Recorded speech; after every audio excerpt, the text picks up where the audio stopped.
Gates of Imagination presents 1984 by George Orwell. Read by Arthur Lane. Part 1. Chapter 1.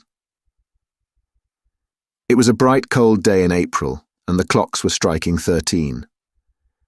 Winston Smith, his chin nuzzled into his breast in an effort to escape the vile wind, slipped quickly through the glass doors of Victory Mansions, though not quickly enough to prevent a swirl of gritty dust from entering along with him.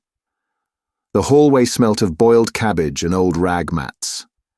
At one end of it, a coloured poster, too large for indoor display, had been tacked to the wall. It depicted simply an enormous face, more than a metre wide, the face of a man of about 45, with a heavy black moustache and ruggedly handsome features. Winston made for the stairs. It was no use trying the lift. Even at the best of times it was seldom working, and at present the electric current was cut off during daylight hours. It was part of the economy drive in preparation for Hate Week. The flat was 7 flights up, and Winston, who was 39 and had a varicose ulcer above his right ankle, went slowly, resting several times on the way. On each landing, opposite the lift shaft, the poster with the enormous face gazed from the wall. It was one of those pictures which are so contrived that the eyes follow you about when you move. "Big Brother is watching you," the caption beneath it ran. Inside the flat, a fruity voice was reading out a list of figures, which had something to do with the production of pig iron. The voice came from an oblong metal plaque like a dulled mirror, which formed part of the surface of the right-hand wall. Winston turned a switch, and the voice sank somewhat, though the words were still distinguishable. The instrument, the telescreen it was called, could be dimmed, but there was no way of shutting it off completely. He moved over to the window, a smallish, frail figure, the meagreness of his body merely emphasized by the blue overalls which were the uniform of the party. His hair was very fair, his face naturally sanguine, his skin roughened by coarse soap and blunt razor blades, and the cold of the winter that had just ended. Outside, even through the shut window pane, the world looked cold. Down in the street, little eddies of wind were whirling dust and torn paper into spirals, and though the sun was shining and the sky a harsh blue, there seemed to be no colour in anything, except the posters that were plastered everywhere. The black mustachioed face gazed down from every commanding corner. There was one on the house front, immediately opposite. "Big Brother is watching you," the caption said, while the dark eyes looked deep into Winston's own. Down at street level, another poster, torn at one corner, flapped fitfully in the wind, alternately covering and uncovering the single word, Ingsoc. In the far distance, a helicopter skimmed down between the roofs, hovered for an instant like a blue bottle, and darted away again with a curving flight. It was the police patrol, snooping into people's windows. The patrols did not matter, however. Only the thought police mattered.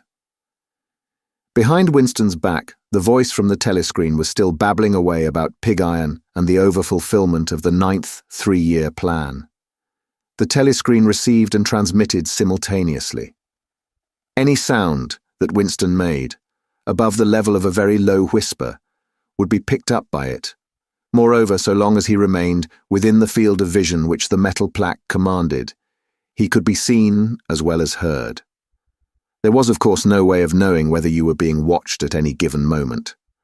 How often, or on what system, the thought police plugged in on any individual wire was guesswork. It was even conceivable that they watched everybody all the time. But at any rate, they could plug in your wire whenever they wanted to.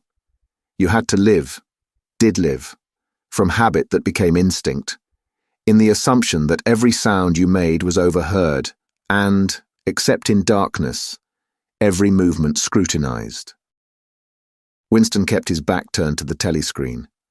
It was safer, though, as he well knew, even a back can be revealing. A kilometre away, the Ministry of Truth, his place of work, towered vast and white above the grimy landscape. This, he thought with a sort of vague distaste, this was London, chief city of Airstrip 1, itself the third most populous of the provinces of Oceania. He tried to squeeze out some childhood memory that should tell him whether London had always been quite like this. Were there always these vistas of rotting 19th century houses, their sides shored up with balks of timber, their windows patched with cardboard, and their roofs with corrugated iron, their crazy garden walls sagging in all directions, and the bombed sites where the plaster dust swirled in the air and the willow herbs straggled over the heaps of rubble, and the places where the bombs had cleared a larger patch and there had sprung up sordid colonies of wooden dwellings like chicken houses. But it was no use, he could not remember. Nothing remained of his childhood except a series of bright-lit tableaux, occurring against no background and mostly unintelligible. The Ministry of Truth, Mini-True, in Newspeak. Newspeak was the official language of Oceania. For an account of its structure and etymology, see Appendix, was startlingly different from any other object in sight.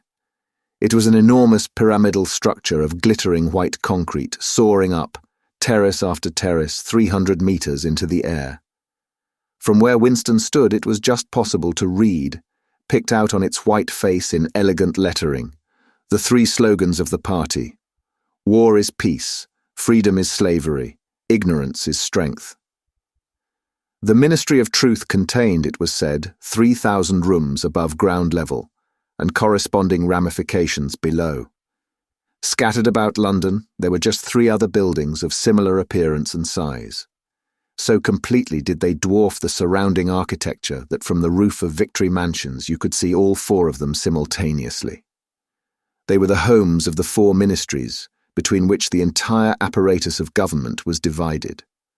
The Ministry of Truth, which concerned itself with news, entertainment, education, and the fine arts. The Ministry of Peace, which concerned itself with war.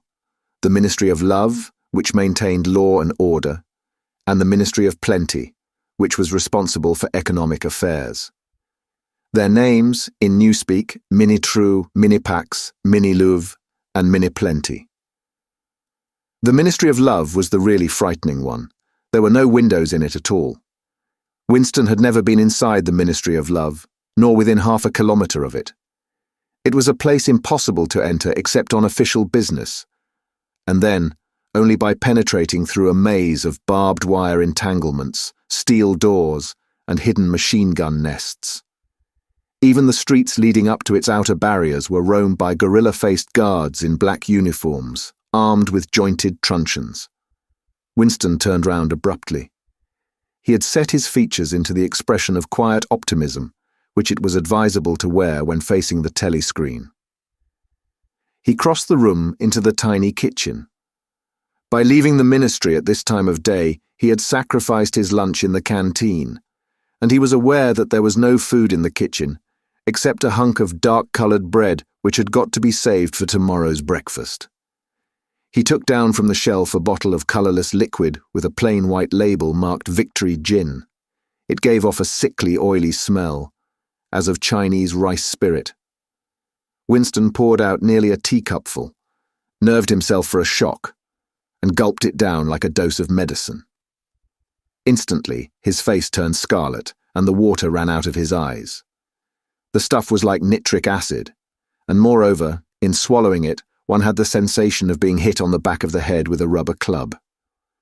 The next moment, however, the burning in his belly died down and the world began to look more cheerful. He took a cigarette from a crumpled packet marked Victory Cigarettes and incautiously held it upright, whereupon the tobacco fell out onto the floor. With the next, he was more successful. He went back to the living room and sat down at a small table that stood to the left of the telescreen. From the table drawer he took out a pen holder, a bottle of ink, and a thick, quarto-sized blank book with a red back and a marbled cover. For some reason the telescreen in the living room was in an unusual position. Instead of being placed, as was normal, in the end wall, where it could command the whole room, it was in the longer wall, opposite the window. To one side of it, there was a shallow alcove in which Winston was now sitting, and which, when the flats were built, had probably been intended to hold bookshelves. By sitting in the alcove and keeping well back, Winston was able to remain outside the range of the telescreen, so far as sight went. He could be heard, of course, but so long as he stayed in his present position, he could not be seen. It was partly the unusual geography of the room that had suggested to him the thing that he was now about to do. But it had also been suggested by the book that he had just taken out of the drawer. It was a peculiarly beautiful book. Its smooth, creamy paper, a little yellowed by age, was of a kind that had not been manufactured for at least 40 years past. He could guess, however, that the book was much older than that. He had seen it lying in the window of a frowsy little junk shop in a slummy quarter of the town, just what quarter he did not now remember, and had been stricken immediately by an overwhelming desire to possess it. Party members were supposed not to go into ordinary shops. Dealing on the free market, it was called.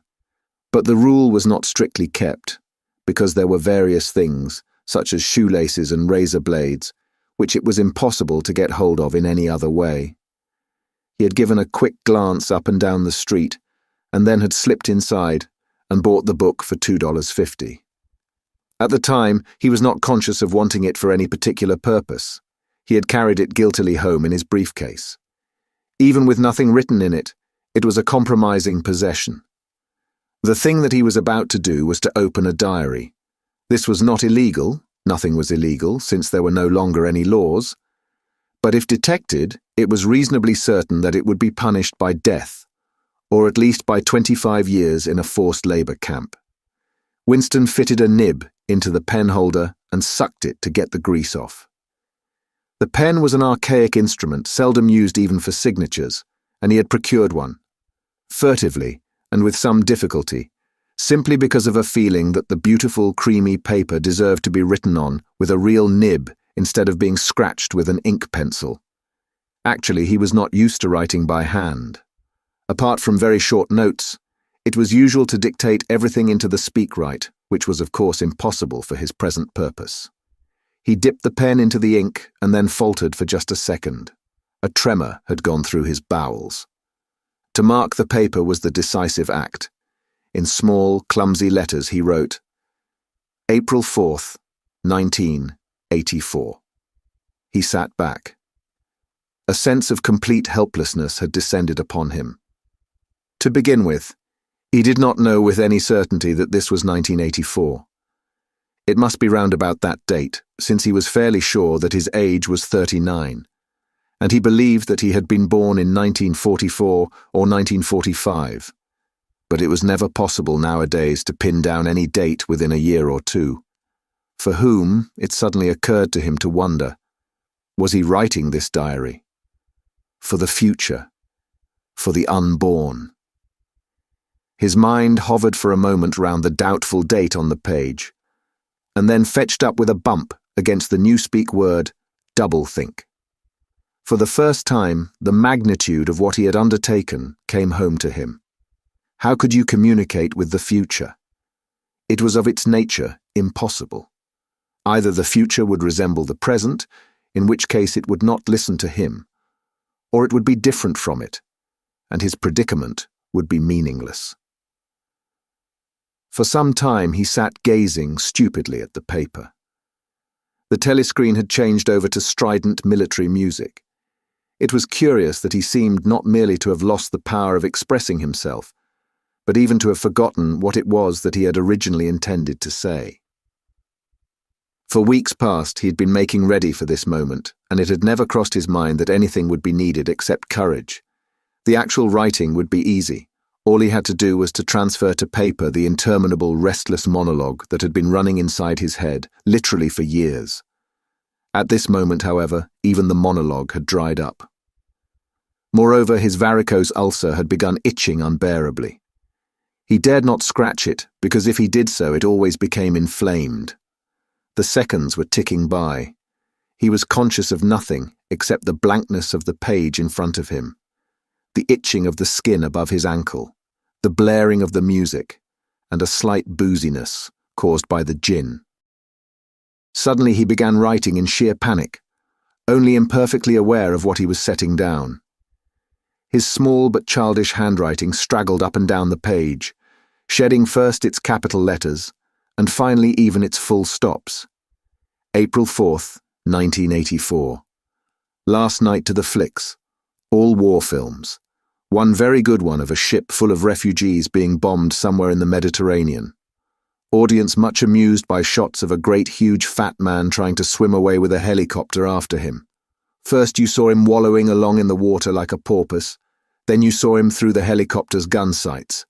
Then he was full of holes, and the sea round him turned pink, and he sank as suddenly as though the holes had let in the water, audience shouting with laughter when he sank. Then you saw a lifeboat full of children with a helicopter hovering over it. There was a middle-aged woman, might have been a Jewess, sitting up in the bow with a little boy about 3 years old in her arms.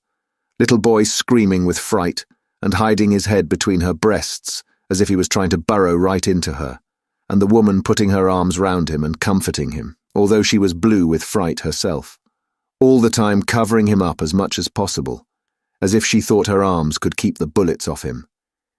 Then the helicopter planted a 20-kilo bomb in among them, terrific flash, and the boat went all to matchwood.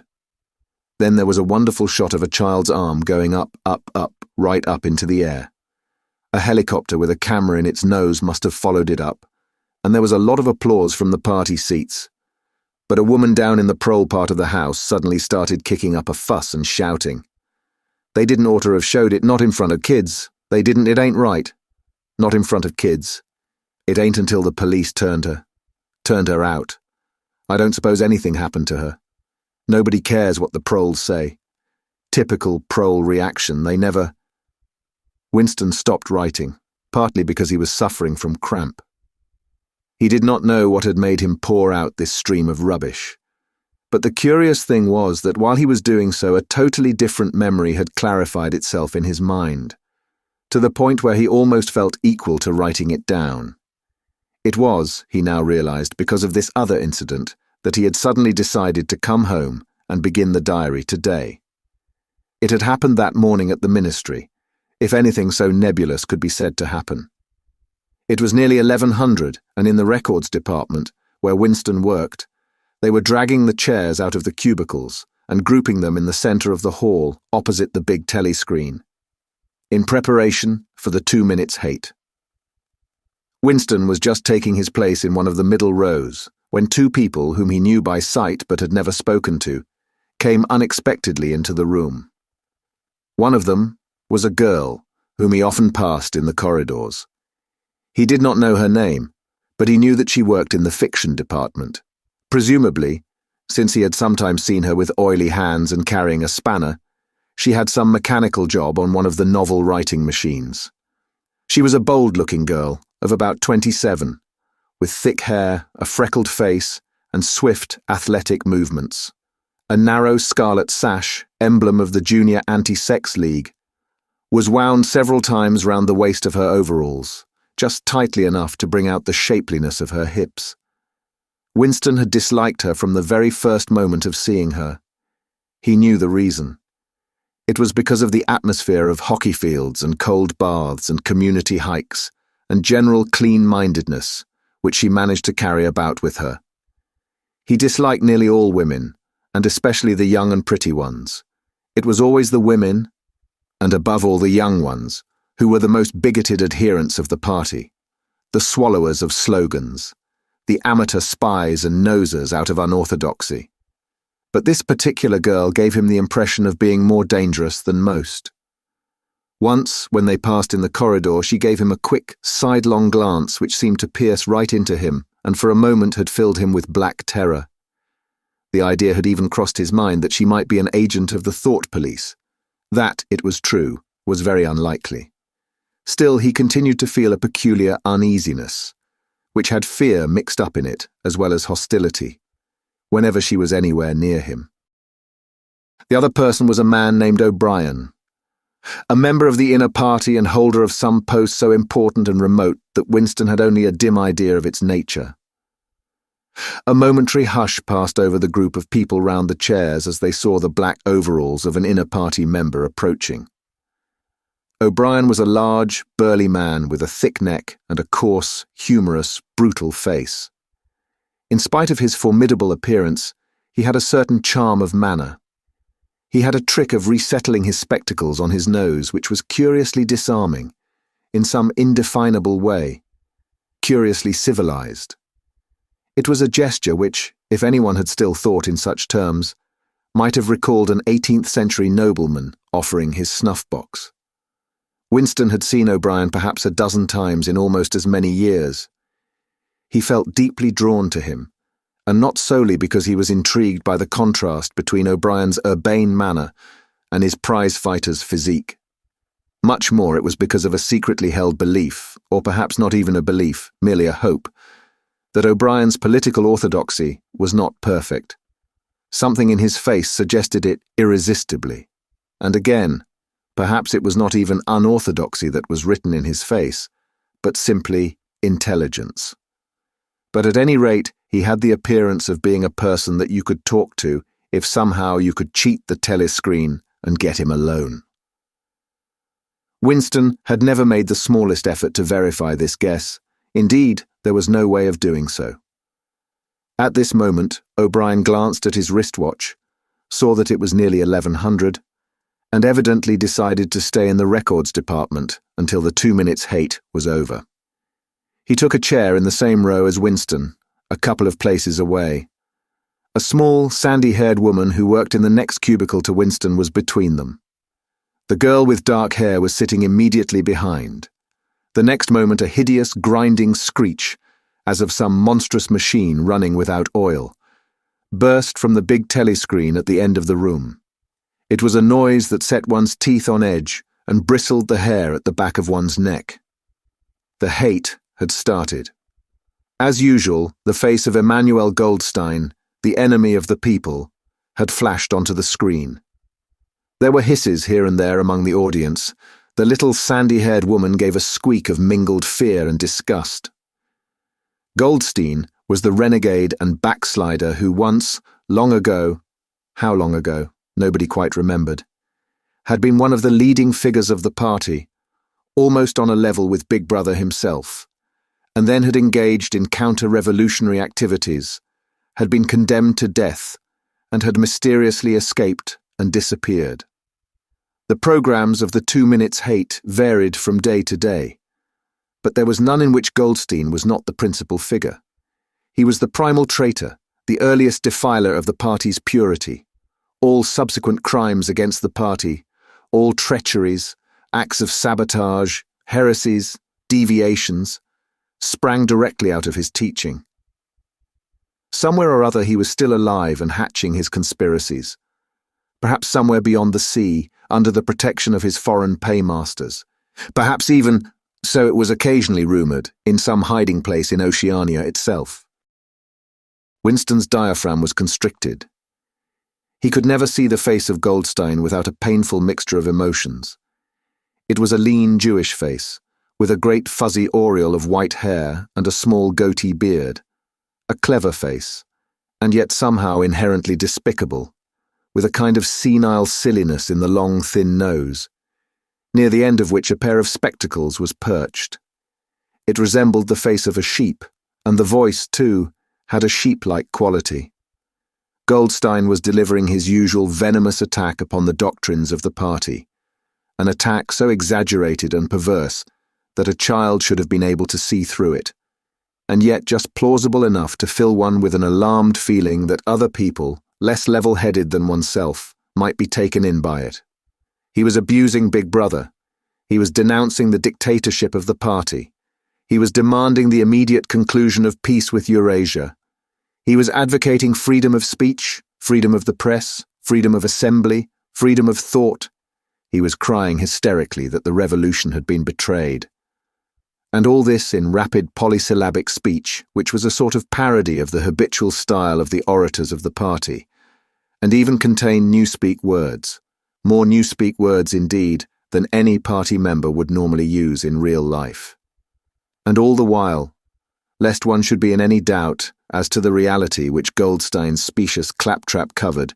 Behind his head on the telescreen there marched the endless columns of the Eurasian army, row after row of solid-looking men with expressionless Asiatic faces, who swam up to the surface of the screen and vanished, to be replaced by others exactly similar. The dull, rhythmic tramp of the soldiers' boots formed the background to Goldstein's bleating voice. Before the hate had proceeded for 30 seconds, uncontrollable exclamations of rage were breaking out from half the people in the room. The self-satisfied sheep-like face on the screen and the terrifying power of the Eurasian army behind it were too much to be borne. Besides, the sight or even the thought of Goldstein produced fear and anger automatically. He was an object of hatred more constant than either Eurasia or Eastasia, since when Oceania was at war with one of these powers, it was generally at peace with the other. But what was strange was that although Goldstein was hated and despised by everybody, although every day and 1,000 times a day, on platforms, on the telescreen, in newspapers, in books, his theories were refuted, smashed, ridiculed, held up to the general gaze for the pitiful rubbish that they were. In spite of all this, his influence never seemed to grow less. Always there were fresh dupes waiting to be seduced by him. A day never passed when spies and saboteurs acting under his directions were not unmasked by the thought police. He was the commander of a vast, shadowy army, an underground network of conspirators dedicated to the overthrow of the state. The Brotherhood, its name was supposed to be. There were also whispered stories of a terrible book, a compendium of all the heresies, of which Goldstein was the author, and which circulated clandestinely here and there. It was a book without a title. People referred to it, if at all, simply as the book. But one knew of such things only through vague rumours. Neither the Brotherhood nor the book was a subject that any ordinary party member would mention if there was a way of avoiding it. In its second minute, the hate rose to a frenzy. People were leaping up and down in their places and shouting at the tops of their voices, in an effort to drown the maddening, bleating voice that came from the screen. The little sandy-haired woman had turned bright pink, and her mouth was opening and shutting like that of a landed fish. Even O'Brien's heavy face was flushed. He was sitting very straight in his chair, his powerful chest swelling and quivering as though he were standing up to the assault of a wave. The dark-haired girl behind Winston had begun crying out, "Swine, swine, swine," and suddenly she picked up a heavy, Newspeak dictionary and flung it at the screen. It struck Goldstein's nose and bounced off. The voice continued inexorably. In a lucid moment, Winston found that he was shouting with the others and kicking his heel violently against the rung of his chair. The horrible thing about the 2 minutes' hate was not that one was obliged to act a part, but on the contrary, that it was impossible to avoid joining in. Within 30 seconds, any pretense was always unnecessary. A hideous ecstasy of fear and vindictiveness, a desire to kill, to torture, to smash faces in with a sledgehammer, seemed to flow through the whole group of people like an electric current, turning one, even against one's will, into a grimacing, screaming lunatic. And yet the rage that one felt was an abstract, undirected emotion which could be switched from one object to another, like the flame of a blow lamp. Thus, at one moment Winston's hatred was not turned against Goldstein at all, but on the contrary, against Big Brother, the party, and the thought police. And at such moments his heart went out to the lonely, derided heretic on the screen, sole guardian of truth and sanity in a world of lies. And yet the very next instant he was at one with the people about him, and all that was said of Goldstein seemed to him to be true. At those moments his secret loathing of Big Brother changed into adoration, and Big Brother seemed to tower up, an invincible, fearless protector, standing like a rock against the hordes of Asia, and Goldstein, in spite of his isolation, his helplessness, and the doubt that hung about his very existence, seemed like some sinister enchanter, capable by the mere power of his voice of wrecking the structure of civilization. It was even possible at moments to switch one's hatred this way or that by a voluntary act. Suddenly, by the sort of violent effort with which one wrenches one's head away from the pillow in a nightmare.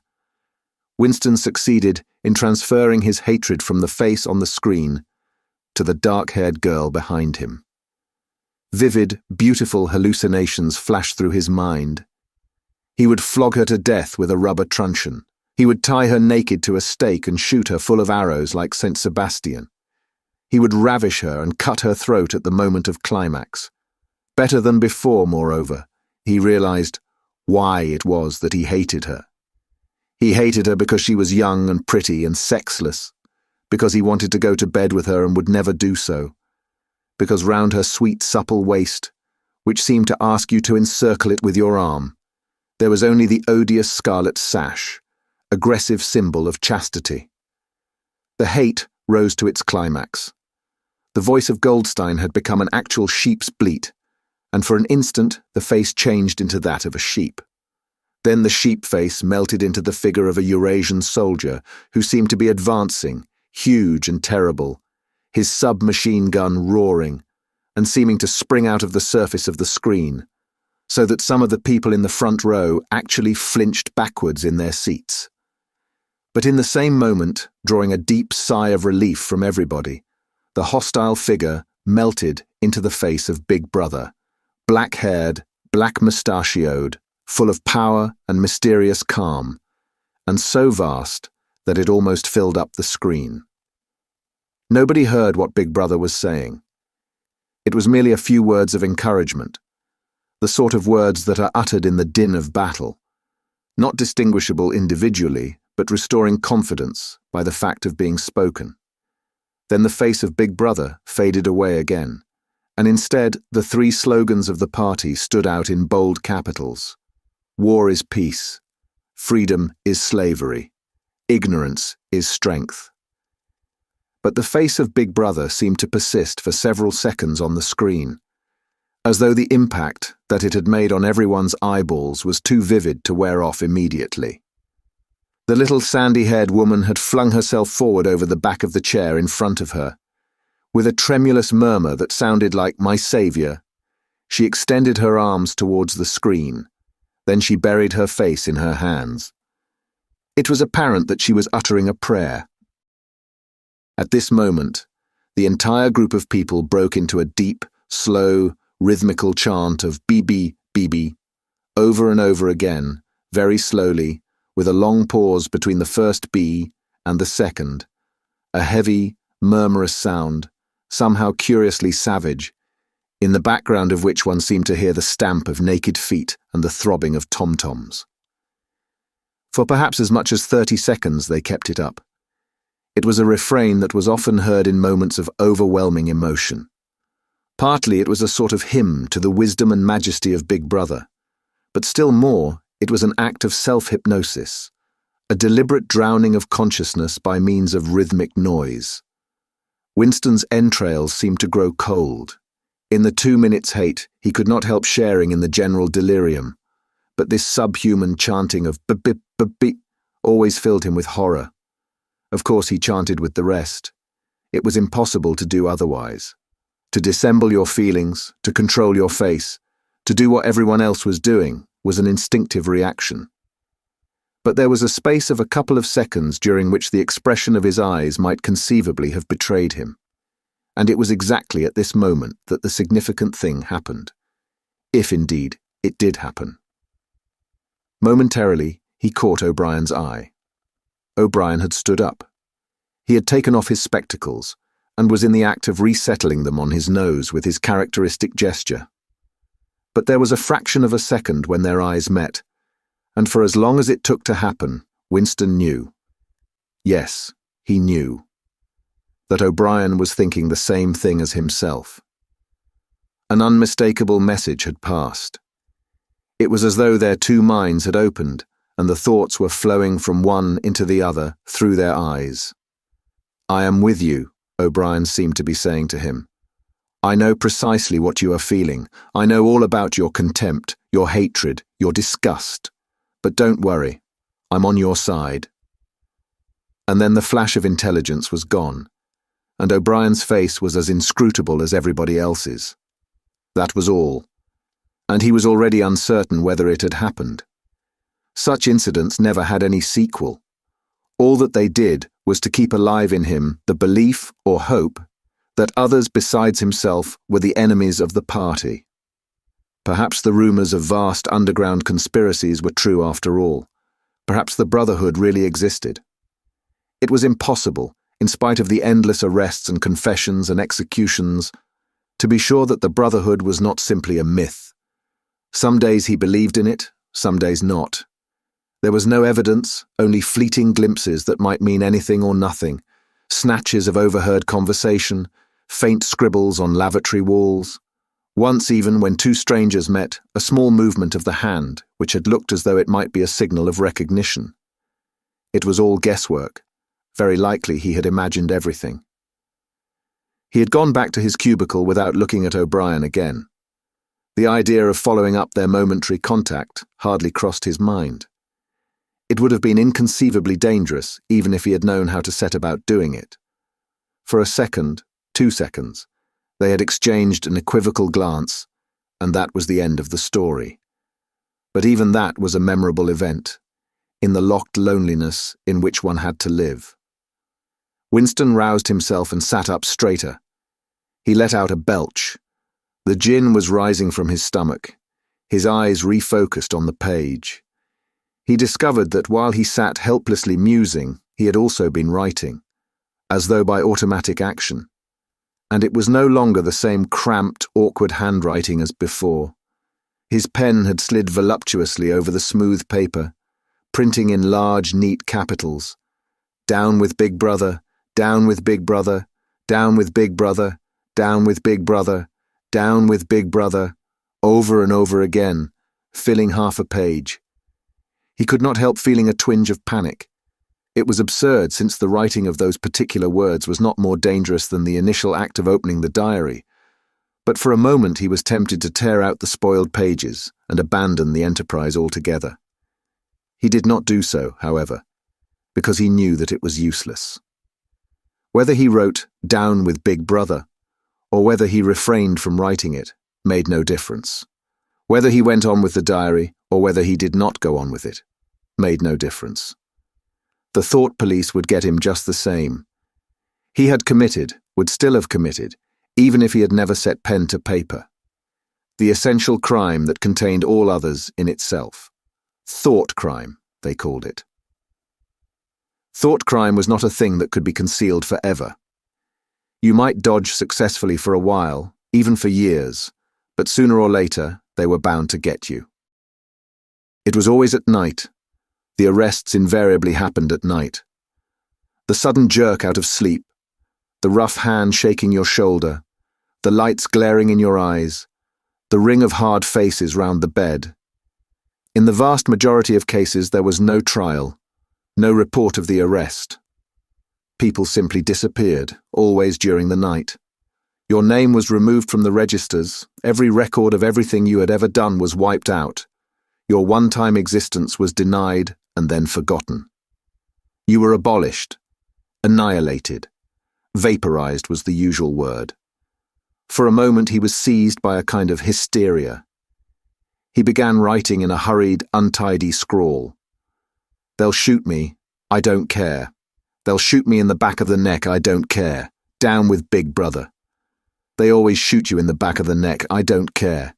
Down with Big Brother." He sat back in his chair, slightly ashamed of himself, and laid down the pen. The next moment, he started violently. There was a knocking at the door. Already. He sat as still as a mouse, in the futile hope that whoever it was might go away after a single attempt. But no, the knocking was repeated. The worst thing of all would be to delay. His heart was thumping like a drum, but his face, from long habit, was probably expressionless. He got up and moved heavily towards the door. Chapter 2. As he put his hand to the doorknob, Winston saw that he had left the diary open on the table. "Down with Big Brother" was written all over it, in letters almost big enough to be legible across the room. It was an inconceivably stupid thing to have done, but he realized, even in his panic, he had not wanted to smudge the creamy paper by shutting the book while the ink was wet. He drew in his breath and opened the door. Instantly, a warm wave of relief flowed through him. A colourless, crushed-looking woman with wispy hair and a lined face was standing outside.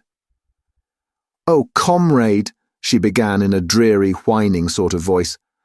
"I thought I heard you come in. Do you think you could come across and have a look at our kitchen sink?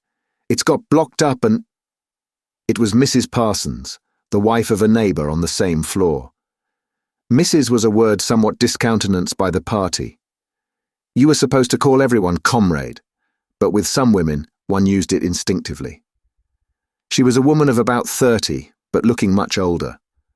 One had the impression that there was dust in the creases of her face. Winston followed her down the passage. These amateur repair jobs were an almost daily irritation. Victory mansions were old flats, built in 1930 or thereabouts, and were falling to pieces. The plaster flaked constantly from ceilings and walls. The pipes burst in every hard frost. The roof leaked whenever there was snow. The heating system was usually running at half steam when it was not closed down altogether from motives of economy. Repairs, except what you could do for yourself, had to be sanctioned by remote committees, which were liable to hold up even the mending of a window pane for 2 years. "Of course, it's only because Tom isn't home," said Mrs. Parsons vaguely. The Parsons flat was bigger than Winston's, and dingy in a different way. Everything had a battered, trampled-on look, as though the place had just been visited by some large, violent animal. Games impedimenta, hockey sticks, boxing gloves, a burst football, a pair of sweaty shorts turned inside out, lay all over the floor, and on the table there was a litter of dirty dishes and dog-eared exercise books. On the walls were scarlet banners of the Youth League and the Spies, and a full-sized poster of Big Brother. There was the usual boiled cabbage smell common to the whole building, but it was shot through by a sharper reek of sweat, which, one knew this at the first sniff, though it was hard to say how, was the sweat of some person not present at the moment. In another room, someone with a comb and a piece of toilet paper was trying to keep tune with the military music which was still issuing from the telescreen. "It's the children," said Mrs. Parsons, casting a half-apprehensive glance at the door. "They haven't been out today, and of course—" She had a habit of breaking off her sentences in the middle. The kitchen sink was full nearly to the brim with filthy greenish water which smelt worse than ever of cabbage. Winston knelt down and examined the angle joint of the pipe. He hated using his hands, and he hated bending down, which was always liable to start him coughing. Mrs. Parsons looked on helplessly. "Of course, if Tom was home, he'd put it right in a moment," she said. "He loves anything like that. He's ever so good with his hands, Tom is." Parsons was Winston's fellow employee at the Ministry of Truth.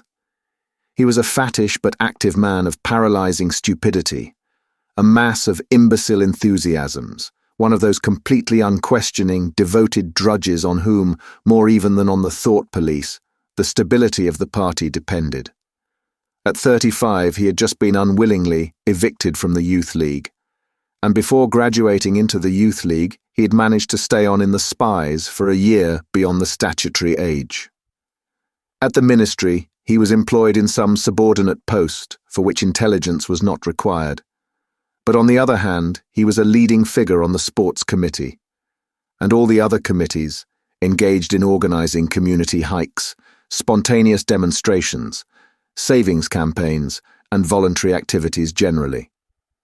He would inform you with quiet pride, between whiffs of his pipe, that he had put in an appearance at the community centre every evening for the past 4 years. An overpowering smell of sweat, a sort of unconscious testimony to the strenuousness of his life, followed him about wherever he went, and even remained behind him after he had gone. "Have you got a spanner?" said Winston, fiddling with the nut on the angle joint. "A spanner," said Mrs. Parsons, immediately becoming invertebrate. "I don't know, I'm sure. Perhaps the children—" There was a trampling of boots and another blast on the comb as the children charged into the living room. Mrs. Parsons brought the spanner. Winston let out the water and disgustedly removed the clot of human hair that had blocked up the pipe. He cleaned his fingers as best he could in the cold water from the tap and went back into the other room. "Up with your hands!" yelled a savage voice. A handsome, tough-looking boy of 9 had popped up from behind the table and was menacing him with a toy automatic pistol, while his small sister, about 2 years younger, made the same gesture with a fragment of wood. Both of them were dressed in the blue shorts, grey shirts, and red neckerchiefs, which were the uniform of the spies. Winston raised his hands above his head, but with an uneasy feeling, so vicious was the boy's demeanour, that it was not altogether a game. "You're a traitor," yelled the boy. "You're a thought criminal. You're a Eurasian spy. I'll shoot you. I'll vaporize you. I'll send you to the salt mines." Suddenly they were both leaping round him, shouting traitor and thought criminal, the little girl imitating her brother in every movement. It was somehow slightly frightening, like the gambolling of tiger cubs which will soon grow up into man-eaters.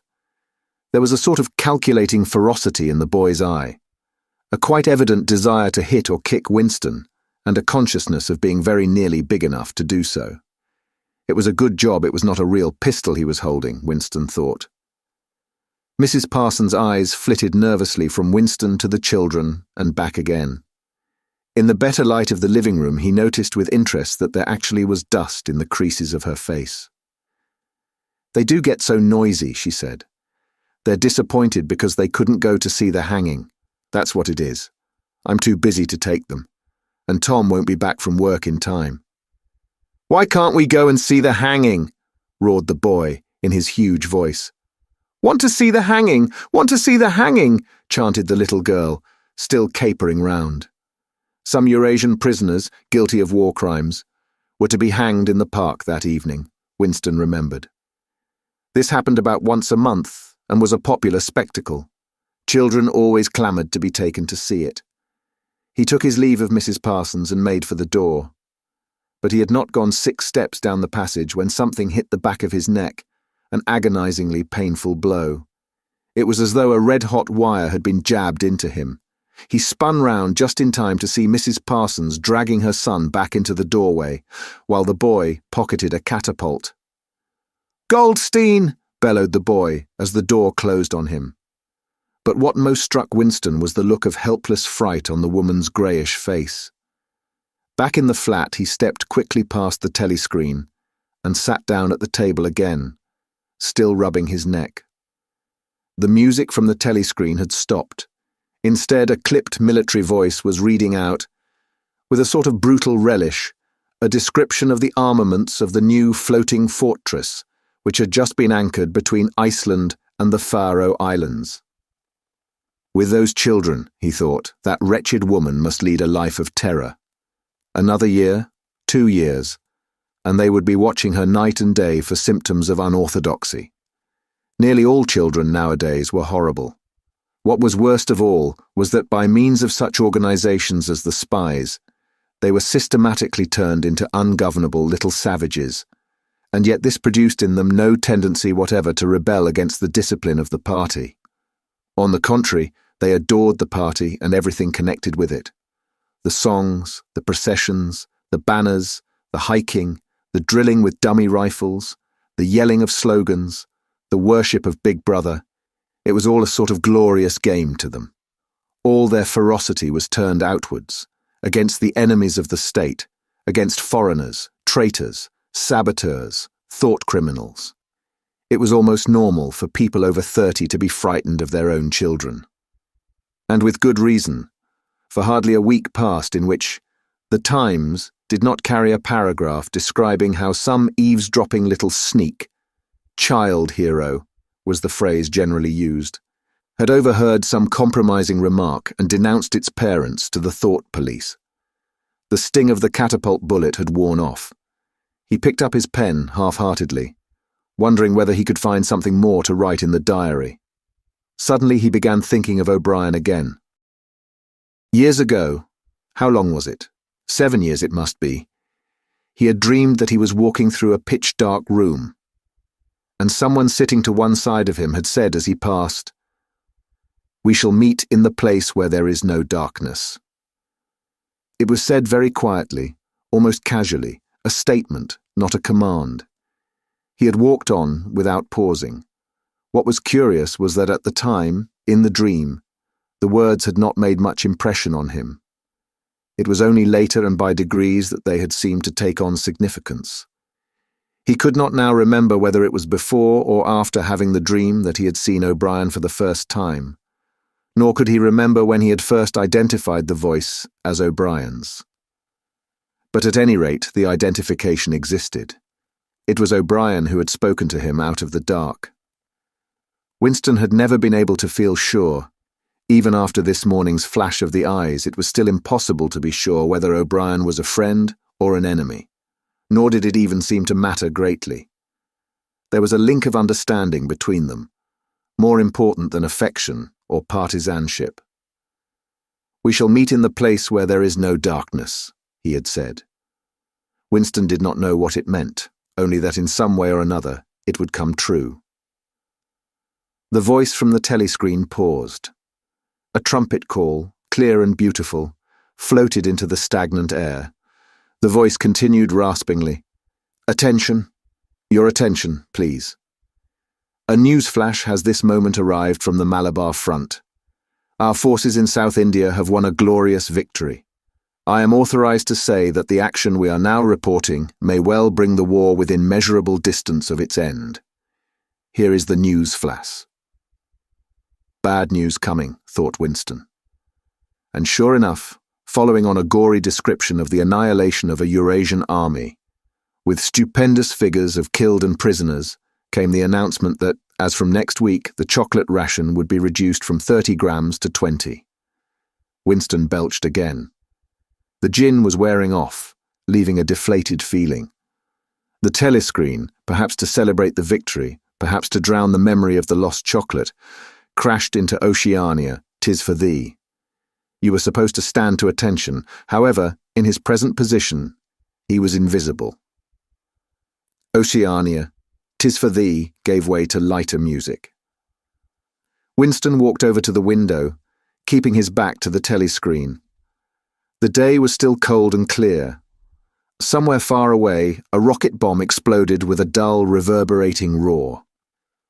About 20 or 30 of them a week were falling on London at present.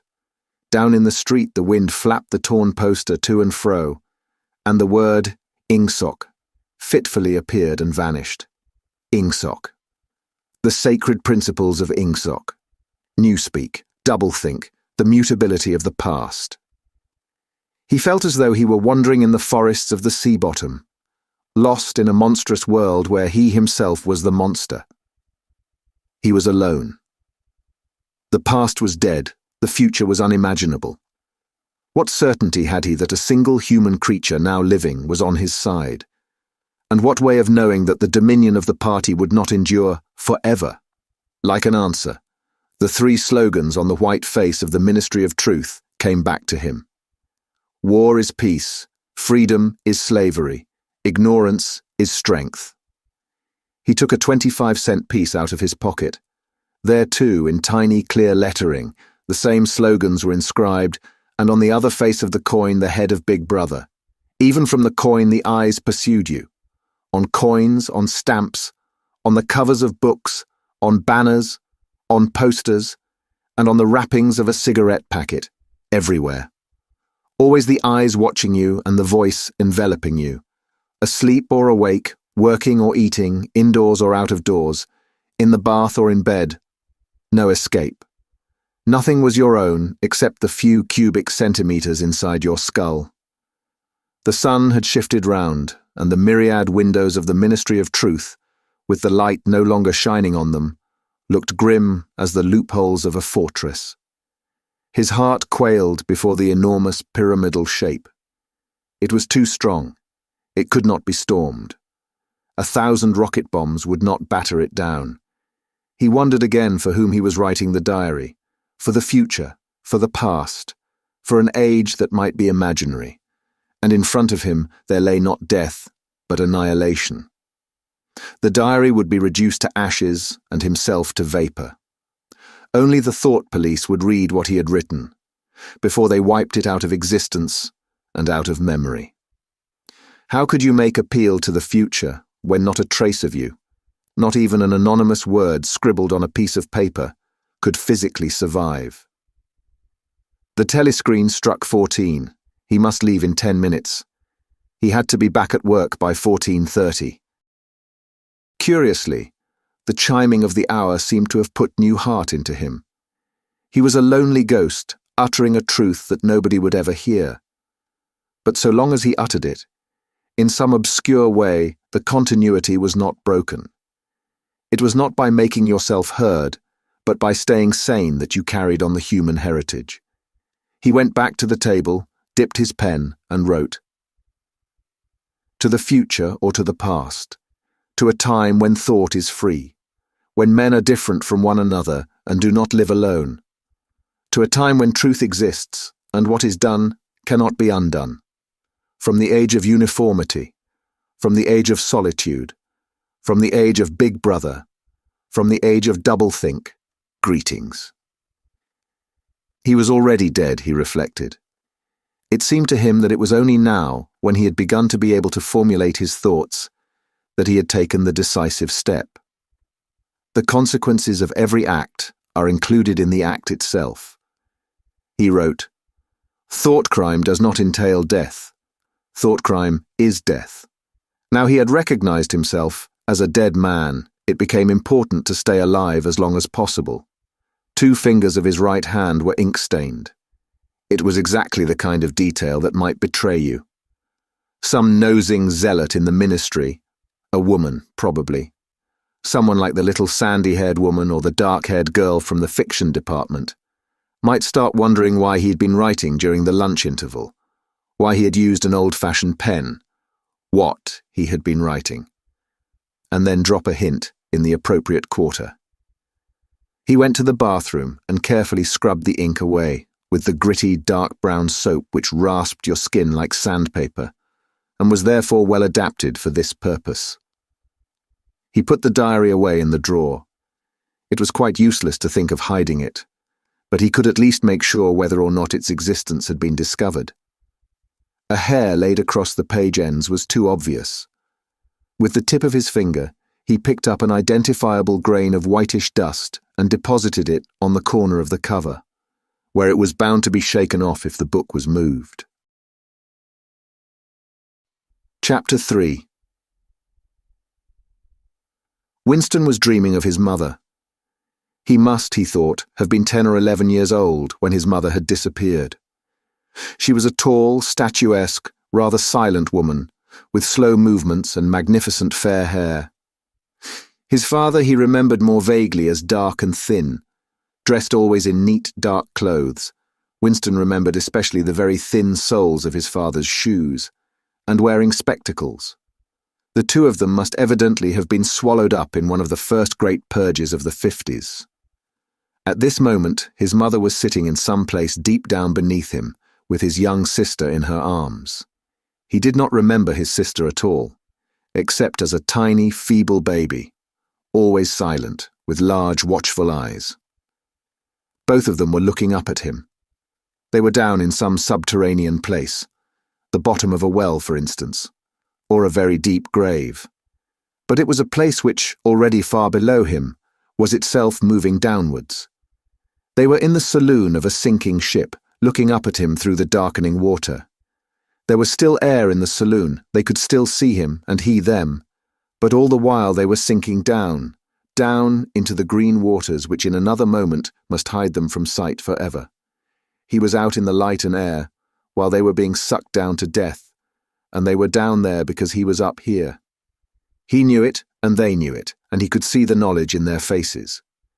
There was no reproach either in their faces or in their hearts, only the knowledge that they must die in order that he might remain alive, and that this was part of the unavoidable order of things.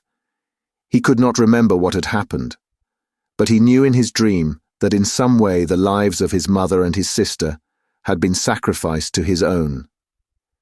It was one of those dreams which, while retaining the characteristic dream scenery, are a continuation of one's intellectual life, and in which one becomes aware of facts and ideas which still seem new and valuable after one is awake.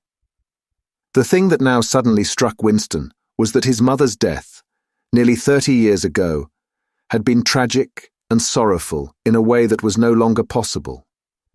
Tragedy, he perceived, belonged to the ancient time, to a time when there was still privacy, love, and friendship, and when the members of a family stood by one another without needing to know the reason.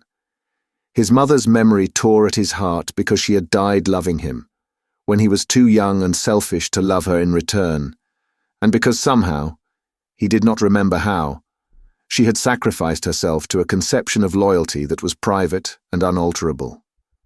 Such things, he saw, could not happen today. Today there were fear, hatred, and pain, but no dignity of emotion, no deep or complex sorrows. All this he seemed to see in the large eyes of his mother and his sister, looking up at him through the green water, hundreds of fathoms down and still sinking. Suddenly he was standing on short, springy turf on a summer evening when the slanting rays of the sun gilded the ground. The landscape that he was looking at recurred so often in his dreams that he was never fully certain whether or not he had seen it in the real world. In his waking thoughts, he called it the Golden Country. It was an old rabbit-bitten pasture, with a foot track wandering across it and a molehill here and there. In the ragged hedge on the opposite side of the field, the boughs of the elm trees were swaying very faintly in the breeze, their leaves just stirring in dense masses like women's hair. Somewhere near at hand, though out of sight, there was a clear, slow-moving stream where dace were swimming in the pools under the willow trees. The girl with dark hair was coming towards them across the field. With what seemed a single movement, she tore off her clothes and flung them disdainfully aside. Her body was white and smooth, but it aroused no desire in him. Indeed, he barely looked at it. What overwhelmed him in that instant was admiration for the gesture with which she had thrown her clothes aside.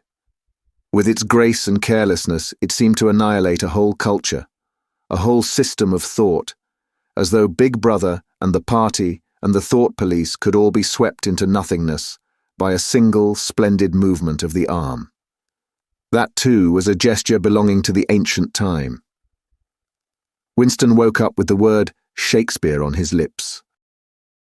The telescreen was giving forth an ear-splitting whistle, which continued on the same note for 30 seconds. It was 07:15, getting up time for office workers. Winston wrenched his body out of bed, naked, for a member of the outer party received only 3,000 clothing coupons annually, and a suit of pajamas was 600, and seized a dingy singlet and a pair of shorts that were lying across a chair. The physical jerks would begin in 3 minutes. The next moment, he was doubled up by a violent coughing fit which nearly always attacked him soon after waking up. It emptied his lungs so completely that he could only begin breathing again by lying on his back and taking a series of deep gasps. His veins had swelled with the effort of the cough, and the varicose ulcer had started itching. 30 to 40 group, yapped a piercing female voice. 30 to 40 group, take your places, please, 30s to 40s. Winston sprang to attention in front of the telescreen, upon which the image of a youngish woman, scrawny but muscular, dressed in tunic and gym shoes, had already appeared. Arms bending and stretching, she rapped out. Take your time by me. 1, 2, 3, 4. 1, 2, 3, 4. Come on, comrades, put a bit of life into it. 1, 2, 3, 4. 1, 2, 3, 4. The pain of the coughing fit had not quite driven out of Winston's mind the impression made by his dream, and the rhythmic movements of the exercise restored it somewhat. As he mechanically shot his arms back and forth, wearing on his face the look of grim enjoyment which was considered proper during the physical jerks, he was struggling to think his way backward into the dim period of his early childhood.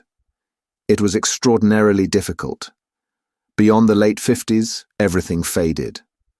When there were no external records that you could refer to, even the outline of your own life lost its sharpness. You remembered huge events which had quite probably not happened. You remembered the detail of incidents without being able to recapture their atmosphere. And there were long blank periods to which you could assign nothing. Everything had been different then. Even the names of countries and their shapes on the map had been different. Airstrip 1, for instance, had not been so called in those days. It had been called England or Britain, though London, he felt fairly certain, had always been called London. Winston could not definitely remember a time when his country had not been at war, but it was evident that there had been a fairly long interval of peace during his childhood, because one of his early memories was of an air raid which appeared to take everyone by surprise. Perhaps it was the time when the atomic bomb had fallen on Colchester. He did not remember the raid itself, but he did remember his father's hand clutching his own as they hurried down, down, down into some place deep in the earth, round and round a spiral staircase which rang under his feet, and which finally so wearied his legs that he began whimpering, and they had to stop and rest.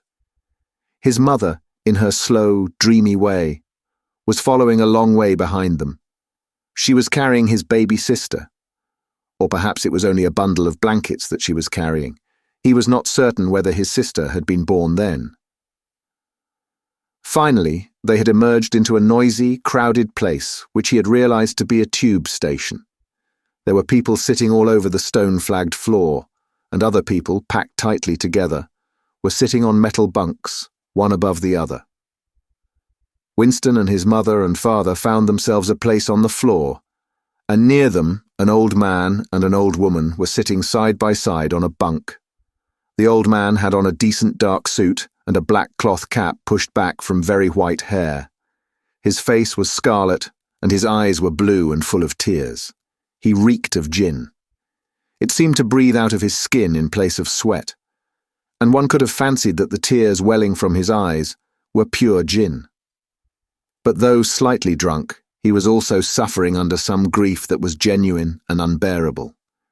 In his childish way, Winston grasped that some terrible thing, something that was beyond forgiveness and could never be remedied, had just happened. It also seemed to him that he knew what it was. Someone whom the old man loved, a little granddaughter perhaps, had been killed. Every few minutes the old man kept repeating, "We didn't ought to have trusted 'em. I said so, Ma, didn't I?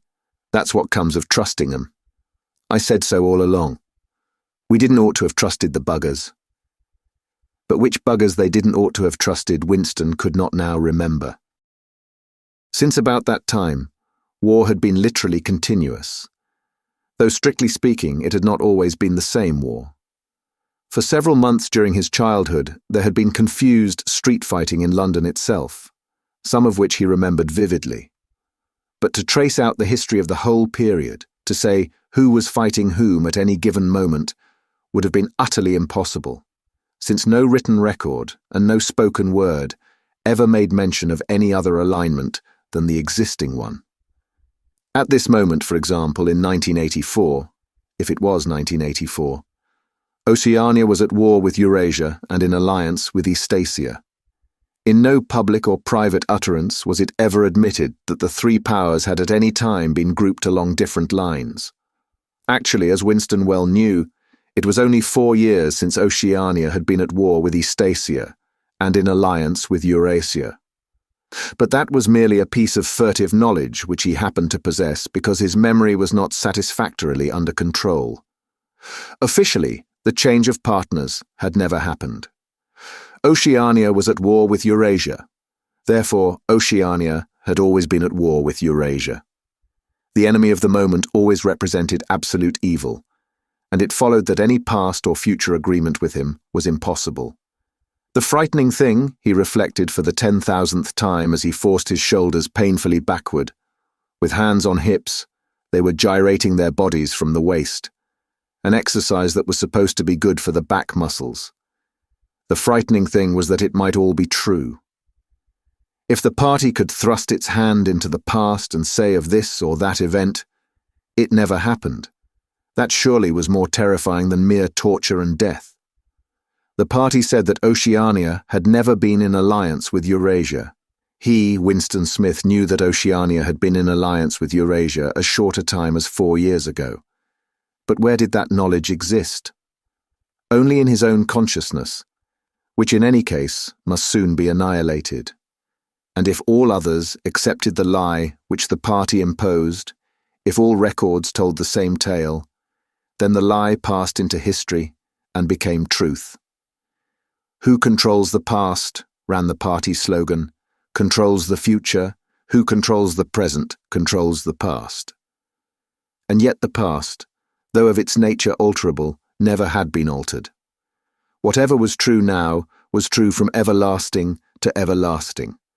It was quite simple. All that was needed was an unending series of victories over your own memory. Reality control, they called it, in newspeak, doublethink. "Stand easy," barked the instructress, a little more genially. Winston sank his arms to his sides and slowly refilled his lungs with air. His mind slid away into the labyrinthine world of doublethink. To know and not to know. To be conscious of complete truthfulness while telling carefully constructed lies. To hold simultaneously two opinions which cancelled out. Knowing them to be contradictory and believing in both of them. To use logic against logic, to repudiate morality while laying claim to it, to believe that democracy was impossible and that the party was the guardian of democracy, to forget whatever it was necessary to forget, then to draw it back into memory again at the moment when it was needed, and then promptly to forget it again, and above all, to apply the same process to the process itself. That was the ultimate subtlety. Consciously to induce unconsciousness, and then, once again, to become unconscious of the act of hypnosis you had just performed. Even to understand the word doublethink involved the use of doublethink. The instructress had called them to attention again.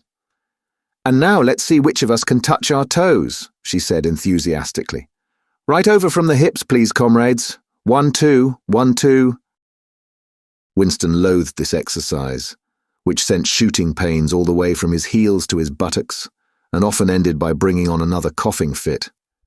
The half-pleasant quality went out of his meditations. The past, he reflected, had not merely been altered, it had been actually destroyed. For how could you establish even the most obvious fact when there existed no record outside your own memory? He tried to remember in what year he had first heard mention of Big Brother. He thought it must have been at some time in the 60s, but it was impossible to be certain.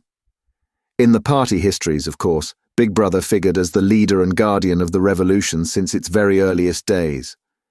His exploits had been gradually pushed backwards in time, until already they extended into the fabulous world of the 40s and the 30s, when the capitalists, in their strange cylindrical hats, still rode through the streets of London in great gleaming motor cars or horse carriages with glass sides. There was no knowing how much of this legend was true and how much invented. Winston could not even remember at what date the party itself had come into existence. He did not believe he had ever heard the word ingsoc before 1960, but it was possible that in its old-speak form, English socialism, that is to say, it had been current earlier. Everything melted into mist. Sometimes, indeed, you could put your finger on a definite lie. It was not true, for example, as was claimed in the party history books, that the party had invented aeroplanes. He remembered aeroplanes since his earliest childhood. But you could prove nothing. There was never any evidence. Just once in his whole life he had held in his hands unmistakable documentary proof of the falsification of an historical fact. And on that occasion, "Smith!" screamed the shrewish voice from the telescreen. 6079 Smith W. "Yes, you, bend lower, please. You can do better than that." "You're not trying. Lower, please. That's better, comrade. Now stand at ease, the whole squad, and watch me." A sudden hot sweat had broken out all over Winston's body. His face remained completely inscrutable. Never show dismay. Never show resentment. A single flicker of the eyes could give you away. He stood watching while the instructress raised her arms above her head and, one could not say gracefully, but with remarkable neatness and efficiency, bent over and tucked the first joint of her fingers under her toes. "There, comrades. That's how I want to see you doing it. Watch me again. I'm 39 and I've had 4 children. Now look." She bent over again. "You see, my knees aren't bent. You can all do it if you want to," she added as she straightened herself up. "Anyone under 45 is perfectly capable of touching his toes. We don't all have the privilege of fighting in the front line, but at least we can all keep fit. Remember our boys on the Malabar front, and the sailors in the floating fortresses. Just think what they have to put up with. Now try again. That's better, comrade. That's much better," she added encouragingly as Winston, with a violent lunge, succeeded in touching his toes with knees unbent for the first time in several years. Chapter 4. With the deep, unconscious sigh which not even the nearness of the telescreen could prevent him from uttering when his day's work started, Winston pulled the speakwrite towards him, blew the dust from its mouthpiece, and put on his spectacles. Then he unrolled and clipped together 4 small cylinders of paper which had already flopped out of the pneumatic tube on the right-hand side of his desk. In the walls of the cubicle there were 3 orifices. To the right of the speakwrite, a small pneumatic tube for written messages, to the left, a larger one for newspapers, and in the side wall, within easy reach of Winston's arm, a large oblong slit protected by a wire grating. This last was for the disposal of waste paper. Similar slits existed in thousands or tens of thousands throughout the building, not only in every room, but at short intervals in every corridor. For some reason, they were nicknamed memory holes. When one knew that any document was due for destruction, or even when one saw a scrap of waste paper lying about, it was an automatic action to lift the flap of the nearest memory hole and drop it in, whereupon it would be whirled away on a current of warm air to the enormous furnaces which were hidden somewhere in the recesses of the building. Winston examined the 4 slips of paper which he had unrolled. Each contained a message of only 1 or 2 lines, in the abbreviated jargon, not actually Newspeak, but consisting largely of Newspeak words, which was used in the ministry for internal purposes. They ran: Times 17th of March, 84, BB speech, malreported Africa rectify. Times 19th of December, 83. Forecast 3YP. 4th quarter 83, misprints verify current issue. Times 14th of February, 84, mini plenty malquoted chocolate rectify. Times 3rd of December, 83. Reporting BB, day order double pleasant good refs unpersons rewrite fullwise upsub anti-filing. With a faint feeling of satisfaction, Winston laid the 4th message aside. It was an intricate and responsible job and had better be dealt with last. The other 3 were routine matters, though the second one would probably mean some tedious wading through lists of figures. Winston dialed back numbers on the telescreen and called for the appropriate issues of The Times, which slid out of the pneumatic tube after only a few minutes' delay. The messages he had received referred to articles or news items which, for one reason or another, it was thought necessary to alter, or, as the official phrase had it, to rectify. For example, it appeared from The Times of the 17th of March that Big Brother, in his speech of the previous day, had predicted that the South Indian front would remain quiet, but that a Eurasian offensive would shortly be launched in North Africa. As it happened, the Eurasian Higher Command had launched its offensive in South India and left North Africa alone. It was therefore necessary to rewrite a paragraph of Big Brother's speech, in such a way as to make him predict the thing that had actually happened. Or again, The Times of the 19th of December had published the official forecasts of the output of various classes of consumption goods in the 4th quarter of 1983, which was also the 6th quarter of the 9th 3-year plan. Today's issue contained a statement of the actual output, from which it appeared that the forecasts were in every instance grossly wrong. Winston's job was to rectify the original figures by making them agree with the later ones. As for the third message, it referred to a very simple error which could be set right in a couple of minutes. As short a time ago as February, the Ministry of Plenty had issued a promise, a categorical pledge, were the official words, that there would be no reduction of the chocolate ration during 1984. Actually, as Winston was aware, the chocolate ration was to be reduced from 30 grams to 20 at the end of the present week. All that was needed was to substitute for the original promise, a warning that it would probably be necessary to reduce the ration at some time in April. As soon as Winston had dealt with each of the messages, he clipped his speak-written corrections to the appropriate copy of The Times and pushed them into the pneumatic tube. Then, with a movement which was as nearly as possible unconscious, he crumpled up the original message, and any notes that he himself had made, and dropped them into the memory hole to be devoured by the flames. What happened in the unseen labyrinth to which the pneumatic tubes led, he did not know in detail, but he did know in general terms.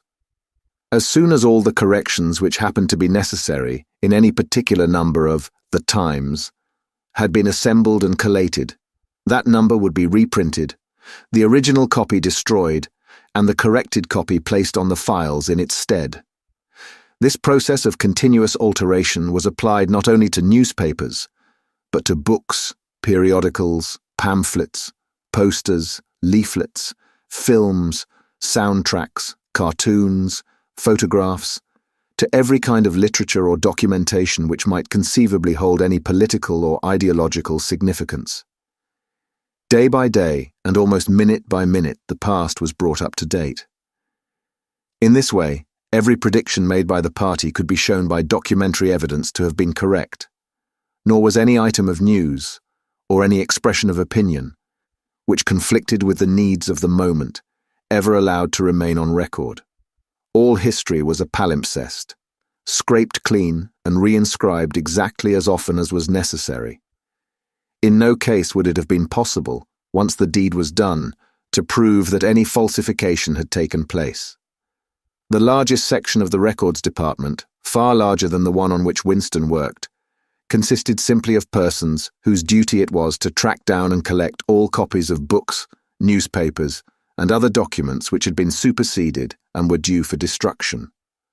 A number of The Times, which might, because of changes in political alignment or mistaken prophecies uttered by Big Brother, have been rewritten a dozen times, still stood on the files bearing its original date, and no other copy existed to contradict it. Books also were recalled and rewritten again and again, and were invariably reissued without any admission that any alteration had been made. Even the written instructions which Winston received, and which he invariably got rid of as soon as he had dealt with them, never stated or implied that an act of forgery was to be committed. Always the reference was to slips, errors, misprints, or misquotations, which it was necessary to put right in the interests of accuracy. But actually, he thought as he readjusted the Ministry of Plenty's figures, it was not even forgery. It was merely the substitution of one piece of nonsense for another. Most of the material that you were dealing with had no connection with anything in the real world, not even the kind of connection that is contained in a direct lie. Statistics were just as much a fantasy in their original version as in their rectified version. A great deal of the time you were expected to make them up out of your head. For example, the Ministry of Plenty's forecast had estimated the output of boots for the quarter at 145 million pairs. The actual output was given as 62 millions. Winston, however, in rewriting the forecast, marked the figure down to 57 millions, so as to allow for the usual claim that the quota had been overfulfilled. In any case, 62 millions was no nearer the truth than 57 millions, or than 145 million S.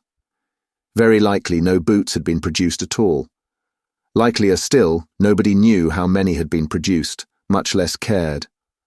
All one knew was that every quarter astronomical numbers of boots were produced on paper, while perhaps half the population of Oceania went barefoot. And so it was with every class of recorded fact, great or small. Everything faded away into a shadow world in which finally, even the date of the year had become uncertain. Winston glanced across the hall. In the corresponding cubicle on the other side, a small, precise-looking, dark-chinned man named Tillotson was working steadily away, with a folded newspaper on his knee, and his mouth very close to the mouthpiece of the speakwrite.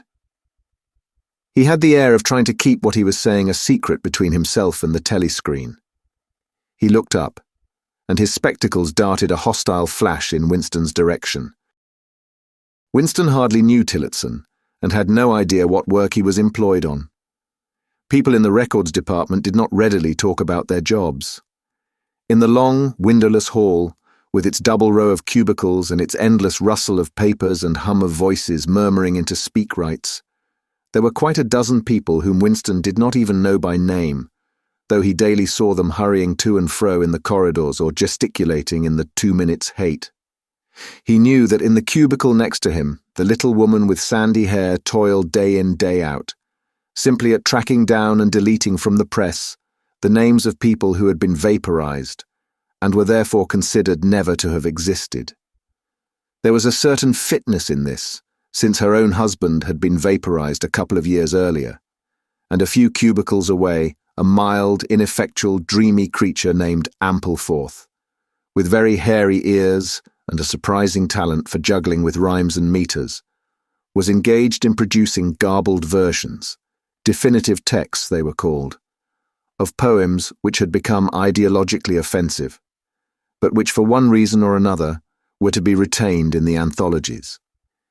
And this hall, with its 50 workers or thereabouts, was only one subsection, a single cell, as it were, in the huge complexity of the records department.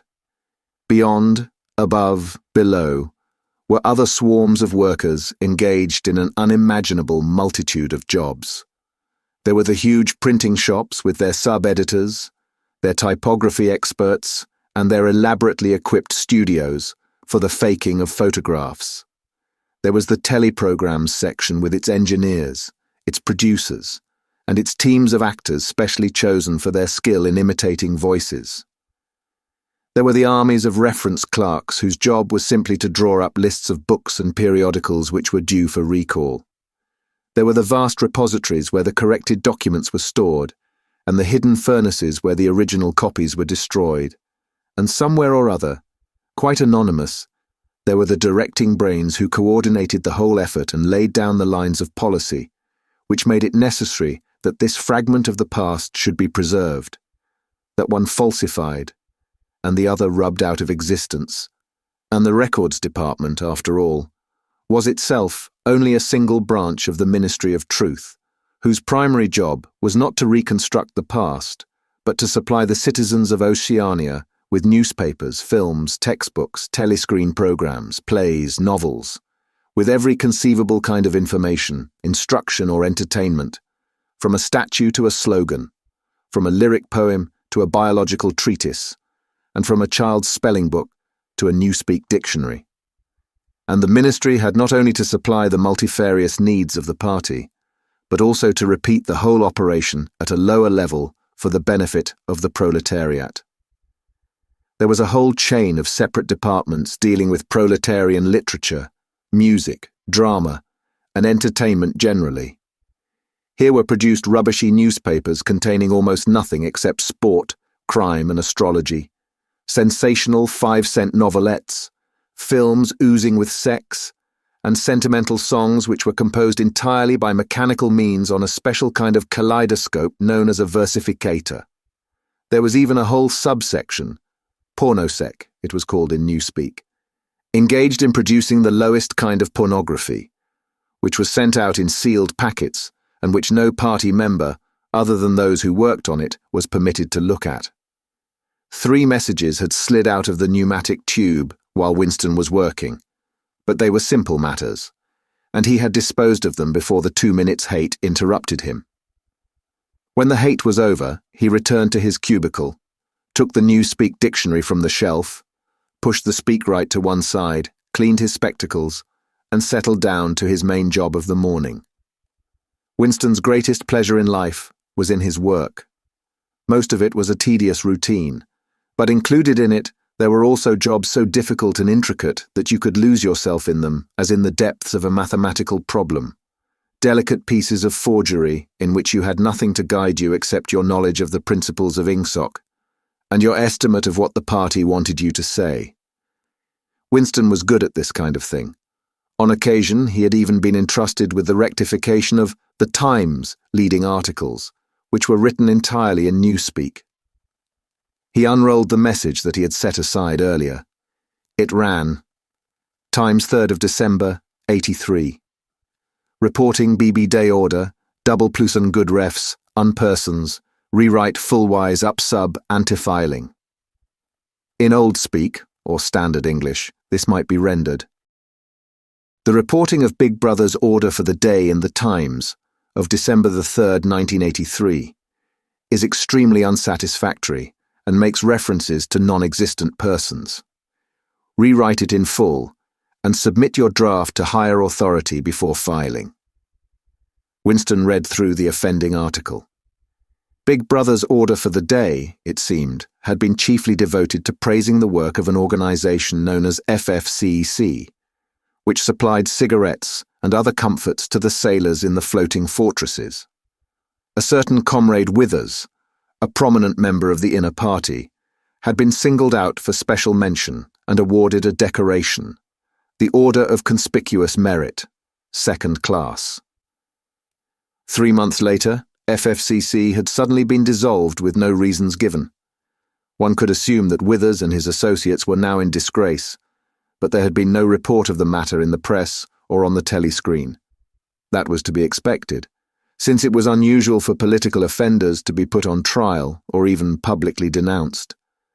The great purges involving thousands of people, with public trials of traitors and thought criminals who made abject confession of their crimes and were afterwards executed, were special showpieces not occurring oftener than once in a couple of years. More commonly, people who had incurred the displeasure of the party simply disappeared and were never heard of again. One never had the smallest clue as to what had happened to them. In some cases, they might not even be dead. Perhaps 30 people personally known to Winston, not counting his parents, had disappeared at one time or another. Winston stroked his nose gently with a paperclip. In the cubicle across the way, Comrade Tillotson was still crouching secretively over his speakwrite. He raised his head for a moment. Again the hostile spectacle flash. Winston wondered whether Comrade Tillotson was engaged on the same job as himself. It was perfectly possible. So tricky a piece of work would never be entrusted to a single person. On the other hand, to turn it over to a committee would be to admit openly that an act of fabrication was taking place. Very likely as many as a dozen people were now working away on rival versions of what Big Brother had actually said, and presently some master brain in the inner party would select this version or that, would re-edit it and set in motion the complex processes of cross-referencing that would be required, and then the chosen lie would pass into the permanent records and become truth. Winston did not know why Withers had been disgraced. Perhaps it was for corruption or incompetence. Perhaps Big Brother was merely getting rid of a too popular subordinate. Perhaps Withers or someone close to him had been suspected of heretical tendencies. Or perhaps, what was likeliest of all, the thing had simply happened because purges and vaporizations were a necessary part of the mechanics of government. The only real clue lay in the words refs unpersons, which indicated that Withers was already dead. You could not invariably assume this to be the case when people were arrested. Sometimes they were released and allowed to remain at liberty for as much as a year or 2 years before being executed. Very occasionally, some person whom you had believed dead long since would make a ghostly reappearance at some public trial, where he would implicate hundreds of others by his testimony, before vanishing, this time forever. Withers, however, was already an unperson. He did not exist. He had never existed. Winston decided that it would not be enough simply to reverse the tendency of Big Brother's speech. It was better to make it deal with something totally unconnected with its original subject. He might turn the speech into the usual denunciation of traitors and thought criminals, but that was a little too obvious. While to invent a victory at the front, or some triumph of overproduction in the 9th three-year plan, might complicate the records too much. What was needed was a piece of pure fantasy. Suddenly there sprang into his mind, ready-made as it were, the image of a certain Comrade Ogilvy, who had recently died in battle, in heroic circumstances. There were occasions when Big Brother devoted his order for the day to commemorating some humble, rank-and-file party member whose life and death he held up as an example worthy to be followed. Today, he should commemorate Comrade Ogilvy. It was true that there was no such person as Comrade Ogilvy, but a few lines of print and a couple of faked photographs would soon bring him into existence. Winston thought for a moment, then pulled the speakwrite towards him and began dictating in Big Brother's familiar style. A style at once military and pedantic, and because of a trick of asking questions and then promptly answering them. What lessons do we learn from this fact, comrades? The lesson, which is also one of the fundamental principles of INGSOC, that, etc., etc., easy to imitate. At the age of 3, Comrade Ogilvy had refused all toys except a drum, a submachine gun, and a model helicopter. At 6, a year early, by a special relaxation of the rules, he had joined the spies. At 9, he had been a troop leader. At 11, he had denounced his uncle to the thought police after overhearing a conversation which appeared to him to have criminal tendencies. At 17, he had been a district organizer of the Junior Anti-Sex League.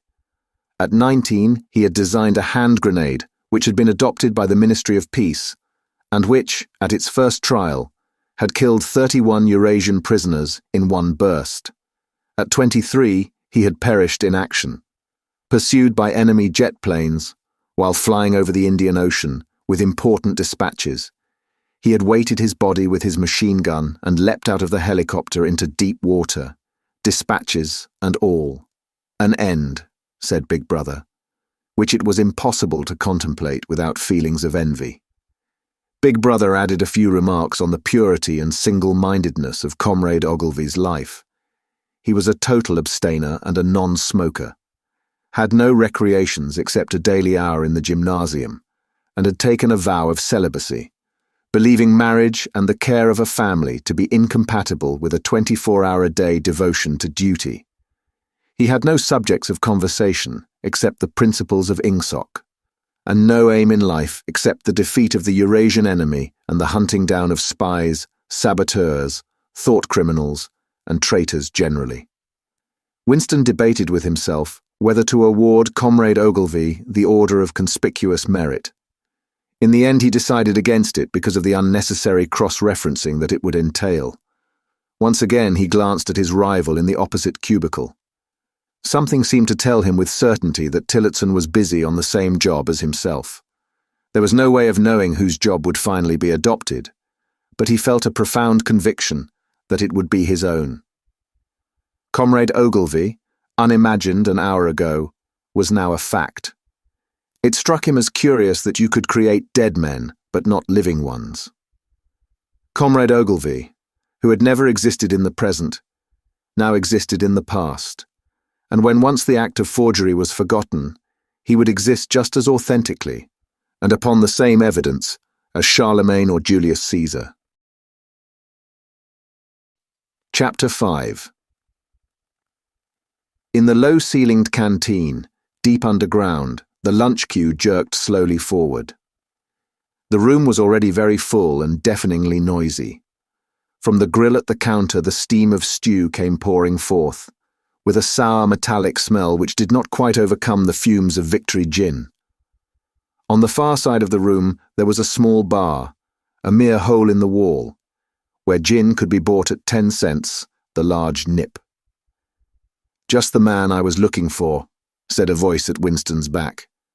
He turned round. It was his friend Syme, who worked in the research department. Perhaps friend was not exactly the right word.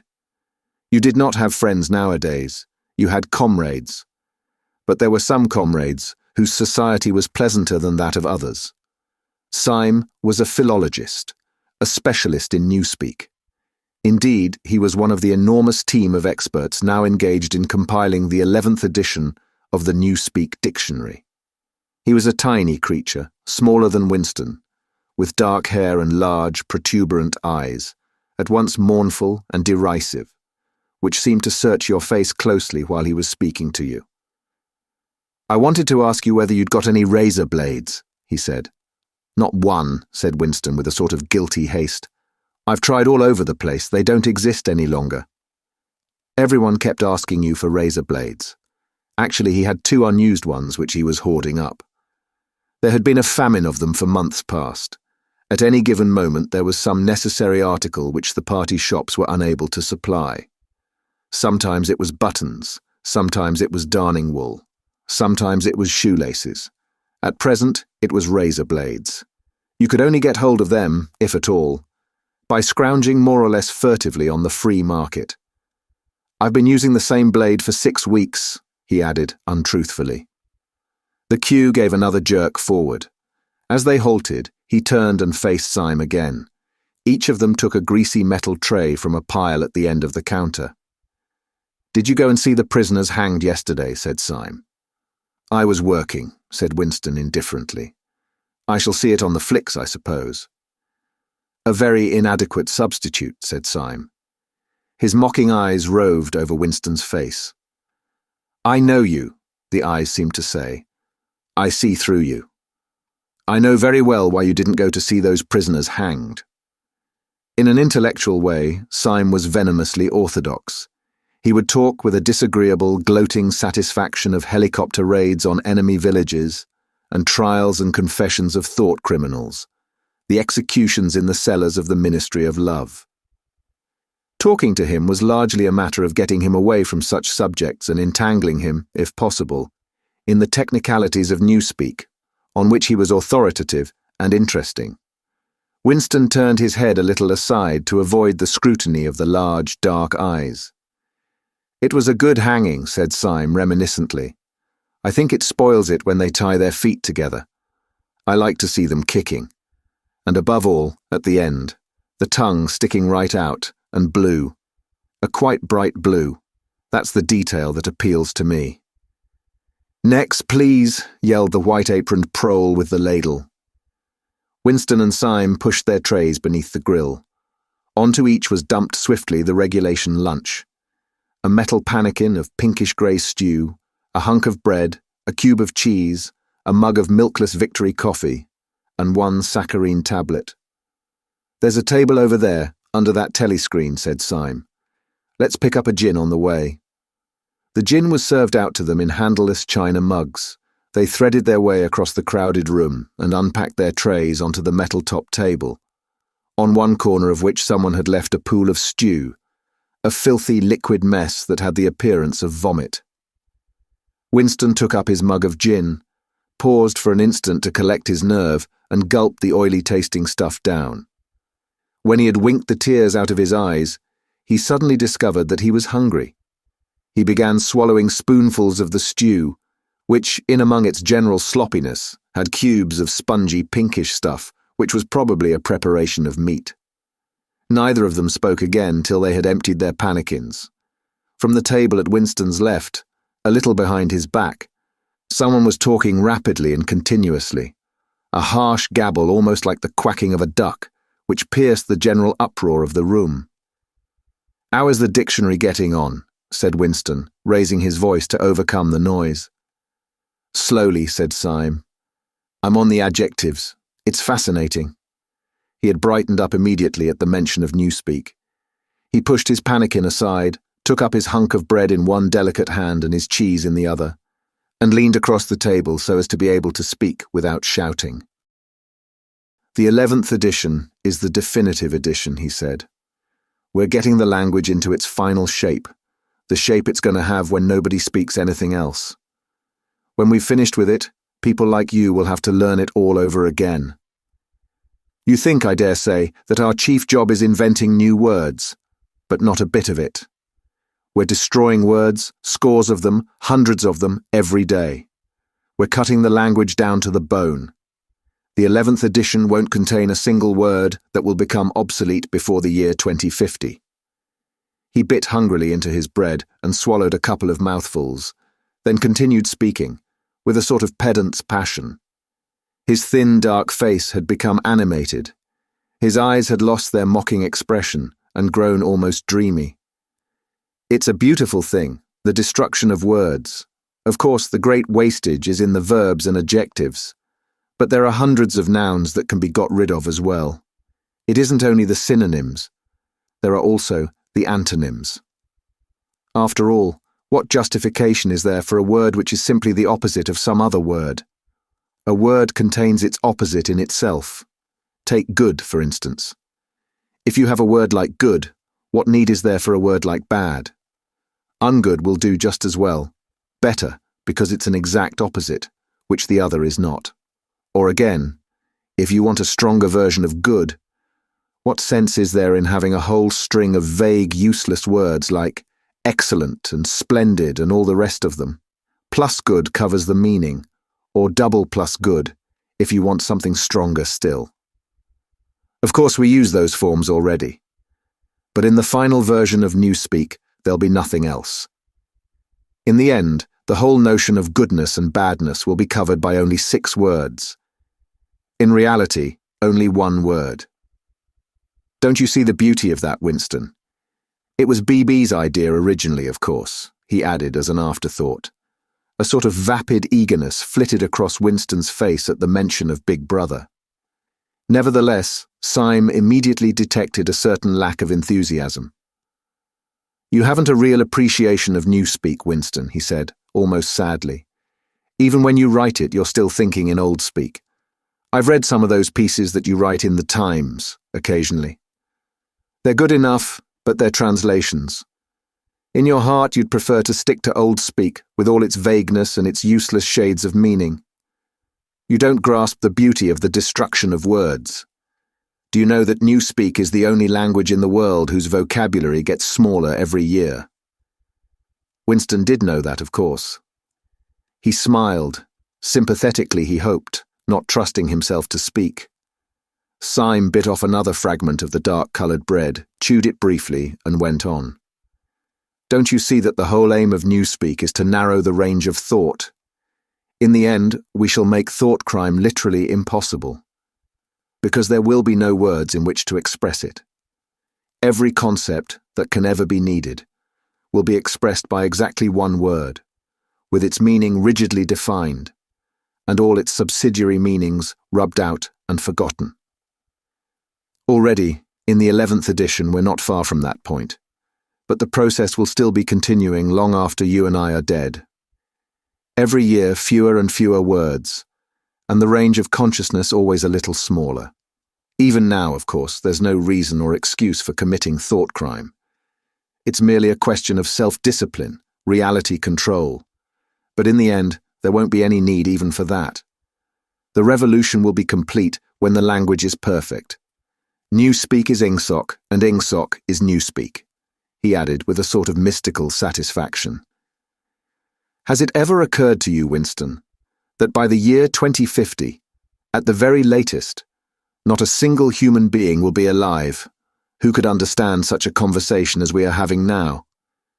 Except, began Winston doubtfully, and he stopped. It had been on the tip of his tongue to say, except the proles, but he checked himself, not feeling fully certain that this remark was not in some way unorthodox. Syme, however, had divined what he was about to say. The proles are not human beings, he said carelessly. By 2050, earlier probably, all real knowledge of old speak will have disappeared. The whole literature of the past will have been destroyed. Chaucer, Shakespeare, Milton, Byron, they'll exist only in Newspeak versions, not merely changed into something different, but actually changed into something contradictory of what they used to be. Even the literature of the party will change. Even the slogans will change. How could you have a slogan like "Freedom is slavery" when the concept of freedom has been abolished? The whole climate of thought will be different. In fact, there will be no thought, as we understand it now. Orthodoxy means not thinking, not needing to think. Orthodoxy is unconsciousness. One of these days, thought Winston with sudden, deep conviction, Syme will be vaporized. He is too intelligent. He sees too clearly and speaks too plainly. The party does not like such people. One day, he will disappear. It is written in his face. Winston had finished his bread and cheese. He turned a little sideways in his chair to drink his mug of coffee. At the table on his left, the man with the strident voice was still talking remorselessly away. A young woman who was perhaps his secretary, and who was sitting with her back to Winston, was listening to him and seemed to be eagerly agreeing with everything that he said. From time to time, Winston caught some such remark as, "I think you're so right, I do so agree with you," uttered in a youthful and rather silly feminine voice. But the other voice never stopped for an instant, even when the girl was speaking. Winston knew the man by sight, though he knew no more about him than that he held some important post in the fiction department. He was a man of about 30, with a muscular throat and a large, mobile mouth. His head was thrown back a little, and because of the angle at which he was sitting, his spectacles caught the light and presented to Winston two blank discs instead of eyes. What was slightly horrible was that from the stream of sound that poured out of his mouth, it was almost impossible to distinguish a single word. Just once Winston caught a phrase, "complete and final elimination of Goldsteinism," jerked out very rapidly and, as it seemed, all in one piece, like a line of type cast solid. For the rest it was just a noise, a quack-quack-quacking. And yet, though you could not actually hear what the man was saying, you could not be in any doubt about its general nature. He might be denouncing Goldstein and demanding sterner measures against thought criminals and saboteurs. He might be fulminating against the atrocities of the Eurasian army. He might be praising Big Brother or the heroes on the Malabar front. It made no difference. Whatever it was, you could be certain that every word of it was pure orthodoxy, pure ingsoc. As he watched the eyeless face with the jaw moving rapidly up and down, Winston had a curious feeling that this was not a real human being, but some kind of dummy. It was not the man's brain that was speaking, it was his larynx. The stuff that was coming out of him consisted of words, but it was not speech in the true sense. It was a noise uttered in unconsciousness, like the quacking of a duck. Syme had fallen silent for a moment, and with the handle of his spoon was tracing patterns in the puddle of stew. The voice from the other table quacked rapidly on, easily audible in spite of the surrounding din. "There is a word in Newspeak," said Syme. "I don't know whether you know it. Duck speak. To quack like a duck. It is one of those interesting words that have two contradictory meanings. Applied to an opponent, it is abuse. Applied to someone you agree with, it is praise." Unquestionably, Syme will be vaporized, Winston thought again. He thought it with a kind of sadness, although well knowing that Syme despised him and slightly disliked him, and was fully capable of denouncing him as a thought criminal if he saw any reason for doing so. There was something subtly wrong with Syme. There was something that he lacked. Discretion, aloofness, a sort of saving stupidity. You could not say that he was unorthodox. He believed in the principles of ingsoc. He venerated Big Brother. He rejoiced over victories. He hated heretics, not merely with sincerity, but with a sort of restless zeal, an up-to-dateness of information, which the ordinary party member did not approach.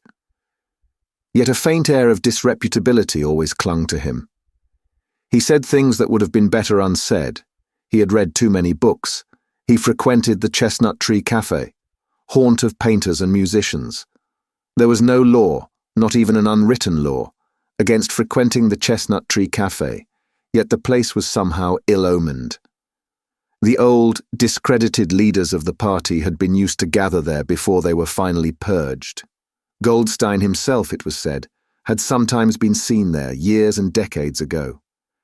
Syme's fate was not difficult to foresee. And yet it was a fact that if Syme grasped, even for 3 seconds, the nature of his, Winston's secret opinions. He would betray him instantly to the thought police. So would anybody else for that matter. But Syme more than most. Zeal was not enough. Orthodoxy was unconsciousness. Syme looked up. "Here comes Parsons," he said. Something in the tone of his voice seemed to add, "That bloody fool." Parsons, Winston's fellow tenant at Victory Mansions, was in fact threading his way across the room, a tubby, middle-sized man with fair hair and a frog-like face. At 35 he was already putting on rolls of fat at neck and waistline, but his movements were brisk and boyish. His whole appearance was that of a little boy grown large, so much so that although he was wearing the regulation overalls, it was almost impossible not to think of him as being dressed in the blue shorts, grey shirt, and red neckerchief of the spies. In visualizing him, one saw always a picture of dimpled knees and sleeves rolled back from pudgy forearms. Parsons did, indeed, invariably revert to shorts when a community hike or any other physical activity gave him an excuse for doing so. He greeted them both with a cheery, "Hello, hello," and sat down at the table, giving off an intense smell of sweat. Beads of moisture stood out all over his pink face. His powers of sweating were extraordinary. At the community centre you could always tell when he had been playing table tennis by the dampness of the bat handle. Syme had produced a strip of paper on which there was a long column of words, and was studying it with an ink pencil between his fingers. "Look at him working away in the lunch hour," said Parsons, nudging Winston. "Keenness, eh? What's that you've got there, old boy? Something a bit too brainy for me, I expect. Smith, old boy, I'll tell you why I'm chasing you. It's that sub you forgot to give me." "Which sub is that?" said Winston, automatically feeling for money. About a quarter of one's salary had to be earmarked for voluntary subscriptions, which were so numerous that it was difficult to keep track of them. "For Hate Week. You know, the house-by-house fund. I'm treasurer for our block. We're making an all-out effort, going to put on a tremendous show. I tell you, it won't be my fault if old Victory Mansions doesn't have the biggest outfit of flags in the whole street. $2 you promised me." Winston found and handed over 2 creased and filthy notes, which Parsons entered in a small notebook, in the neat handwriting of the illiterate. "By the way, old boy," he said, "I hear that little beggar of mine let fly at you with his catapult yesterday. I gave him a good dressing down for it. In fact, I told him I'd take the catapult away if he does it again." "I think he was a little upset at not going to the execution," said Winston. "Ah, well, what I mean to say, shows the right spirit, doesn't it? Mischievous little beggars they are, both of them. But talk about keenness. All they think about is the spies. And the war, of course. Do you know what that little girl of mine did last Saturday when her troop was on a hike out Berkhamsted way? She got 2 other girls to go with her, slipped off from the hike, and spent the whole afternoon following a strange man. They kept on his tail for 2 hours, right through the woods, and then, when they got into Amersham, handed him over to the patrols." "What did they do that for?" said Winston, somewhat taken aback. Parsons went on triumphantly. "My kid made sure he was some kind of enemy agent, might have been dropped by parachute, for instance. But here's the point, old boy. What do you think put her onto him in the first place? She spotted he was wearing a funny kind of shoes. Said she'd never seen anyone wearing shoes like that before. So the chances were he was a foreigner. Pretty smart for a nipper of 7, eh?" "What happened to the man?" said Winston. "Ah, that I couldn't say, of course. But I wouldn't be altogether surprised if—" Parsons made the motion of aiming a rifle and clicked his tongue for the explosion. "Good," said Syme abstractedly, without looking up from his strip of paper. "Of course we can't afford to take chances," agreed Winston dutifully. "What I mean to say, there is a war on," said Parsons. As though in confirmation of this, a trumpet call floated from the telescreen just above their heads. However, it was not the proclamation of a military victory this time, but merely an announcement from the Ministry of Plenty. "Comrades," cried an eager, youthful voice. "Attention, comrades, we have glorious news for you. We have won the battle for production. Returns now completed of the output of all classes of consumption goods show that the standard of living has risen by no less than 20% over the past year, all over Oceania. This morning, there were irrepressible, spontaneous demonstrations when workers marched out of factories and offices and paraded through the streets with banners voicing their gratitude to Big Brother for the new, happy life which his wise leadership has bestowed upon us. Here are some of the completed figures, foodstuffs. The phrase, "our new happy life," recurred several times. It had been a favourite of late with the Ministry of Plenty. Parsons, his attention caught by the trumpet call, sat listening with a sort of gaping solemnity, a sort of edified boredom. He could not follow the figures, but he was aware that they were in some way a cause for satisfaction. He had lugged out a huge and filthy pipe which was already half full of charred tobacco. With the tobacco ration at 100 grams a week, it was seldom possible to fill a pipe to the top. Winston was smoking a Victory cigarette, which he held carefully horizontal. The new ration did not start till tomorrow, and he had only 4 cigarettes left. For the moment, he had shut his ears to the remoter noises and was listening to the stuff that streamed out of the telescreen. It appeared that there had even been demonstrations to thank Big Brother for raising the chocolate ration to 20 grams a week. And only yesterday, he reflected, it had been announced that the ration was to be reduced to 20 grams a week. Was it possible that they could swallow that after only 24 hours? Yes, they swallowed it. Parsons swallowed it easily, with the stupidity of an animal. The eyeless creature at the other table swallowed it fanatically, passionately, with a furious desire to track down, denounce, and vaporize anyone who should suggest that last week the ration had been 30 grammes. Syme, too, in some more complex way, involving doublethink. Syme swallowed it. Was he then alone in the possession of a memory? The fabulous statistics continued to pour out of the telescreen. As compared with last year, there was more food, more clothes, more houses, more furniture, more cooking pots, more fuel, more ships, more helicopters, more books, more babies, more of everything except disease, crime, and insanity. Year by year and minute by minute, everybody and everything was whizzing rapidly upwards. As Syme had done earlier, Winston had taken up his spoon and was dabbling in the pale-coloured gravy that dribbled across the table, drawing a long streak of it out into a pattern. He meditated resentfully on the physical texture of life. Had it always been like this? Had food always tasted like this? He looked round the canteen.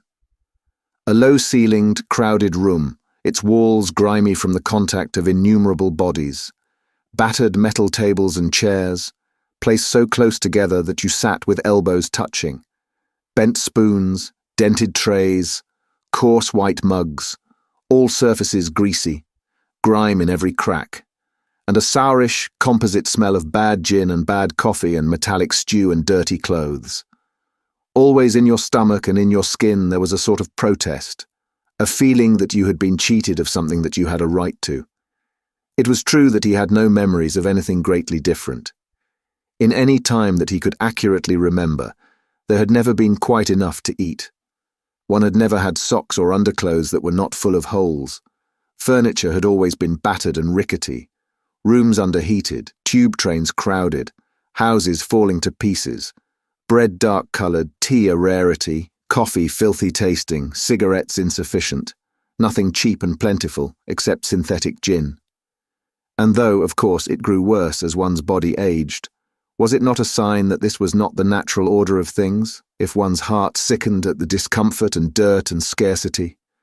The interminable winters, the stickiness of one's socks, the lifts that never worked, the cold water, the gritty soap, the cigarettes that came to pieces, the food with its strange evil tastes.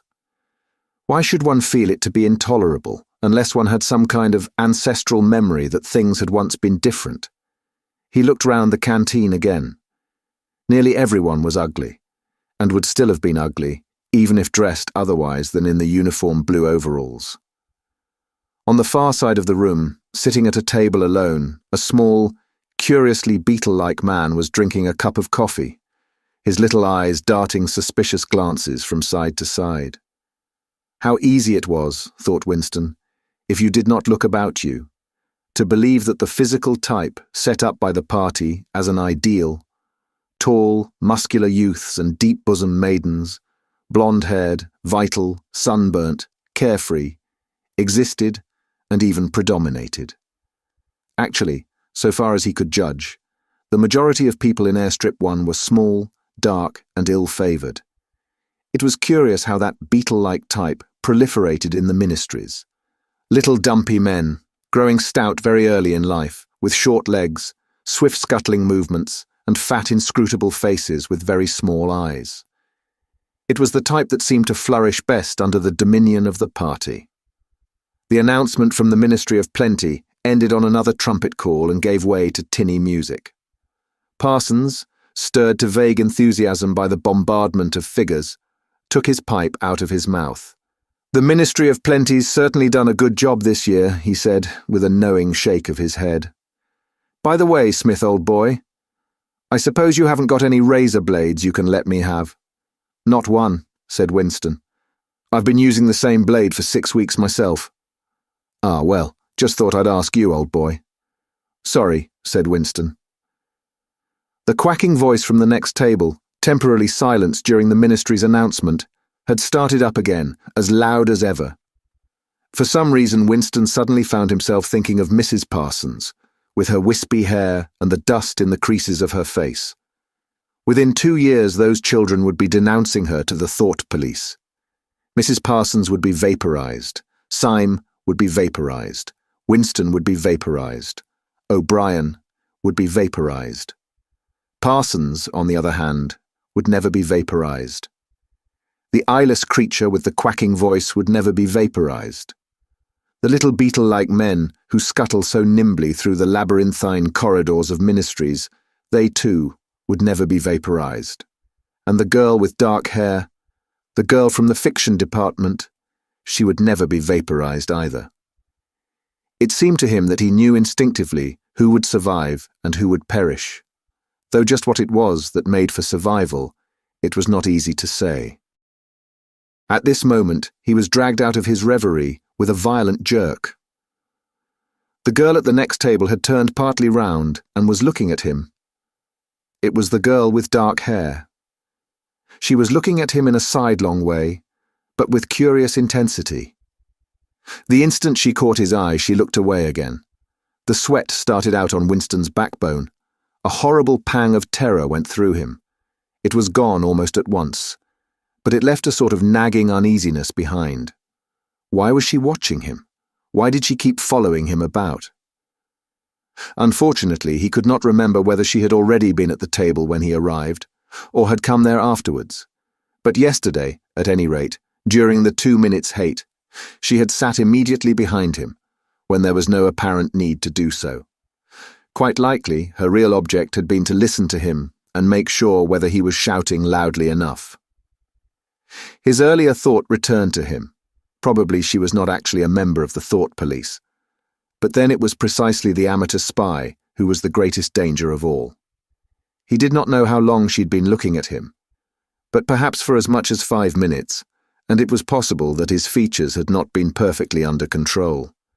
It was terribly dangerous to let your thoughts wander when you were in any public place or within range of a telescreen. The smallest thing could give you away. A nervous tic, an unconscious look of anxiety, a habit of muttering to yourself, anything that carried with it the suggestion of abnormality, of having something to hide.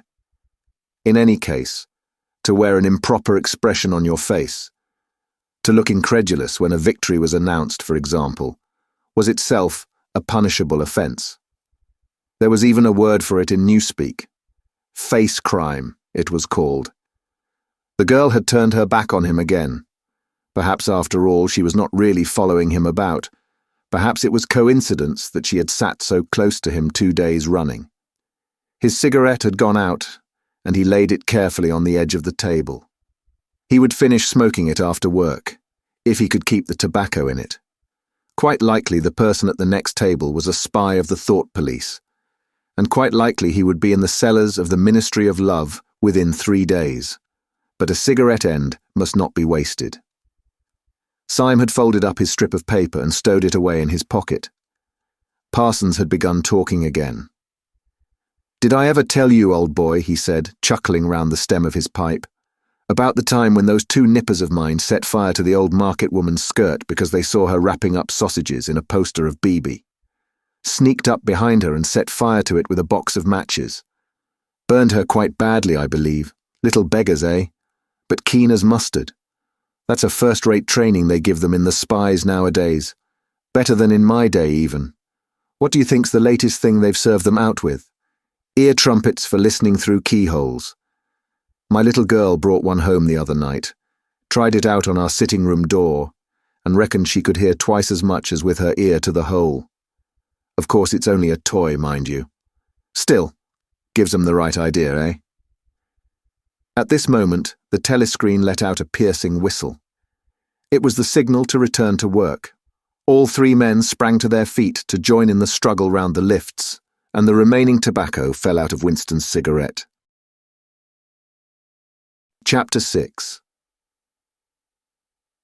Winston was writing in his diary. It was 3 years ago. It was on a dark evening in a narrow side street near one of the big railway stations. She was standing near a doorway in the wall, under a street lamp that hardly gave any light. She had a young face, painted very thick. It was really the paint that appealed to me, the whiteness of it, like a mask, and the bright red lips. Party women never paint their faces. There was nobody else in the street, and no telly screens. She said $2. For the moment it was too difficult to go on. He shut his eyes and pressed his fingers against them, trying to squeeze out the vision that kept recurring. He had an almost overwhelming temptation to shout a string of filthy words at the top of his voice, or to bang his head against the wall, to kick over the table, and hurl the inkpot through the window, to do any violent or noisy or painful thing that might black out the memory that was tormenting him. Your worst enemy, he reflected, was your own nervous system. At any moment, the tension inside you was liable to translate itself into some visible symptom.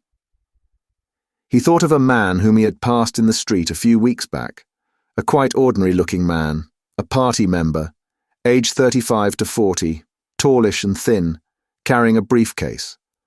They were a few meters apart when the left side of the man's face was suddenly contorted by a sort of spasm. It happened again just as they were passing one another. It was only a twitch, a quiver, rapid as the clicking of a camera shutter, but obviously habitual. He remembered thinking at the time, "That poor devil is done for," and what was frightening was that the action was quite possibly unconscious. The most deadly danger of all was talking in your sleep. There was no way of guarding against that, so far as he could see. He drew his breath and went on writing. I went with her through the doorway and across a backyard into a basement kitchen. There was a bed against the wall, and a lamp on the table, turned down very low. His teeth were set on edge. He would have liked to spit. Simultaneously with the woman in the basement kitchen, he thought of Catherine, his wife.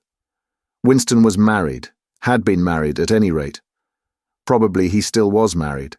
So far as he knew, his wife was not dead.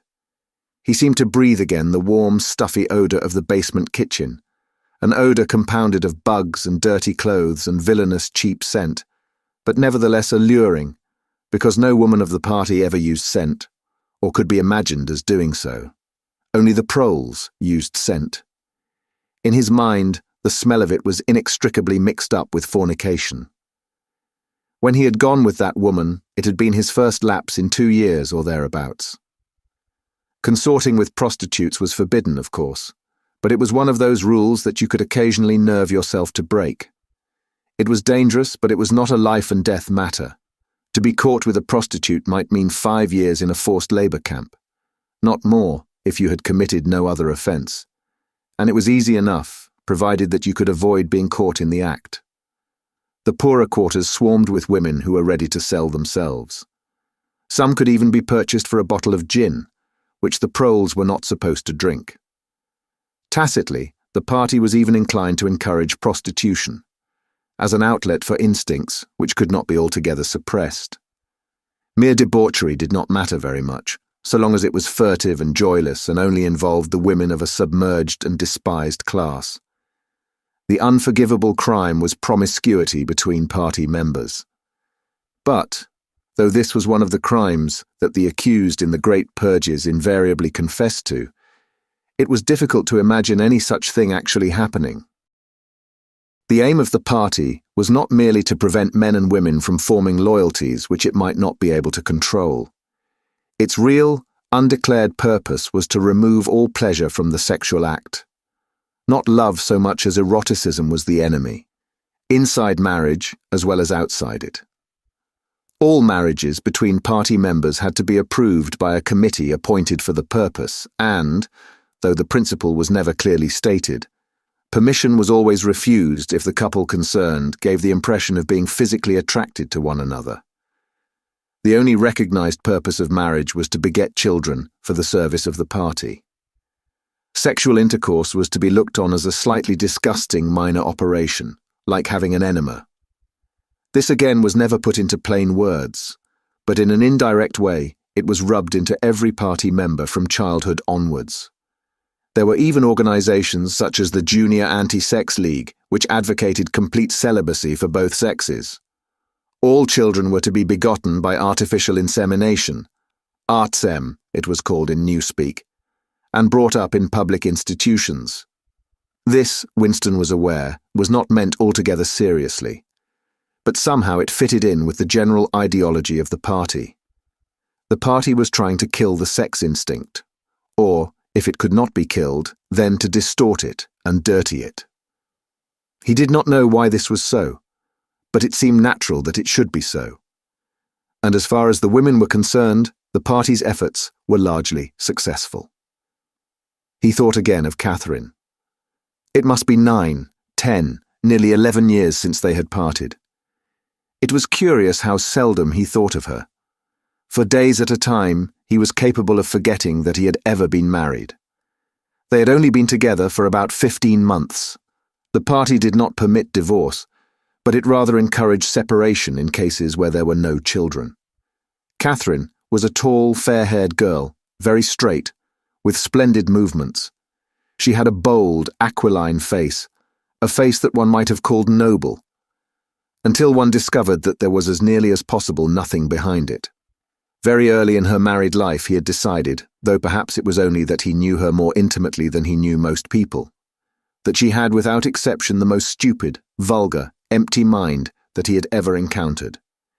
She had not a thought in her head that was not a slogan, and there was no imbecility, absolutely none that she was not capable of swallowing if the party handed it out to her, the human soundtrack, he nicknamed her in his own mind. Yet he could have endured living with her if it had not been for just one thing: sex. As soon as he touched her, she seemed to wince and stiffen. To embrace her was like embracing a jointed wooden image. And what was strange was that even when she was clasping him against her, he had the feeling that she was simultaneously pushing him away with all her strength. The rigidity of her muscles managed to convey that impression. She would lie there with shut eyes, neither resisting nor cooperating, but submitting.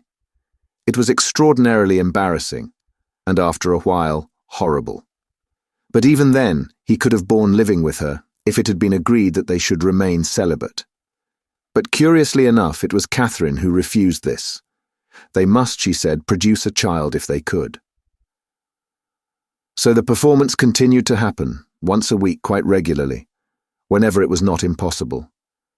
She even used to remind him of it in the morning, as something which had to be done that evening and which must not be forgotten. She had 2 names for it. One was making a baby, and the other was our duty to the party. Yes, she had actually used that phrase. Quite soon, he grew to have a feeling of positive dread when the appointed day came round.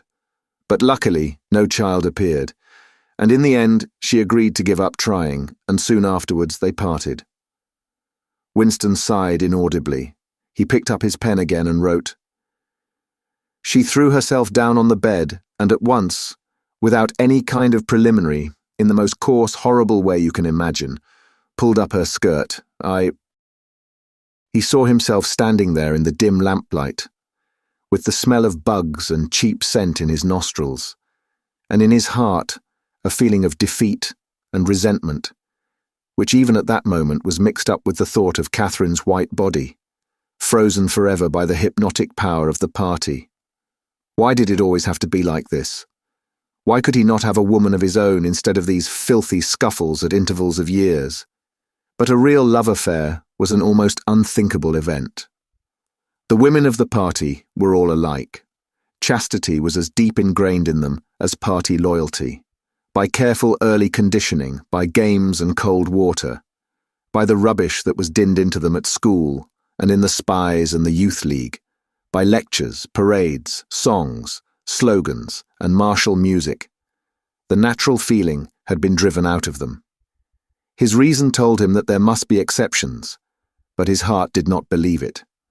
They were all impregnable, as the party intended that they should be, and what he wanted, more even than to be loved, was to break down that wall of virtue, even if it were only once in his whole life. The sexual act, successfully performed, was rebellion. Desire was thought crime.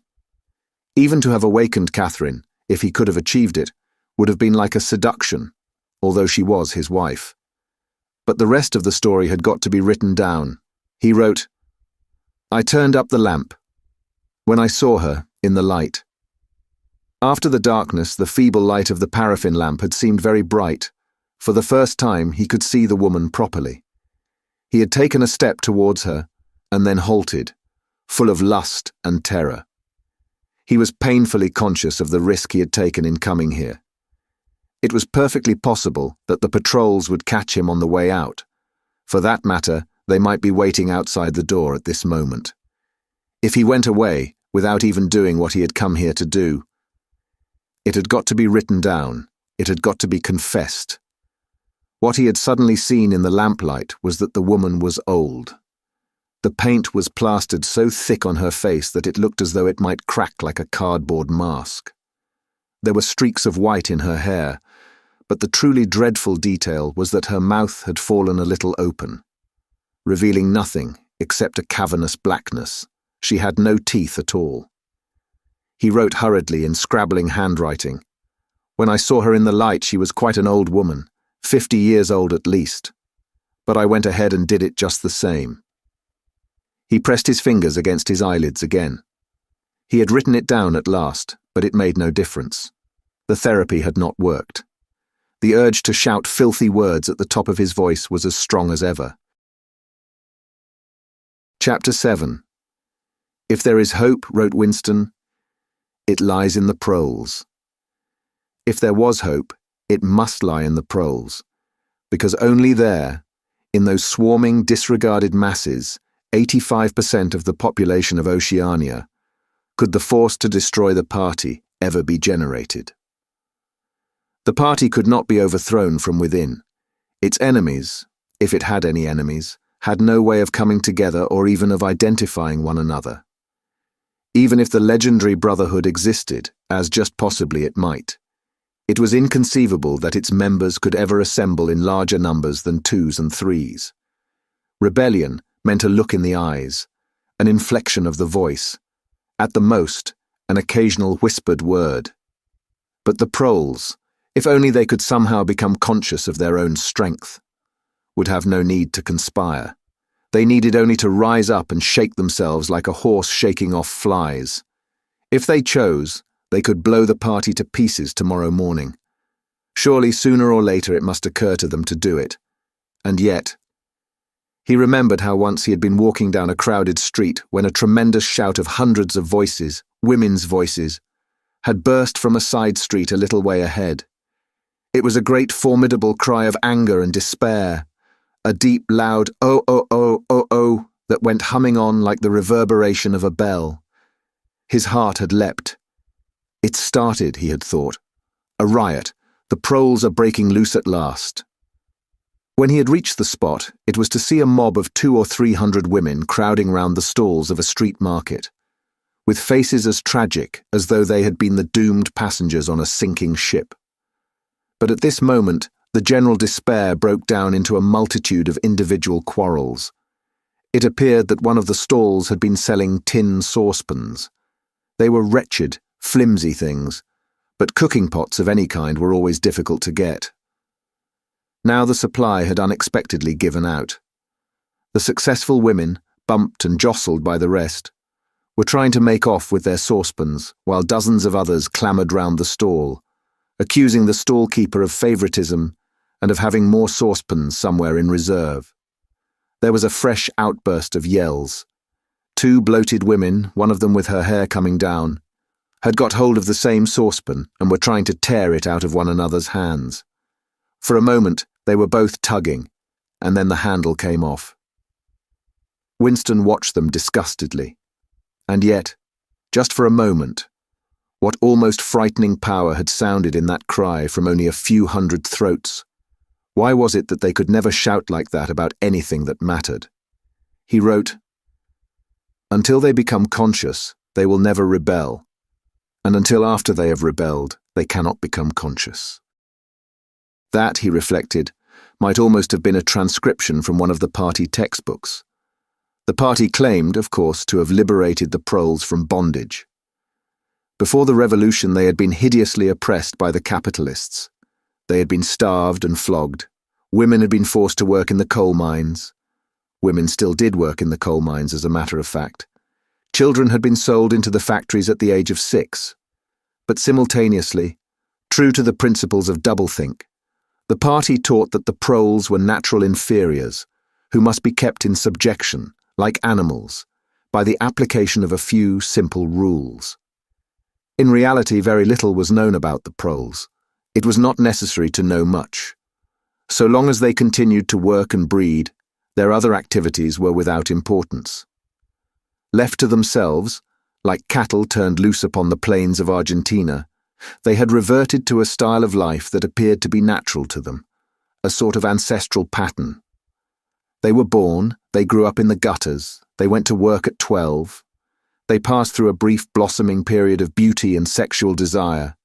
They married at 20, they were middle-aged at 30, they died, for the most part, at 60. Heavy physical work, the care of home and children, petty quarrels with neighbours, films, football, beer, and above all, gambling, filled up the horizon of their minds. To keep them in control was not difficult. A few agents of the thought police moved always among them, spreading false rumours and marking down and eliminating the few individuals who were judged capable of becoming dangerous. But no attempt was made to indoctrinate them with the ideology of the party. It was not desirable that the proles should have strong political feelings. All that was required of them was a primitive patriotism, which could be appealed to whenever it was necessary to make them accept longer working hours or shorter rations. And even when they became discontented, as they sometimes did, their discontent led nowhere, because being without general ideas, they could only focus it on petty specific grievances. The larger evils invariably escaped their notice. The great majority of proles did not even have telescreens in their homes. Even the civil police interfered with them very little. There was a vast amount of criminality in London, a whole world within a world of thieves, bandits, prostitutes, drug peddlers, and racketeers of every description. But since it all happened among the proles themselves, it was of no importance. In all questions of morals, they were allowed to follow their ancestral code. The sexual puritanism of the party was not imposed upon them. Promiscuity went unpunished. Divorce was permitted. For that matter, even religious worship would have been permitted if the proles had shown any sign of needing or wanting it. They were beneath suspicion. As the party slogan put it, "Proles and animals are free." Winston reached down and cautiously scratched his varicose ulcer. It had begun itching again. The thing you invariably came back to was the impossibility of knowing what life before the revolution had really been like. He took out of the drawer a copy of a children's history textbook which he had borrowed from Mrs. Parsons, and began copying a passage into the diary. In the old days, it ran, before the glorious revolution, London was not the beautiful city that we know today. It was a dark, dirty, miserable place where hardly anybody had enough to eat, and where hundreds and thousands of poor people had no boots on their feet, and not even a roof to sleep under. Children no older than you had to work 12 hours a day for cruel masters who flogged them with whips if they worked too slowly and fed them on nothing but stale bread crusts and water. But in among all this terrible poverty, there were just a few great big beautiful houses that were lived in by rich men, who had as many as 30 servants to look after them. These rich men were called capitalists. They were fat, ugly men with wicked faces, like the one in the picture on the opposite page. You can see that he's dressed in a long black coat, which was called a frock coat, and a queer, shiny hat shaped like a stovepipe, which was called a top hat. This was the uniform of the capitalists, and no one else was allowed to wear it. The capitalists owned everything in the world, and everyone else was their slave. They owned all the land, all the houses, all the factories, and all the money. If anyone disobeyed them, they could throw them into prison, or they could take his job away and starve him to death. When any ordinary person spoke to a capitalist, he had to cringe and bow to him, and take off his cap and address him as Sir. The chief of all the capitalists was called the king, but he knew the rest of the catalogue. There would be mention of the bishops in their lawn sleeves, the judges in their ermine robes, the pillory, the stocks, the treadmill, the cat-o'-nine tails, the Lord Mayor's banquet, and the practice of kissing the Pope's toe.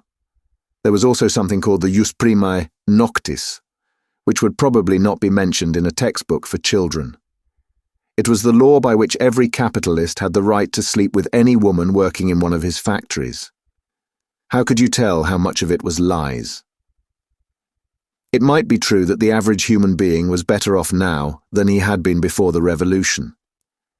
The only evidence to the contrary was the mute protest in your own bones, the instinctive feeling that the conditions you lived in were intolerable, and that at some other time they must have been different. It struck him that the truly characteristic thing about modern life was not its cruelty and insecurity, but simply its bareness, its dinginess, its listlessness. Life, if you looked about you, bore no resemblance not only to the lies that streamed out of the telescreens, but even to the ideals that the party was trying to achieve. Great areas of it, even for a party member, were neutral and non-political, a matter of slogging through dreary jobs, fighting for a place on the tube, darning a worn-out sock, cadging a saccharin tablet, saving a cigarette end. The ideal set up by the party was something huge, terrible, and glittering, a world of steel and concrete, of monstrous machines and terrifying weapons, a nation of warriors and fanatics, marching forward in perfect unity, all thinking the same thoughts and shouting the same slogans, perpetually working, fighting, triumphing, persecuting. 300 million people, all with the same face. The reality was decaying, dingy cities where underfed people shuffled to and fro in leaky shoes, in patched-up 19th-century houses that smelt always of cabbage and bad lavatories. He seemed to see a vision of London, vast and ruinous, city of a million dustbins. And mixed up with it was a picture of Mrs. Parsons, a woman with lined face and wispy hair, fiddling helplessly with a blocked wastepipe. He reached down and scratched his ankle again. Day and night the telescreens bruised your ears with statistics proving that people today had more food, more clothes, better houses, better recreations, that they lived longer, worked shorter hours, were bigger, healthier, stronger, happier, more intelligent, better educated than the people of 50 years ago. Not a word of it could ever be proved or disproved. The party claimed, for example, that today 40% of adult proles were literate. Before the revolution, it was said the number had only been 15%. The party claimed that the infant mortality rate was now only 160 per thousand, whereas before the revolution it had been 300. and so it went on. It was like a single equation with two unknowns. It might very well be that literally every word in the history books, even the things that one accepted without question, was pure fantasy. For all he knew, there might never have been any such law as the jus primae noctis, or any such creature as a capitalist, or any such garment as a top hat. Everything faded into mist. The past was erased. The erasure was forgotten. The lie became truth. Just once in his life he had possessed, after the event, that was what counted, concrete, unmistakable evidence of an act of falsification. He had held it between his fingers for as long as 30 seconds. In 1973, it must have been. At any rate, it was at about the time when he and Catherine had parted. But the really relevant date was 7 or 8 years earlier. The story really began in the middle 60s, the period of the Great Purges in which the original leaders of the revolution were wiped out once and for all. By 1970, none of them was left, except Big Brother himself. All the rest had by that time been exposed as traitors and counter-revolutionaries. Goldstein had fled and was hiding no one knew where, and of the others, a few had simply disappeared, while the majority had been executed after spectacular public trials, at which they made confession of their crimes. Among the last survivors were 3 men named Jones, Aronson, and Rutherford. It must have been in 1965 that these 3 had been arrested. As often happened, they had vanished for a year or more, so that one did not know whether they were alive or dead, and then had suddenly been brought forth to incriminate themselves in the usual way. They had confessed to intelligence with the enemy. At that date, too, the enemy was Eurasia. Embezzlement of public funds, the murder of various trusted party members, intrigues against the leadership of Big Brother which had started long before the revolution happened, and acts of sabotage causing the death of hundreds of thousands of people. After confessing to these things, they had been pardoned, reinstated in the party, and given posts which were in fact sinecures but which sounded important. All 3 had written long, abject articles in The Times, analysing the reasons for their defection and promising to make amends. Sometime after their release, Winston had actually seen all 3 of them in the Chestnut Tree Cafe. He remembered the sort of terrified fascination with which he had watched them out of the corner of his eye. They were men far older than himself, relics of the ancient world, almost the last great figures left over from the heroic days of the party. The glamour of the underground struggle and the Civil War still faintly clung to them. He had the feeling, though already at that time facts and dates were growing blurry, that he had known their names years earlier than he had known that of Big Brother. But also they were outlaws, enemies, untouchables, doomed with absolute certainty to extinction within a year or 2. No one who had once fallen into the hands of the thought police ever escaped in the end. They were corpses waiting to be sent back to the grave. There was no one at any of the tables nearest to them. It was not wise even to be seen in the neighbourhood of such people. They were sitting in silence before glasses of the gin flavoured with cloves, which was the speciality of the cafe. Of the 3, it was Rutherford whose appearance had most impressed Winston. Rutherford had once been a famous caricaturist, whose brutal cartoons had helped to inflame popular opinion before and during the Revolution. Even now, at long intervals, his cartoons were appearing in the Times. They were simply an imitation of his earlier manner, and curiously lifeless and unconvincing. Always they were a rehashing of the ancient themes: slum tenements, starving children, street battles, capitalists in top hats. Even on the barricades, the capitalists still seemed to cling to their top hats, an endless, hopeless effort to get back into the past. He was a monstrous man, with a mane of greasy grey hair, his face pouched and seamed, with thick, negroid lips. At one time, he must have been immensely strong. Now his great body was sagging, sloping, bulging, falling away in every direction.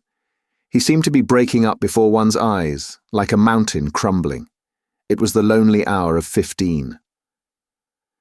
Winston could not now remember how he had come to be in the cafe at such a time. The place was almost empty. A tinny music was trickling from the telescreens. The three men sat in their corner, almost motionless, never speaking. Uncommanded, the waiter brought fresh glasses of gin. There was a chessboard on the table beside them, with the pieces set out, but no game started. And then, for perhaps half a minute in all, something happened to the telescreens. The tune that they were playing changed, and the tone of the music changed too. There came into it, but it was something hard to describe. It was a peculiar, cracked, braying, jeering note. In his mind, Winston called it a yellow note. And then a voice from the telescreen was singing, "Under the spreading chestnut tree, I sold you, and you sold me. There lie they, and here lie we, under the spreading chestnut tree." The three men never stirred, but when Winston glanced again at Rutherford's ruinous face, he saw that his eyes were full of tears, and for the first time he noticed, with a kind of inward shudder, and yet not knowing at what he shuddered, that both Aronson and Rutherford had broken noses. A little later, all three were rearrested. It appeared that they had engaged in fresh conspiracies from the very moment of their release. At their second trial, they confessed to all their old crimes over again, with a whole string of new ones. They were executed, and their fate was recorded in the party histories, a warning to posterity. About 5 years after this, in 1973, Winston was unrolling a wad of documents which had just flopped out of the pneumatic tube onto his desk when he came on a fragment of paper which had evidently been slipped in among the others and then forgotten. The instant he had flattened it out, he saw its significance.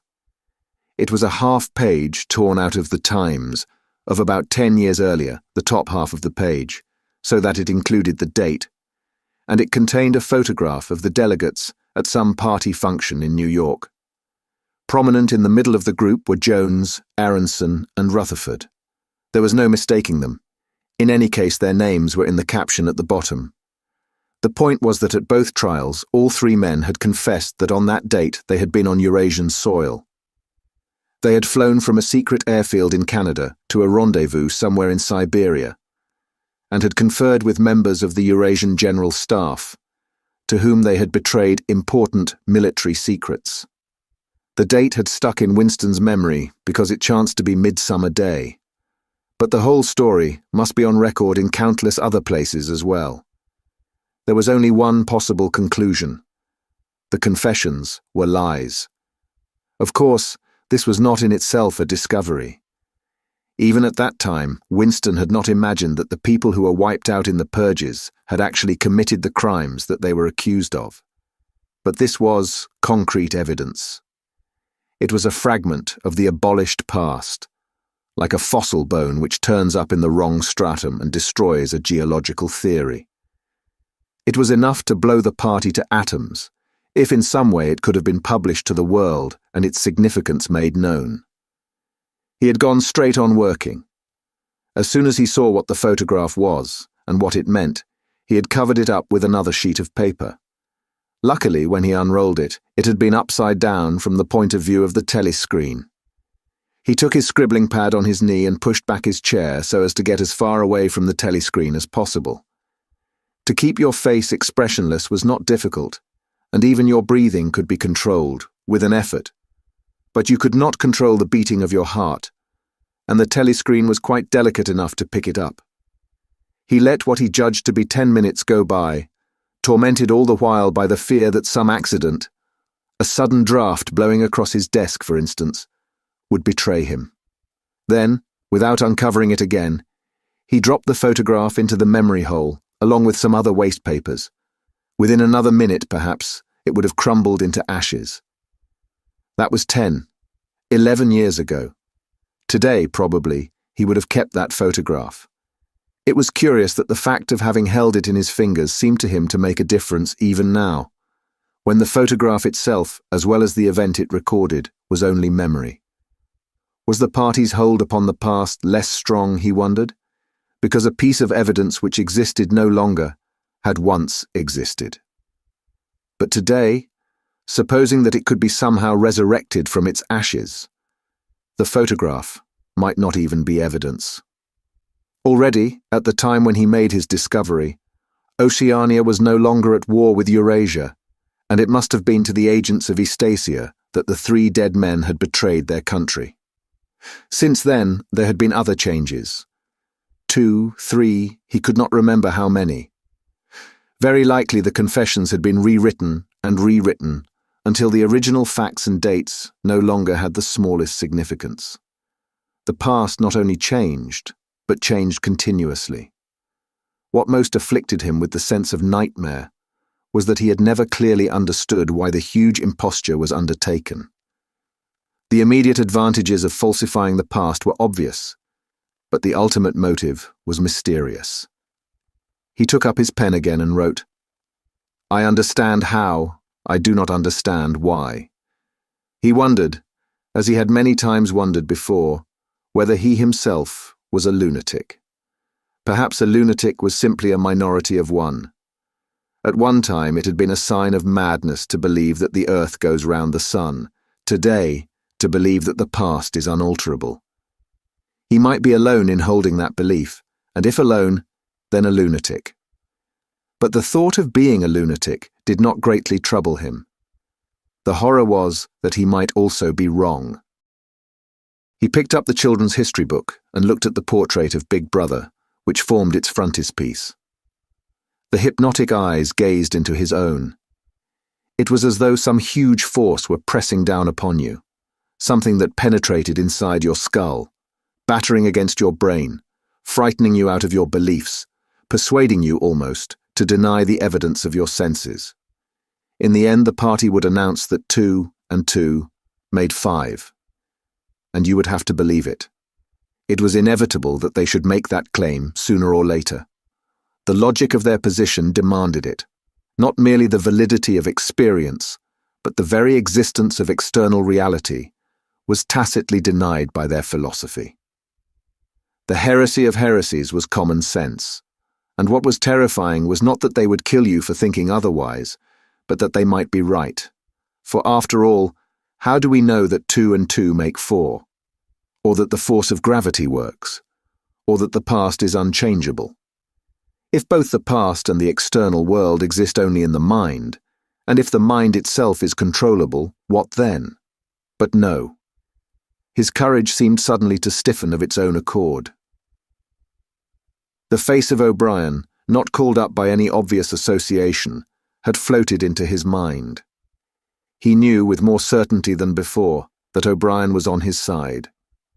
He was writing the diary for O'Brien, to O'Brien. It was like an interminable letter which no one would ever read, but which was addressed to a particular person and took its colour from that fact. The party told you to reject the evidence of your eyes and ears. It was their final, most essential command. His heart sank as he thought of the enormous power arrayed against him, the ease with which any party intellectual would overthrow him in debate, the subtle arguments which he would not be able to understand, much less answer. And yet he was in the right. They were wrong, and he was right. The obvious, the silly, and the true had got to be defended. Truisms are true, hold on to that. The solid world exists, its laws do not change. Stones are hard, water is wet, objects unsupported fall towards the earth's centre. With the feeling that he was speaking to O'Brien, and also that he was setting forth an important axiom, he wrote, "Freedom is the freedom to say that 2 + 2 make 4. If that is granted, all else follows." Chapter 8. From somewhere at the bottom of a passage, the smell of roasting coffee, real coffee, not victory coffee, came floating out into the street. Winston paused involuntarily. For perhaps 2 seconds he was back in the half-forgotten world of his childhood. Then a door banged, seeming to cut off the smell as abruptly as though it had been a sound. He had walked several kilometres over pavements, and his varicose ulcer was throbbing. This was the second time in 3 weeks that he had missed an evening at the community centre. A rash act, since you could be certain that the number of your attendances at the centre was carefully checked. In principle, a party member had no spare time, and was never alone except in bed. It was assumed that when he was not working, eating, or sleeping, he would be taking part in some kind of communal recreation. To do anything that suggested a taste for solitude, even to go for a walk by yourself, was always slightly dangerous. There was a word for it in Newspeak. Own life, it was called, meaning individualism and eccentricity. But this evening, as he came out of the ministry, the balminess of the April air had tempted him. The sky was a warmer blue than he had seen it that year, and suddenly the long, noisy evening at the centre, the boring, exhausting games, the lectures, the creaking camaraderie oiled by gin, had seemed intolerable. On impulse, he had turned away from the bus stop and wandered off into the labyrinth of London, first south, then east, then north again, losing himself among unknown streets and hardly bothering in which direction he was going. If there is hope, he had written in the diary, it lies in the proles. The words kept coming back to him, statement of a mystical truth and a palpable absurdity. He was somewhere in the vague, brown-coloured slums to the north and east of what had once been St. Pancras Station. He was walking up a cobbled street of little two-storey houses with battered doorways which gave straight on the pavement and which were somehow curiously suggestive of Ratholes. There were puddles of filthy water here and there among the cobbles. In and out of the dark doorways and down narrow alleyways that branched off on either side, people swarmed in astonishing numbers. Girls in full bloom, with crudely lipsticked mouths, and youths who chased the girls, and swollen, waddling women who showed you what the girls would be like in 10 years' time, and old bent creatures shuffling along on splayed feet, and ragged barefooted children who played in the puddles, and then scattered at angry yells from their mothers. Perhaps a quarter of the windows in the street were broken and boarded up. Most of the people paid no attention to Winston. A few eyed him with a sort of guarded curiosity. Two monstrous women with brick-red forearms folded across their aprons were talking outside a doorway. Winston caught scraps of conversation as he approached. "Yes," I says to her, "that's all very well," I says. "But if you'd have been in my place, you'd have done the same as what I done. It's easy to criticize," I says, "but you ain't got the same problems as what I got." "Ah," said the other, "that's just it. That's just where it is." The strident voices stopped abruptly. The women studied him in hostile silence as he went past. But it was not hostility exactly, merely a kind of wariness, a momentary stiffening, as at the passing of some unfamiliar animal.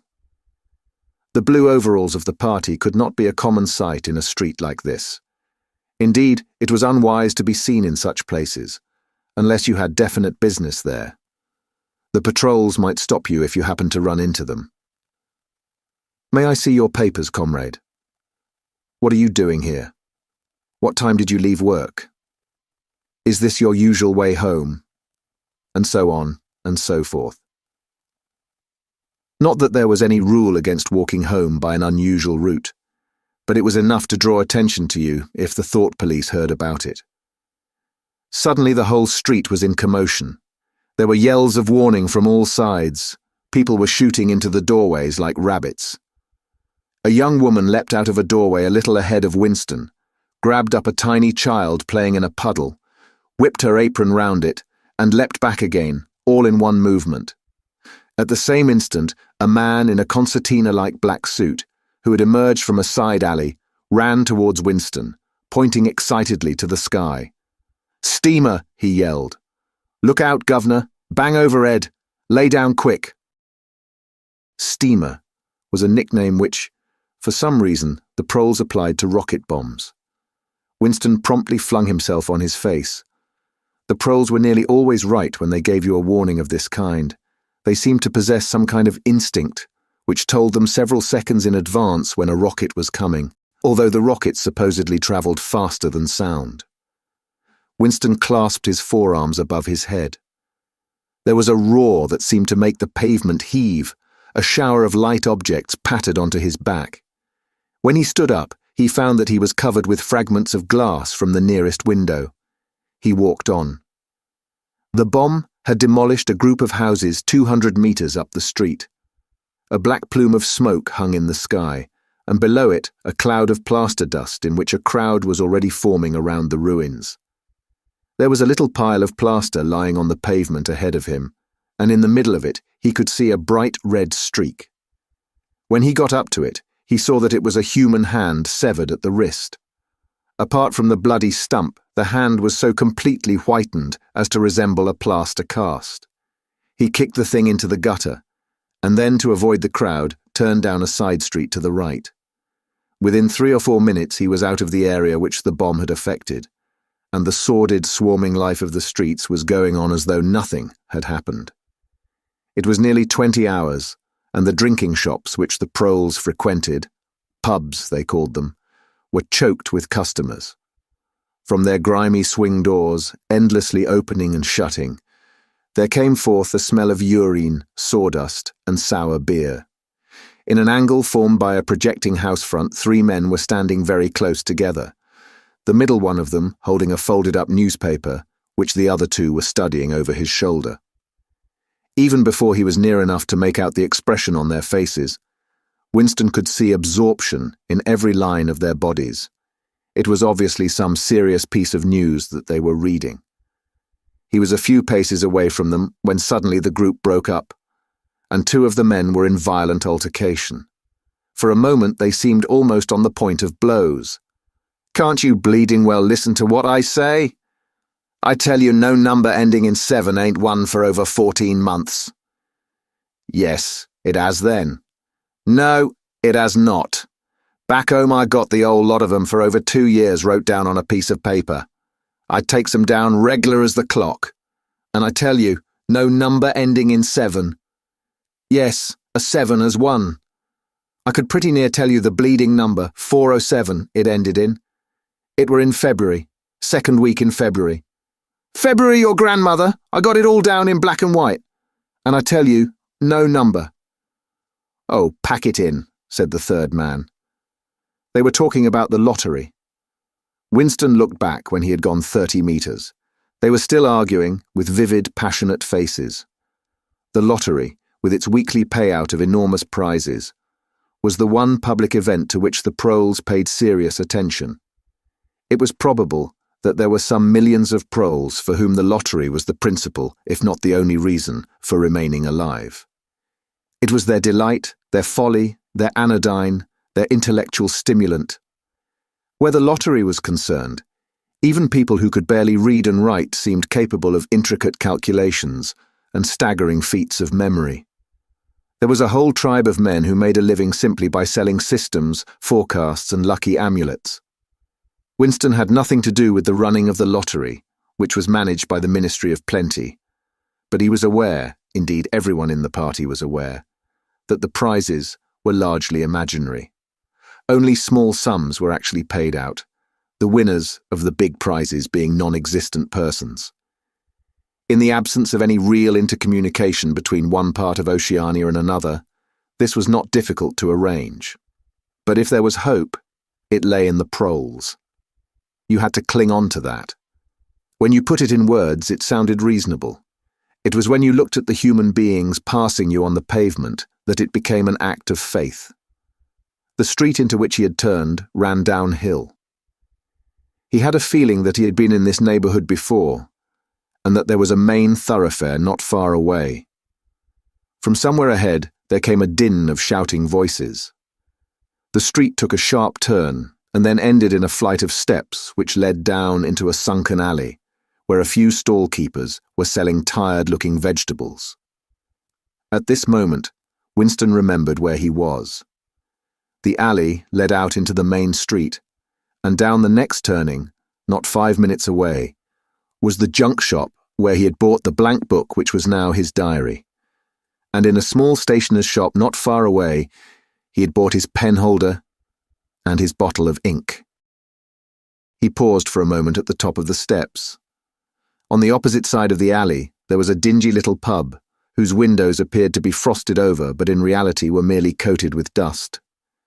A very old man, bent but active, with white moustaches that bristled forward like those of a prawn, pushed open the swing door and went in. As Winston stood watching, it occurred to him that the old man, who must be 80 at the least, had already been middle-aged when the revolution happened. He and a few others like him were the last links that now existed with the vanished world of capitalism. In the party itself, there were not many people left whose ideas had been formed before the revolution.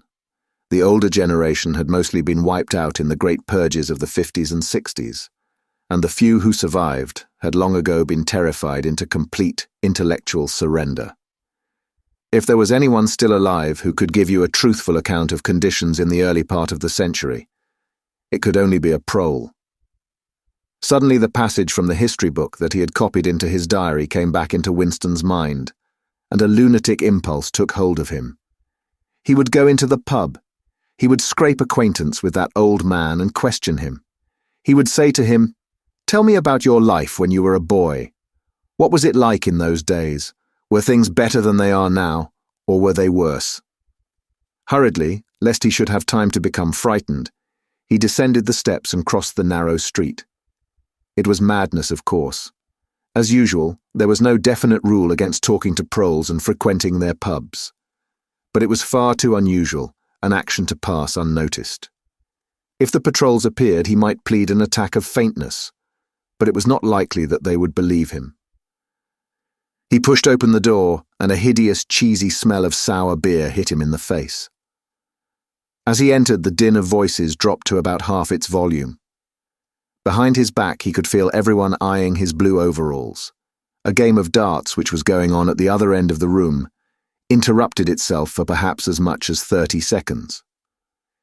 The old man whom he had followed was standing at the bar, having some kind of altercation with the barman, a large, stout, hook-nosed young man with enormous forearms. A knot of others, standing round with glasses in their hands, were watching the scene. "I asked you civil enough, didn't I?" said the old man, straightening his shoulders pugnaciously. "You telling me you ain't got a pint mug in the old bleeding boozer?" "And what in hell's name is a pint?" said the barman, leaning forward with the tips of his fingers on the counter. "Ark at him, calls himself a barman and don't know what a pint is.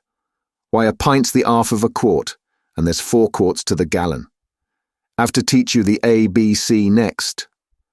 "Never heard of 'em," said the barman shortly.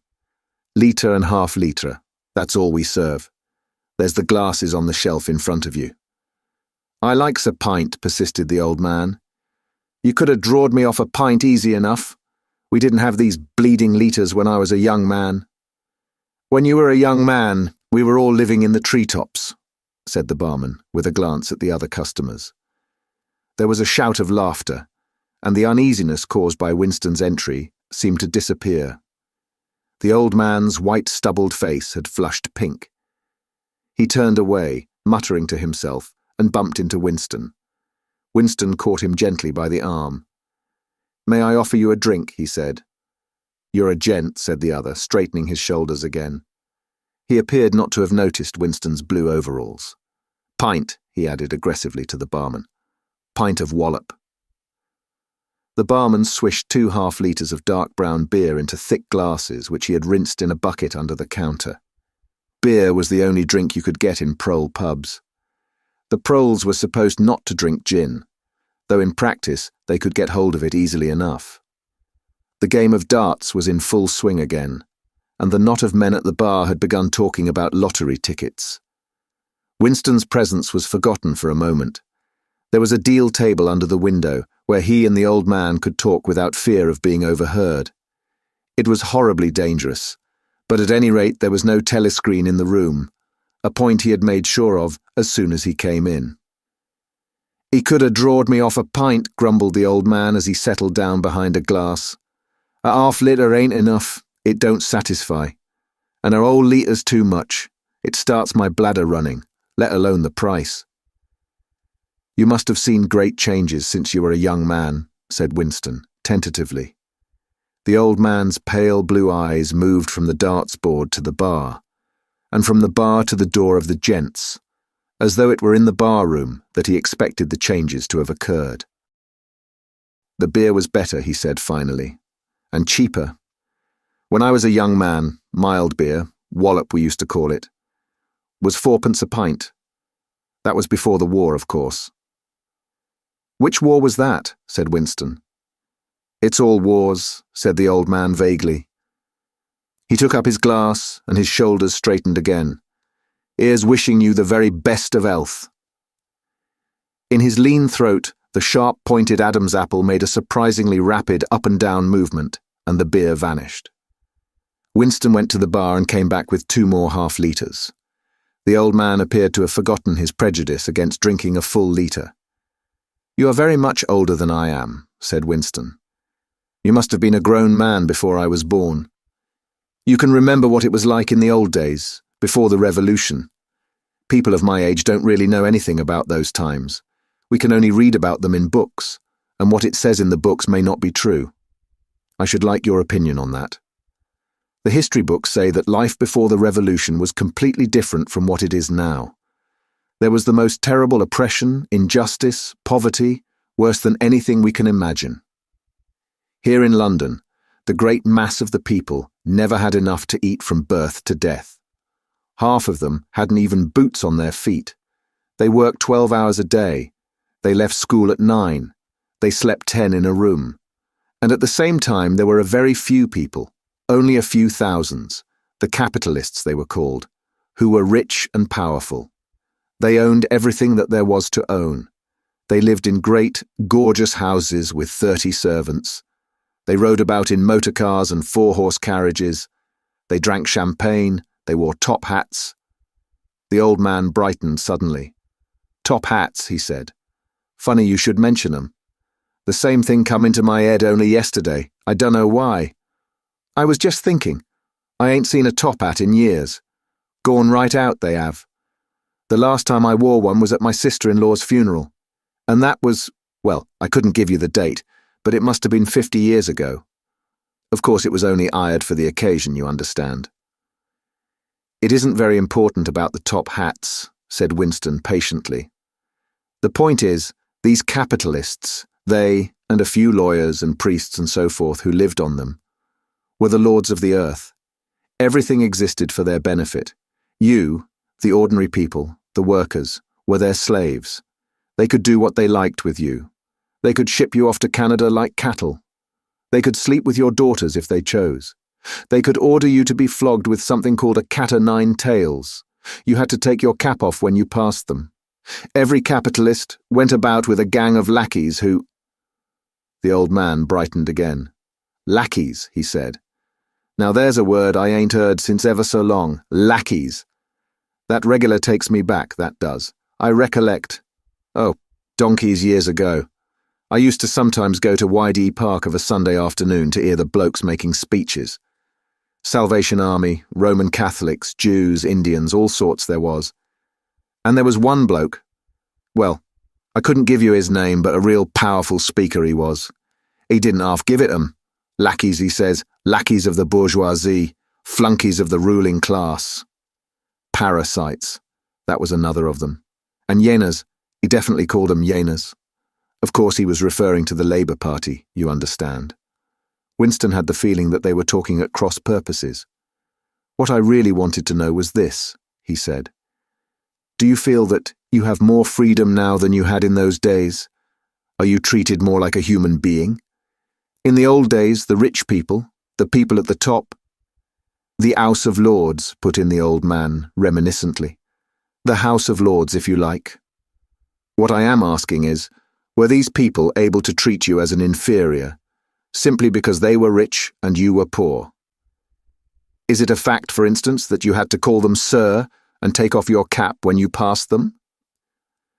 The old man appeared to think deeply. He drank off about a quarter of his beer before answering. Yes, he said. They liked you to touch your cap to 'em. It showed respect like. I didn't agree with it myself, but I done it often enough. Had to, as you might say. And was it usual? I'm only quoting what I've read in history books. Was it usual for these people and their servants to push you off the pavement into the gutter? "One of them pushed me once," said the old man. "I recollect it as if it was yesterday. It was boat race night, terribly rowdy they used to get on boat race night. And I bumps into a young bloke on Shaftesbury Avenue. Quite a gent he was, dress shirt, top hat, black overcoat. He was kind of zigzagging across the pavement, and I bumps into him accidental-like. He says, 'Why can't you look where you're going?' He says, I say, 'Do you think you've bought the bleeding pavement?' He says, 'I'll twist your bloody head off if you get fresh with me.' I says, 'You're drunk. I'll give you in charge in half a minute,' I says. And if you'll believe me, he puts his hand on my chest and gives me a shove as pretty near sent me under the wheels of a bus. Well, I was young in them days, and I was going to have fetched him one, only—" A sense of helplessness took hold of Winston. The old man's memory was nothing but a rubbish heap of details.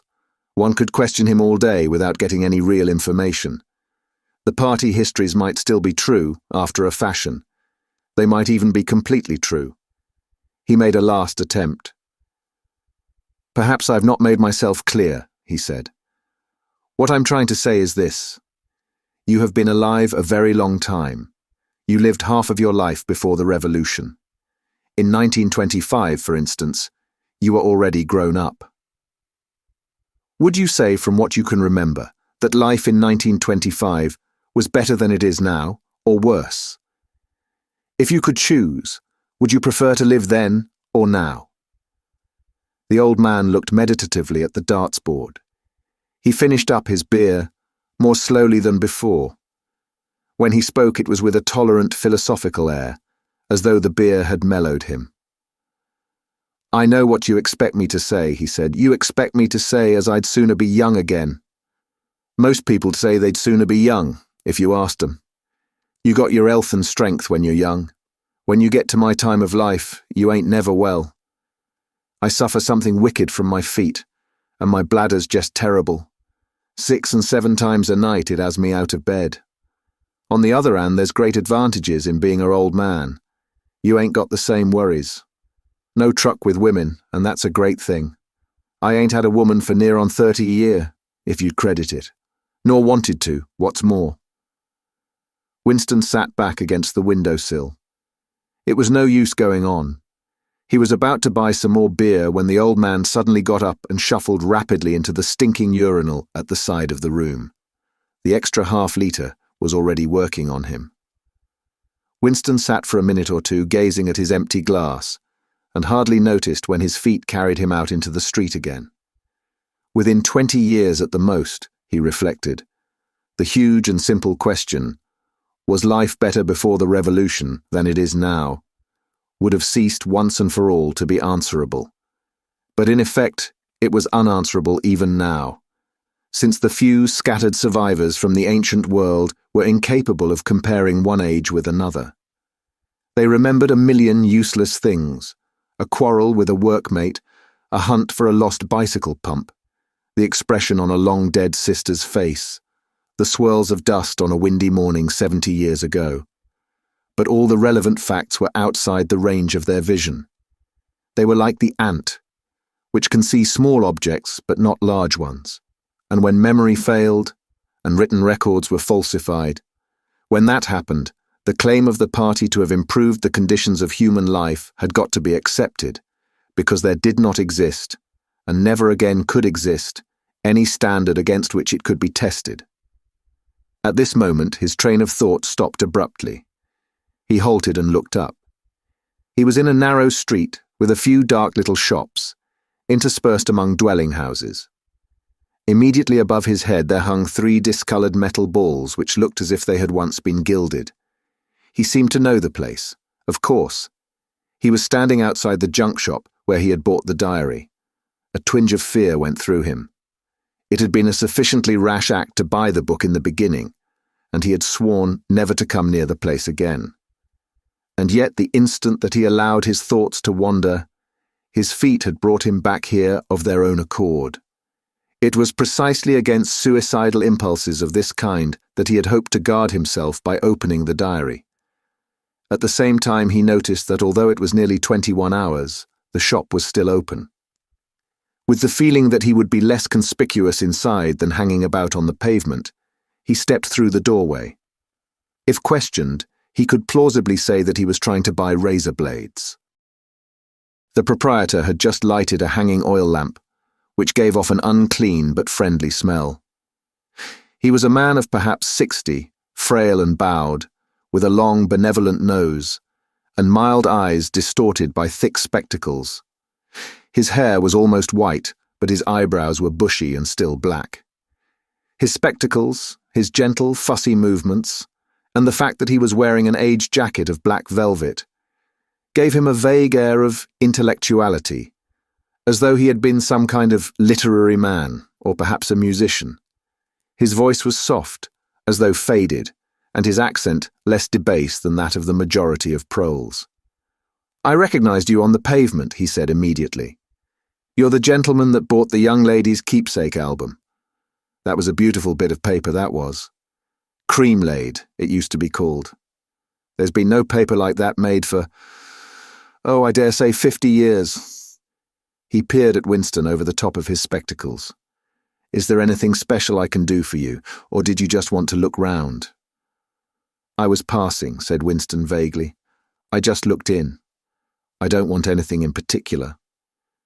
"It's just as well," said the other, "because I don't suppose I could have satisfied you." He made an apologetic gesture with his soft-palmed hand. "You see how it is. An empty shop, you might say. Between you and me, the antique trade's just about finished. No demand any longer, and no stock either. Furniture, china, glass, it's all been broken up by degrees, and of course the metal stuff's mostly been melted down. I haven't seen a brass candlestick in years." The tiny interior of the shop was in fact uncomfortably full, but there was almost nothing in it of the slightest value. The floor space was very restricted, because all around the walls were stacked innumerable dusty picture frames. In the window there were trays of nuts and bolts, worn-out chisels, penknives with broken blades, tarnished watches that did not even pretend to be in going order, and other miscellaneous rubbish. Only on a small table in the corner was there a litter of odds and ends, lacquered snuff boxes, agate brooches and the like, which looked as though they might include something interesting. As Winston wandered towards the table, his eye was caught by a round, smooth thing that gleamed softly in the lamplight, and he picked it up.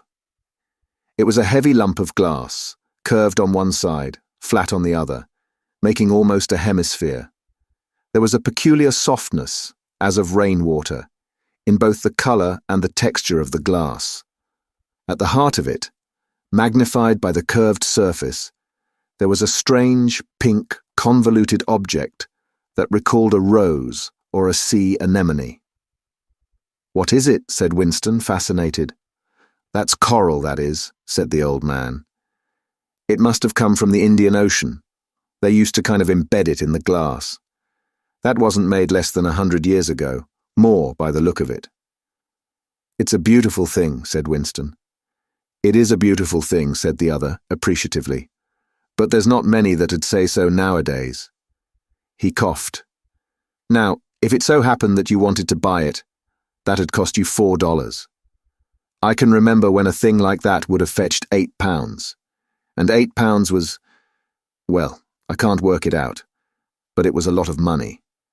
But who cares about genuine antiques nowadays, even the few that's left?" Winston immediately paid over the $4 and slid the coveted thing into his pocket. What appealed to him about it was not so much its beauty as the air it seemed to possess of belonging to an age quite different from the present one. The soft, rain-watery glass was not like any glass that he had ever seen. The thing was doubly attractive because of its apparent uselessness, though he could guess that it must once have been intended as a paperweight. It was very heavy in his pocket, but fortunately it did not make much of a bulge.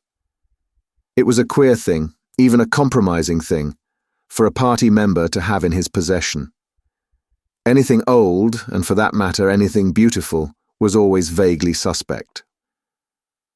The old man had grown noticeably more cheerful after receiving the $4. Winston realized that he would have accepted 3 or even 2. "There's another room upstairs that you might care to take a look at," he said. "There's not much in it, just a few pieces. We'll do with a light if we're going upstairs." He lit another lamp, and with bowed back led the way slowly up the steep and worn stairs and along a tiny passage, into a room which did not give on the street but looked out on a cobbled yard and a forest of chimney pots. Winston noticed that the furniture was still arranged as though the room were meant to be lived in. There was a strip of carpet on the floor, a picture or two on the walls, and a deep, slatternly armchair drawn up to the fireplace.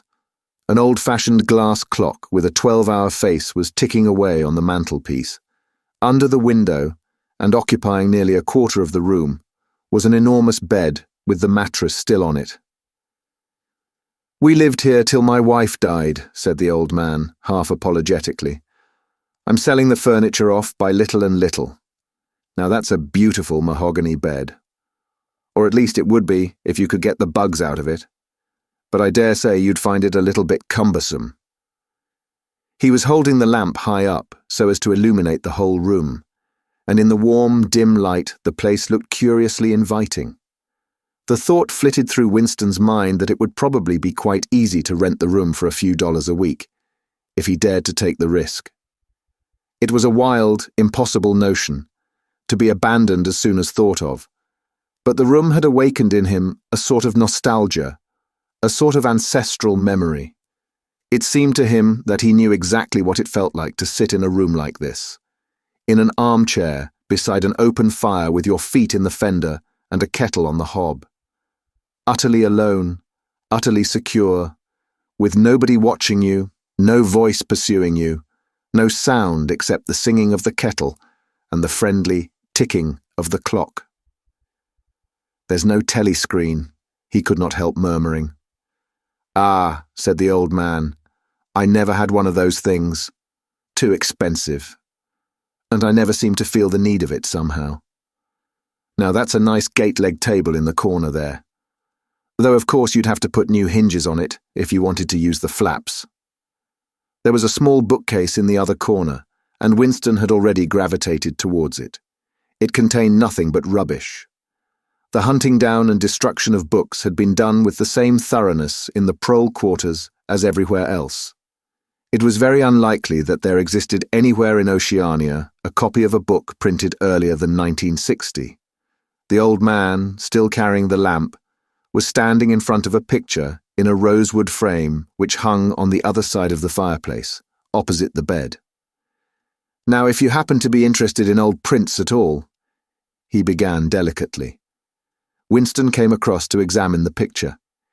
It was a steel engraving of an oval building with rectangular windows and a small tower in front. There was a railing running round the building, and at the rear end there was what appeared to be a statue. Winston gazed at it for some moments. It seemed vaguely familiar, though he did not remember the statue. "The frame's fixed to the wall," said the old man, "but I could unscrew it for you, I dare say." "I know that building," said Winston finally. "It's a ruin now. It's in the middle of the street outside the Palace of Justice." "That's right, outside the law courts. It was bombed many years ago. It was a church at one time. St. Clement Danes, its name was." He smiled apologetically, as though conscious of saying something slightly ridiculous, and added, "Oranges and lemons. Say the bells of St. Clement's." "What's that?" said Winston. "Oh, oranges and lemons. Say the bells of St. Clement's. That was a rhyme we had when I was a little boy. How it goes on I don't remember. But I do know it ended up, 'Here comes a candle to light you to bed. Here comes a chopper to chop off your head.' It was a kind of a dance. They held out their arms for you to pass under, and when they came to 'Here comes a chopper to chop off your head,' they brought their arms down and caught you. It was just names of churches. All the London churches were in it, all the principal ones, that is." Winston wondered vaguely to what century the church belonged. It was always difficult to determine the age of a London building. Anything large and impressive, if it was reasonably new in appearance, was automatically claimed as having been built since the Revolution, while anything that was obviously of earlier date was ascribed to some dim period called the Middle Ages. The centuries of capitalism were held to have produced nothing of any value. One could not learn history from architecture any more than one could learn it from books. Statues, inscriptions, memorial stones, the names of streets, anything that might throw light upon the past, had been systematically altered. "I never knew it had been a church," he said. "There's a lot of them left, really," said the old man, "though they've been put to other uses. Now, how did that rhyme go? Ah, I've got it. Oranges and lemons, say the bells of St. Clement's. You owe me 3 farthings, say the bells of St. Martin's." There now, that's as far as I can get. A farthing, that was a small copper coin. Looked something like a cent. "Where was St. Martin's?" said Winston. "St. Martin's? That's still standing. It's in Victory Square, alongside the picture gallery. A building with a kind of a triangular porch and pillars in front, and a big flight of steps." Winston knew the place well. It was a museum used for propaganda displays of various kinds, scale models of rocket bombs and floating fortresses, waxwork tableaux illustrating enemy atrocities and the like. "St. Martin's in the Fields, it used to be called," supplemented the old man. "Though I don't recollect any fields anywhere in those parts." Winston did not buy the picture. It would have been an even more incongruous possession than the glass paperweight, and impossible to carry home, unless it were taken out of its frame. But he lingered for some minutes more, talking to the old man, whose name, he discovered, was not Weeks, as one might have gathered from the inscription over the shop front, but Charrington. Mr. Charrington, it seemed, was a widower, aged 63, and had inhabited this shop for 30 years. Throughout that time he had been intending to alter the name over the window, but had never quite got to the point of doing it. All the while that they were talking, the half-remembered rhyme kept running through Winston's head. "Oranges and lemons, say the bells of St. Clement's. You owe me 3 farthings, say the bells of St. Martin's." It was curious, but when you said it to yourself you had the illusion of actually hearing bells, the bells of a lost London that still existed somewhere or other, disguised and forgotten. From one ghostly steeple after another, he seemed to hear them pealing forth, yet so far as he could remember, he had never in real life heard church bells ringing. He got away from Mr. Charrington and went down the stairs alone, so as not to let the old man see him reconnoitring the street before stepping out of the door. He had already made up his mind that after a suitable interval, a month say, he would take the risk of visiting the shop again. It was perhaps not more dangerous than shirking an evening at the centre. The serious piece of folly had been to come back here in the first place, after buying the diary, and without knowing whether the proprietor of the shop could be trusted. However, yes, he thought again, he would come back. He would buy further scraps of beautiful rubbish. He would buy the engraving of St. Clement Danes, take it out of its frame, and carry it home concealed under the jacket of his overalls. He would drag the rest of that poem out of Mr. Charrington's memory. Even the lunatic project of renting the room upstairs flashed momentarily through his mind again. For perhaps 5 seconds, exaltation made him careless, and he stepped out onto the pavement without so much as a preliminary glance through the window. He had even started humming to an improvised tune, "Oranges and lemons, say the bells of St. Clement's. You owe me 3 farthings, say the—" Suddenly his heart seemed to turn to ice and his bowels to water. A figure in blue overalls was coming down the pavement, not 10 meters away. It was the girl from the fiction department, the girl with dark hair. The light was failing, but there was no difficulty in recognizing her. She looked him straight in the face, then walked quickly on as though she had not seen him. For a few seconds, Winston was too paralyzed to move. Then he turned to the right and walked heavily away, not noticing for the moment that he was going in the wrong direction.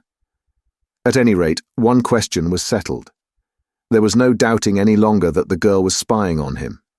She must have followed him here, because it was not credible that by pure chance she should have happened to be walking on the same evening up the same obscure back street, kilometers distant from any quarter where party members lived. It was too great a coincidence. Whether she was really an agent of the thought police, or simply an amateur spy, actuated by officiousness, hardly mattered. It was enough that she was watching him. Probably she had seen him go into the pub as well. It was an effort to walk. The lump of glass in his pocket banged against his thigh at each step, and he was half-minded to take it out and throw it away. The worst thing was the pain in his belly. For a couple of minutes he had the feeling that he would die if he did not reach a lavatory soon.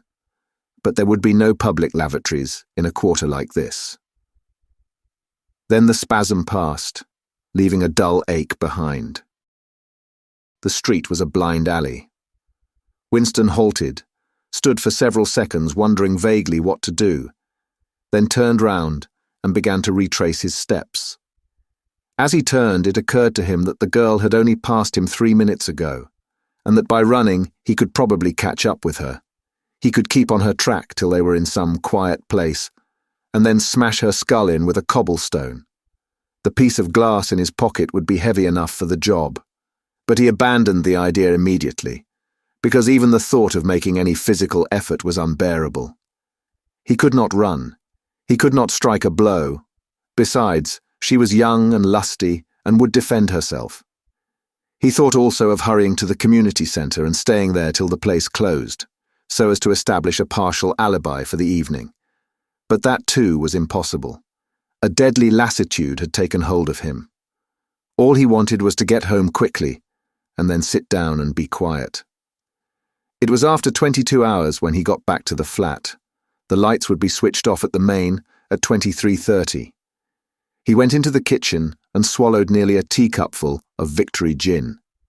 Then he went to the table in the alcove, sat down, and took the diary out of the drawer. But he did not open it at once. From the telescreen, a brassy female voice was squalling a patriotic song. He sat staring at the marbled cover of the book, trying without success to shut the voice out of his consciousness. It was at night that they came for you, always at night. The proper thing was to kill yourself before they got you. Undoubtedly, some people did so. Many of the disappearances were actually suicides. But it needed desperate courage to kill yourself in a world where firearms, or any quick and certain poison, were completely unprocurable. He thought with a kind of astonishment of the biological uselessness of pain and fear, the treachery of the human body which always freezes into inertia at exactly the moment when a special effort is needed. He might have silenced the dark-haired girl if only he had acted quickly enough, but precisely because of the extremity of his danger, he had lost the power to act. It struck him that in moments of crisis, one is never fighting against an external enemy, but always against one's own body. Even now, in spite of the gin, the dull ache in his belly made consecutive thought impossible. And it is the same, he perceived, in all seemingly heroic or tragic situations, on the battlefield, in the torture chamber, on a sinking ship. The issues that you are fighting for are always forgotten, because the body swells up until it fills the universe. And even when you are not paralyzed by fright or screaming with pain, life is a moment-to-moment struggle against hunger or cold or sleeplessness, against a sour stomach or an aching tooth. He opened the diary. It was important to write something down. The woman on the telescreen had started a new song. Her voice seemed to stick into his brain like jagged splinters of glass. He tried to think of O'Brien, for whom, or to whom, the diary was written, but instead he began thinking of the things that would happen to him after the thought police took him away. It would not matter if they killed you at once.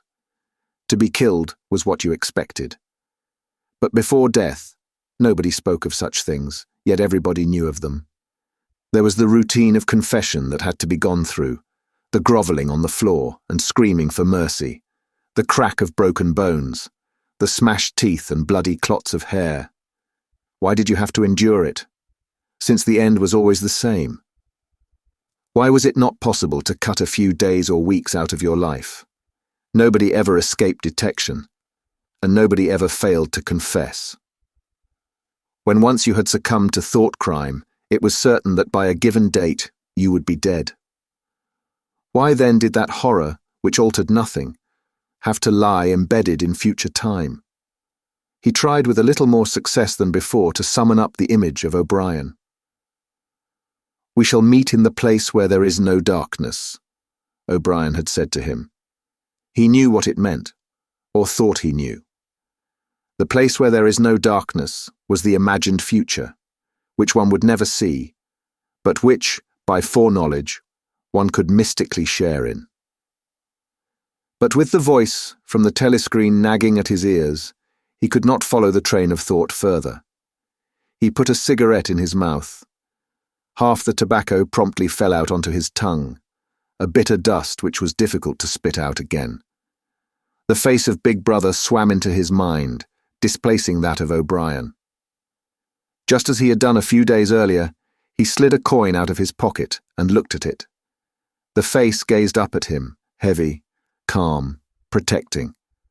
But what kind of smile was hidden beneath the dark moustache?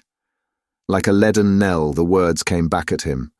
War is peace, freedom is slavery, ignorance is strength. Part 2.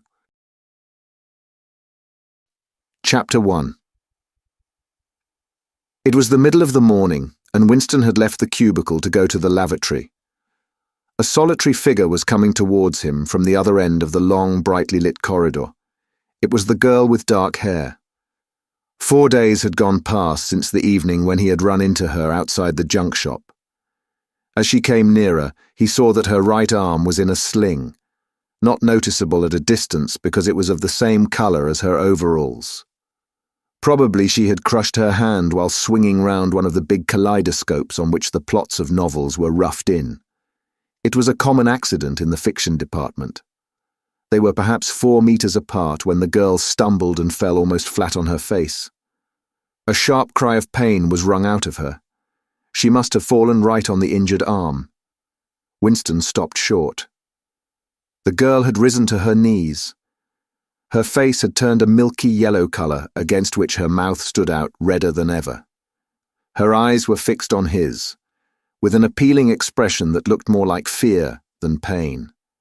A curious emotion stirred in Winston's heart. In front of him was an enemy who was trying to kill him. In front of him also was a human creature, in pain and perhaps with a broken bone. Already he had instinctively started forward to help her. In the moment when he had seen her fall on the bandaged arm, it had been as though he felt the pain in his own body. "You're hurt," he said. "It's nothing. My arm. It'll be all right in a second." She spoke as though her heart were fluttering. She had certainly turned very pale. "You haven't broken anything." "No, I'm all right. It hurt for a moment, that's all." She held out her free hand to him, and he helped her up. She had regained some of her color, and appeared very much better. "It's nothing," she repeated shortly. "I only gave my wrist a bit of a bang. Thanks, comrade." And with that she walked on in the direction in which she had been going, as briskly as though it had really been nothing. The whole incident could not have taken as much as half a minute. Not to let one's feelings appear in one's face was a habit that had acquired the status of an instinct, and in any case they had been standing straight in front of a telescreen when the thing happened. Nevertheless, it had been very difficult not to betray a momentary surprise, for in the 2 or 3 seconds while he was helping her up, the girl had slipped something into his hand. There was no question that she had done it intentionally. It was something small and flat. As he passed through the lavatory door, he transferred it to his pocket and felt it with the tips of his fingers. It was a scrap of paper folded into a square.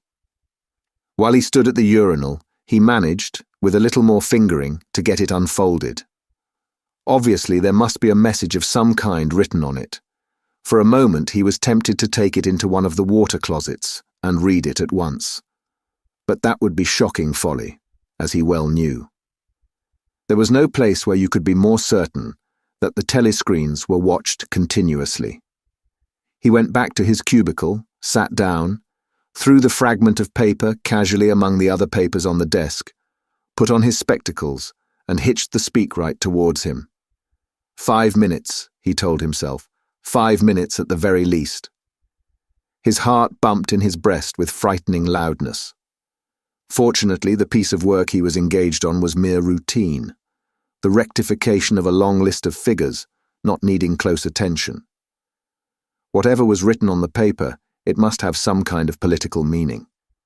So far as he could see, there were two possibilities. One, much the more likely, was that the girl was an agent of the thought police, just as he had feared. He did not know why the thought police should choose to deliver their messages in such a fashion, but perhaps they had their reasons. The thing that was written on the paper might be a threat, a summons, an order to commit suicide, a trap of some description. But there was another, wilder possibility that kept raising its head, though he tried vainly to suppress it. This was that the message did not come from the thought police at all, but from some kind of underground organization. Perhaps the Brotherhood existed after all. Perhaps the girl was part of it. No doubt the idea was absurd, but it had sprung into his mind in the very instant of feeling the scrap of paper in his hand. It was not till a couple of minutes later that the other, more probable explanation had occurred to him. And even now, though his intellect told him that the message probably meant death, still, that was not what he believed, and the unreasonable hope persisted, and his heart banged, and it was with difficulty that he kept his voice from trembling as he murmured his figures into the speakwrite. He rolled up the completed bundle of work and slid it into the pneumatic tube. 8 minutes had gone by. He readjusted his spectacles on his nose, sighed, and drew the next batch of work towards him, with the scrap of paper on top of it. He flattened it out. On it was written, in a large, unformed handwriting, "I love you." For several seconds he was too stunned even to throw the incriminating thing into the memory hole. When he did so, although he knew very well the danger of showing too much interest, he could not resist reading it once again, just to make sure that the words were really there. For the rest of the morning, it was very difficult to work. What was even worse than having to focus his mind on a series of niggling jobs was the need to conceal his agitation from the telescreen. He felt as though a fire were burning in his belly. Lunch in the hot, crowded, noise-filled canteen was torment. He had hoped to be alone for a little while during the lunch hour, but as bad luck would have it, the imbecile Parsons flopped down beside him, the tang of his sweat almost defeating the tinny smell of stew, and kept up a stream of talk about the preparations for Hate Week. He was particularly enthusiastic about a papier-mâché model of Big Brother's head, 2 meters wide, which was being made for the occasion by his daughter's troupe of spies. The irritating thing was that in the racket of voices, Winston could hardly hear what Parsons was saying, and was constantly having to ask for some fatuous remark to be repeated. Just once he caught a glimpse of the girl, at a table with 2 other girls at the far end of the room. She appeared not to have seen him, and he did not look in that direction again. The afternoon was more bearable. Immediately after lunch there arrived a delicate, difficult piece of work which would take several hours and necessitated putting everything else aside. It consisted in falsifying a series of production reports of 2 years ago, in such a way as to cast discredit on a prominent member of the inner party, who was now under a cloud.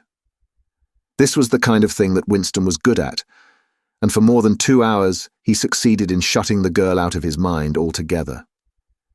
Then the memory of her face came back, and with it a raging, intolerable desire to be alone. Until he could be alone, it was impossible to think this new development out. Tonight was one of his nights at the community centre.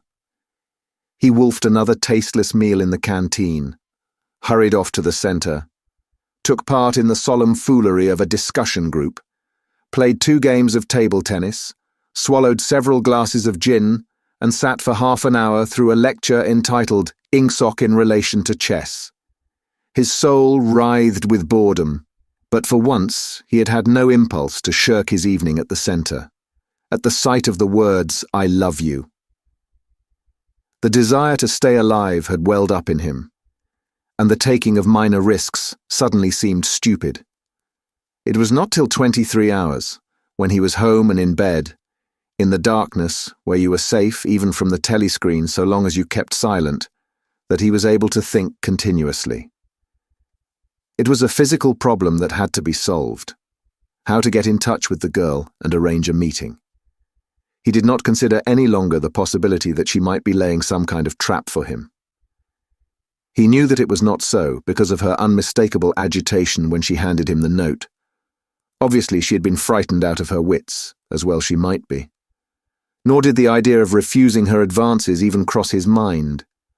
Only 5 nights ago, he had contemplated smashing her skull in with a cobblestone, but that was of no importance. He thought of her naked, youthful body, as he had seen it in his dream. He had imagined her a fool like all the rest of them, her head stuffed with lies and hatred, her belly full of ice. A kind of fever seized him at the thought that he might lose her, the white, youthful body might slip away from him. What he feared more than anything else was that she would simply change her mind if he did not get in touch with her quickly. But the physical difficulty of meeting was enormous. It was like trying to make a move at chess when you were already mated. Whichever way you turned, the telescreen faced you.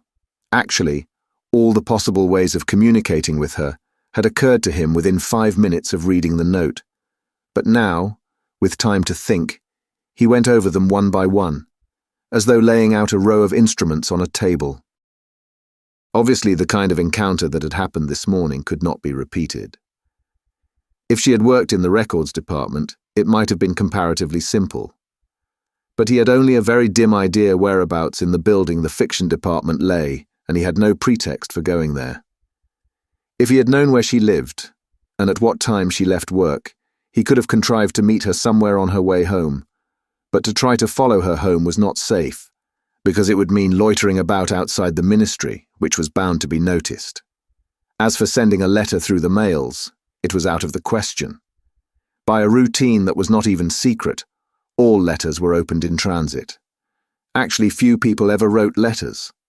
For the messages that it was occasionally necessary to send, there were printed postcards with long lists of phrases, and you struck out the ones that were inapplicable.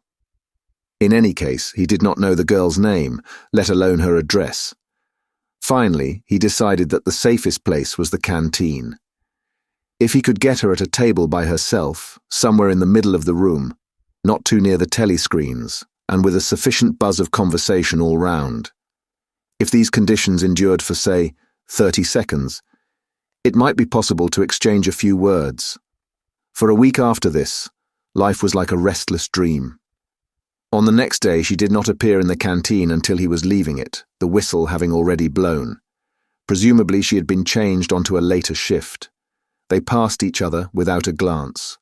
On the day after that, she was in the canteen at the usual time, but with 3 other girls, and immediately under a telescreen. Then for 3 dreadful days, she did not appear at all. His whole mind and body seemed to be afflicted with an unbearable sensitivity, a sort of transparency, which made every movement, every sound, every contact, every word that he had to speak or listen to, an agony. Even in sleep, he could not altogether escape from her image. He did not touch the diary during those days. If there was any relief, it was in his work, in which he could sometimes forget himself for 10 minutes at a stretch. He had absolutely no clue as to what had happened to her. There was no inquiry he could make. She might have been vaporized. She might have committed suicide. She might have been transferred to the other end of Oceania.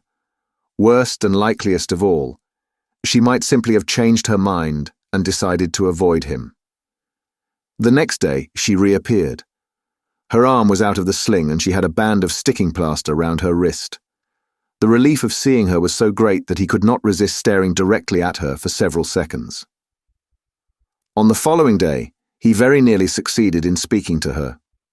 When he came into the canteen, she was sitting at a table well out from the wall and was quite alone. It was early, and the place was not very full. The queue edged forward till Winston was almost at the counter, then was held up for 2 minutes because someone in front was complaining that he had not received his tablet of saccharine. But the girl was still alone when Winston secured his tray, and began to make for her table. He walked casually towards her, his eyes searching for a place at some table beyond her. She was perhaps 3 meters away from him. Another 2 seconds would do it. Then a voice behind him called, "Smith!" He pretended not to hear. "Smith!" repeated the voice more loudly. It was no use. He turned round. A blonde-headed, silly-faced young man named Wilshire, whom he barely knew, was inviting him with a smile to a vacant place at his table. It was not safe to refuse. After having been recognized, he could not go and sit at a table with an unattended girl. It was too noticeable. He sat down with a friendly smile. The silly blonde face beamed into his. Winston had a hallucination of himself smashing a pickaxe right into the middle of it. The girl's table filled up a few minutes later. But she must have seen him coming towards her, and perhaps she would take the hint. Next day, he took care to arrive early. Surely enough, she was at a table in about the same place, and again alone. The person immediately ahead of him in the queue was a small, swiftly moving, beetle-like man with a flat face and tiny, suspicious eyes. As Winston turned away from the counter with his tray, he saw that the little man was making straight for the girl's table. His hopes sank again. There was a vacant place at a table further away, but something in the little man's appearance suggested that he would be sufficiently attentive to his own comfort to choose the emptiest table. With ice at his heart, Winston followed. It was no use unless he could get the girl alone. At this moment, there was a tremendous crash. The little man was sprawling on all fours. His tray had gone flying. 2 streams of soup and coffee were flowing across the floor. He started to his feet with a malignant glance at Winston, whom he evidently suspected of having tripped him up. But it was all right. 5 seconds later, with a thundering heart, Winston was sitting at the girl's table. He did not look at her. He unpacked his tray and promptly began eating. It was all important to speak at once, before anyone else came, but now a terrible fear had taken possession of him. A week had gone by since she had first approached him. She would have changed her mind. She must have changed her mind. It was impossible that this affair should end successfully. Such things did not happen in real life. He might have flinched altogether from speaking if at this moment he had not seen Ampleforth, the hairy-eared poet, wandering limply round the room with a tray, looking for a place to sit down. In his vague way, Ampleforth was attached to Winston, and would certainly sit down at his table if he caught sight of him. There was perhaps a minute in which to act. Both Winston and the girl were eating steadily. The stuff they were eating was a thin stew, actually a soup, of haricot beans. In a low murmur, Winston began speaking. Neither of them looked up. Steadily they spooned the watery stuff into their mouths, and between spoonfuls exchanged the few necessary words in low, expressionless voices. "What time do you leave work?" 18:30. "Where can we meet?" "Victory Square, near the monument. It's full of telescreens. It doesn't matter if there's a crowd." "Any signal?" "No. Don't come up to me until you see me among a lot of people, and don't look at me. Just keep somewhere near me." "What time?" 19 hours. "All right." Ampleforth failed to see Winston and sat down at another table. They did not speak again, and so far as it was possible for 2 people sitting on opposite sides of the same table, they did not look at one another. The girl finished her lunch quickly and made off, while Winston stayed to smoke a cigarette. Winston was in Victory Square before the appointed time. He wandered round the base of the enormous fluted column, at the top of which Big Brother's statue gazed southward towards the skies where he had vanquished the Eurasian aeroplanes, the East Asian aeroplanes it had been, a few years ago, in the Battle of Airstrip 1. In the street in front of it, there was a statue of a man on horseback which was supposed to represent Oliver Cromwell. At 5 minutes past the hour, the girl had still not appeared. Again the terrible fear seized upon Winston. She was not coming. She had changed her mind. He walked slowly up to the north side of the square and got a sort of pale-coloured pleasure from identifying St. Martin's Church, whose bells, when it had bells, had chimed, "You owe me 3 farthings." Then he saw the girl standing at the base of the monument, reading or pretending to read a poster which ran spirally up the column. It was not safe to go near her until some more people had accumulated.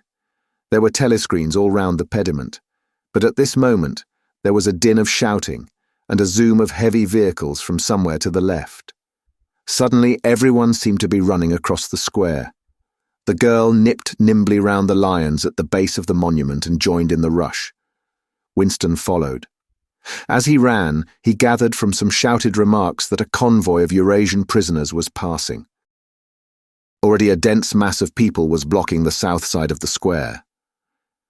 Winston, at normal times, the kind of person who gravitates to the outer edge of any kind of scrimmage, shoved, butted, squirmed his way forward into the heart of the crowd. Soon he was within arm's length of the girl, but the way was blocked by an enormous prole and an almost equally enormous woman, presumably his wife, who seemed to form an impenetrable wall of flesh. Winston wriggled himself sideways and, with a violent lunge, managed to drive his shoulder between them. For a moment it felt as though his entrails were being ground to pulp between the 2 muscular hips. Then he had broken through, sweating a little. He was next to the girl. They were shoulder to shoulder, both staring fixedly in front of them. A long line of trucks, with wooden-faced guards armed with submachine guns standing upright in each corner, was passing slowly down the street. In the trucks, little yellow men in shabby greenish uniforms were squatting, jammed close together. Their sad, Mongolian faces gazed out over the sides of the trucks, utterly incurious. Occasionally, when a truck jolted, there was a clank-clank of metal. All the prisoners were wearing leg irons. Truckload after truckload of the sad faces passed. Winston knew they were there, but he saw them only intermittently. The girl's shoulder, and her arm right down to the elbow, were pressed against his. Her cheek was almost near enough for him to feel its warmth. She had immediately taken charge of the situation, just as she had done in the canteen. She began speaking in the same expressionless voice as before, with lips barely moving, a mere murmur easily drowned by the din of voices and the rumbling of the trucks. "Can you hear me?" "Yes." "Can you get Sunday afternoon off?" "Yes." "Then listen carefully. You'll have to remember this. Go to Paddington Station." With a sort of military precision that astonished him, she outlined the route that he was to follow.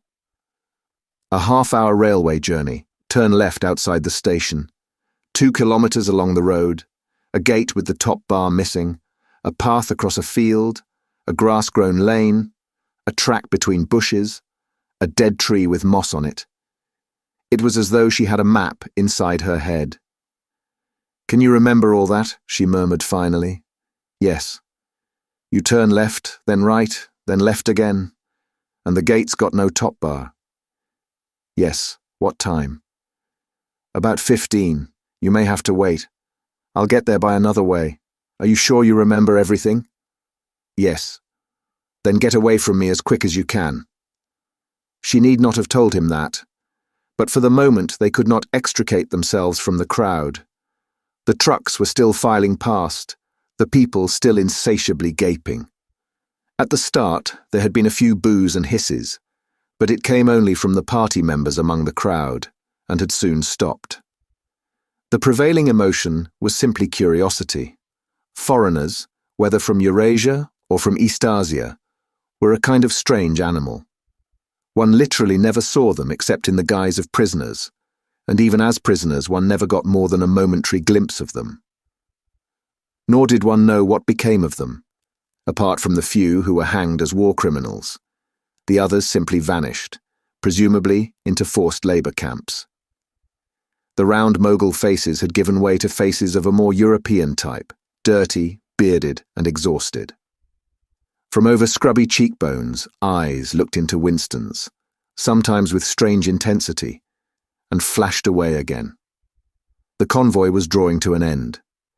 In the last truck he could see an aged man, his face a mass of grizzled hair, standing upright with wrists crossed in front of him, as though he were used to having them bound together. It was almost time for Winston and the girl to part, but at the last moment, while the crowd still hemmed them in, her hand felt for his and gave it a fleeting squeeze. It could not have been 10 seconds, and yet it seemed a long time that their hands were clasped together. He had time to learn every detail of her hand. He explored the long fingers, the shapely nails, the work-hardened palm with its row of calluses, the smooth flesh under the wrist. Merely from feeling it, he would have known it by sight. In the same instant, it occurred to him that he did not know what color the girl's eyes were. They were probably brown, but people with dark hair sometimes had blue eyes. To turn his head and look at her would have been inconceivable folly. With hands locked together, invisible among the press of bodies, they stared steadily in front of them, and instead of the eyes of the girl, the eyes of the aged prisoner gazed mournfully at Winston out of nests of hair. Chapter 2. Winston picked his way up the lane through dappled light and shade, stepping out into pools of gold wherever the boughs parted. Under the trees to the left of him, the ground was misty with bluebells. The air seemed to kiss one's skin. It was the 2nd of May. From somewhere deeper in the heart of the wood came the droning of ringdoves. He was a bit early. There had been no difficulties about the journey, and the girl was so evidently experienced that he was less frightened than he would normally have been. Presumably, she could be trusted to find a safe place. In general, you could not assume that you were much safer in the country than in London. There were no telescreens, of course, but there was always the danger of concealed microphones by which your voice might be picked up and recognized. Besides, it was not easy to make a journey by yourself without attracting attention. For distances of less than 100 kilometers, it was not necessary to get your passport endorsed, but sometimes there were patrols hanging about the railway stations, who examined the papers of any party member they found there and asked awkward questions. However, no patrols had appeared, and on the walk from the station he had made sure by cautious backward glances that he was not being followed. The train was full of proles, in holiday mood because of the summery weather. The wooden-seated carriage in which he travelled was filled to overflowing by a single enormous family, ranging from a toothless great-grandmother to a month-old baby, going out to spend an afternoon with in-laws in the country, and as they freely explained to Winston, to get hold of a little black market butter. The lane widened, and in a minute he came to the footpath she had told him of, a mere cattle track which plunged between the bushes. He had no watch, but it could not be 15 yet. The bluebells were so thick underfoot that it was impossible not to tread on them. He knelt down and began picking some partly to pass the time away, but also from a vague idea that he would like to have a bunch of flowers to offer to the girl when they met. He had got together a big bunch and was smelling their faint, sickly scent when a sound at his back froze him, the unmistakable crackle of a foot on twigs. He went on picking bluebells. It was the best thing to do. It might be the girl, or he might have been followed after all.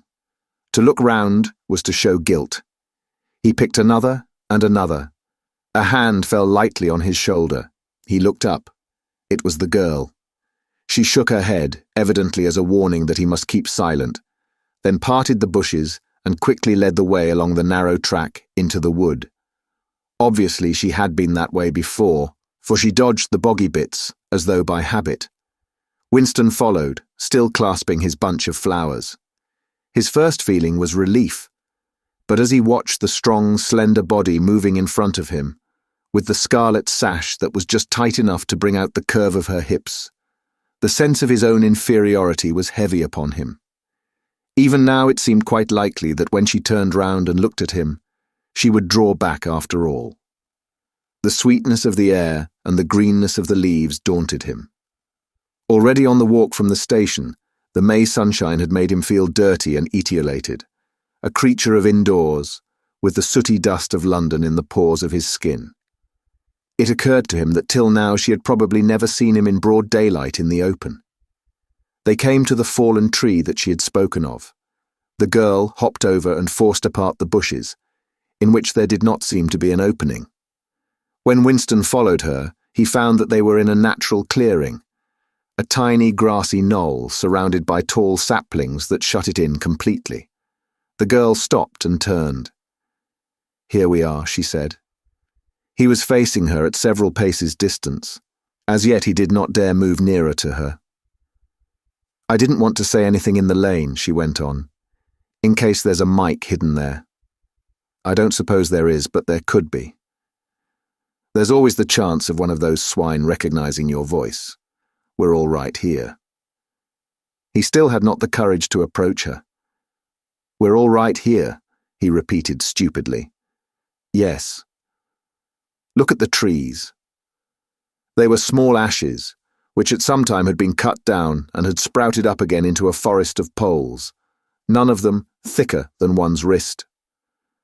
"There's nothing big enough to hide a mic in. Besides, I've been here before." They were only making conversation. He had managed to move closer to her now. She stood before him, very upright, with a smile on her face that looked faintly ironical, as though she were wondering why he was so slow to act. The bluebells had cascaded onto the ground. They seemed to have fallen of their own accord. He took her hand.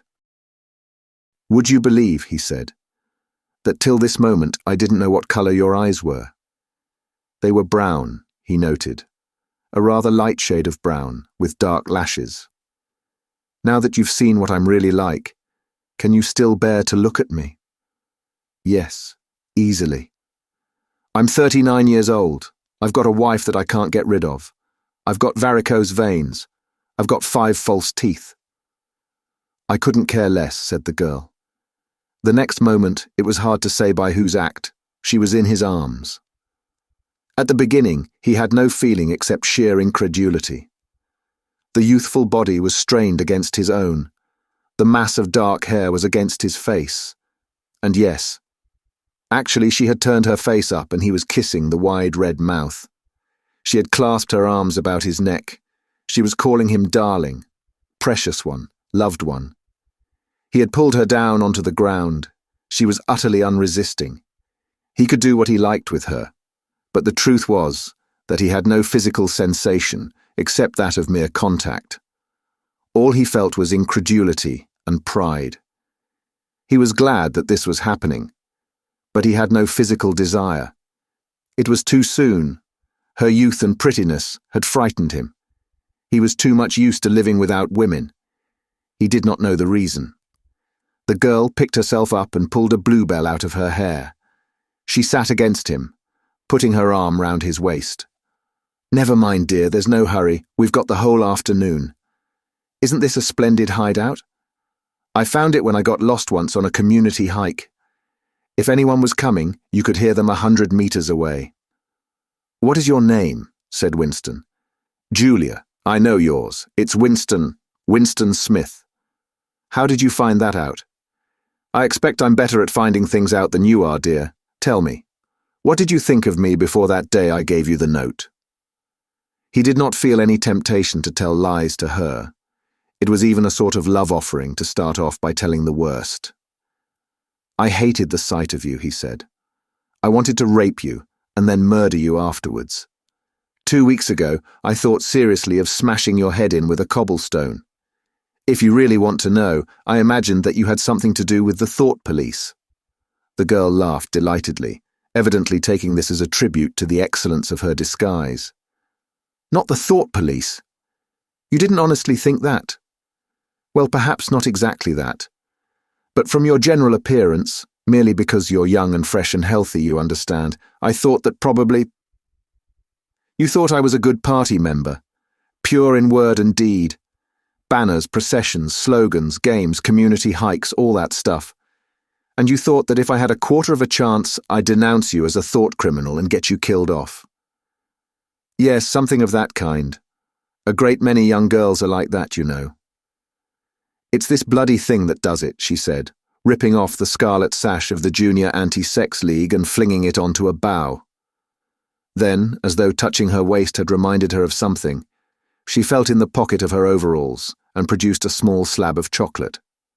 She broke it in half and gave one of the pieces to Winston. Even before he had taken it, he knew by the smell that it was very unusual chocolate. It was dark and shiny, and was wrapped in silver paper. Chocolate normally was dull, brown, crumbly stuff that tasted, as nearly as one could describe it, like the smoke of a rubbish fire. But at some time or another, he had tasted chocolate, like the piece she had given him. The first whiff of its scent had stirred up some memory which he could not pin down, but which was powerful and troubling. "Where did you get this stuff?" he said. "Black market," she said indifferently. "Actually, I am that sort of girl to look at. I'm good at games. I was a troop leader in the Spies. I do voluntary work 3 evenings a week for the Junior Anti-Sex League. Hours and hours I've spent pasting their bloody rot all over London. I always carry one end of a banner in the processions. I always look cheerful and I never shirk anything. Always yell with the crowd, that's what I say. It's the only way to be safe." The first fragment of chocolate had melted on Winston's tongue. The taste was delightful. But there was still that memory moving round the edges of his consciousness. Something strongly felt, but not reducible to definite shape, like an object seen out of the corner of one's eye. He pushed it away from him, aware only that it was the memory of some action which he would have liked to undo, but could not. "You are very young," he said. "You are 10 or 15 years younger than I am. What could you see to attract you in a man like me?" "It was something in your face. I thought I'd take a chance. I'm good at spotting people who don't belong. As soon as I saw you, I knew you were against them."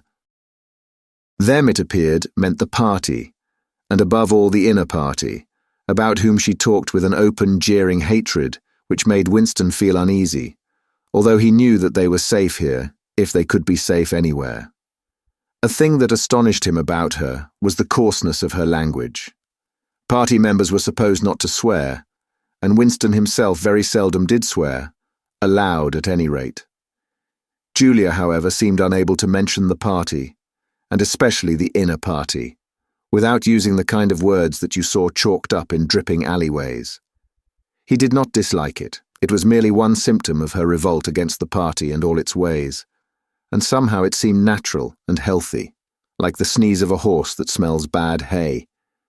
They had left the clearing and were wandering again through the checkered shade, with their arms round each other's waists, whenever it was wide enough to walk 2 abreast. He noticed how much softer her waist seemed to feel now that the sash was gone. They did not speak above a whisper. Outside the clearing, Julia said, it was better to go quietly. Presently, they had reached the edge of the little wood. She stopped him. "Don't go out into the open. There might be someone watching. We're all right if we keep behind the boughs." They were standing in the shade of hazel bushes. The sunlight, filtering through innumerable leaves, was still hot on their faces. Winston looked out into the field beyond and underwent a curious, slow shock of recognition. He knew it by sight, an old, close-bitten pasture, with a footpath wandering across it and a molehill here and there. In the ragged hedge on the opposite side, the boughs of the elm trees swayed just perceptibly in the breeze, and their leaves stirred faintly in dense masses like women's hair.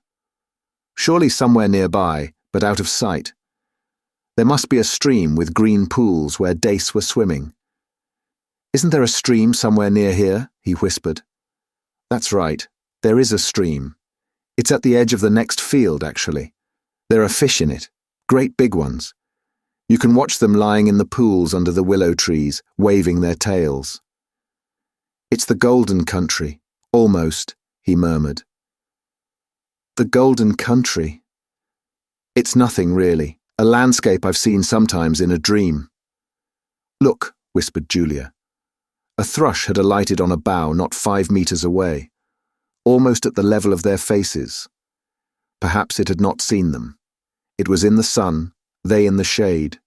It spread out its wings, fitted them carefully into place again, ducked its head for a moment, as though making a sort of obeisance to the sun, and then began to pour forth a torrent of song. In the afternoon hush, the volume of sound was startling. Winston and Julia clung together, fascinated. The music went on, minute after minute, with astonishing variations, never once repeating itself, almost as though the bird were deliberately showing off its virtuosity. Sometimes it stopped for a few seconds, spread out and resettled its wings, then swelled its speckled breast and again burst into song. Winston watched it with a sort of vague reverence. For whom, for what, was that bird singing? No mate, no rival was watching it. What made it sit at the edge of the lonely wood and pour its music into nothingness? He wondered whether after all there was a microphone hidden somewhere near. He and Julia had spoken only in low whispers, and it would not pick up what they had said, but it would pick up the thrush. Perhaps at the other end of the instrument some small, beetle-like man was listening intently, listening to that. But by degrees the flood of music drove all speculations out of his mind. It was as though it were a kind of liquid stuff that poured all over him, and got mixed up with the sunlight that filtered through the leaves. He stopped thinking and merely felt. The girl's waist in the bend of his arm was soft and warm. He pulled her round so that they were breast to breast. Her body seemed to melt into his. Wherever his hands moved, it was all as yielding as water. Their mouths clung together. It was quite different from the hard kisses they had exchanged earlier. When they moved their faces apart again, both of them sighed deeply. The bird took fright and fled with a clatter of wings.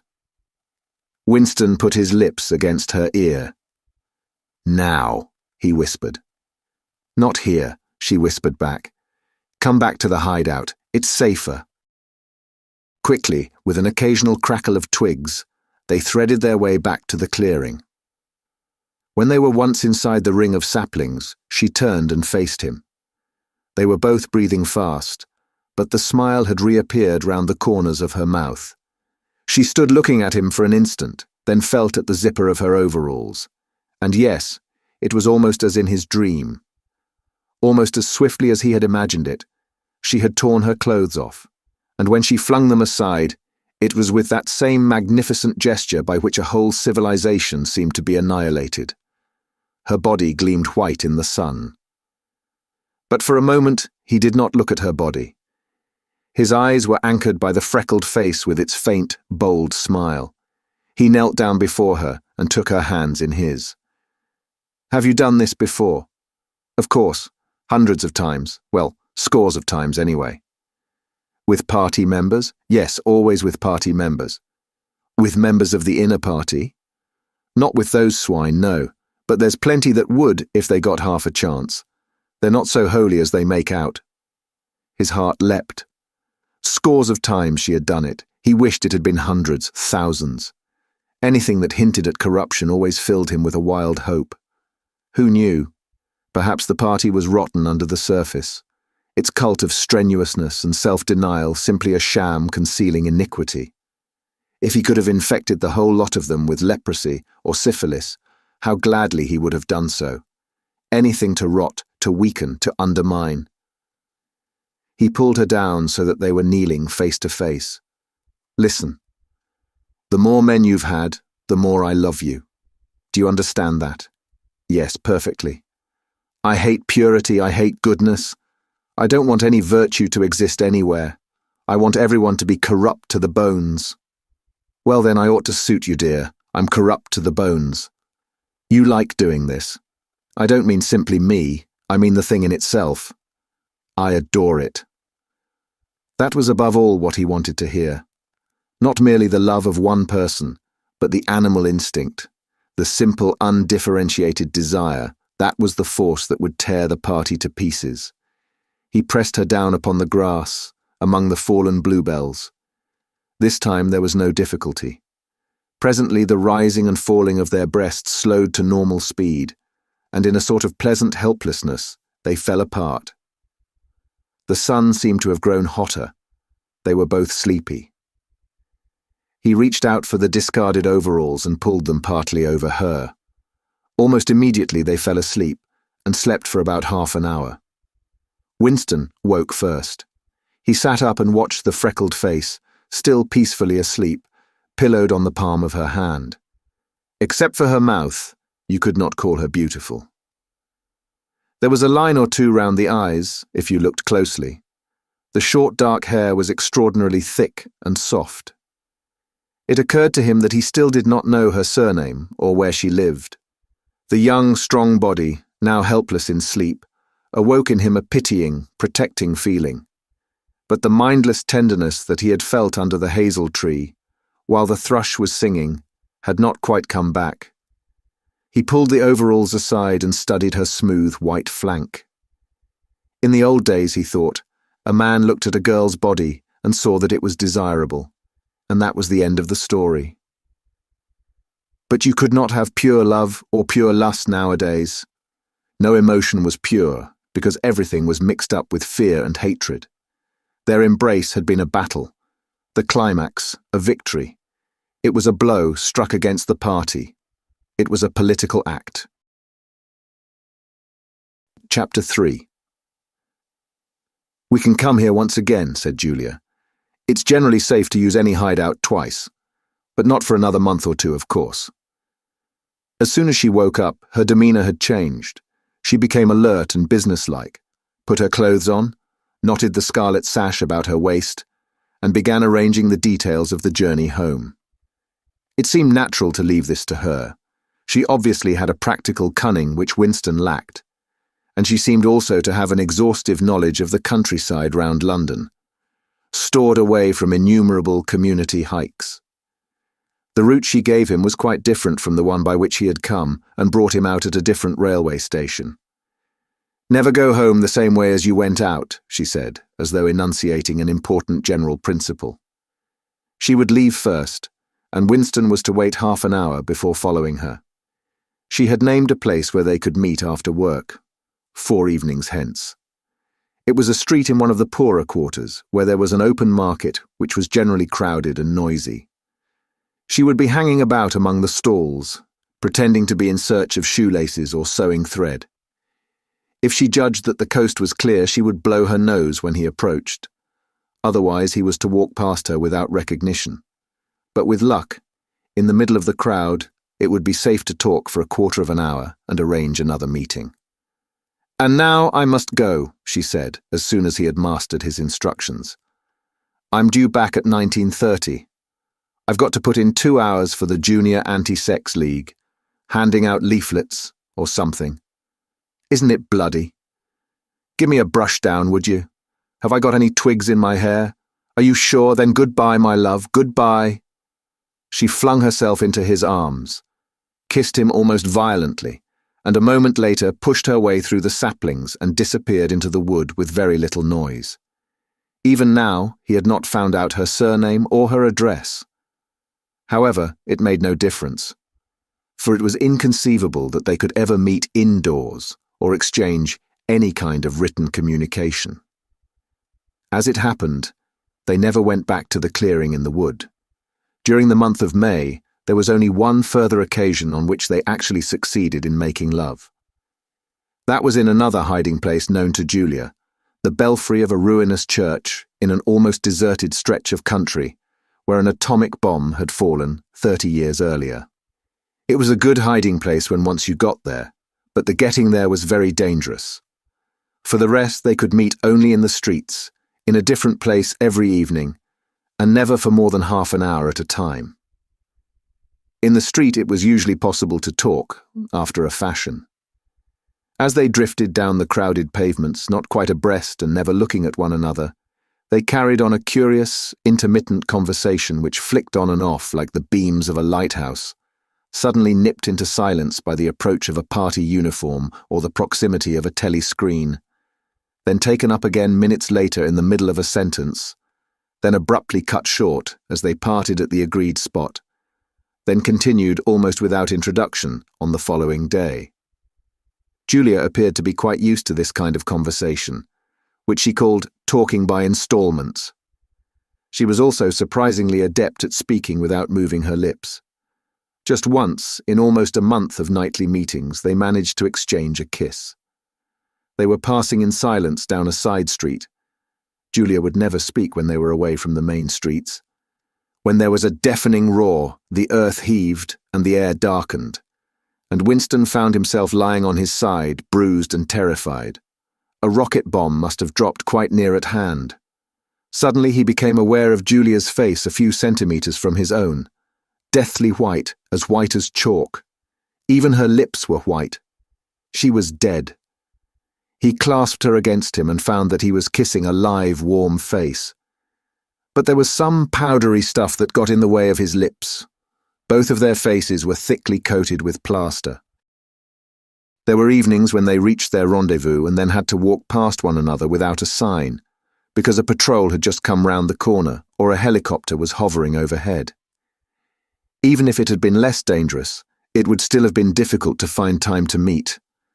Winston's working week was 60 hours, Julia's was even longer, and their free days varied according to the pressure of work and did not often coincide. Julia, in any case, seldom had an evening completely free. She spent an astonishing amount of time in attending lectures and demonstrations, distributing literature for the Junior Anti-Sex League, preparing banners for Hate Week, making collections for the Savings Campaign, and such-like activities.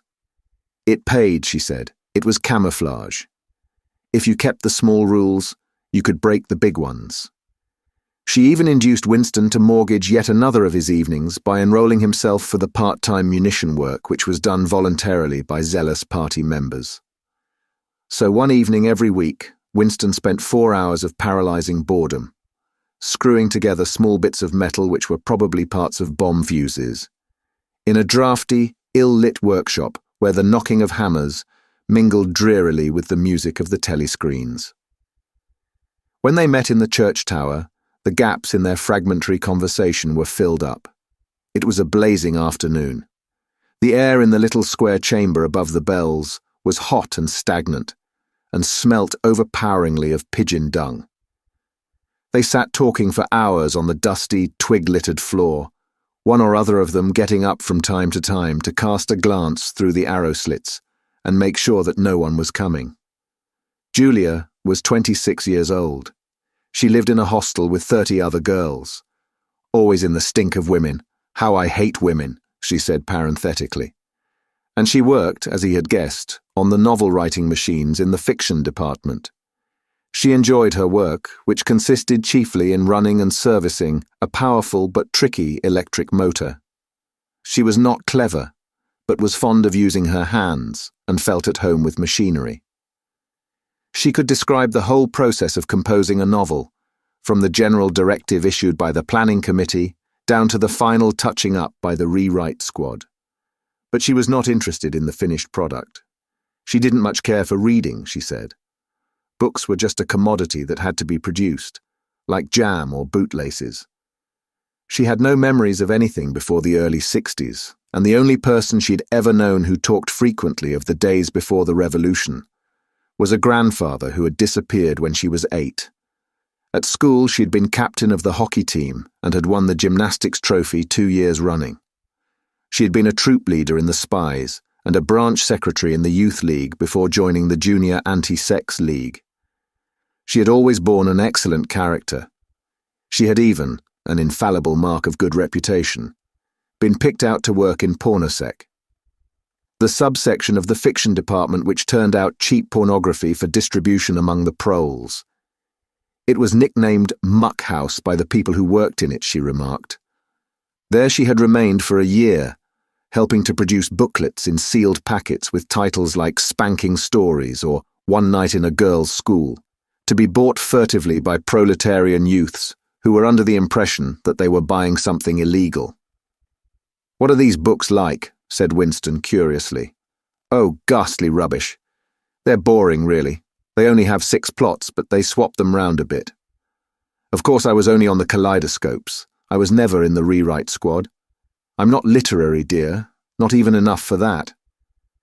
He learned with astonishment that all the workers in Pornosec, except the heads of the departments, were girls. The theory was that men, whose sex instincts were less controllable than those of women, were in greater danger of being corrupted by the filth they handled. "They don't even like having married women there," she added. "Girls are always supposed to be so pure. Here's one who isn't, anyway. She had had her first love affair when she was 16, with a party member of 60 who later committed suicide to avoid arrest. And a good job too, said Julia, otherwise they'd have had my name out of him when he confessed. Since then, there had been various others. Life as she saw it was quite simple. You wanted a good time. They, meaning the party, wanted to stop you having it. You broke the rules as best you could. She seemed to think it just as natural that they should want to rob you of your pleasures, as that you should want to avoid being caught. She hated the party, and said so in the crudest words, but she made no general criticism of it. Except where it touched upon her own life, she had no interest in party doctrine. He noticed that she never used newspeak words except the ones that had passed into everyday use. She had never heard of the Brotherhood, and refused to believe in its existence. Any kind of organized revolt against the party, which was bound to be a failure, struck her as stupid. The clever thing was to break the rules and stay alive all the same. He wondered vaguely how many others like her there might be in the younger generation, people who had grown up in the world of the revolution, knowing nothing else, accepting the party as something unalterable, like the sky, not rebelling against its authority but simply evading it, as a rabbit dodges a dog. They did not discuss the possibility of getting married. It was too remote to be worth thinking about.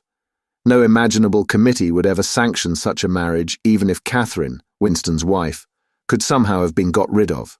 It was hopeless even as a daydream. "What was she like, your wife?" said Julia.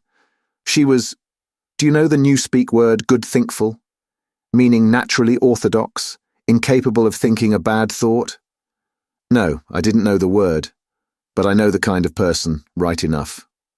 He began telling her the story of his married life, but curiously enough, she appeared to know the essential parts of it already. She described to him, almost as though she had seen or felt it, the stiffening of Catherine's body as soon as he touched her, the way in which she still seemed to be pushing him from her with all her strength, even when her arms were clasped tightly round him. With Julia, he felt no difficulty in talking about such things. Catherine, in any case, had long ceased to be a painful memory and became merely a distasteful one. "I could have stood it if it hadn't been for one thing," he said. He told her about the frigid little ceremony that Catherine had forced him to go through on the same night every week. She hated it, but nothing would make her stop doing it. She used to call it, but you'll never guess. "Our duty to the party," said Julia promptly. "How did you know that?" "I've been at school too, dear. Sex talks once a month for the over 16s. And in the youth movement, they rub it into you for years. I dare say it works in a lot of cases. But of course you can never tell. People are such hypocrites." She began to enlarge upon the subject. With Julia, everything came back to her own sexuality. As soon as this was touched upon in any way, she was capable of great acuteness. Unlike Winston, she had grasped the inner meaning of the party's sexual puritanism. It was not merely that the sex instinct created a world of its own which was outside the party's control, and which therefore had to be destroyed, if possible. What was more important was that sexual privation induced hysteria, which was desirable because it could be transformed into war fever and leader worship. The way she put it was, "When you make love, you're using up energy. And afterwards you feel happy and don't give a damn for anything. They can't bear you to feel like that. They want you to be bursting with energy all the time. All this marching up and down and cheering and waving flags is simply sex gone sour. If you're happy inside yourself, why should you get excited about Big Brother and the 3-year plans and the 2 minutes hate and all the rest of their bloody rot?" That was very true, he thought. There was a direct, intimate connection between chastity and political orthodoxy. For how could the fear, the hatred, and the lunatic credulity which the party needed in its members be kept at the right pitch, except by bottling down some powerful instinct and using it as a driving force? The sex impulse was dangerous to the party, and the party had turned it to account. They had played a similar trick with the instinct of parenthood. The family could not actually be abolished, And indeed, people were encouraged to be fond of their children, in almost the old-fashioned way. The children, on the other hand, were systematically turned against their parents and taught to spy on them and report their deviations. The family had become, in effect, an extension of the thought police. It was a device by means of which everyone could be surrounded night and day by informers who knew him intimately. Abruptly, his mind went back to Catherine. Catherine would unquestionably have denounced him to the thought police if she had not happened to be too stupid to detect the unorthodoxy of his opinions. But what really recalled her to him at this moment was the stifling heat of the afternoon, which had brought the sweat out on his forehead. He began telling Julia of something that had happened, or rather had failed to happen, on another sweltering summer afternoon, 11 years ago. It was 3 or 4 months after they were married. They had lost their way on a community hike somewhere in Kent. They had only lagged behind the others for a couple of minutes, but they took a wrong turning and presently found themselves pulled up short by the edge of an old chalk quarry. It was a sheer drop of 10 or 20 meters, with boulders at the bottom. There was nobody of whom they could ask the way. As soon as she realized that they were lost, Catherine became very uneasy. To be away from the noisy mob of hikers, even for a moment, gave her a feeling of wrongdoing. She wanted to hurry back by the way they had come and start searching in the other direction. But at this moment, Winston noticed some tufts of loosestrife growing in the cracks of the cliff beneath them. One tuft was of 2 colors, magenta and brick red, apparently growing on the same root. He had never seen anything of the kind before, and he called to Catherine to come and look at it. "Look, Catherine, look at those flowers, that clump down near the bottom. Do you see they're 2 different colors?" She had already turned to go, but she did rather fretfully come back for a moment. She even leaned out over the cliff face to see where he was pointing. He was standing a little behind her, and he put his hand on her waist to steady her. At this moment, it suddenly occurred to him how completely alone they were. There was not a human creature anywhere, not a leaf stirring, not even a bird awake. In a place like this, the danger that there would be a hidden microphone was very small, and even if there was a microphone, it would only pick up sounds. It was the hottest, sleepiest hour of the afternoon. The sun blazed down upon them, the sweat tickled his face, and the thought struck him. "Why didn't you give her a good shove?" said Julia. "I would have." "Yes, dear, you would have. I would, if I'd been the same person then as I am now. Or perhaps I would. I'm not certain." "Are you sorry you didn't?" "Yes, on the whole, I'm sorry I didn't." They were sitting side by side on the dusty floor. He pulled her closer against him. Her head rested on his shoulder, the pleasant smell of her hair conquering the pigeon dung. She was very young, he thought. She still expected something from life. She did not understand that to push an inconvenient person over a cliff solves nothing. "Actually, it would have made no difference," he said. "Then why are you sorry you didn't do it?" "Only because I prefer a positive to a negative. In this game that we're playing, we can't win. Some kinds of failure are better than other kinds, that's all." He felt her shoulders give a wriggle of dissent. She always contradicted him when he said anything of this kind. She would not accept it as a law of nature that the individual is always defeated. In a way, she realized that she herself was doomed, that sooner or later the thought police would catch her and kill her. But with another part of her mind, she believed that it was somehow possible to construct a secret world in which you could live as you chose. All you needed was luck and cunning and boldness. She did not understand that there was no such thing as happiness, that the only victory lay in the far future, long after you were dead, that from the moment of declaring war on the party, it was better to think of yourself as a corpse. "We are the dead," he said. "We're not dead yet," said Julia prosaically. "Not physically, 6 months, a year, 5 years conceivably. I am afraid of death. You are young, so presumably you're more afraid of it than I am. Obviously, we shall put it off as long as we can. But it makes very little difference. So long as human beings stay human, death and life are the same thing. Oh, rubbish. Which would you sooner sleep with, me or a skeleton? Don't you enjoy being alive? Don't you like feeling? This is me, this is my hand, this is my leg. I'm real, I'm solid, I'm alive. Don't you like this? She twisted herself round and pressed her bosom against him. He could feel her breasts, ripe yet firm, through her overalls. Her body seemed to be pouring some of its youth and vigour into his.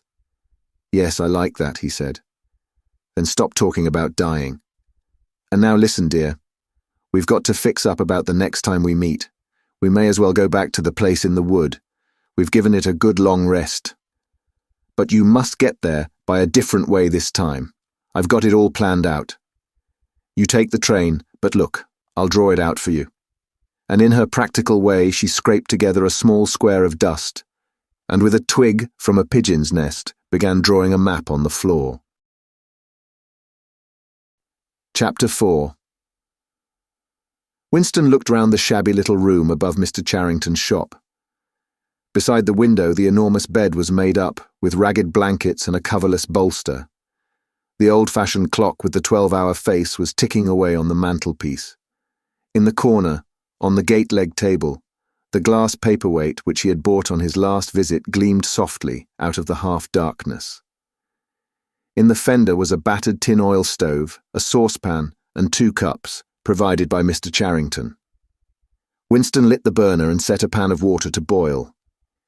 He had brought an envelope full of Victory coffee and some saccharine tablets. The clock's hand said 17:20. It was 19:20, really. She was coming at 19:30.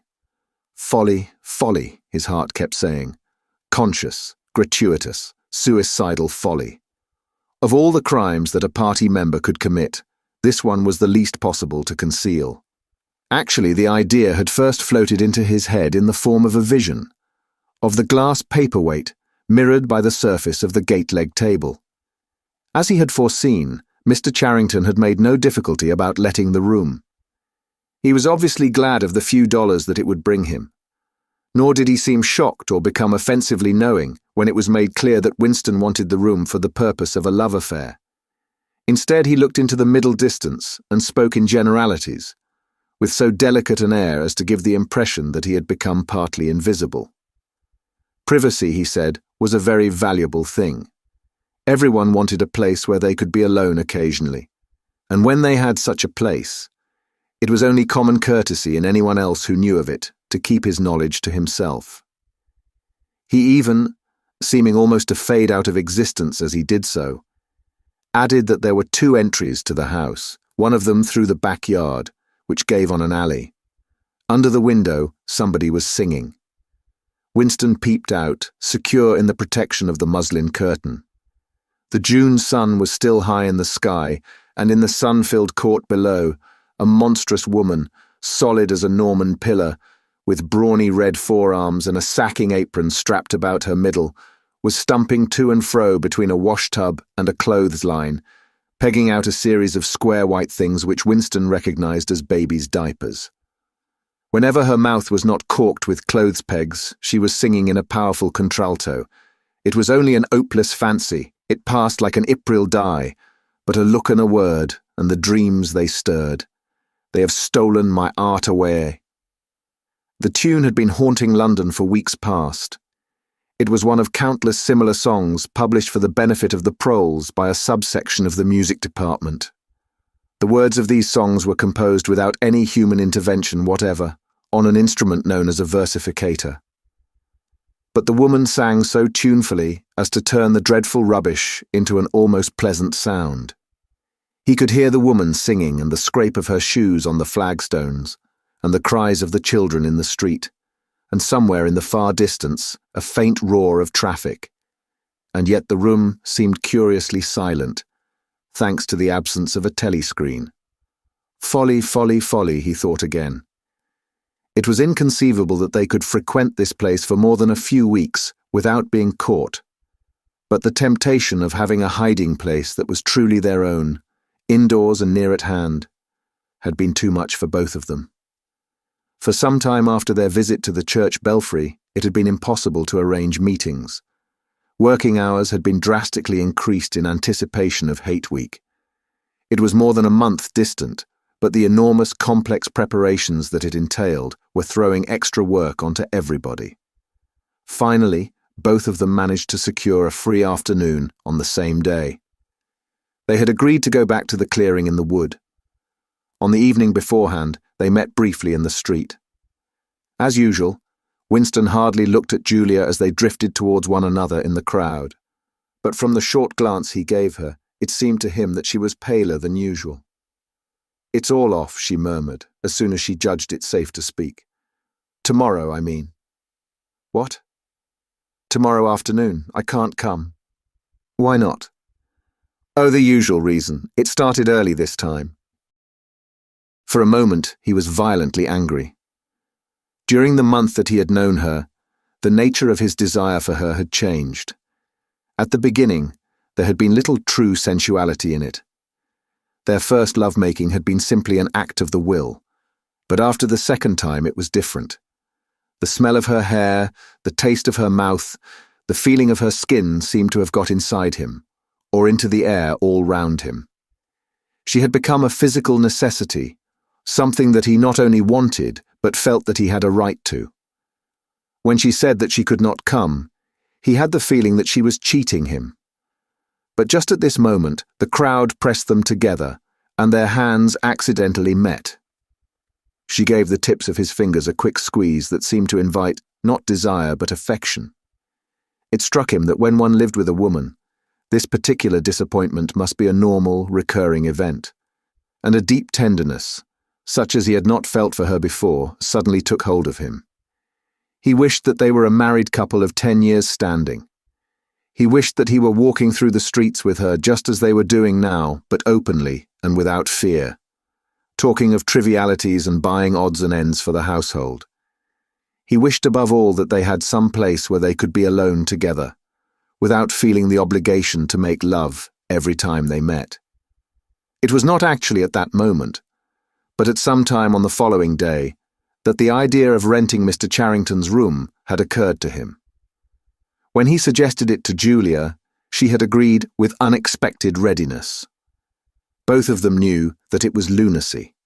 It was as though they were intentionally stepping nearer to their graves.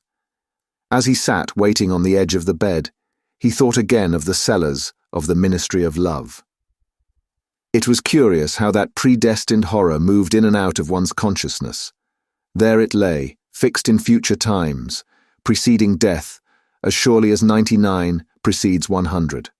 One could not avoid it, but one could perhaps postpone it, and yet instead, every now and again, by a conscious, willful act, one chose to shorten the interval before it happened. At this moment, there was a quick step on the stairs. Julia burst into the room. She was carrying a tool bag of coarse brown canvas, such as he had sometimes seen her carrying to and fro at the ministry. He started forward to take her in his arms, but she disengaged herself rather hurriedly, partly because she was still holding the tool bag. "Half a second," she said. "Just let me show you what I've brought. Did you bring some of that filthy Victory coffee? I thought you would. You can chuck it away again because we shan't be needing it. Look here." She fell on her knees, threw open the bag, and tumbled out some spanners and a screwdriver that filled the top part of it. Underneath were a number of neat paper packets. The first packet that she passed to Winston had a strange and yet vaguely familiar feeling. It was filled with some kind of heavy, sand-like stuff, which yielded wherever you touched it. "It isn't sugar," he said. "Real sugar. Not saccharine, sugar. And here's a loaf of bread, proper white bread, not our bloody stuff, and a little pot of jam. And here's a tin of milk. But look. This is the one I'm really proud of. I had to wrap a bit of sacking round it because—" But she did not need to tell him why she had wrapped it up.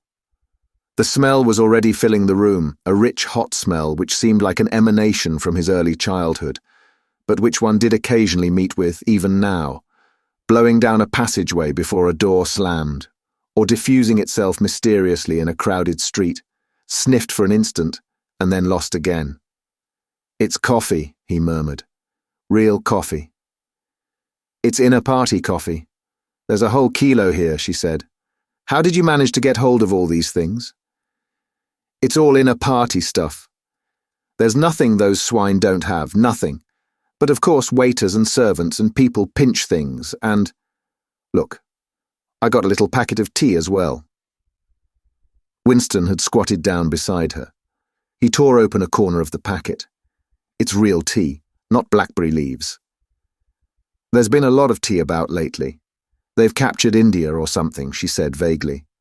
"But listen, dear. I want you to turn your back on me for 3 minutes. Go and sit on the other side of the bed.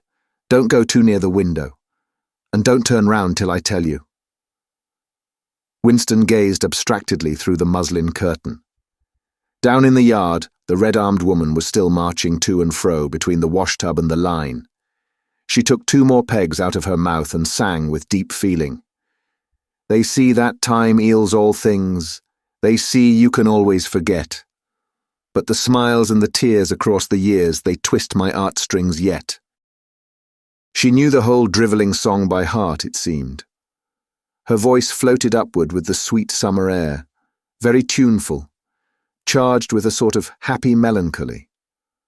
One had the feeling that she would have been perfectly content if the June evening had been endless and the supply of clothes inexhaustible, to remain there for 1,000 years, pegging out diapers and singing rubbish. It struck him as a curious fact that he had never heard a member of the party singing alone and spontaneously. It would even have seemed slightly unorthodox, a dangerous eccentricity, like talking to oneself. Perhaps it was only when people were somewhere near the starvation level that they had anything to sing about. "You can turn round now," said Julia. He turned round and for a second almost failed to recognize her. What he had actually expected was to see her naked. But she was not naked. The transformation that had happened was much more surprising than that. She had painted her face. She must have slipped into some shop in the proletarian quarters and bought herself a complete set of makeup materials. Her lips were deeply reddened, her cheeks rouged, her nose powdered. There was even a touch of something under the eyes to make them brighter. It was not very skillfully done, but Winston's standards in such matters were not high. He had never before seen or imagined a woman of the party with cosmetics on her face. The improvement in her appearance was startling. With just a few dabs of colour in the right places, she had become not only very much prettier, but above all, far more feminine. Her short hair and boyish overalls merely added to the effect. As he took her in his arms, a wave of synthetic violets flooded his nostrils. He remembered the half-darkness of a basement kitchen and a woman's cavernous mouth. It was the very same scent that she had used, but at the moment it did not seem to matter. "Scent too," he said. "Yes, dear, scent too. And do you know what I'm going to do next? I'm going to get hold of a real woman's frock from somewhere and wear it instead of these bloody trousers. I'll wear silk stockings and high-heeled shoes. In this room, I'm going to be a woman, not a party comrade." They flung their clothes off and climbed into the huge mahogany bed. It was the first time that he had stripped himself naked in her presence. Until now, he'd been too much ashamed of his pale and meagre body, with the varicose veins standing out on his calves and the discoloured patch over his ankle. There were no sheets, but the blanket they lay on was threadbare and smooth, and the size and springiness of the bed astonished both of them. "It's sure to be full of bugs, but who cares?" said Julia. One never saw a double bed nowadays, except in the homes of the proles. Winston had occasionally slept in one in his boyhood. Julia had never been in one before, so far as she could remember. Presently, they fell asleep for a little while. When Winston woke up, the hands of the clock had crept round to nearly 9. He did not stir, because Julia was sleeping with her head in the crook of his arm. Most of her makeup had transferred itself to his own face, or the bolster, but a light stain of rouge still brought out the beauty of her cheekbone. A yellow ray from the sinking sun fell across the foot of the bed and lighted up the fireplace, where the water in the pan was boiling fast. Down in the yard, the woman had stopped singing, but the faint shouts of children floated in from the street. He wondered vaguely whether in the abolished past it had been a normal experience to lie in bed like this, in the cool of a summer evening, a man and a woman with no clothes on, making love when they chose, talking of what they chose, not feeling any compulsion to get up, simply lying there and listening to peaceful sounds outside. Surely there could never have been a time when that seemed ordinary. Julia woke up, rubbed her eyes, and raised herself on her elbow to look at the oil stove. "Half that water's boiled away," she said. "I'll get up and make some coffee in another moment. We've got an hour. What time do they cut the lights off at your flats?" 23:30. "It's 23 at the hostel, but you have to get in earlier than that because—" "Hi. Get out, you filthy brute." She suddenly twisted herself over in the bed, seized a shoe from the floor, and sent it hurtling into the corner with a boyish jerk of her arm, exactly as he'd seen her fling the dictionary at Goldstein, that morning during the 2 minutes hate. "What was it?" he said in surprise. "A rat. I saw him stick his beastly nose out of the wainscoting. There's a hole down there. I gave him a good fright anyway." "Rats," murmured Winston. "In this room?" "They're all over the place," said Julia indifferently as she lay down again. "We've even got them in the kitchen at the hostel. Some parts of London are swarming with them. Did you know they attack children? Yes, they do. In some of these streets, a woman daren't leave a baby alone for 2 minutes. It's the great huge brown ones that do it. And the nasty thing is that the brutes always—" "Don't go on," said Winston, with his eyes tightly shut. "Dearest, you've gone quite pale. What's the matter? Do they make you feel sick? Of all horrors in the world, a rat!"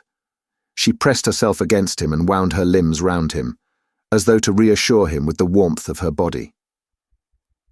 He did not reopen his eyes immediately. For several moments he had had the feeling of being back in a nightmare, which had recurred from time to time throughout his life. It was always very much the same. He was standing in front of a wall of darkness, and on the other side of it there was something unendurable, something too dreadful to be faced. In the dream, his deepest feeling was always one of self-deception, because he did in fact know what was behind the wall of darkness. With a deadly effort, like wrenching a piece out of his own brain, he could even have dragged the thing into the open. He always woke up without discovering what it was, but somehow it was connected with what Julia had been saying when he cut her short. "I'm sorry," he said. "It's nothing. I don't like rats, that's all."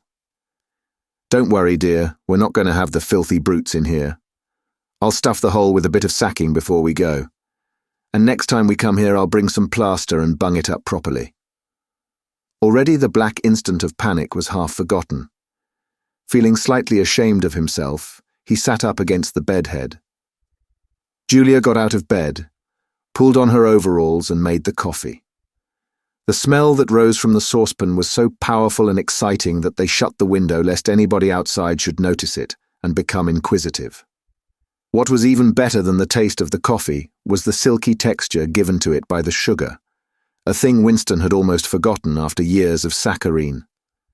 With one hand in her pocket and a piece of bread and jam in the other, Julia wandered about the room, glancing indifferently at the bookcase, pointing out the best way of repairing the gate-leg table, plumping herself down in the ragged armchair to see if it was comfortable, and examining the absurd 12-hour clock with a sort of tolerant amusement. She brought the glass paperweight over to the bed to have a look at it in a better light. He took it out of her hand, fascinated, as always, by the soft, rainwatery appearance of the glass. "What is it, do you think?" said Julia. "I don't think it's anything. I don't think it was ever put to any use. That's what I like about it. It's a little chunk of history that they've forgotten to alter. It's a message from 100 years ago, if one knew how to read it. And that picture over there," she nodded at the engraving on the opposite wall, "would that be 100 years old? More. 200, I dare say. One can't tell. It's impossible to discover the age of anything nowadays." She went over to look at it. "Here's where that brute stuck his nose out," she said, kicking the wainscoting immediately below the picture. "What is this place? I've seen it before somewhere. It's a church, or at least it used to be. St. Clement Danes, its name was." The fragment of rhyme that Mr. Charrington had taught him came back into his head, and he added half nostalgically, "Oranges and lemons, say the bells of St. Clement ass."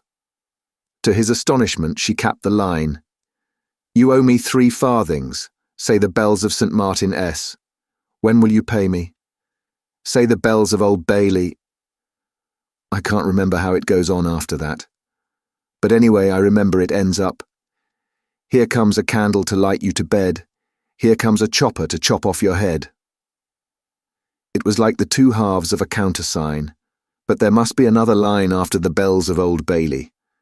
Perhaps it could be dug out of Mr. Charrington's memory, if he were suitably prompted. "Who taught you that?" he said. "My grandfather. He used to say it to me when I was a little girl. He was vaporized when I was 8. At any rate, he disappeared.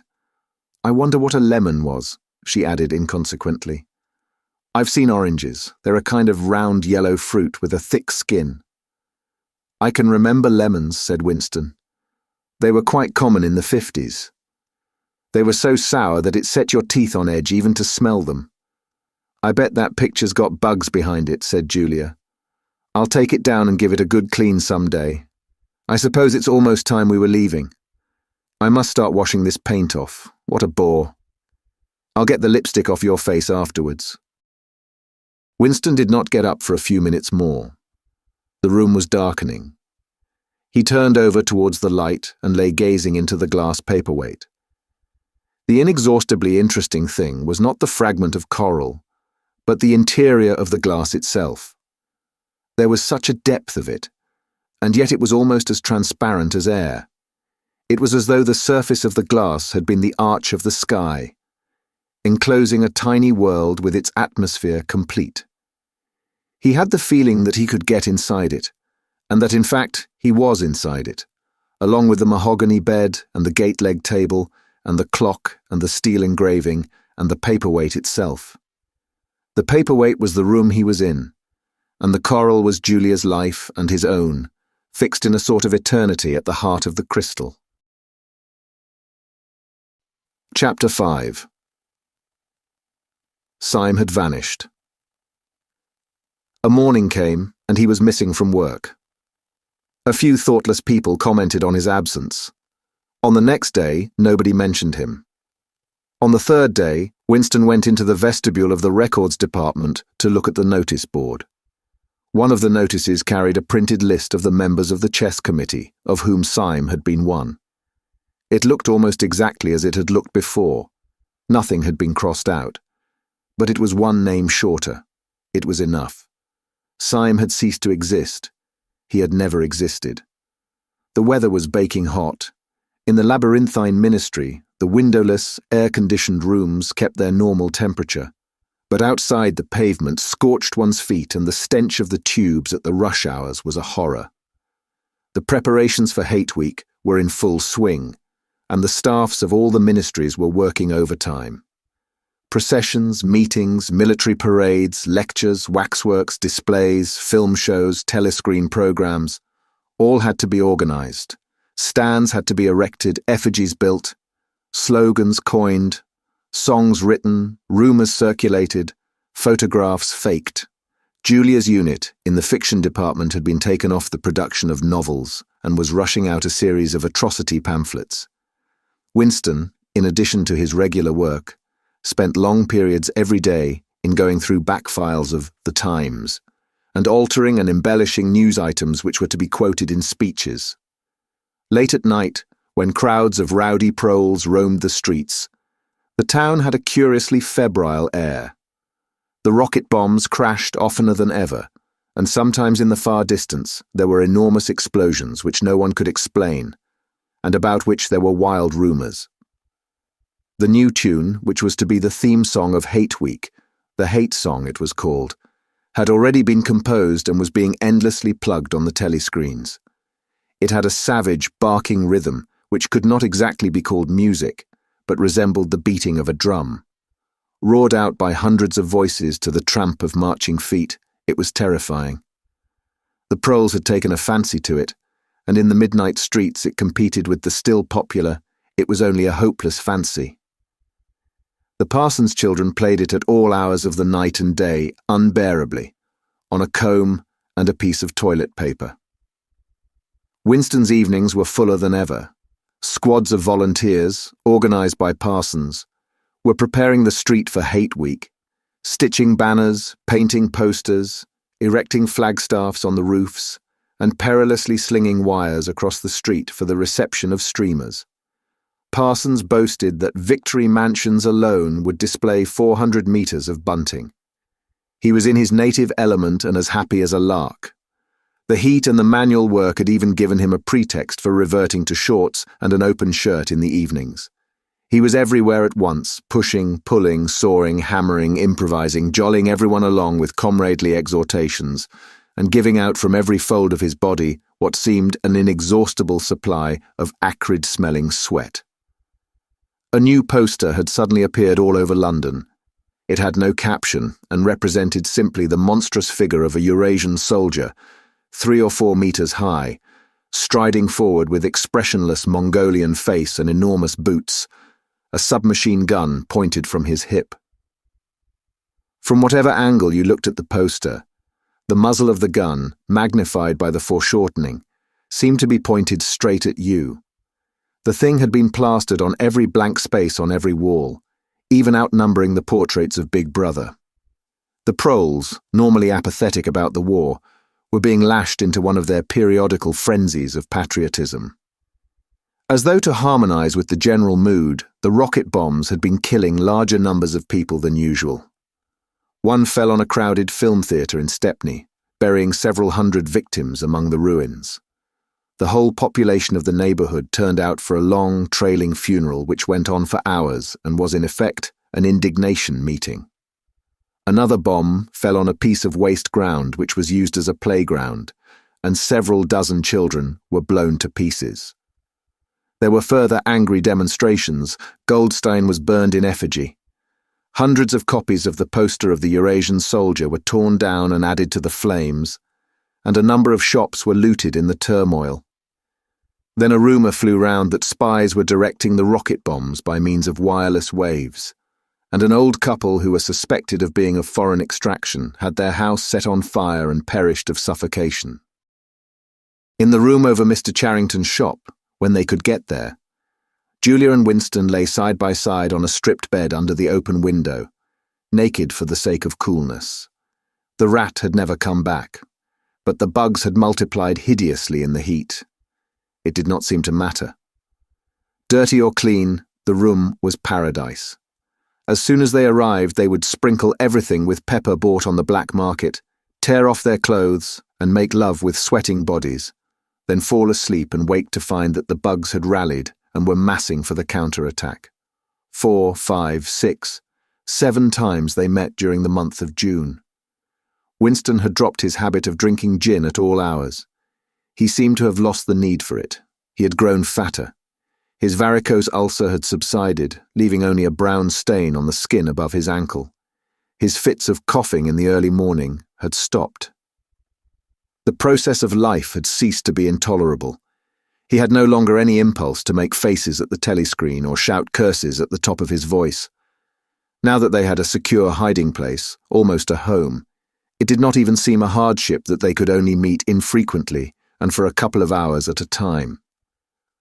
What mattered was that the room over the junk shop should exist. To know that it was there, inviolate, was almost the same as being in it. The room was a world, a pocket of the past where extinct animals could walk. Mr. Charrington, thought Winston, was another extinct animal. He usually stopped to talk with Mr. Charrington for a few minutes on his way upstairs. The old man seemed seldom or never to go out of doors, and on the other hand, to have almost no customers. He led a ghost-like existence between the tiny dark shop and an even tinier back kitchen, where he prepared his meals, and which contained, among other things, an unbelievably ancient gramophone with an enormous horn. He seemed glad of the opportunity to talk. Wandering about among his worthless stock, with his long nose and thick spectacles and his bowed shoulders in the velvet jacket, he had always vaguely the air of being a collector rather than a tradesman. With a sort of faded enthusiasm, he would finger this scrap of rubbish or that, a china bottle stopper, the painted lid of a broken snuff box, a pinchbeck locket containing a strand of some long-dead baby's hair, never asking that Winston should buy it, merely that he should admire it. To talk to him was like listening to the tinkling of a worn-out musical box. He had dragged out from the corners of his memory some more fragments of forgotten rhymes. There was one about 24 blackbirds, and another about a cow with a crumpled horn, and another about the death of poor Cock Robin.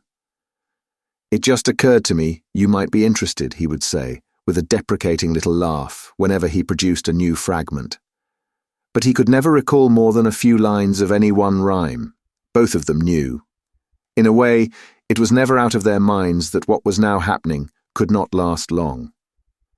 There were times when the fact of impending death seemed as palpable as the bed they lay on, and they would cling together with a sort of despairing sensuality, like a damned soul grasping at his last morsel of pleasure when the clock is within 5 minutes of striking. But there were also times when they had the illusion not only of safety, but of permanence. So long as they were actually in this room, they both felt no harm could come to them. Getting there was difficult and dangerous, but the room itself was sanctuary. It was as when Winston had gazed into the heart of the paperweight, with the feeling that it would be possible to get inside that glassy world, and that once inside it, time could be arrested. Often they gave themselves up to daydreams of escape. Their luck would hold indefinitely, and they would carry on their intrigue just like this, for the remainder of their natural lives. Or Catherine would die, and by subtle maneuverings, Winston and Julia would succeed in getting married. Or they would commit suicide together. Or they would disappear, alter themselves out of recognition, learn to speak with proletarian accents, get jobs in a factory and live out their lives undetected in a back street. It was all nonsense, as they both knew. In reality, there was no escape. Even the one plan that was practicable, suicide, they had no intention of carrying out. To hang on from day to day and from week to week, spinning out a present that had no future, seemed an unconquerable instinct, just as one's lungs will always draw the next breath, so long as there is air available. Sometimes, too, they talked of engaging in active rebellion against the party, but with no notion of how to take the first step. Even if the fabulous brotherhood was a reality, there still remained the difficulty of finding one's way into it. He told her of the strange intimacy that existed, or seemed to exist, between himself and O'Brien, and of the impulse he sometimes felt, simply to walk into O'Brien's presence, announce that he was the enemy of the party, and demand his help. Curiously enough, this did not strike her as an impossibly rash thing to do. She was used to judging people by their faces, and it seemed natural to her that Winston should believe O'Brien to be trustworthy on the strength of a single flash of the eyes. Moreover, she took it for granted that everyone, or nearly everyone, secretly hated the party, and would break the rules if he thought it safe to do so. But she refused to believe that widespread, organized opposition existed or could exist. The tales about Goldstein and his underground army, she said, were simply a lot of rubbish which the party had invented for its own purposes, and which you had to pretend to believe in, times beyond number, at party rallies and spontaneous demonstrations. She had shouted at the top of her voice for the execution of people whose names she had never heard, and in whose supposed crimes she had not the faintest belief. When public trials were happening, she'd taken her place in the detachments from the Youth League who surrounded the courts from morning to night, chanting at intervals, "Death to the traitors," during the 2 minutes. Hate she always excelled all others in shouting insults at Goldstein. Yet she had only the dimmest idea of who Goldstein was and what doctrines he was supposed to represent. She'd grown up since the revolution and was too young to remember the ideological battles of the 50s and 60s. Such a thing as an independent political movement was outside her imagination, and in any case, the party was invincible. It would always exist, and it would always be the same. You could only rebel against it by secret disobedience, or at most, by isolated acts of violence such as killing somebody or blowing something up. In some ways she was far more acute than Winston, and far less susceptible to party propaganda. Once when he happened in some connection to mention the war against Eurasia, she startled him by saying casually that in her opinion the war was not happening. The rocket bombs which fell daily on London were probably fired by the government of Oceania itself, just to keep people frightened. This was an idea that had literally never occurred to him. She also stirred a sort of envy in him by telling him that during the 2 minutes hate, her great difficulty was to avoid bursting out laughing. But she only questioned the teachings of the party when they in some way touched upon her own life. Often she was ready to accept the official mythology, simply because the difference between truth and falsehood did not seem important to her. She believed, for instance, having learnt it at school, that the party had invented aeroplanes. In his own school days, Winston remembered, in the late 50s, it was only the helicopter that the party claimed to have invented. A dozen years later, when Julia was at school, it was already claiming the aeroplane. 1 generation more, and it would be claiming the steam engine. And when he told her that aeroplanes had been in existence before he was born and long before the revolution, the fact struck her as totally uninteresting. After all, what did it matter who had invented aeroplanes? It was rather more of a shock to him when he discovered from some chance remark that she did not remember that Oceania, 4 years ago, had been at war with Eastasia and at peace with Eurasia.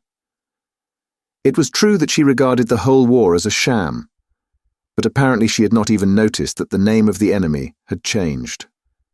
"I thought we'd always been at war with Eurasia," she said vaguely. It frightened him a little. The invention of aeroplanes dated from long before her birth, but the switchover in the war had happened only 4 years ago, well after she was grown up. He argued with her about it for perhaps a quarter of an hour. In the end, he succeeded in forcing her memory back until she did dimly recall that at one time, Eastasia, and not Eurasia, had been the enemy. But the issue still struck her as unimportant. "Who cares?" she said impatiently. "It's always one bloody war after another, and one knows the news is all lies anyway." Sometimes he talked to her of the records department and the impudent forgeries that he committed there. Such things did not appear to horrify her. She did not feel the abyss opening beneath her feet at the thought of lies becoming truths. He told her the story of Jones, Aronson, and Rutherford, and the momentous slip of paper, which he had once held between his fingers. It did not make much impression on her. At first, indeed, she failed to grasp the point of the story. "Were they friends of yours?" she said. "No, I never knew them. They were inner party members. Besides, they were far older men than I was. They belonged to the old days, before the revolution. I barely knew them by sight." "Then what was there to worry about? People are being killed off all the time, aren't they?" He tried to make her understand. This was an exceptional case. It wasn't just a question of somebody being killed. "Do you realize that the past, starting from yesterday, has been actually abolished? If it survives anywhere, it's in a few solid objects with no words attached to them, like that lump of glass there. Already we know almost literally nothing about the revolution and the years before the revolution. Every record has been destroyed or falsified, every book has been rewritten, every picture has been repainted, every statue and street and building has been renamed, every date has been altered, and that process is continuing day by day and minute by minute. History has stopped.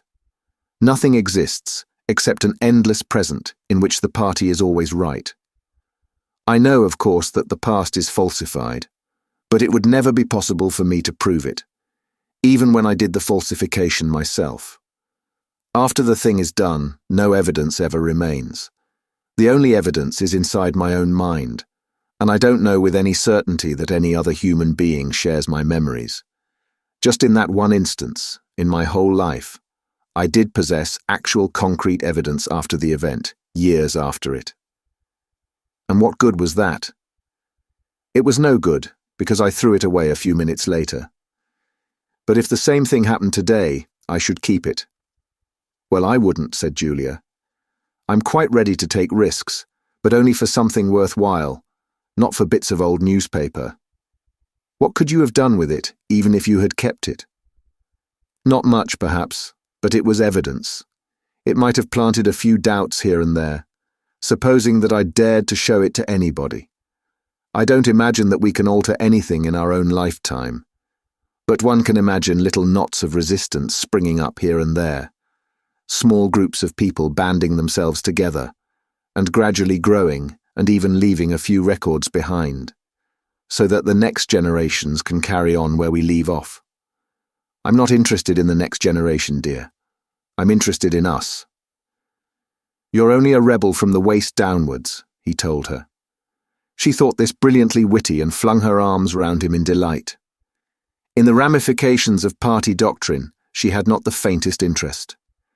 Whenever he began to talk of the principles of ingsoc, doublethink, the mutability of the past, and the denial of objective reality, and to use newspeak words, she became bored and confused and said that she never paid any attention to that kind of thing. One knew that it was all rubbish, so why let oneself be worried by it? She knew when to cheer and when to boo, and that was all one needed.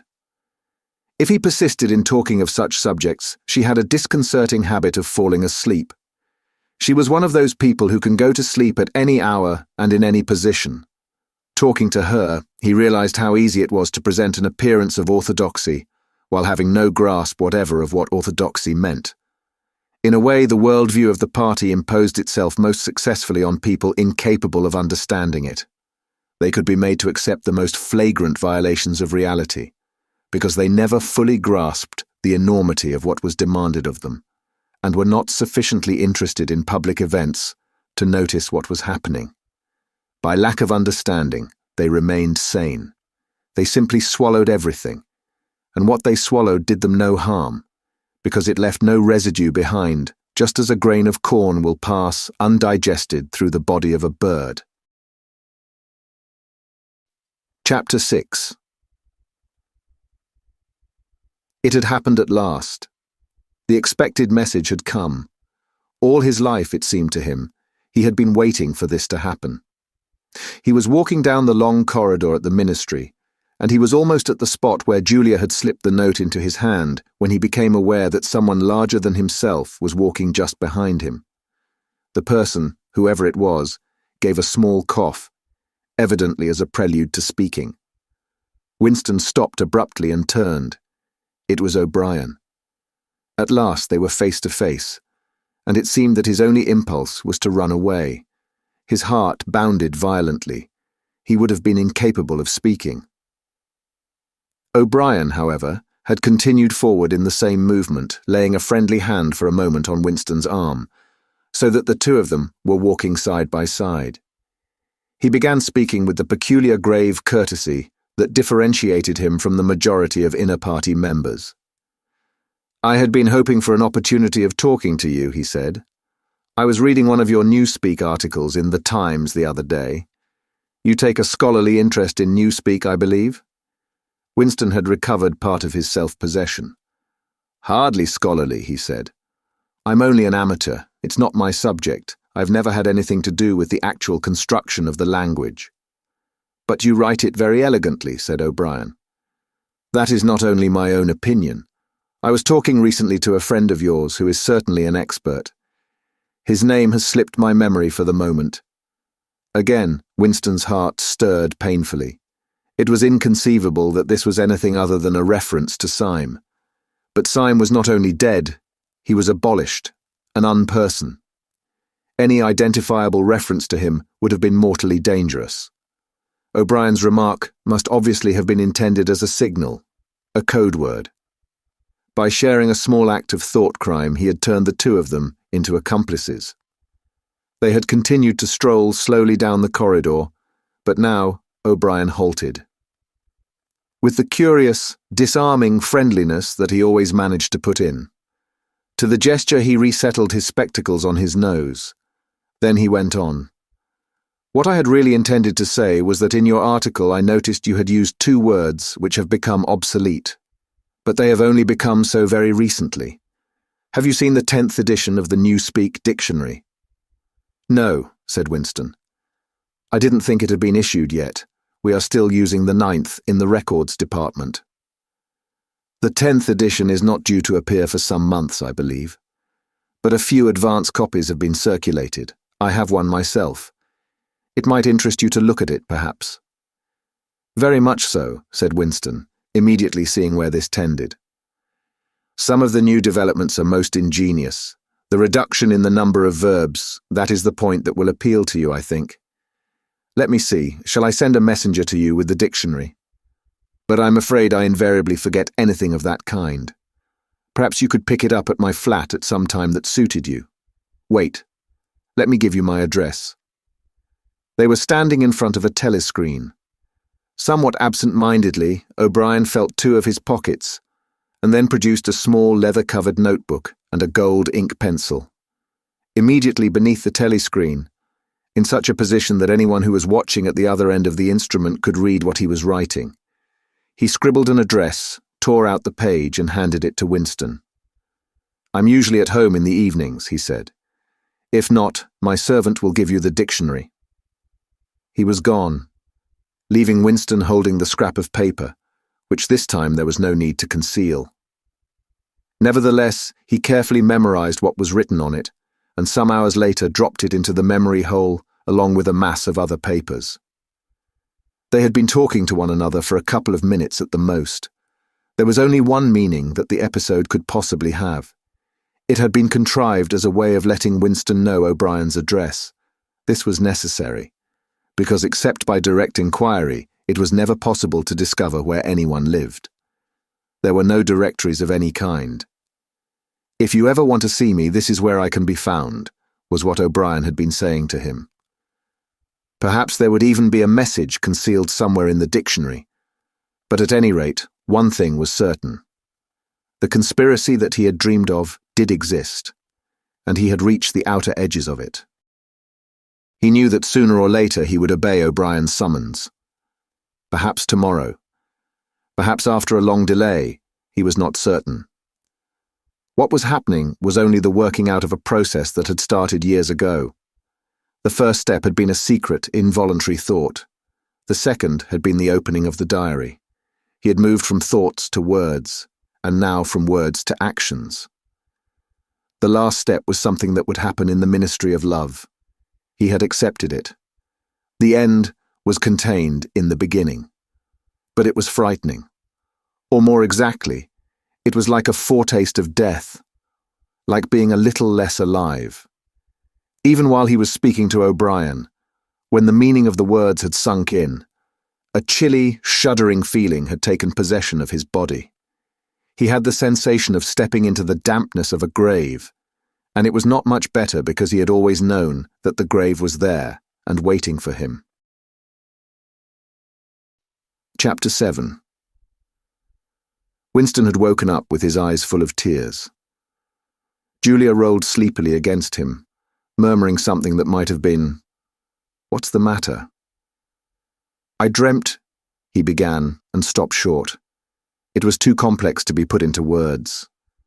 There was the dream itself, and there was a memory connected with it that had swum into his mind in the few seconds after waking. He lay back with his eyes shut, still sodden in the atmosphere of the dream.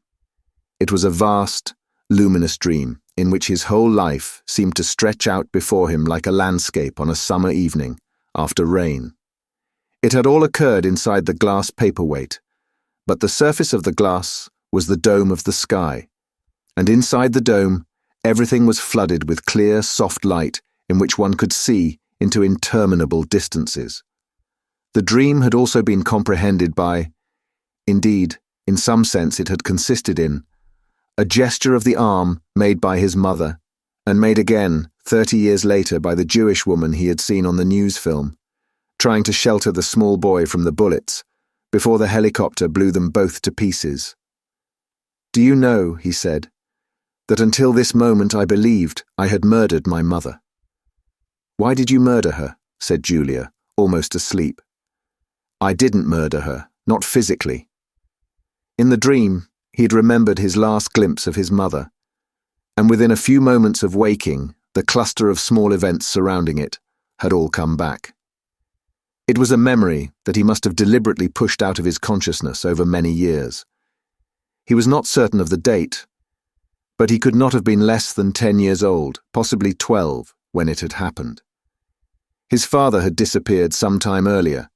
How much earlier he could not remember. He remembered better the rackety, uneasy circumstances of the time, the periodical panics about air raids and the sheltering in tube stations, the piles of rubble everywhere, the unintelligible proclamations posted at street corners, the gangs of youths in shirts all the same colour, the enormous queues outside the bakeries, the intermittent machine gun fire in the distance. Above all, the fact that there was never enough to eat. He remembered long afternoons spent with other boys in scrounging round dustbins and rubbish heaps, picking out the ribs of cabbage leaves, potato peelings, sometimes even scraps of stale bread crust from which they carefully scraped away the cinders, and also in waiting for the passing of trucks which travelled over a certain route and were known to carry cattle feed, and which, when they jolted over the bad patches in the road, sometimes spilt a few fragments of oil cake. When his father disappeared, his mother did not show any surprise or any violent grief, but a sudden change came over her. She seemed to have become completely spiritless. It was evident even to Winston that she was waiting for something that she knew must happen. She did everything that was needed: cooked, washed, mended, made the bed, swept the floor, dusted the mantelpiece, always very slowly and with a curious lack of superfluous motion, like an artist's lay figure moving of its own accord. Her large, shapely body seemed to relapse naturally into stillness. For hours at a time she would sit almost immobile on the bed, nursing his young sister, a tiny, ailing, very silent child of 2 or 3, with a face made simian by thinness. Very occasionally she would take Winston in her arms and press him against her for a long time without saying anything. He was aware, in spite of his youthfulness and selfishness, that this was somehow connected with the never-mentioned thing that was about to happen. He remembered the room where they lived, a dark, close-smelling room that seemed half-filled by a bed with a white counterpane. There was a gas ring in the fender, and a shelf where food was kept, and on the landing outside there was a brown earthenware sink, common to several rooms. He remembered his mother's statuesque body bending over the gas ring to stir at something in a saucepan. Above all, he remembered his continuous hunger and the fierce, sordid battles at mealtimes. He would ask his mother naggingly, over and over again, why there was not more food. He would shout and storm at her. He even remembered the tones of his voice, which was beginning to break prematurely and sometimes boomed in a peculiar way. Or he would attempt a snivelling note of pathos in his efforts to get more than his share. His mother was quite ready to give him more than his share. She took it for granted that he, the boy, should have the biggest portion. But however much she gave him, he invariably demanded more. At every meal she would beseech him not to be selfish and to remember that his little sister was sick and also needed food. But it was no use. He would cry out with rage when she stopped ladling. He would try to wrench the saucepan and spoon out of her hands. He would grab bits from his sister's plate. He knew that he was starving the other two, but he could not help it. He even felt that he had a right to do it. The clamorous hunger in his belly seemed to justify him. Between meals, if his mother did not stand guard, he was constantly pilfering at the wretched store of food on the shelf. One day, a chocolate ration was issued. There had been no such issue for weeks or months past. He remembered quite clearly that precious little morsel of chocolate. It was a 2-ounce slab, they still talked about ounces in those days, between the 3 of them. It was obvious that it ought to be divided into 3 equal parts. Suddenly, as though he were listening to somebody else, Winston heard himself demanding in a loud, booming voice that he should be given the whole piece. His mother told him not to be greedy. There was a long, nagging argument that went round and round with shouts, whines, tears, remonstrances, bargainings. His tiny sister, clinging to her mother with both hands, exactly like a baby monkey, sat looking over her shoulder at him with large, mournful eyes. In the end, his mother broke off 3/4 of the chocolate and gave it to Winston, giving the other quarter to his sister. The little girl took hold of it and looked at it dully, perhaps not knowing what it was. Winston stood watching her for a moment. Then, with a sudden, swift spring, he had snatched the piece of chocolate out of his sister's hand and was fleeing for the door. "Winston! Winston!" his mother called after him. "Come back! Give your sister back her chocolate!" He stopped, but did not come back. His mother's anxious eyes were fixed on his face.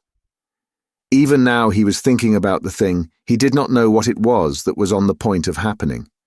His sister, conscious of having been robbed of something, had set up a feeble wail. His mother drew her arm round the child and pressed its face against her breast. Something in the gesture told him that his sister was dying. He turned and fled down the stairs, with the chocolate growing sticky in his hand. He never saw his mother again. After he had devoured the chocolate, he felt somewhat ashamed of himself and hung about in the streets for several hours, until hunger drove him home. When he came back, his mother had disappeared. This was already becoming normal at that time.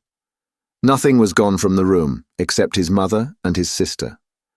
They had not taken any clothes, not even his mother's overcoat. To this day he did not know with any certainty that his mother was dead. It was perfectly possible that she had merely been sent to a forced labor camp. As for his sister, she might have been removed, like Winston himself, to one of the colonies for homeless children, reclamation centers they were called, which had grown up as a result of the Civil War. Or she might have been sent to the labor camp along with his mother, or simply left somewhere or other to die.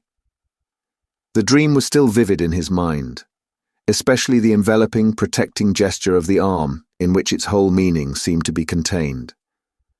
His mind went back to another dream of 2 months ago, exactly as his mother had sat on the dingy, white-quilted bed, with the child clinging to her. So she had sat in the sunken ship, far underneath him, and drowning deeper every minute, but still looking up at him through the darkening water. He told Julia the story of his mother's disappearance. Without opening her eyes, she rolled over and settled herself into a more comfortable position. "I expect you were a beastly little swine in those days," she said indistinctly. "All children are swine." "Yes. But the real point of the story—" From her breathing, it was evident that she was going off to sleep again. He would have liked to continue talking about his mother. He did not suppose, from what he could remember of her, that she had been an unusual woman, still less an intelligent one. And yet she had possessed a kind of nobility, a kind of purity, simply because the standards that she obeyed were private ones. Her feelings were her own, and could not be altered from outside. It would not have occurred to her that an action which is ineffectual thereby becomes meaningless. If you loved someone, you loved him, and when you had nothing else to give, you still gave him love. When the last of the chocolate was gone, his mother had clasped the child in her arms. It was no use. It changed nothing. It did not produce more chocolate.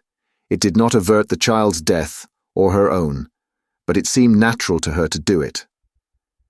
The refugee woman in the boat had also covered the little boy with her arm, which was no more use against the bullets than a sheet of paper. The terrible thing that the party had done was to persuade you that mere impulses, mere feelings, were of no account, while at the same time robbing you of all power over the material world. When once you were in the grip of the party, what you felt or did not feel, what you did or refrained from doing, made literally no difference. Whatever happened, you vanished, and neither you nor your actions were ever heard of again.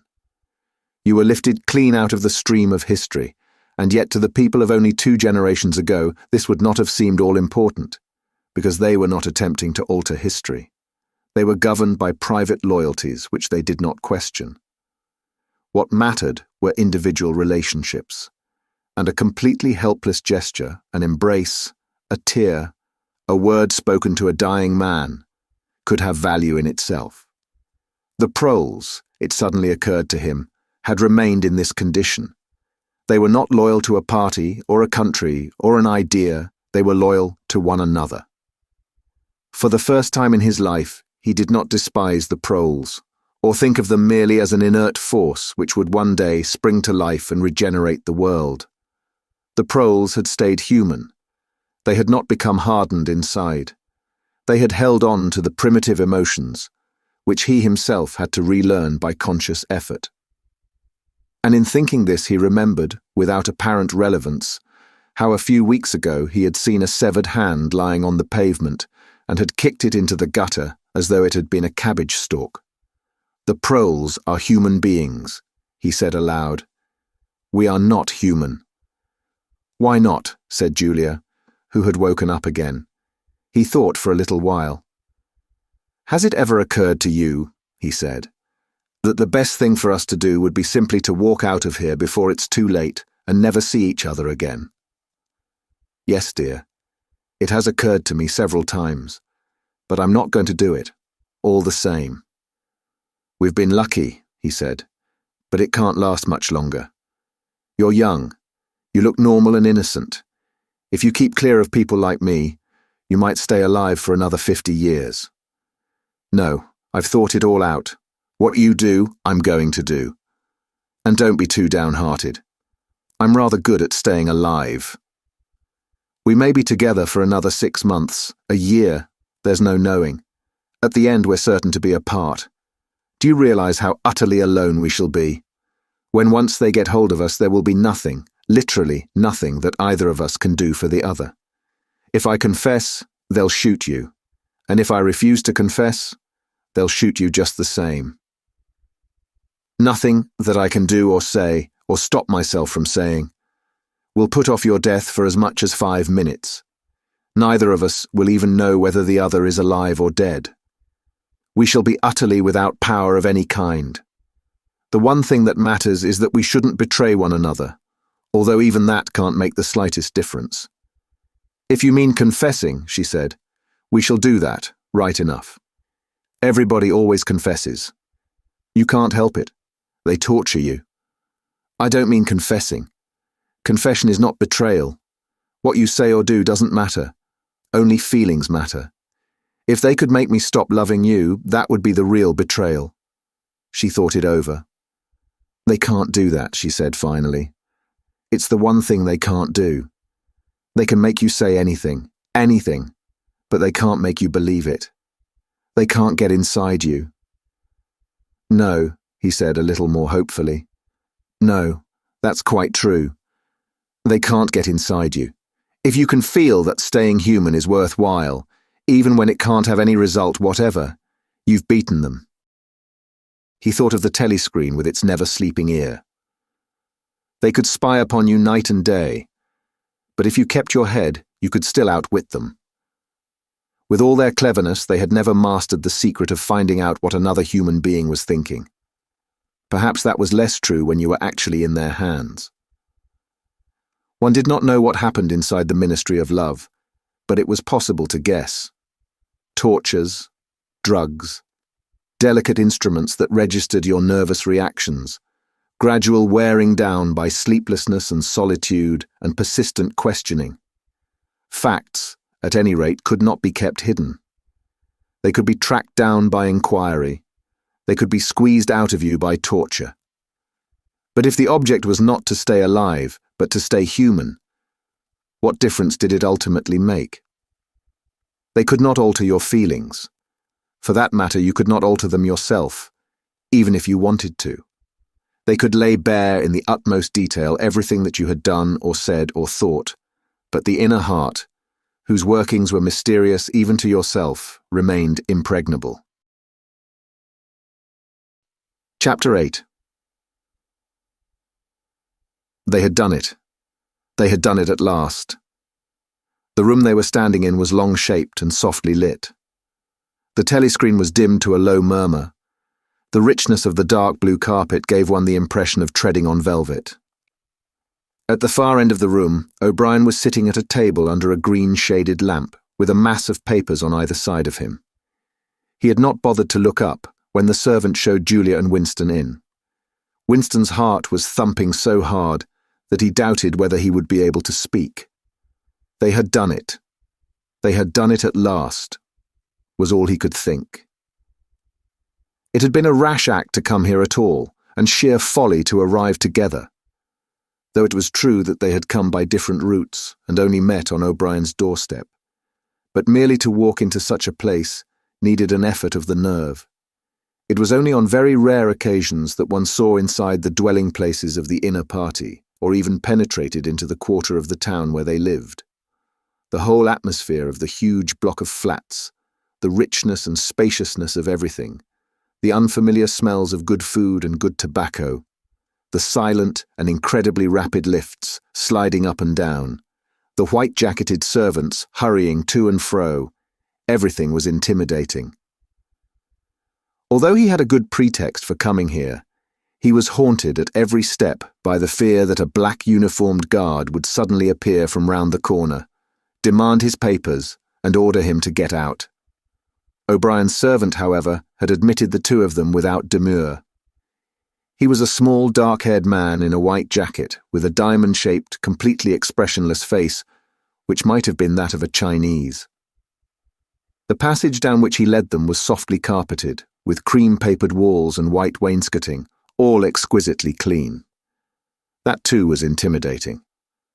Winston could not remember ever to have seen a passageway whose walls were not grimy from the contact of human bodies.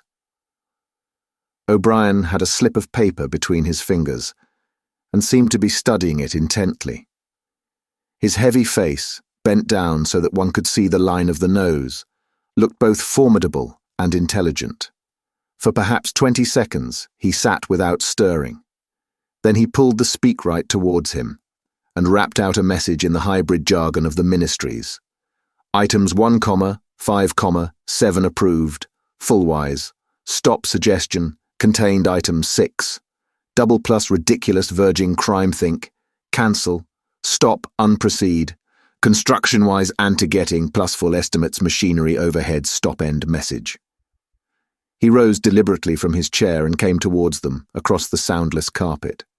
A little of the official atmosphere seemed to have fallen away from him with the newspeak words, but his expression was grimmer than usual, as though he were not pleased at being disturbed.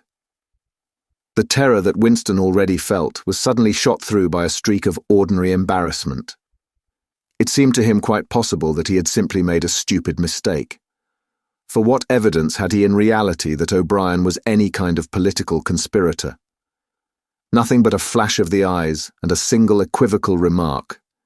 Beyond that, only his own secret imaginings, founded on a dream. He could not even fall back on the pretense that he had come to borrow the dictionary, because in that case, Julia's presence was impossible to explain. As O'Brien passed the telescreen, a thought seemed to strike him. He stopped, turned aside, and pressed a switch on the wall. There was a sharp snap. The voice had stopped. Julia uttered a tiny sound, a sort of squeak of surprise.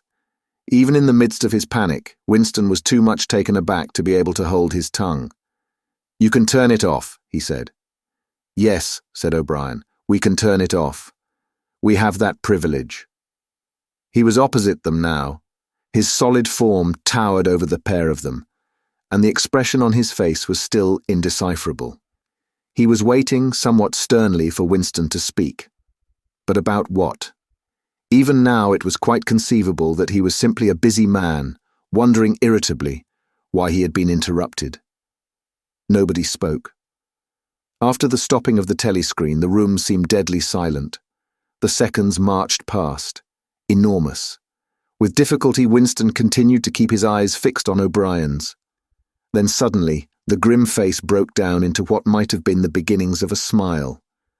With his characteristic gesture, O'Brien resettled his spectacles on his nose. Shall I say it? Or will you? He said. I will say it, said Winston promptly. That thing is really turned off. Yes, everything is turned off. We are alone. We have come here because... He paused, realizing for the first time the vagueness of his own motives. Since he did not in fact know what kind of help he expected from O'Brien, it was not easy to say why he had come here. He went on, conscious that what he was saying must sound both feeble and pretentious. We believe that there is some kind of conspiracy, some kind of secret organization working against the party, and that you are involved in it. We want to join it and work for it. We are enemies of the party. We disbelieve in the principles of INGSOC. We are thought criminals. We are also adulterers. I tell you this because we want to put ourselves at your mercy. If you want us to incriminate ourselves in any other way, we are ready. He stopped and glanced over his shoulder, with the feeling that the door had opened. Sure enough, the little yellow-faced servant had come in without knocking. Winston saw that he was carrying a tray with a decanter and glasses. Martin is one of us, said O'Brien impassively. Bring the drinks over here, Martin. Put them on the round table. Have we enough chairs? Then we may as well sit down and talk in comfort. Bring a chair for yourself, Martin. This is business. You can stop being a servant for the next 10 minutes. The little man sat down, quite at his ease, and yet still with a servant-like air, the air of a valet enjoying a privilege. Winston regarded him out of the corner of his eye. It struck him that the man's whole life was playing a part, and that he felt it to be dangerous to drop his assumed personality, even for a moment. O'Brien took the decanter by the neck and filled up the glasses with a dark red liquid. It aroused in Winston dim memories of something seen long ago on a wall or a hoarding, a vast bottle composed of electric lights which seemed to move up and down and pour its contents into a glass. Seen from the top, the stuff looked almost black, but in the decanter it gleamed like a ruby. It had a sour, sweet smell. He saw Julia pick up her glass and sniff at it with frank curiosity. It is called wine, said O'Brien, with a faint smile. You will have read about it in books, no doubt. Not much of it gets to the outer party, I'm afraid. His face grew solemn again, and he raised his glass. I think it is fitting that we should begin by drinking a health. To our leader, to Emmanuel Goldstein. Winston took up his glass with a certain eagerness. Wine was a thing he had read and dreamed about. Like the glass paperweight or Mr. Charrington's half-remembered rhymes, it belonged to the vanished, romantic past, the olden time, as he liked to call it in his secret thoughts. For some reason, he had always thought of wine as having an intensely sweet taste, like that of blackberry jam, and an immediate intoxicating effect. Actually, when he came to swallow it, the stuff was distinctly disappointing. The truth was that after years of gin drinking, he could barely taste it. He set down the empty glass. Then there is such a person as Goldstein, he said. Yes, there is such a person, and he is alive. Where, I do not know. And the conspiracy, the organization, is it real? It is not simply an invention of the thought police? No, it is real. The Brotherhood, we call it. You will never learn much more about the Brotherhood than that it exists and that you belong to it. I will come back to that presently. He looked at his wristwatch. It is unwise even for members of the inner party to turn off the telescreen for more than half an hour. You ought not to have come here together, and you will have to leave separately. You, comrade, he bowed his head to Julia, will leave first. We have about 20 minutes at our disposal. You will understand that I must start by asking you certain questions. In general terms, what are you prepared to do? Anything that we are capable of, said Winston.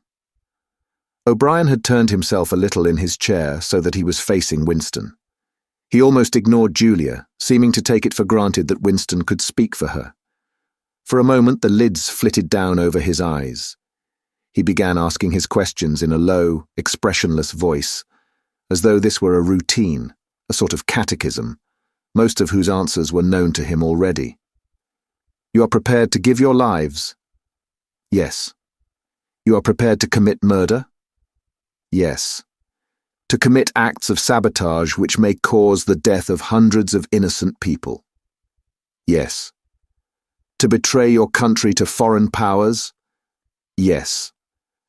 You are prepared to cheat, to forge, to blackmail, to corrupt the minds of children, to distribute habit-forming drugs, to encourage prostitution, to disseminate venereal diseases, to do anything which is likely to cause demoralization and weaken the power of the party? Yes. If, for example, it would somehow serve our interests to throw sulfuric acid in a child's face, are you prepared to do that? Yes. You are prepared to lose your identity and live out the rest of your life as a waiter or a dock worker? Yes. You are prepared to commit suicide if and when we order you to do so? Yes. You are prepared, the two of you, to separate and never see one another again? No, broke in Julia. It appeared to Winston that a long time passed before he answered. For a moment he seemed even to have been deprived of the power of speech. His tongue worked soundlessly, forming the opening syllables first of one word, then of the other, over and over again. Until he had said it, he did not know which word he was going to say. No, he said finally. You did well to tell me, said O'Brien. It is necessary for us to know everything. He turned himself towards Julia and added in a voice with somewhat more expression in it. Do you understand that even if he survives, it may be as a different person? We may be obliged to give him a new identity. His face, his movements, the shape of his hands, the color of his hair, even his voice would be different. And you yourself might have become a different person. Our surgeons can alter people beyond recognition. Sometimes it is necessary. Sometimes we even amputate a limb. Winston could not help snatching another sidelong glance at Martin's Mongolian face. There were no scars that he could see. Julia had turned a shade paler so that her freckles were showing, but she faced O'Brien boldly. She murmured something that seemed to be assent. Good, then that is settled. There was a silver box of cigarettes on the table. With a rather absent-minded air, O'Brien pushed them towards the others, took one himself, then stood up and began to pace slowly to and fro, as though he could think better standing. They were very good cigarettes, very thick and well packed, with an unfamiliar silkiness in the paper. O'Brien looked at his wristwatch again. You had better go back to your pantry, Martin, he said. I shall switch on in a quarter of an hour. Take a good look at these comrades' faces before you go. You will be seeing them again. I may not. Exactly as they had done at the front door. The little man's dark eyes flickered over their faces. There was not a trace of friendliness in his manner. He was memorizing their appearance, but he felt no interest in them, or appeared to feel none. It occurred to Winston that a synthetic face was perhaps incapable of changing its expression. Without speaking or giving any kind of salutation, Martin went out, closing the door silently behind him. O'Brien was strolling up and down, one hand in the pocket of his black overalls, the other holding his cigarette. You understand, he said, that you will be fighting in the dark. You will always be in the dark. You will receive orders, and you will obey them, without knowing why. Later, I shall send you a book from which you will learn the true nature of the society we live in, and the strategy by which we shall destroy it. When you have read the book, you will be full members of the Brotherhood. But between the general aims that we are fighting for and the immediate tasks of the moment, you will never know anything. I tell you that the Brotherhood exists, but I cannot tell you whether it numbers 100 members or 10 million. From your personal knowledge, you will never be able to say that it numbers even as many as a dozen. You will have 3 or 4 contacts, who will be renewed from time to time as they disappear. As this was your first contact, it will be preserved. When you receive orders, they will come from me. If we find it necessary to communicate with you, it will be through Martin. When you are finally caught, you will confess. That is unavoidable, but you will have very little to confess. other than your own actions. You will not be able to betray more than a handful of unimportant people. Probably you will not even betray me. By that time, I may be dead, or I shall have become a different person, with a different face. He continued to move to and fro over the soft carpet. In spite of the bulkiness of his body, there was a remarkable grace in his movements. It came out even in the gesture with which he thrust a hand into his pocket, or manipulated a cigarette. More even than of strength, he gave an impression of confidence and of an understanding tinged by irony. However much in earnest he might be, he had nothing of the single-mindedness that belongs to a fanatic. When he spoke of murder, suicide, venereal disease, amputated limbs and altered faces, it was with a faint air of persiflage. "This is unavoidable," his voice seemed to say. "This is what we have got to do, unflinchingly. But this is not what we shall be doing when life is worth living again." A wave of admiration, almost of worship, flowed out from Winston towards O'Brien. For the moment he had forgotten the shadowy figure of Goldstein.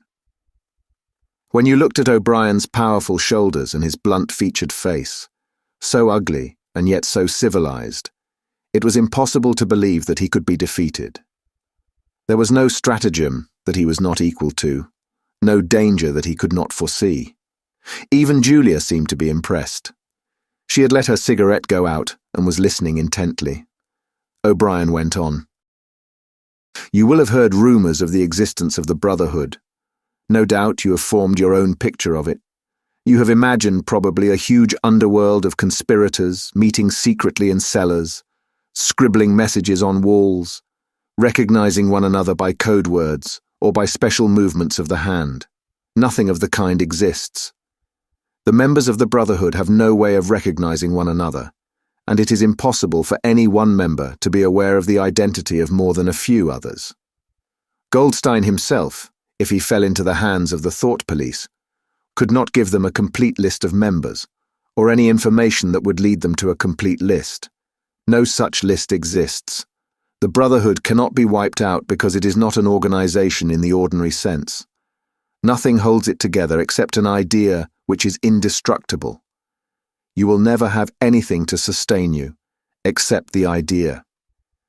You will get no comradeship and no encouragement. When finally you are caught, you will get no help. We never help our members. At most, when it is absolutely necessary that someone should be silenced, we are occasionally able to smuggle a razor blade into a prisoner's cell. You will have to get used to living without results and without hope.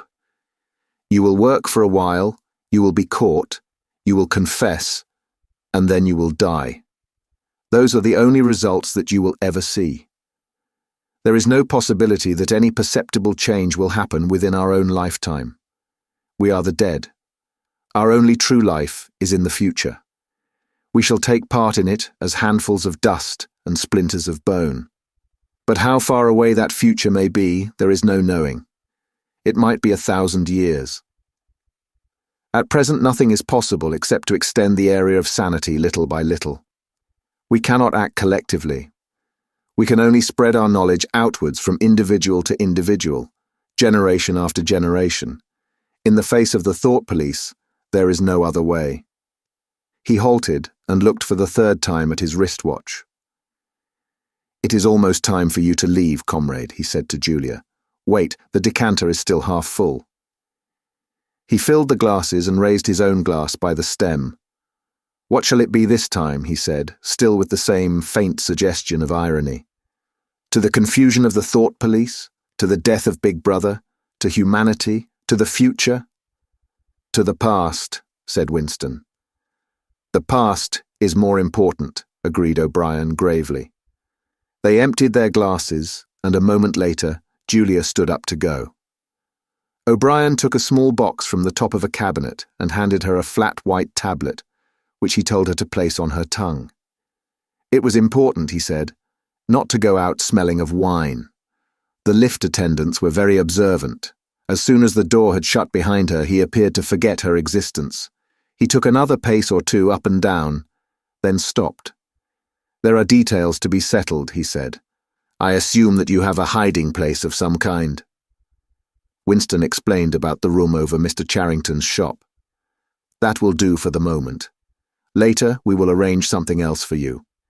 It is important to change one's hiding place frequently. Meanwhile, I shall send you a copy of the book." Even O'Brien, Winston noticed, seemed to pronounce the words as though they were in italics. "Goldstein's book, you understand. As soon as possible. It may be some days before I can get hold of one. There are not many in existence, as you can imagine. The thought police hunt them down and destroy them almost as fast as we can produce them. It makes very little difference. The book is indestructible. If the last copy were gone, we could reproduce it almost word for word. Do you carry a briefcase to work with you?" he added. "As a rule, yes." "What is it like?" "Black, very shabby, with 2 straps. Black, 2 straps, very shabby, good. One day in the fairly near future, I cannot give a date. One of the messages among your morning's work will contain a misprinted word, and you will have to ask for a repeat. On the following day you will go to work without your briefcase. At some time during the day, in the street, a man will touch you on the arm and say, 'I think you have dropped your briefcase.' The one he gives you will contain a copy of Goldstein's book. You will return it within 14 days. They were silent for a moment. "There are a couple of minutes before you need to go," said O'Brien. "We shall meet again. If we do meet again." Winston looked up at him. "In the place where there is no darkness?" he said hesitantly. O'Brien nodded without appearance of surprise. "In the place where there is no darkness," he said, as though he had recognized the allusion. "And in the meantime, is there anything that you wish to say before you leave? Any message? Any question?" Winston thought. There did not seem to be any further question that he wanted to ask. Still less did he feel any impulse to utter high-sounding generalities. Instead of anything directly connected with O'Brien or the Brotherhood, there came into his mind a sort of composite picture of the dark bedroom where his mother had spent her last days, and the little room over Mr. Charrington's shop, and the glass paperweight, and the steel engraving in its rosewood frame. Almost at random, he said, "Did you ever happen to hear an old rhyme that begins 'Oranges and lemons, say the bells of St. Clement S'?" Again O'Brien nodded. With a sort of grave courtesy, he completed the stanza. "Oranges and lemons. Say the bells of St. Clement S', you owe me 3 farthings. Say the bells of St. Martin S', when will you pay me? Say the bells of Old Bailey, when I grow rich, say the bells of Shoreditch." "You knew the last line," said Winston. "Yes, I knew the last line. And now, I'm afraid, it is time for you to go. But wait. You had better let me give you one of these tablets." As Winston stood up, O'Brien held out a hand. His powerful grip crushed the bones of Winston's palm. At the door, Winston looked back, but O'Brien seemed already to be in process of putting him out of mind.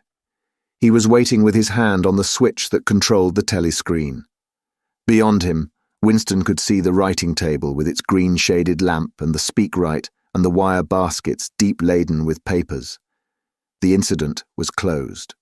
Within 30 seconds, it occurred to him, O'Brien would be back at his interrupted and important work on behalf of the party.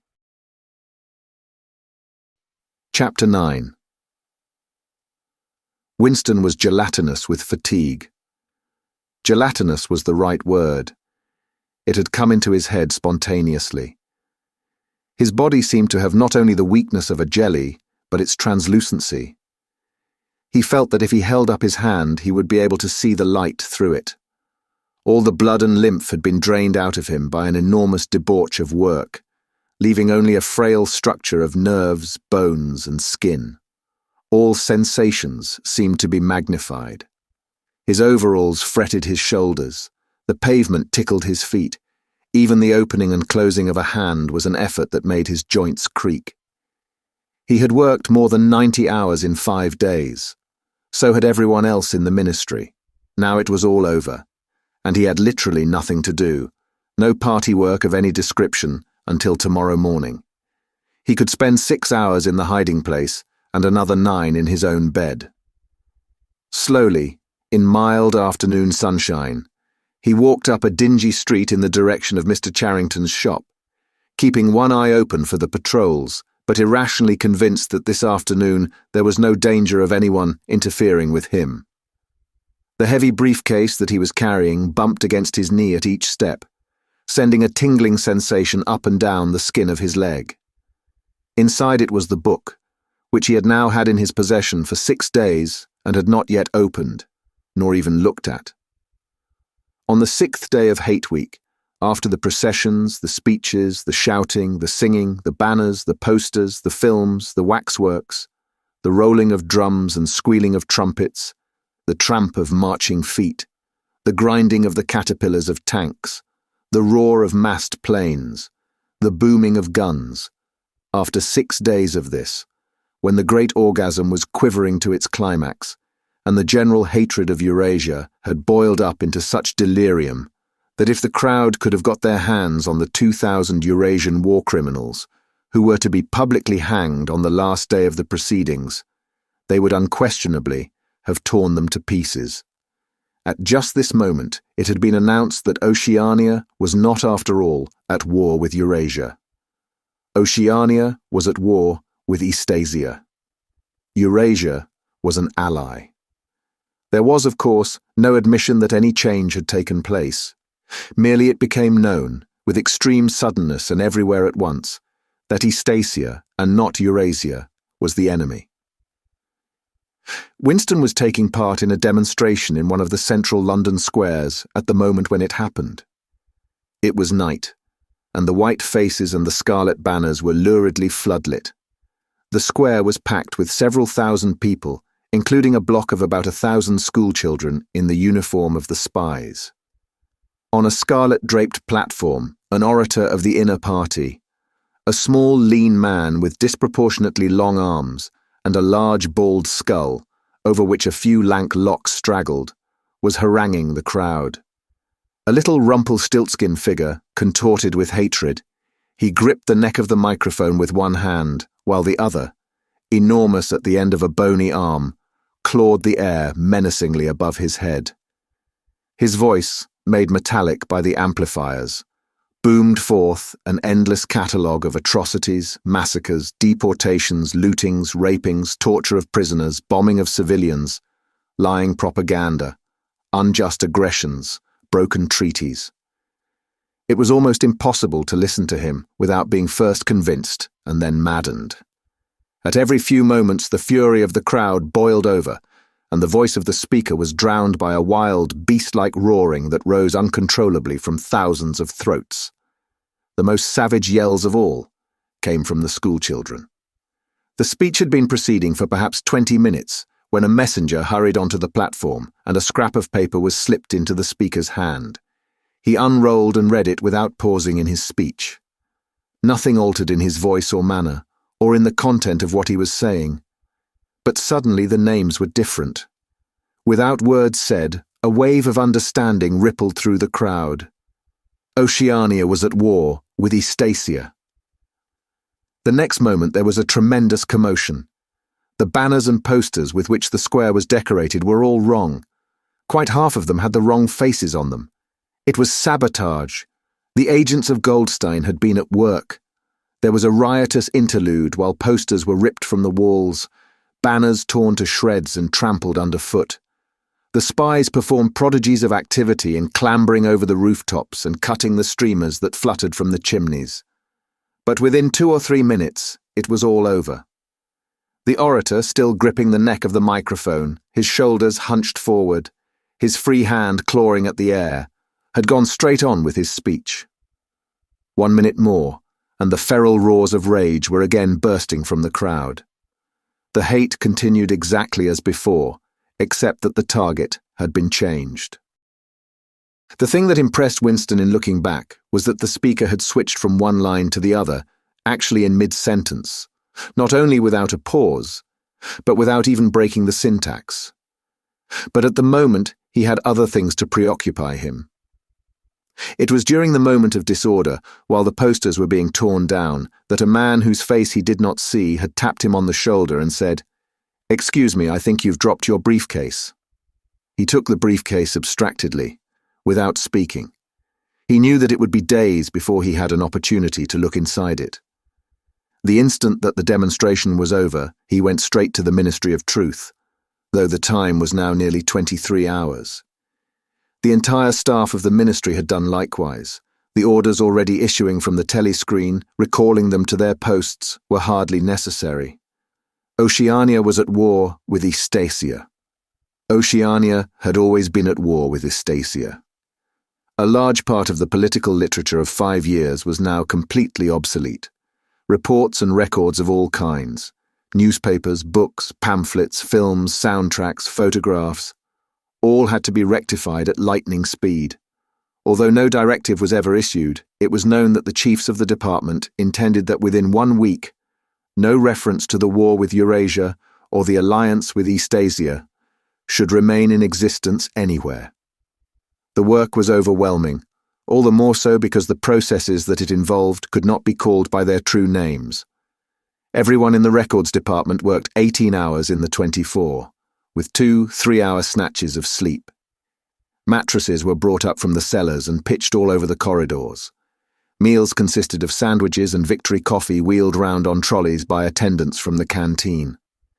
Each time that Winston broke off for one of his spells of sleep, he tried to leave his desk clear of work, and each time that he crawled back sticky-eyed and aching, it was to find that another shower of paper cylinders had covered the desk like a snowdrift, half burying the speakwrite and overflowing onto the floor, so that the first job was always to stack them into a neat enough pile to give him room to work.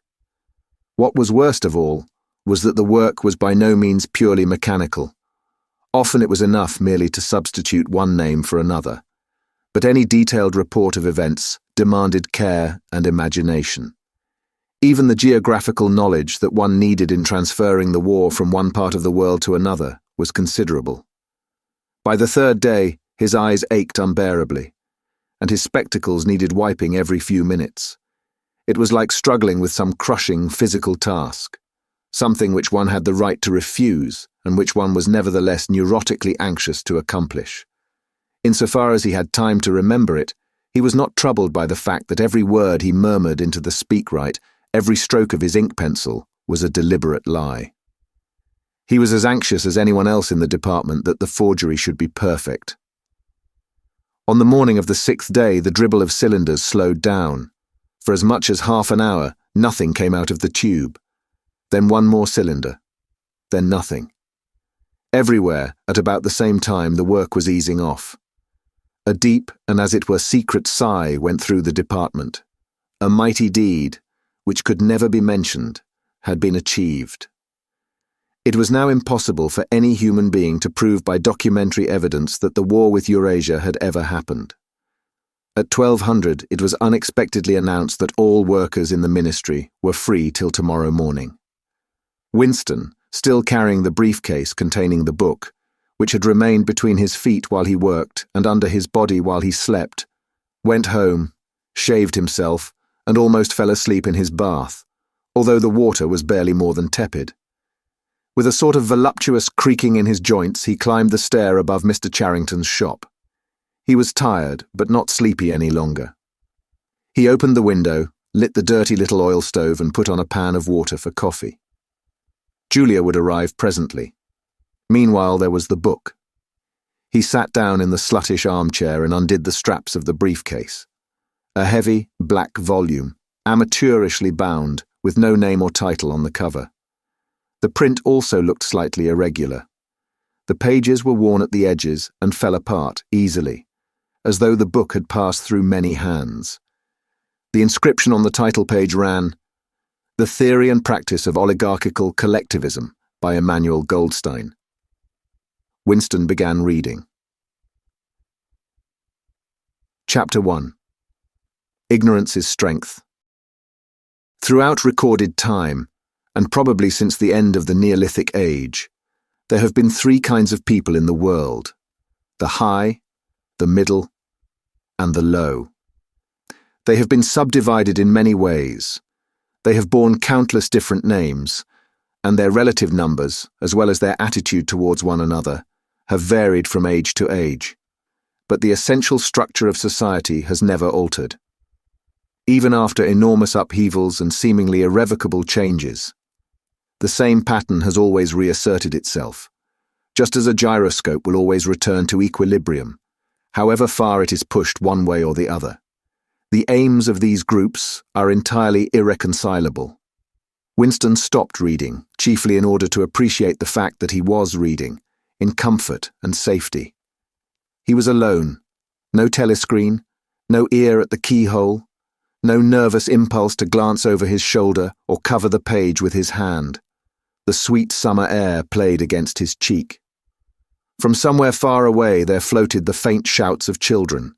In the room itself there was no sound, except the insect voice of the clock.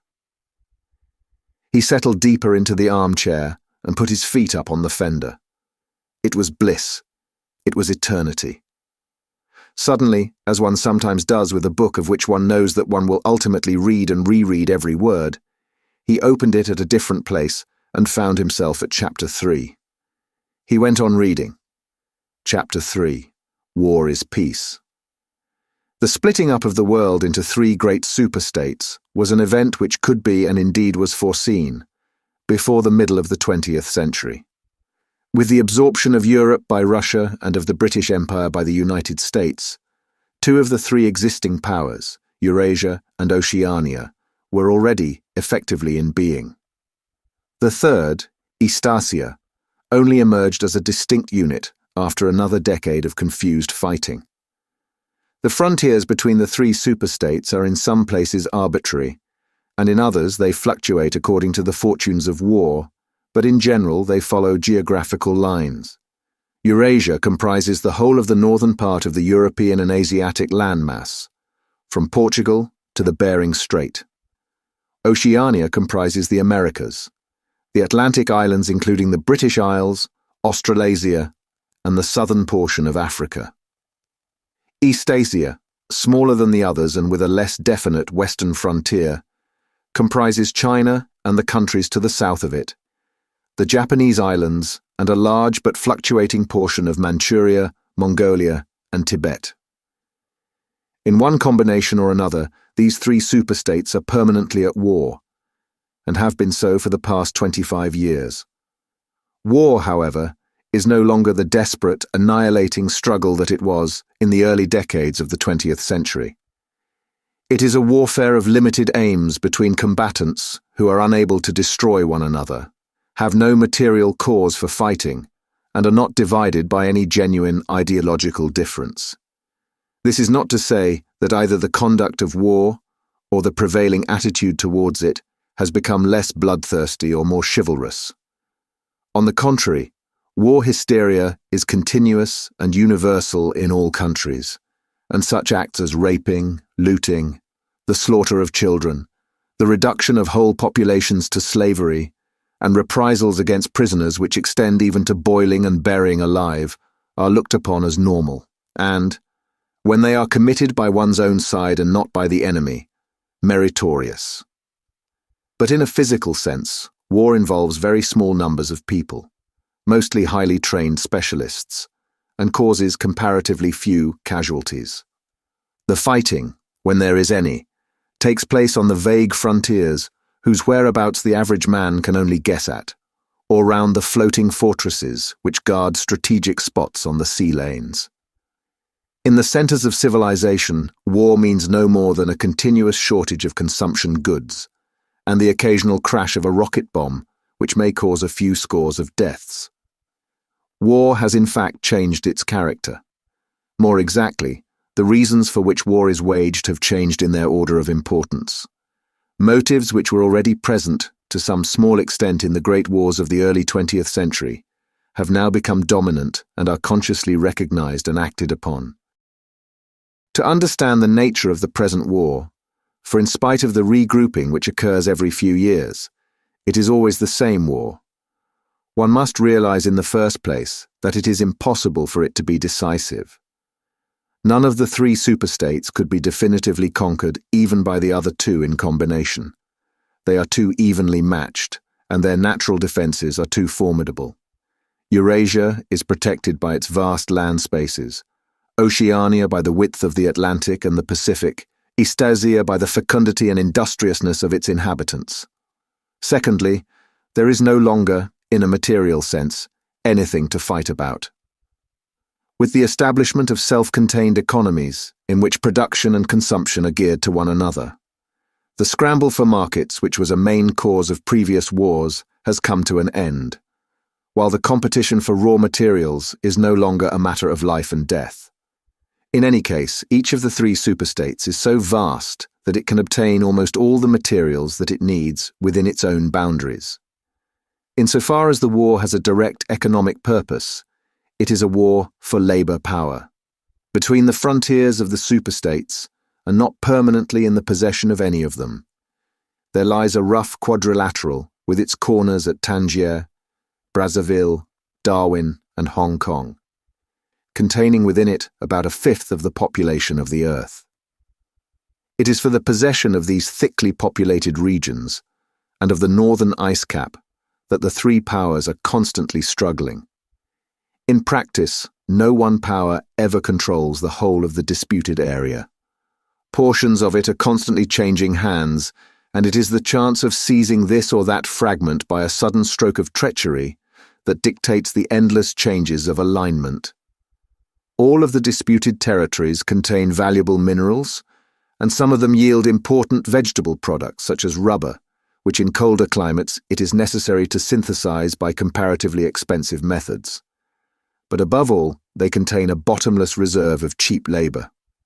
Whichever power controls equatorial Africa, or the countries of the Middle East, or southern India, or the Indonesian archipelago, disposes also of the bodies of scores or hundreds of millions of ill-paid and hard-working coolies.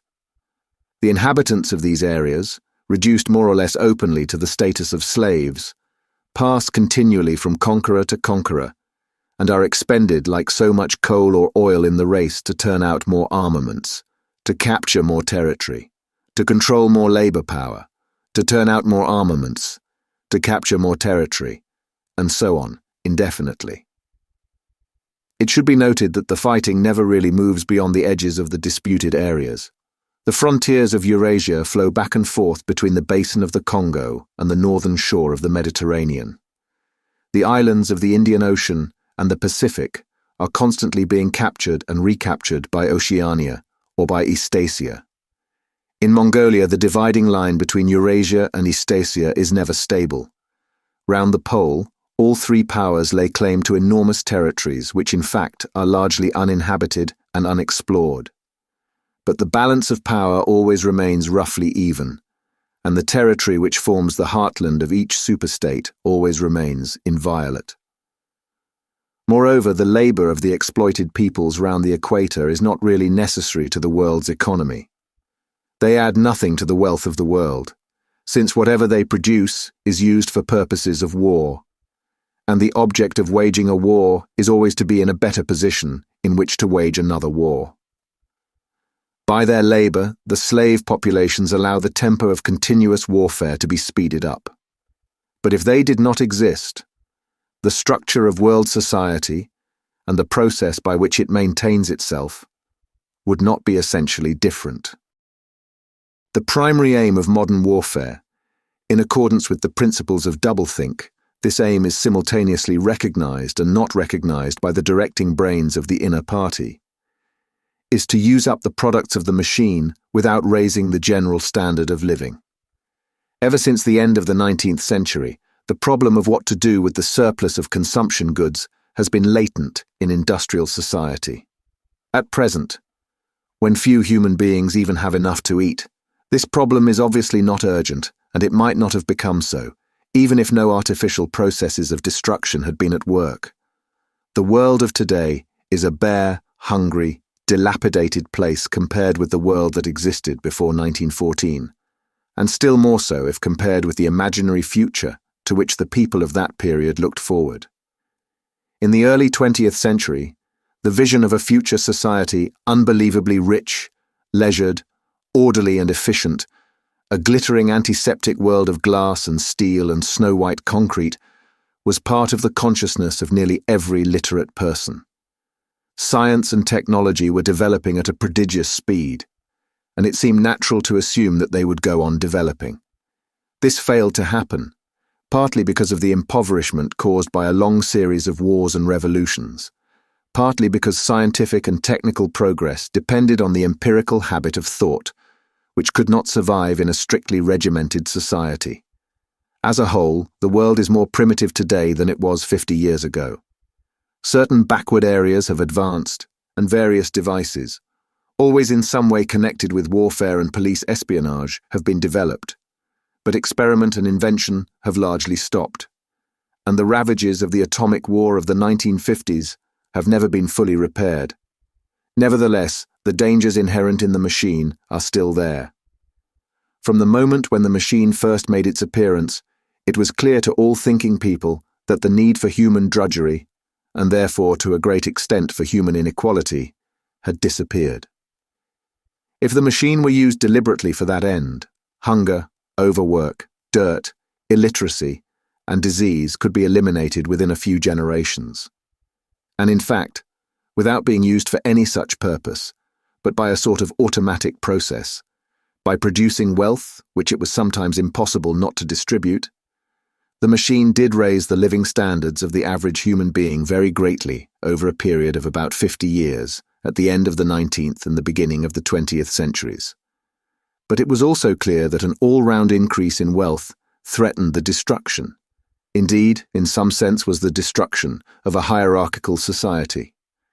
In a world in which everyone worked short hours, had enough to eat, lived in a house with a bathroom and a refrigerator, and possessed a motor car or even an aeroplane, the most obvious and perhaps the most important form of inequality would already have disappeared.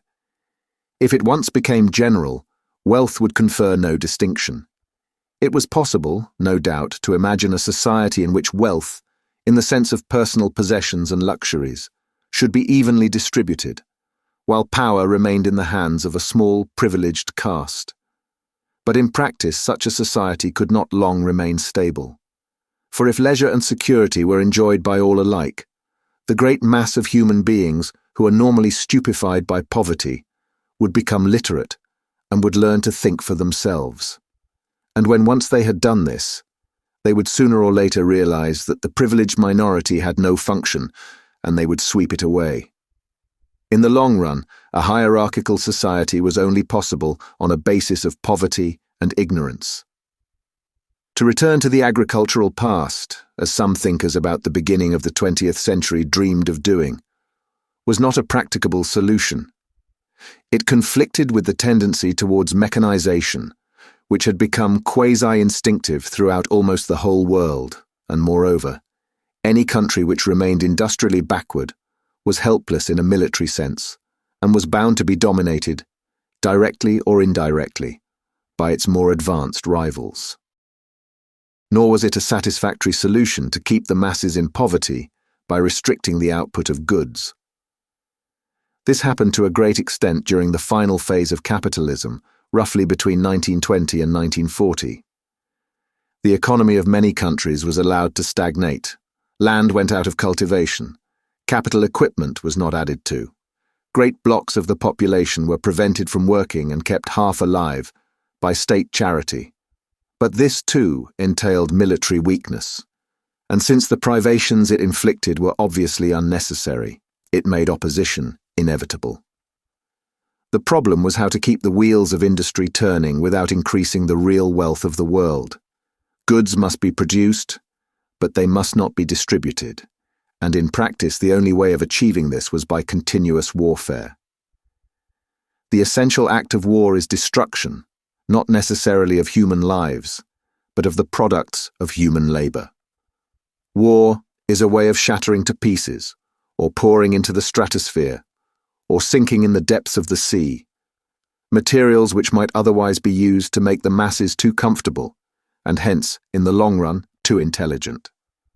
Even when weapons of war are not actually destroyed, Their manufacture is still a convenient way of expending labor power without producing anything that can be consumed. A floating fortress, for example, has locked up in it the labor that would build several hundred cargo ships. Ultimately, it is scrapped as obsolete, never having brought any material benefit to anybody, and with further enormous labors, another floating fortress is built. In principle, the war effort is always so planned as to eat up any surplus that might exist after meeting the bare needs of the population. In practice, the needs of the population are always underestimated, with the result that there is a chronic shortage of half the necessities of life, but this is looked on as an advantage. It is deliberate policy to keep even the favored groups somewhere near the brink of hardship, because a general state of scarcity increases the importance of small privileges and thus magnifies the distinction between one group and another. By the standards of the early 20th century, even a member of the inner party lives an austere, laborious kind of life. Nevertheless, the few luxuries that he does enjoy, his large, well-appointed flat, the better texture of his clothes, the better quality of his food and drink and tobacco, his 2 or 3 servants, his private motor car or helicopter, set him in a different world from a member of the outer party, and the members of the outer party have a similar advantage in comparison with the submerged masses whom we call the proles. The social atmosphere is that of a besieged city, where the possession of a lump of horseflesh makes the difference between wealth and poverty.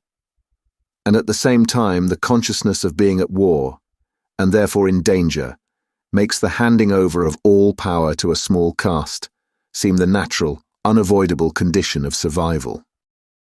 War, it will be seen, accomplishes the necessary destruction, but accomplishes it in a psychologically acceptable way. In principle, it would be quite simple to waste the surplus labor of the world by building temples and pyramids, by digging holes and filling them up again, or even by producing vast quantities of goods and then setting fire to them. But this would provide only the economic and not the emotional basis for a hierarchical society. What is concerned here is not the morale of masses, whose attitude is unimportant so long as they are kept steadily at work, but the morale of the party itself. Even the humblest party member is expected to be competent, industrious, and even intelligent within narrow limits. But it is also necessary that he should be a credulous and ignorant fanatic, whose prevailing moods are fear, hatred, adulation, and orgiastic triumph. In other words, it is necessary that he should have the mentality appropriate to a state of war. It does not matter whether the war is actually happening, and since no decisive victory is possible, it does not matter whether the war is going well or badly. All that is needed is that a state of war should exist. The splitting of the intelligence which the party requires of its members, and which is more easily achieved in an atmosphere of war, is now almost universal. But the higher up the ranks one goes, the more marked it becomes. It is precisely in the inner party that war hysteria and hatred of the enemy are strongest. In his capacity as an administrator, it is often necessary for a member of the inner party to know that this or that item of war news is untruthful, and he may often be aware that the entire war is spurious and is either not happening or is being waged for purposes quite other than the declared ones. But such knowledge is easily neutralized by the technique of doublethink. Meanwhile, no inner party member wavers for an instant in his mystical belief that the war is real, and that it is bound to end victoriously, with Oceania, the undisputed master of the entire world. All members of the inner party believe in this coming conquest as an article of faith. It is to be achieved either by gradually acquiring more and more territory and so building up an overwhelming preponderance of power, or by the discovery of some new and unanswerable weapon. The search for new weapons continues unceasingly, and is one of the very few remaining activities in which the inventive or speculative type of mind can find any outlet. In Oceania at the present day, science, in the old sense, has almost ceased to exist. In Newspeak, there is no word for science. The empirical method of thought, on which all the scientific achievements of the past were founded, is opposed to the most fundamental principles of ingsoc. And even technological progress only happens when its products can in some way be used for the diminution of human liberty. In all the useful arts, the world is either standing still or going backwards. The fields are cultivated with horse ploughs while books are written by machinery. But in matters of vital importance, meaning, in effect, war and police espionage, the empirical approach is still encouraged, or at least tolerated. The two aims of the party are to conquer the whole surface of the earth and to extinguish once and for all the possibility of independent thought. There are therefore two great problems which the party is concerned to solve. One is how to discover, against his will, what another human being is thinking, and the other is how to kill several 100 million people in a few seconds without giving warning beforehand. Insofar as scientific research still continues, this is its subject matter. The scientist of today is either a mixture of psychologist and inquisitor, studying with real, ordinary, minuteness the meaning of facial expressions, gestures, and tones of voice, and testing the truth-producing effects of drugs, shock therapy, hypnosis, and physical torture. Or he is chemist, physicist, or biologist concerned only with such branches of his special subject as are relevant to the taking of life. In the vast laboratories of the Ministry of Peace, and in the experimental stations hidden in the Brazilian forests, or in the Australian desert, or on lost islands of the Antarctic, the teams of experts are indefatigably at work. Some are concerned simply with planning the logistics of future wars. Others devise larger and larger rocket bombs, more and more powerful explosives, and more impenetrable armor plating. Others search for new and deadlier gases, or for soluble poisons capable of being produced in such quantities as to destroy the vegetation of whole continents, or for breeds of disease germs immunized against all possible antibodies. Others strive to produce a vehicle that shall bore its way under the soil like a submarine under the water, or an aeroplane as independent of its base as a sailing ship. Others explore even remoter possibilities, such as focusing the sun's rays through lenses suspended thousands of kilometers away in space, or producing artificial earthquakes and tidal waves by tapping the heat at the Earth's center. But none of these projects ever comes anywhere near realization, and none of the three superstates ever gains a significant lead on the others.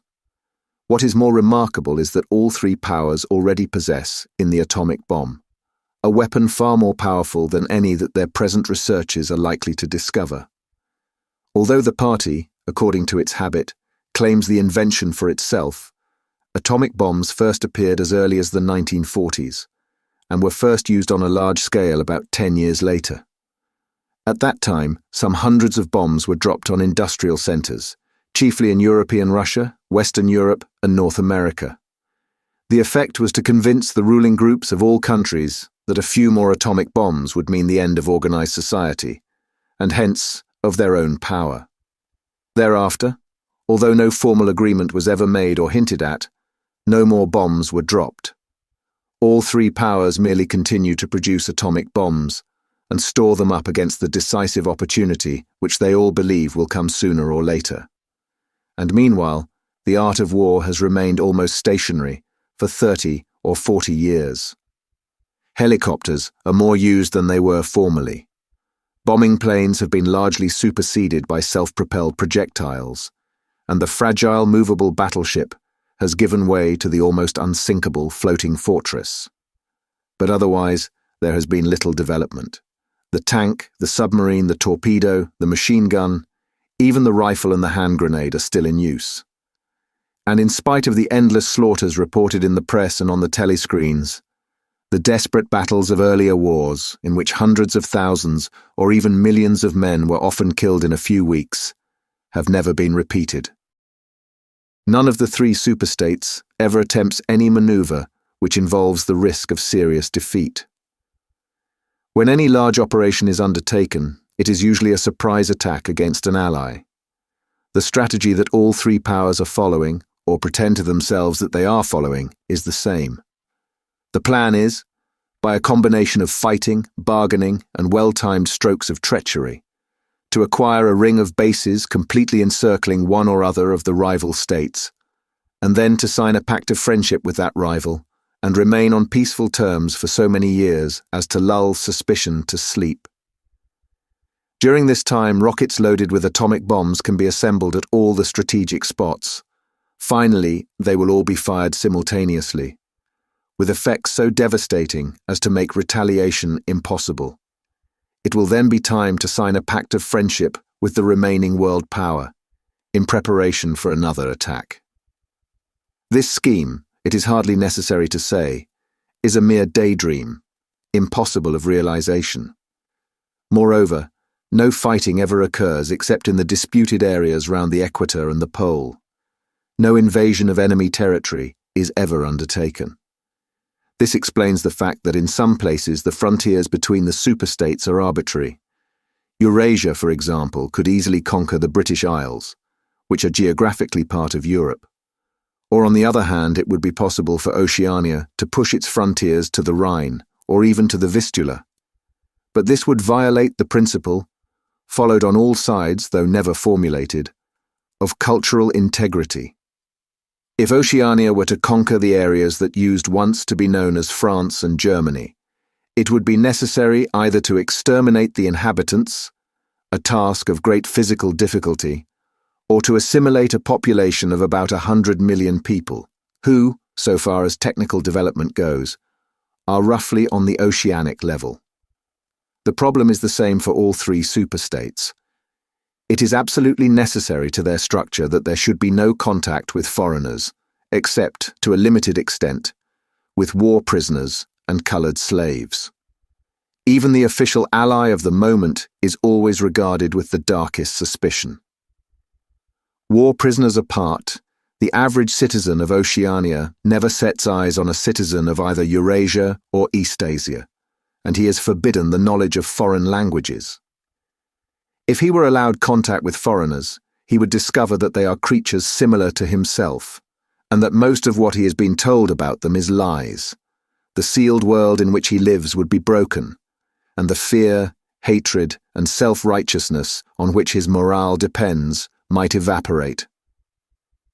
It is therefore realized on all sides that however often Persia, or Egypt, or Java, or Ceylon may change hands, the main frontiers must never be crossed by anything except bombs. Under this lies a fact never mentioned aloud but tacitly understood and acted upon, namely, that the conditions of life in all three superstates are very much the same. In Oceania, the prevailing philosophy is called Ingsoc. In Eurasia, it is called Neo-Bolshevism. And in Eastasia, it is called by a Chinese name usually translated as death worship, but perhaps better rendered as obliteration of the self. The citizen of Oceania is not allowed to know anything of the tenets of the other two philosophies, but he is taught to execrate them as barbarous outrages upon morality and common sense. Actually, the three philosophies are barely distinguishable, and the social systems which they support are not distinguishable at all. Everywhere there is the same pyramidal structure, the same worship of semi-divine leader, the same economy existing by and for continuous warfare. It follows that the three superstates not only cannot conquer one another, but would gain no advantage by doing so. On the contrary, so long as they remain in conflict, they prop one another up, like three sheaves of corn. And as usual, the ruling groups of all three powers are simultaneously aware and unaware of what they are doing. Their lives are dedicated to world conquest, but they also know that it is necessary that the war should continue everlastingly and without victory. Meanwhile, the fact that there is no danger of conquest makes possible the denial of reality, which is the special feature of Ingsoc and its rival systems of thought. Here it is necessary to repeat what has been said earlier, that by becoming continuous, war has fundamentally changed its character. In past ages, a war, almost by definition, was something that sooner or later came to an end, usually in unmistakable victory or defeat. In the past also, war was one of the main instruments by which human societies were kept in touch with physical reality. All rulers in all ages have tried to impose a false view of the world upon their followers, but they could not afford to encourage any illusion that tended to impair military efficiency.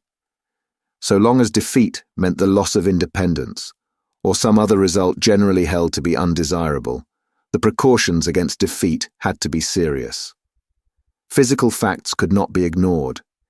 In philosophy, or religion, or ethics, or politics, 2 and 2 might make 5. But when one was designing a gun or an aeroplane, they had to make 4. Inefficient nations were always conquered sooner or later, and the struggle for efficiency was inimical to illusions. Moreover, to be efficient, it was necessary to be able to learn from the past, which meant having a fairly accurate idea of what had happened in the past. Newspapers and history books were of course always colored and biased, but falsification of the kind that is practiced today would have been impossible. War was a sure safeguard of sanity, and so far as the ruling classes were concerned, it was probably the most important of all safeguards. While wars could be won or lost, no ruling class could be completely irresponsible. But when war becomes literally continuous, it also ceases to be dangerous. When war is continuous, there is no such thing as military necessity. Technical progress can cease, and the most palpable facts can be denied or disregarded. As we have seen, researches that could be called scientific are still carried out for the purposes of war, but they are essentially a kind of daydreaming, and their failure to show results is not important. Efficiency, even military efficiency, is no longer needed. Nothing is efficient in Oceania except the thought police. Since each of the 3 superstates is unconquerable, each is in effect a separate universe within which almost any perversion of thought can be safely practiced. Reality only exerts its pressure through the needs of everyday life. The need to eat and drink, to get shelter and clothing, to avoid swallowing poison or stepping out of top-story windows and the like. Between life and death, and between physical pleasure and physical pain, there is still a distinction. But that is all. Cut off from contact with the outer world, and with the past, the citizen of Oceania is like a man in interstellar space, who has no way of knowing which direction is up and which is down. The rulers of such a state are absolute, as the pharaohs or the Caesars could not be. They are obliged to prevent their followers from starving to death in numbers large enough to be inconvenient, and they are obliged to remain at the same low level of military technique as their rivals. But once that minimum is achieved, they can twist reality into whatever shape they choose. The war, therefore, if we judge it by the standards of previous wars, is merely an imposture. It is like the battles between certain ruminant animals whose horns are set at such an angle that they are incapable of hurting one another. But though it is unreal, it is not meaningless. It eats up the surplus of consumable goods, and it helps to preserve the special mental atmosphere that a hierarchical society needs. War, it will be seen, is now a purely internal affair. In the past, the ruling groups of all countries, although they might recognize their common interest and therefore limit the destructiveness of war, did fight against one another, and the victor always plundered the vanquished. In our own day, they are not fighting against one another at all. The war is waged by each ruling group against its own subjects, and the object of the war is not to make or prevent conquests of territory, but to keep the structure of society intact. The very word war, therefore, has become misleading. It would probably be accurate to say that by becoming continuous, war has ceased to exist. The peculiar pressure that it exerted on human beings between the Neolithic age and the early 20th century has disappeared and been replaced by something quite different. The effect would be much the same if the 3 superstates, instead of fighting one another, should agree to live in perpetual peace, each inviolate within its own boundaries, for in that case, each would still be a self-contained universe, freed forever from the sobering influence of external danger. A peace that was truly permanent would be the same as a permanent war. This, although the vast majority of party members understand it only in a shallower sense, is the inner meaning of the party slogan, "War is peace." Winston stopped reading for a moment. Somewhere in remote distance, a rocket bomb thundered. The blissful feeling of being alone with the forbidden book, in a room with no telescreen, had not worn off. Solitude and safety were physical sensations, mixed up somehow with the tiredness of his body, the softness of the chair, the touch of the faint breeze from the window that played upon his cheek. The book fascinated him, or more exactly, it reassured him. In a sense, it told him nothing that was new, but that was part of the attraction. It said what he would have said if it had been possible for him to set his scattered thoughts in order. It was the product of a mind similar to his own, but enormously more powerful, more systematic, less fear-ridden. The best books, he perceived, are those that tell you what you know already. He had just turned back to chapter 1 when he heard Julia's footstep on the stair and started out of his chair to meet her. She dumped her brown toolbag on the floor and flung herself into his arms. It was more than a week since they'd seen one another. "I've got the book," he said as they disentangled themselves. "Oh, you've got it." "Good," she said without much interest, and almost immediately knelt down beside the oil stove to make the coffee. They did not return to the subject until they had been in bed for half an hour. The evening was just cool enough to make it worthwhile to pull up the counterpane. From below came the familiar sound of singing and the scrape of boots on the flagstones. The brawny red-armed woman whom Winston had seen there on his first visit was almost a fixture in the yard. There seemed to be no hour of daylight when she was not marching to and fro between the washtub and the line, alternately gagging herself with clothes pegs and breaking forth into lusty song. Julia had settled down on her side and seemed to be already on the point of falling asleep. He reached out for the book, which was lying on the floor, and sat up against the bedhead. "We must read it," he said. "You too. All members of the Brotherhood have to read it." "You read it," she said, with her eyes shut. "Read it aloud. That's the best way. Then you can explain it to me as you go." The clock's hands said 6, meaning 18. They had 3 or 4 hours ahead of them. He propped the book against his knees and began reading. Chapter 1. Ignorance is Strength.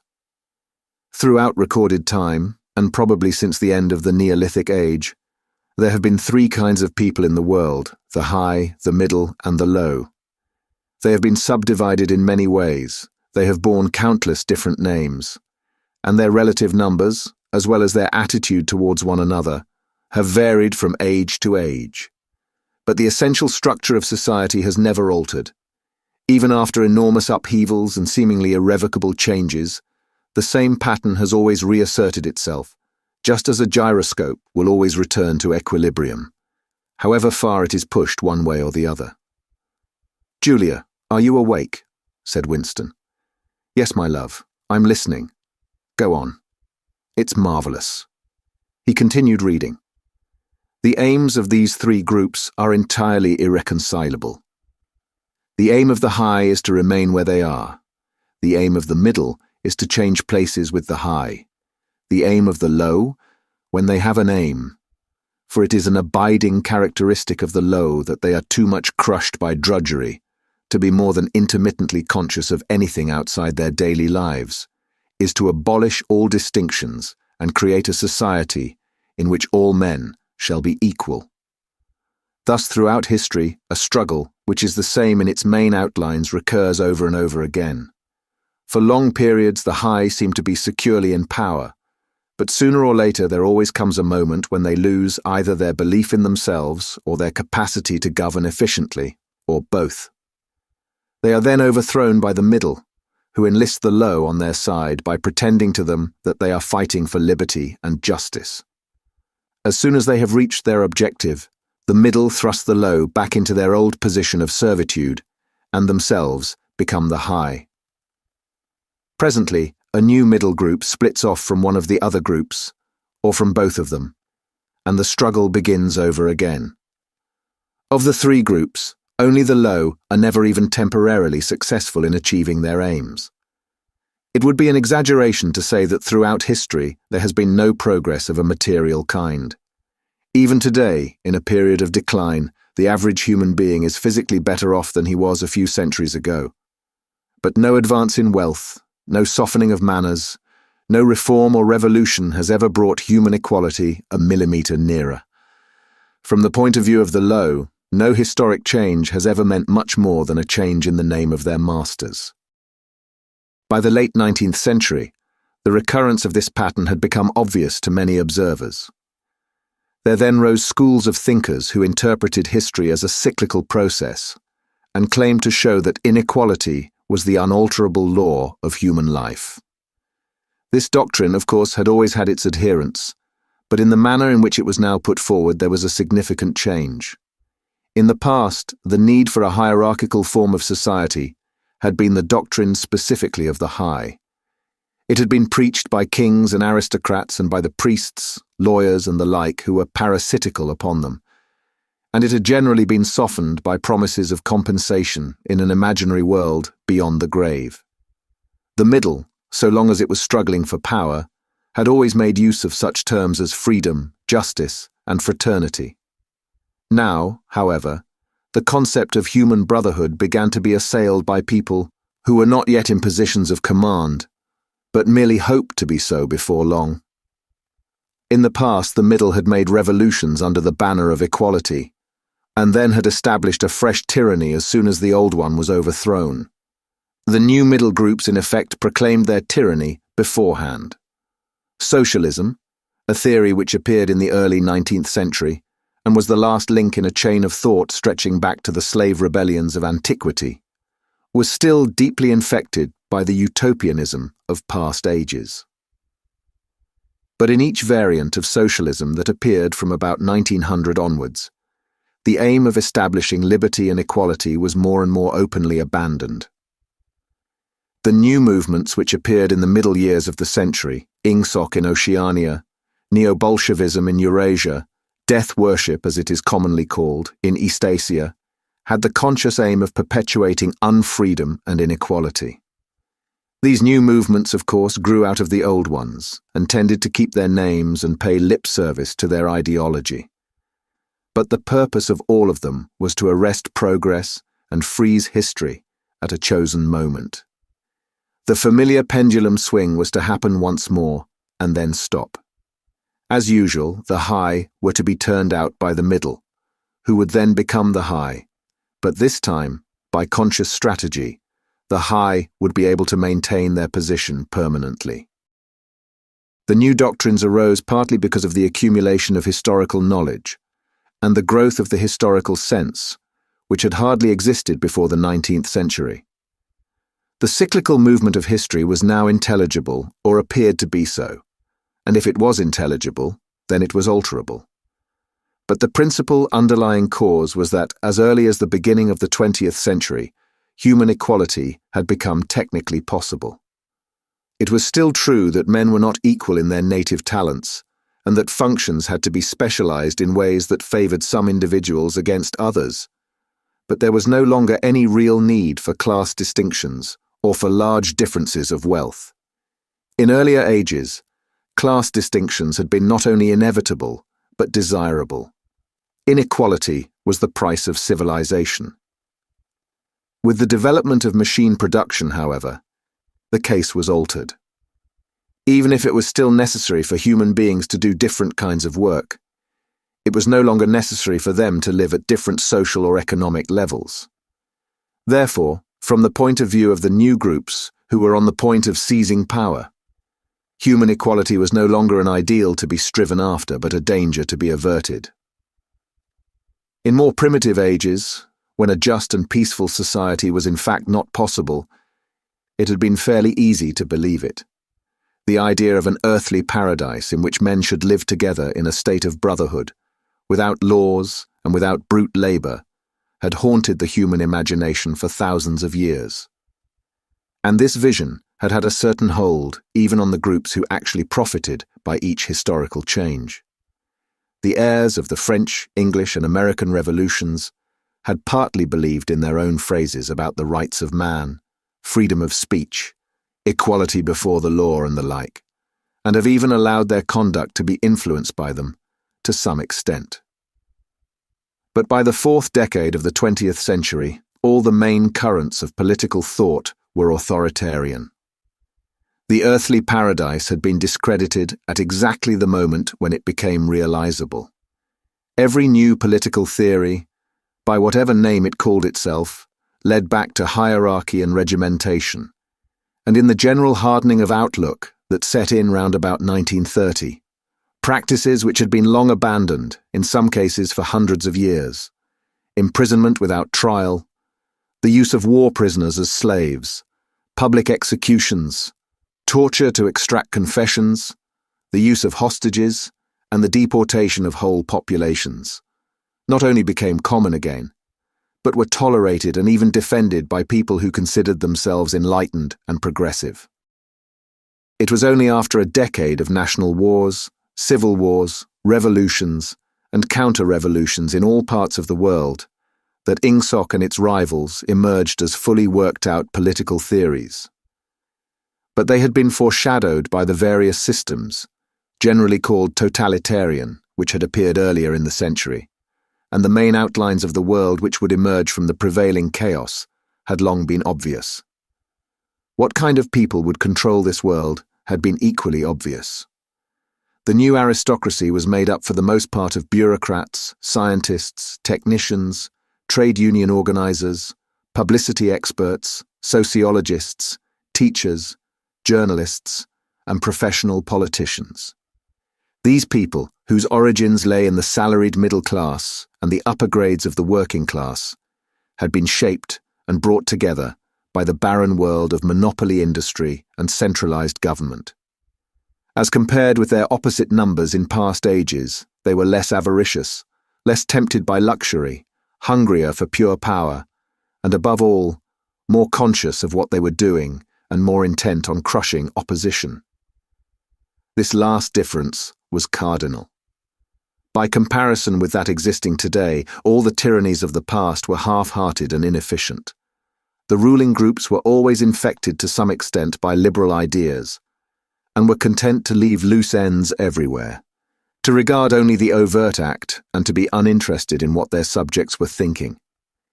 Even the Catholic Church of the Middle Ages was tolerant by modern standards. Part of the reason for this was that in the past, no government had the power to keep its citizens under constant surveillance. The invention of print, however, made it easier to manipulate public opinion, and the film and the radio carried the process further. With the development of television and the technical advance which made it possible to receive and transmit simultaneously on the same instrument, private life came to an end. Every citizen, or at least every citizen important enough to be worth watching, could be kept for 24 hours a day under the eyes of the police, and in the sound of official propaganda, with all other channels of communication closed. The possibility of enforcing not only complete obedience to the will of the state, but complete uniformity of opinion on all subjects, now existed for the first time. After the revolutionary period of the 50s and 60s, society regrouped itself, as always, into high, middle, and low. But the new high group, unlike all its forerunners, did not act upon instinct, but knew what was needed to safeguard its position. It had long been realized that the only secure basis for oligarchy is collectivism. Wealth and privilege are most easily defended when they are possessed jointly. The so-called abolition of private property, which took place in the middle years of the century, meant, in effect, the concentration of property in far fewer hands than before. But with this difference, that the new owners were a group instead of a mass of individuals. Individually, no member of the party owns anything, except petty personal belongings. Collectively, the party owns everything in Oceania, because it controls everything, and disposes of the products as it thinks fit. In the years following the revolution, it was able to step into this commanding position almost unopposed, because the whole process was represented as an act of collectivization. It had always been assumed that if the capitalist class were expropriated, socialism must follow. And unquestionably, the capitalists had been expropriated. Factories, mines, land, houses, transport, everything had been taken away from them. And since these things were no longer private property, it followed that they must be public property. Ingsoc, which grew out of the earlier socialist movement and inherited its phraseology, has in fact carried out the main item in the socialist program, with the result, foreseen and intended beforehand, that economic inequality has been made permanent. But the problems of perpetuating a hierarchical society go deeper than this. There are only 4 ways in which a ruling group can fall from power. Either it is conquered from without, or it governs so inefficiently that the masses are stirred to revolt, or it allows a strong and discontented middle group to come into being, or it loses its own self-confidence and willingness to govern. These causes do not operate singly, and as a rule, all 4 of them are present in some degree. A ruling class which could guard against all of them would remain in power permanently. Ultimately, the determining factor is the mental attitude of the ruling class itself. After the middle of the present century, the first danger had in reality disappeared.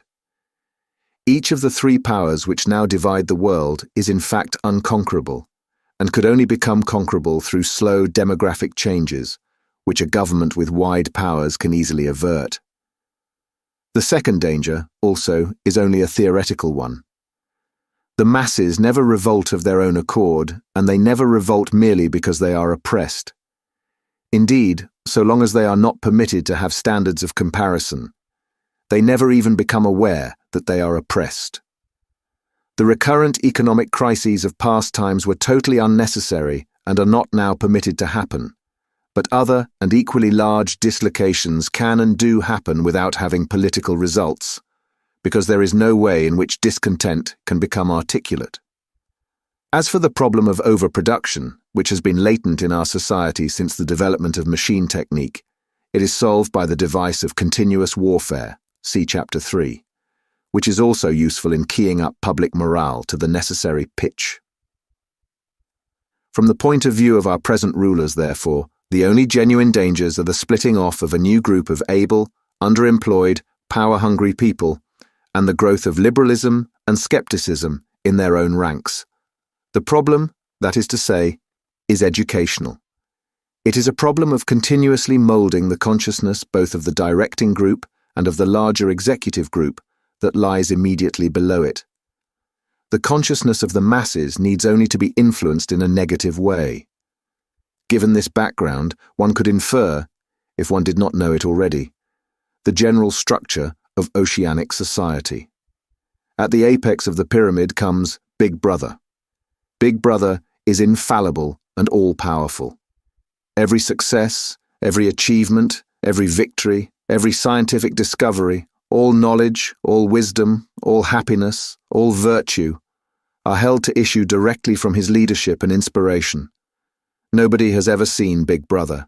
He is a face on the hoardings, a voice on the telescreen. We may be reasonably sure that he will never die, and there is already considerable uncertainty as to when he was born. Big Brother is the guise in which the party chooses to exhibit itself to the world. His function is to act as a focusing point for love, fear, and reverence, emotions which are more easily felt towards an individual than towards an organization. Below, Big Brother comes the inner party. Its numbers limited to 6 millions, or something less than 2% of the population of Oceania. Below the inner party comes the outer party, which, if the inner party is described as the brain of the state, may be justly likened to the hands.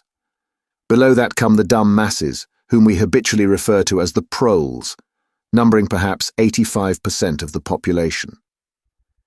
In the terms of our earlier classification, the proles are the low. For the slave population of the equatorial lands who pass constantly from conqueror to conqueror are not a permanent or necessary part of the structure. In principle, membership of these 3 groups is not hereditary. The child of inner party parents is in theory not born into the inner party. Admission to either branch of the party is by examination, taken at the age of 16.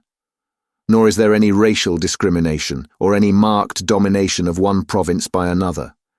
Jews, Negroes, South Americans of pure Indian blood are to be found in the highest ranks of the party, and the administrators of any area are always drawn from the inhabitants of that area. In no part of Oceania do the inhabitants have the feeling that they are a colonial population ruled from a distant capital. Oceania has no capital, and its titular head is a person whose whereabouts nobody knows, except that English is its chief lingua franca, and Newspeak its official language. It is not centralized in any way. Its rulers are not held together by blood ties, but by adherence to a common doctrine. It is true that our society is stratified, and very rigidly stratified, on what at first sight appear to be hereditary lines. There is far less to and fro movement between the different groups than happened under capitalism, or even in the pre-industrial age. Between the two branches of the party, there is a certain amount of interchange, but only so much as will ensure that weaklings are excluded from the inner party, and that ambitious members of the outer party are made harmless by allowing them to rise. Proletarians, in practice, are not allowed to graduate into the party. The most gifted among them, who might possibly become nuclei of discontent, are simply marked down by the thought police and eliminated. But this state of affairs is not necessarily permanent, nor is it a matter of principle. The party is not a class in the old sense of the word. It does not aim at transmitting power to its own children, as such. And if there were no other way of keeping the ablest people at the top, it would be perfectly prepared to recruit an entire new generation from the ranks of the proletariat. In the crucial years, the fact that the party was not a hereditary body did a great deal to neutralize opposition. The older kind of socialist, who had been trained to fight against something called class privilege, assumed that what is not hereditary cannot be permanent. He did not see that the continuity of an oligarchy need not be physical, nor did he pause to reflect that hereditary aristocracies have always been short-lived, whereas adoptive organizations, such as the Catholic Church, have sometimes lasted for hundreds or thousands of years. The essence of oligarchical rule is not father-to-son inheritance, but the persistence of a certain world-view and a certain way of life, imposed by the dead upon the living. A ruling group is a ruling group so long as it can nominate its successors. The party is not concerned with perpetuating its blood, but with perpetuating itself. Who wields power is not important, provided that the hierarchical structure remains always the same. All the beliefs, habits, tastes, emotions, mental attitudes that characterize our time are really designed to sustain the mystique of the party and prevent the true nature of present-day society from being perceived. Physical rebellion, or any preliminary move towards rebellion, is at present not possible. From the proletarians, nothing is to be feared. Left to themselves, they will continue from generation to generation and from century to century, working, breeding, and dying, not only without any impulse to rebel, but without the power of grasping that the world could be other than it is. They could only become dangerous if the advance of industrial technique made it necessary to educate them more highly. But since military and commercial rivalry are no longer important, the level of popular education is actually declining.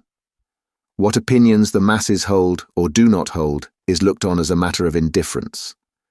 They can be granted intellectual liberty because they have no intellect. In a party member, on the other hand, not even the smallest deviation of opinion on the most unimportant subject can be tolerated. A party member lives from birth to death under the eye of the thought police. Even when he's alone, he can never be sure that he's alone.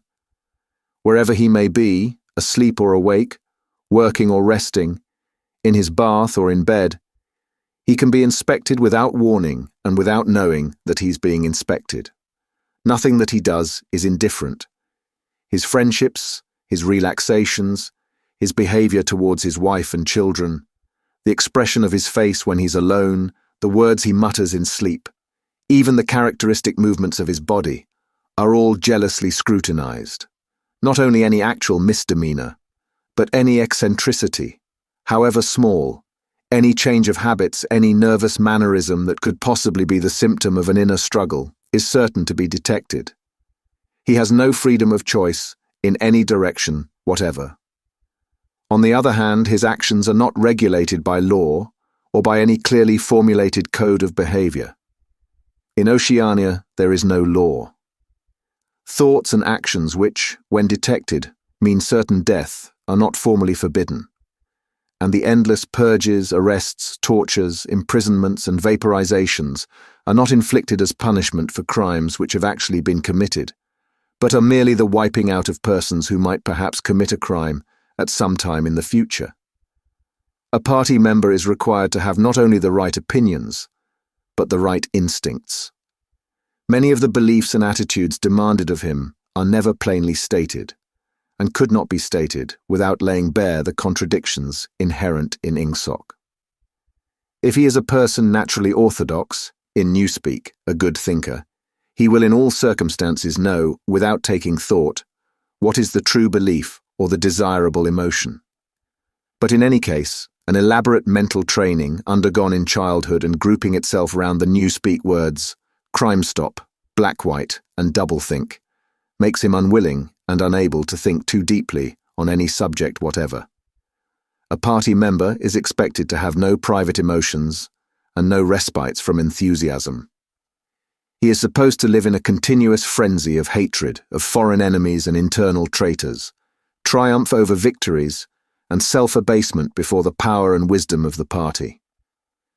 The discontents produced by his bare, unsatisfying life are deliberately turned outwards and dissipated by such devices as the 2 minutes hate, and the speculations which might possibly induce a skeptical or rebellious attitude are killed in advance by his early acquired inner discipline. The first and simplest stage in the discipline, which can be taught even to young children, is called, in newspeak, crime stop. Crime stop means the faculty of stopping short, as though by instinct at the threshold of any dangerous thought. It includes the power of not grasping analogies, of failing to perceive logical errors, of misunderstanding the simplest arguments if they are inimical to Ingsoc, and of being bored or repelled by any train of thought which is capable of leading in a heretical direction. Crime stop, in short, means protective stupidity. But stupidity is not enough. On the contrary, orthodoxy, in the full sense, demands a control over one's own mental processes, as complete as that of a contortionist over his body. Oceanic society rests ultimately on the belief that Big Brother is omnipotent and that the party is infallible. But since in reality Big Brother is not omnipotent and the party is not infallible, there is need for an unwearying, moment-to-moment flexibility in the treatment of facts. The key word here is black-white. Like so many newspeak words, this word has two mutually contradictory meanings.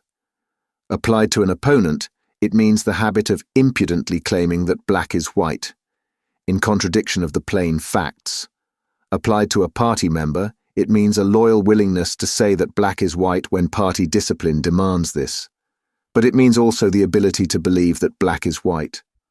And more, to know that black is white, and to forget that one has ever believed the contrary. This demands a continuous alteration of the past, made possible by the system of thought which really embraces all the rest, and which is known in newspeak as doublethink. The alteration of the past is necessary for two reasons, one of which is subsidiary and, so to speak, precautionary.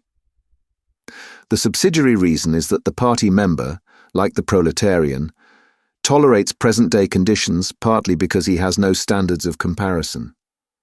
He must be cut off from the past, just as he must be cut off from foreign countries, because it is necessary for him to believe that he is better off than his ancestors, and that the average level of material comfort is constantly rising. But by far the more important reason for the readjustment of the past is the need to safeguard the infallibility of the party. It is not merely that speeches, statistics, and records of every kind must be constantly brought up to date in order to show that the predictions of the party were in all cases right.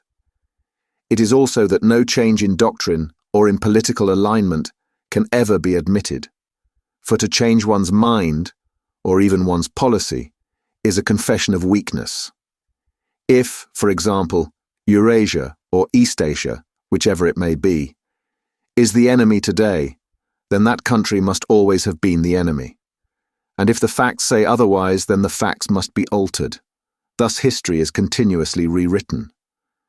This day-to-day falsification of the past, carried out by the Ministry of Truth, is as necessary to the stability of the regime as the work of repression and espionage carried out by the Ministry of Love. The mutability of the past is the central tenet of INGSOC. Past events, it is argued, have no objective existence, but survive only in written records and in human memories. The past is whatever the records and the memories agree upon, and since the party is in full control of all records and in equally full control of the minds of its members, it follows that the past is whatever the party chooses to make it. It also follows that though the past is alterable, it never has been altered in any specific instance.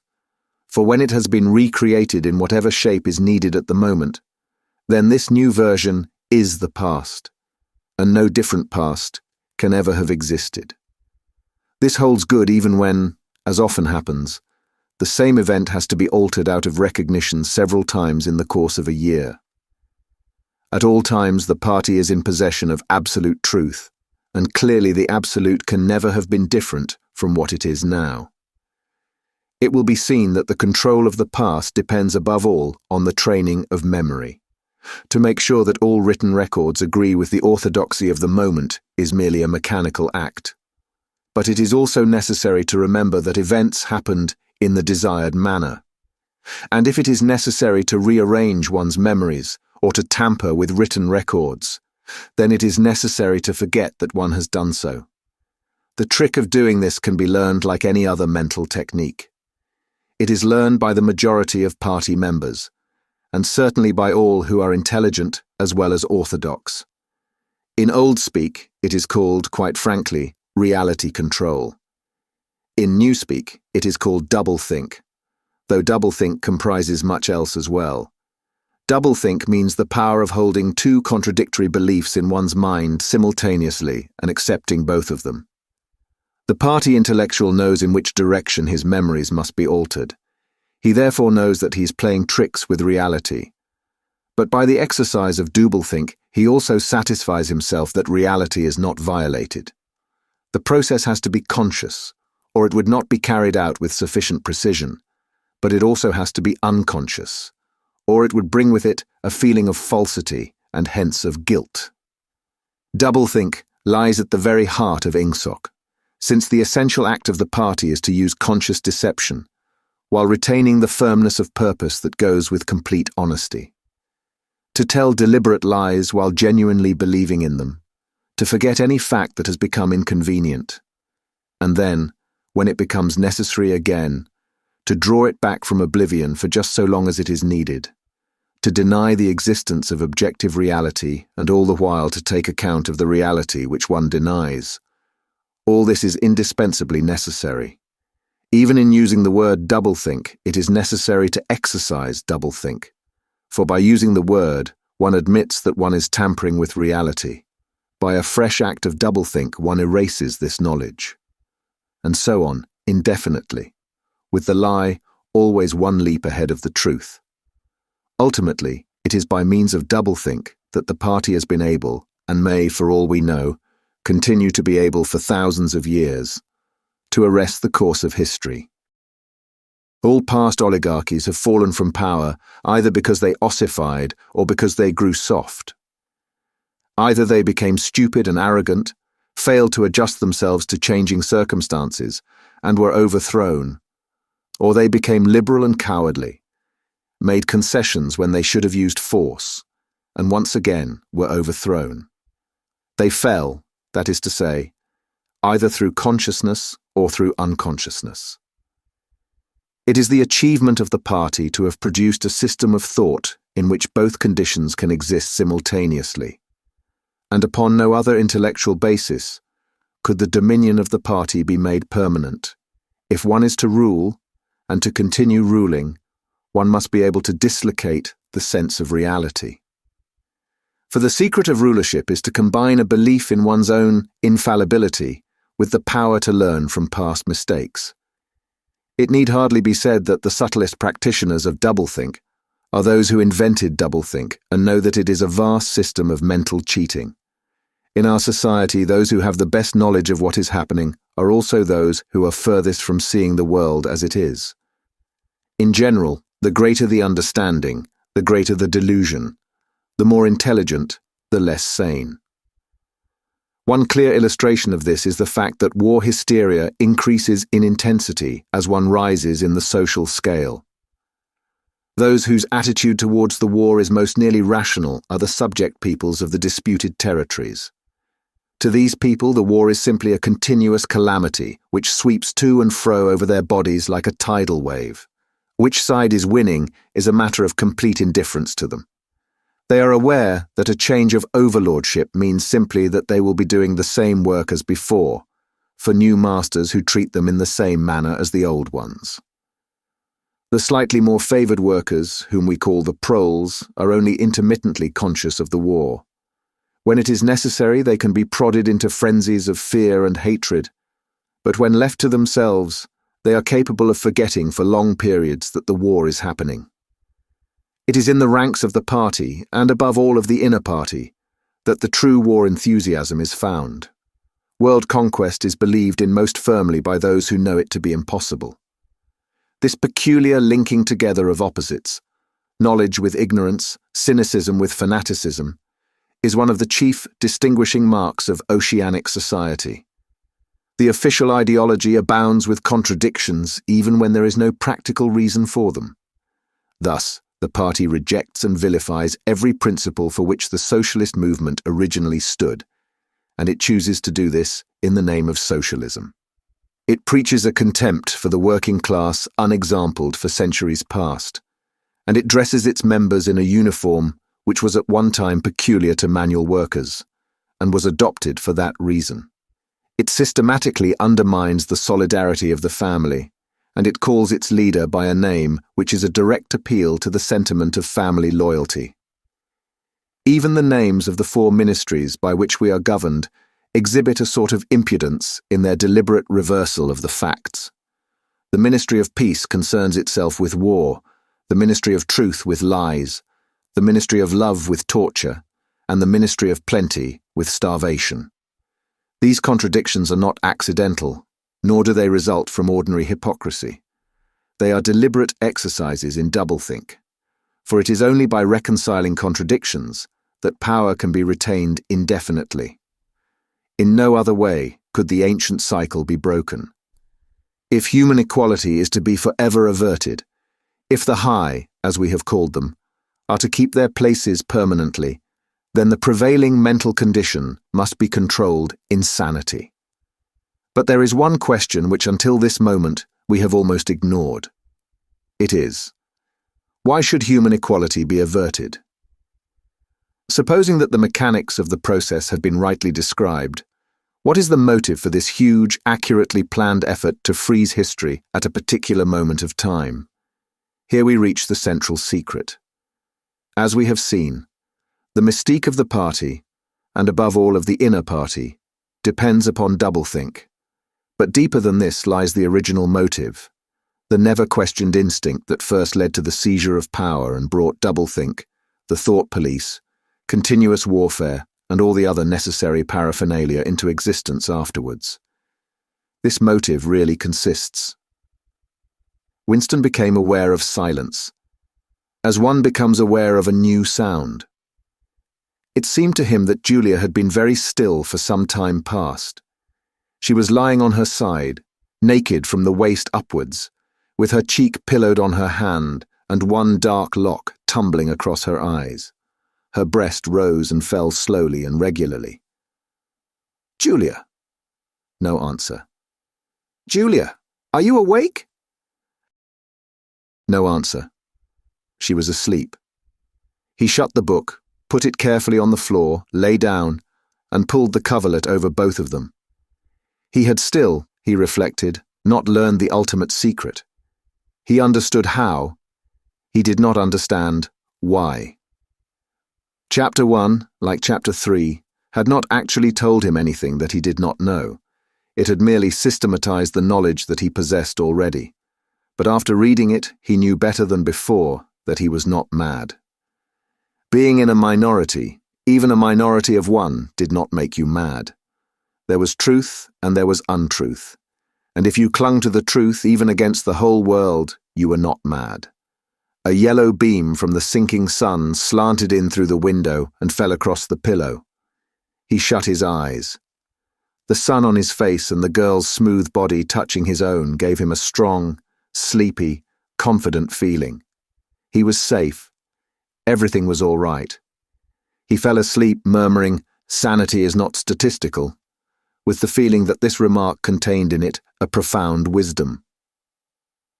When he woke, it was with the sensation of having slept for a long time, but a glance at the old-fashioned clock told him that it was only 20:30. He lay dozing for a while. Then the usual deep-lunged singing struck up from the yard below.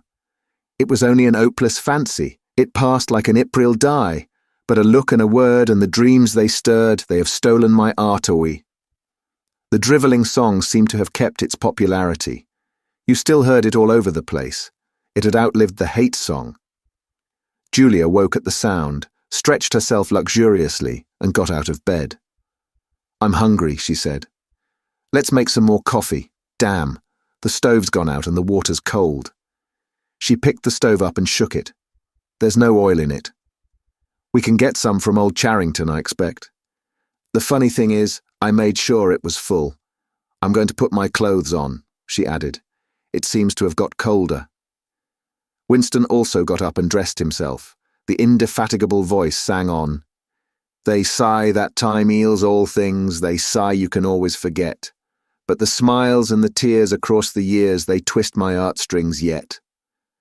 As he fastened the belt of his overalls, he strolled across to the window. The sun must have gone down behind the houses. It was not shining into the yard any longer. The flagstones were wet, as though they had just been washed. And he had the feeling that the sky had been washed too. So fresh and pale was the blue between the chimney pots. Tirelessly the woman marched to and fro, corking and uncorking herself, singing and falling silent, and pegging out more diapers, and yet more. He wondered whether she took in washing for a living, or was merely the slave of 20 or 30 grandchildren. Julia had come across to his side. Together they gazed down with a sort of fascination at the sturdy figure below. As he looked at the woman in her characteristic attitude, her thick arms reaching up for the line, her powerful mare-like buttocks protruded, it struck him for the first time that she was beautiful. It had never before occurred to him that the body of a woman of 50, blown up to monstrous dimensions by childbearing, then hardened, roughened by work till it was coarse in the grain like an overripe turnip, could be beautiful. But it was so, and after all, he thought, why not? The solid, contourless body, like a block of granite, and the rasping red skin bore the same relation to the body of a girl as the rose hip to the rose. Why should the fruit be held inferior to the flower? "She's beautiful," he murmured. "She's a metre across the hips easily," said Julia. "That is her style of beauty," said Winston. He held Julia's supple waist easily encircled by his arm. From the hip to the knee, her flank was against his. Out of their bodies, no child would ever come.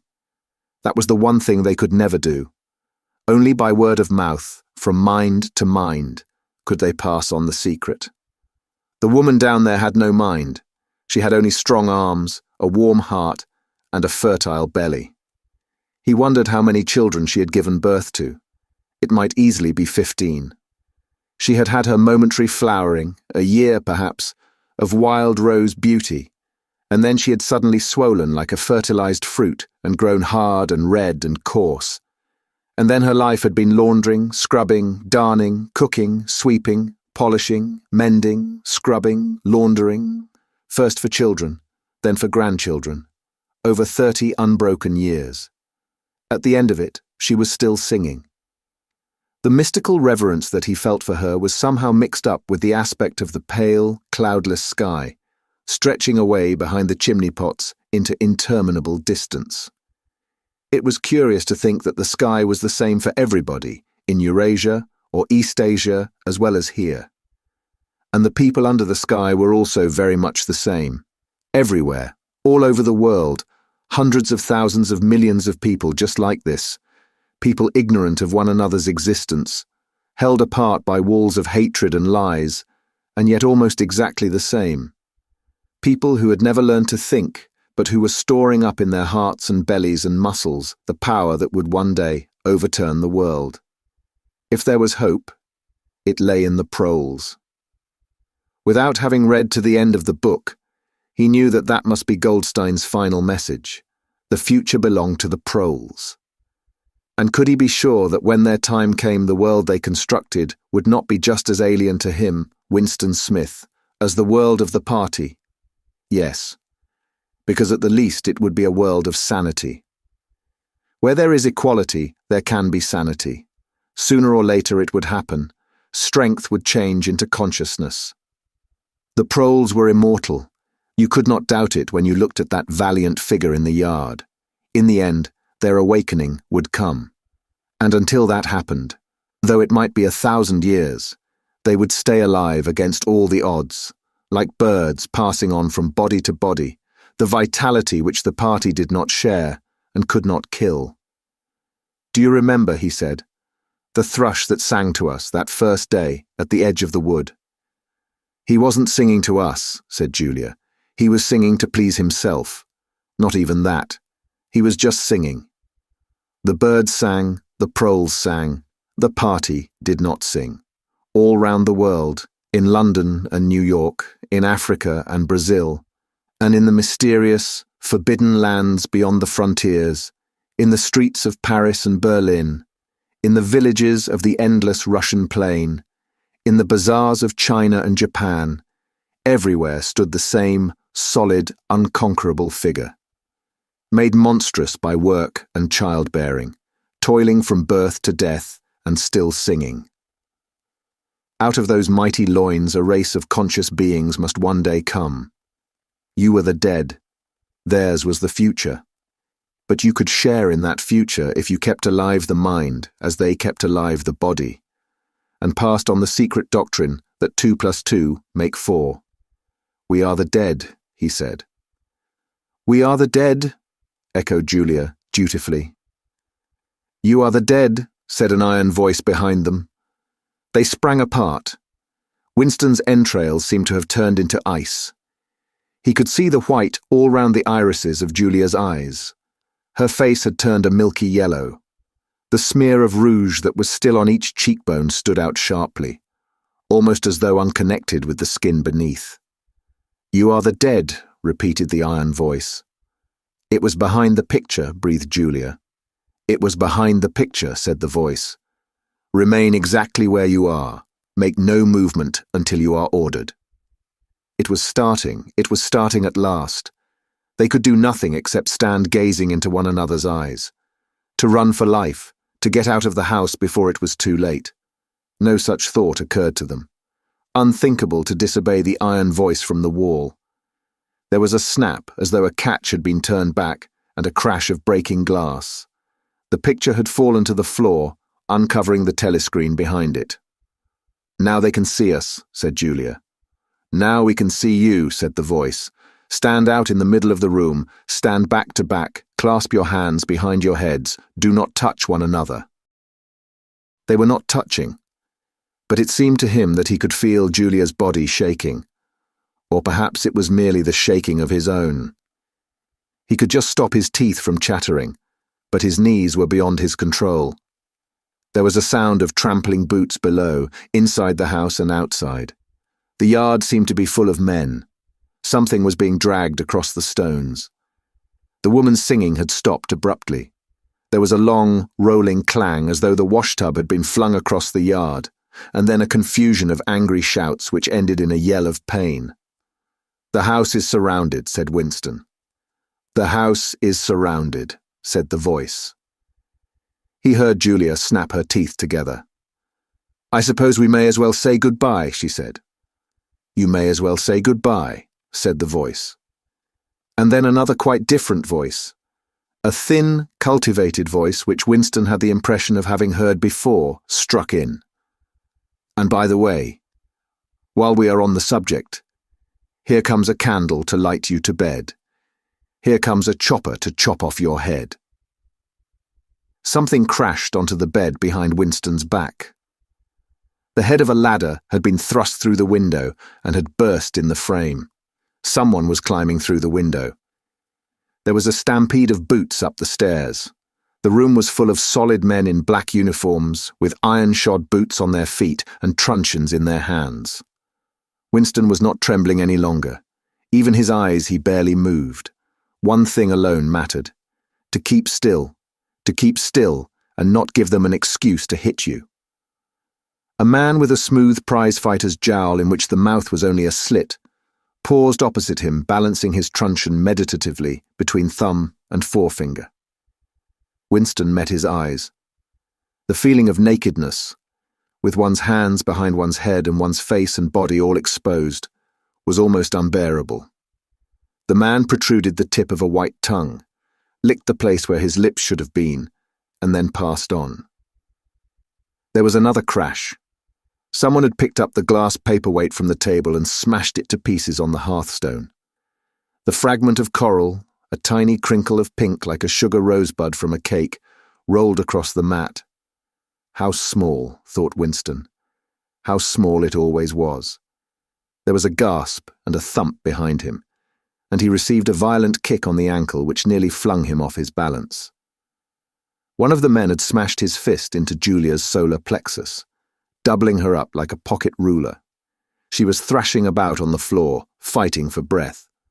Winston dared not turn his head even by a millimeter, but sometimes her livid, gasping face came within the angle of his vision. Even in his terror, it was as though he could feel the pain in his own body, the deadly pain which nevertheless was less urgent than the struggle to get back her breath. He knew what it was like.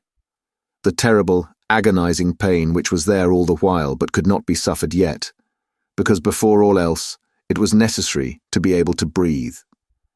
Then two of the men hoisted her up by knees and shoulders and carried her out of the room like a sack. Winston had a glimpse of her face, upside down, yellow and contorted, with the eyes shut and still with a smear of rouge on either cheek. And that was the last he saw of her. He stood dead still. No one had hit him yet. Thoughts which came of their own accord but seemed totally uninteresting began to flit through his mind. He wondered whether they had got Mr. Charrington. He wondered what they had done to the woman in the yard. He noticed that he badly wanted to urinate and felt a faint surprise because he had done so only 2 or 3 hours ago.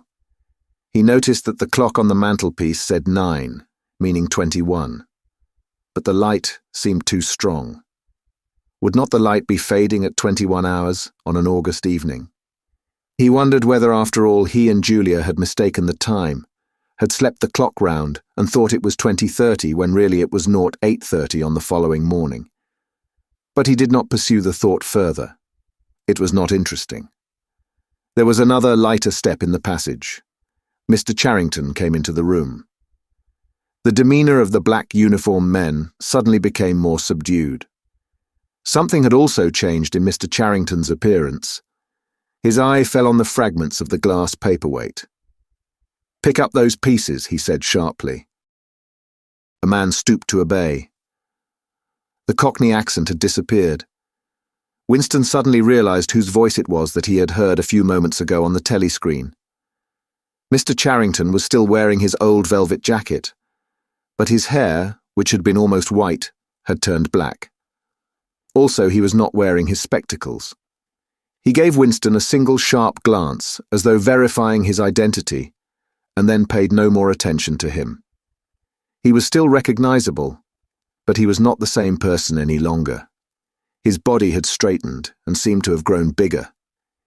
His face had undergone only tiny changes that had nevertheless worked a complete transformation.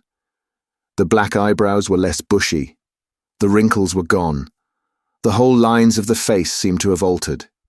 Even the nose seemed shorter. It was the alert, cold face of a man of about 35. It occurred to Winston that for the first time in his life he was looking with knowledge at a member of the thought police. Part 3. Chapter 1. He did not know where he was. Presumably he was in the Ministry of Love, but there was no way of making certain. He was in a high-ceilinged, windowless cell with walls of glittering white porcelain. Concealed lamps flooded it with cold light, and there was a low, steady humming sound which he supposed had something to do with the air supply.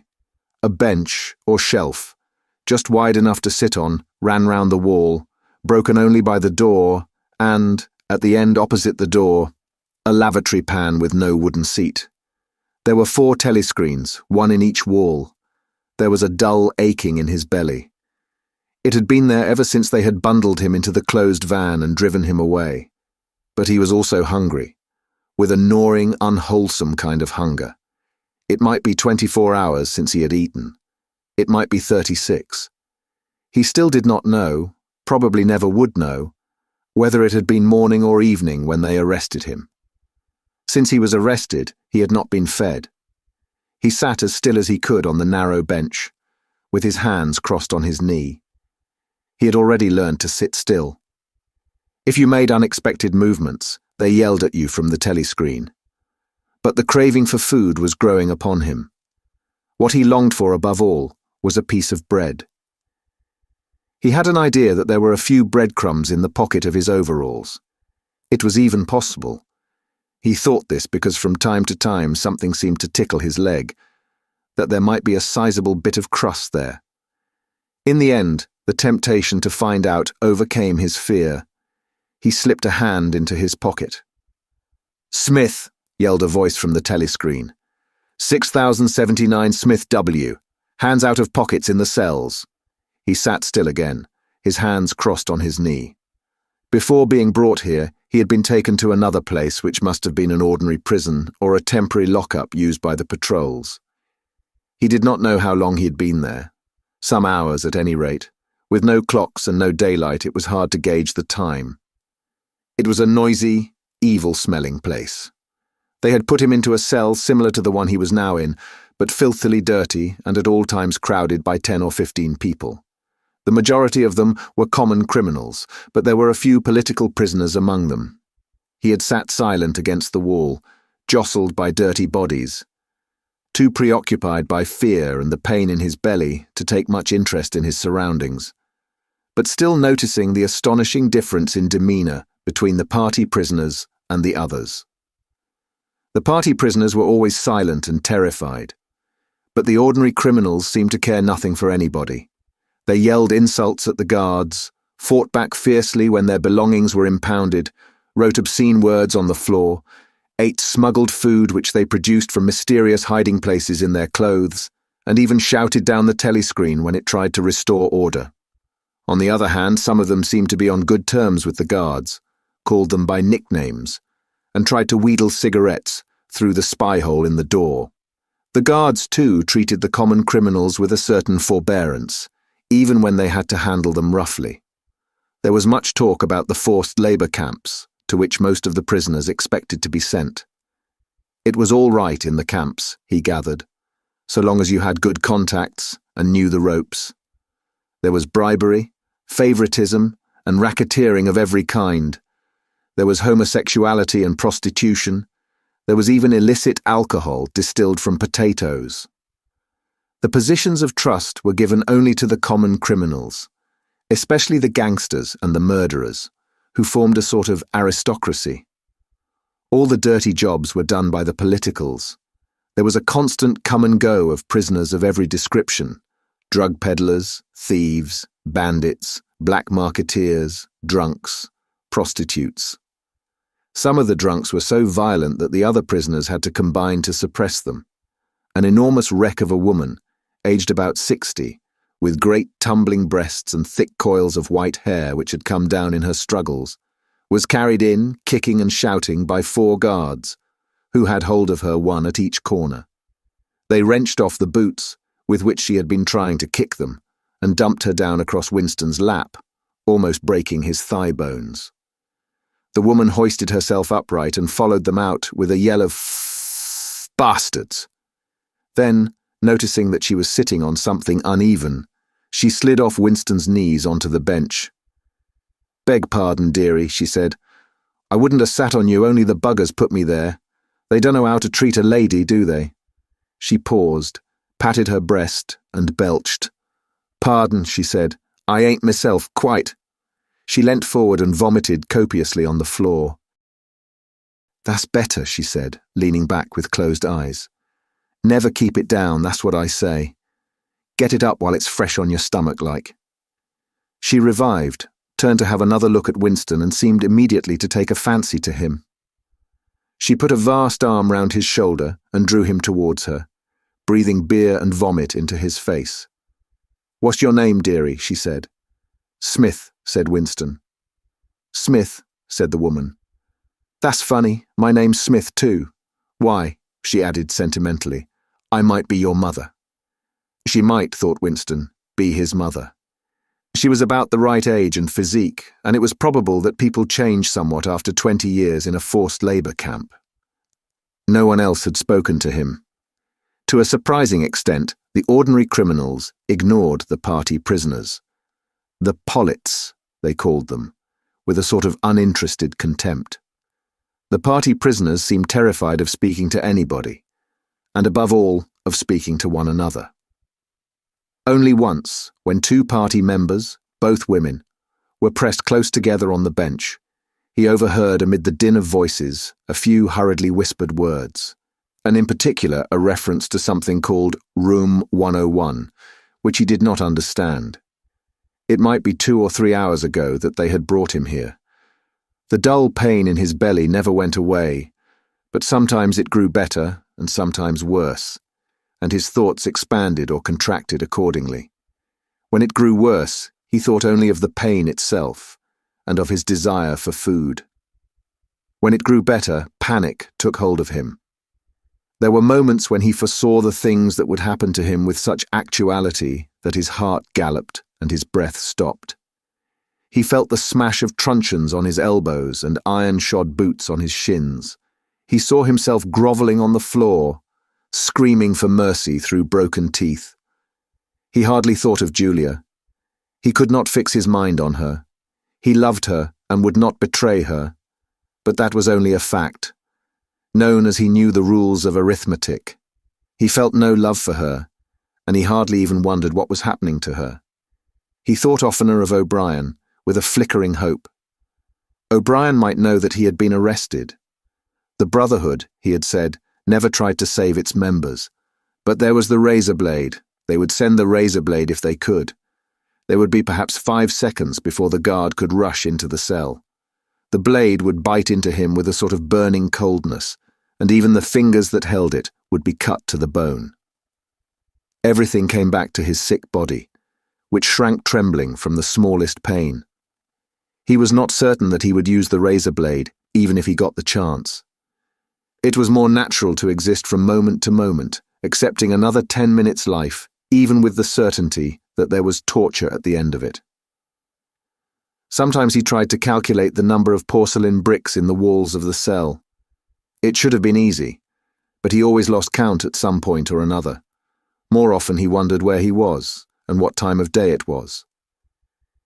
At one moment he felt certain that it was broad daylight outside, and at the next equally certain that it was pitch darkness.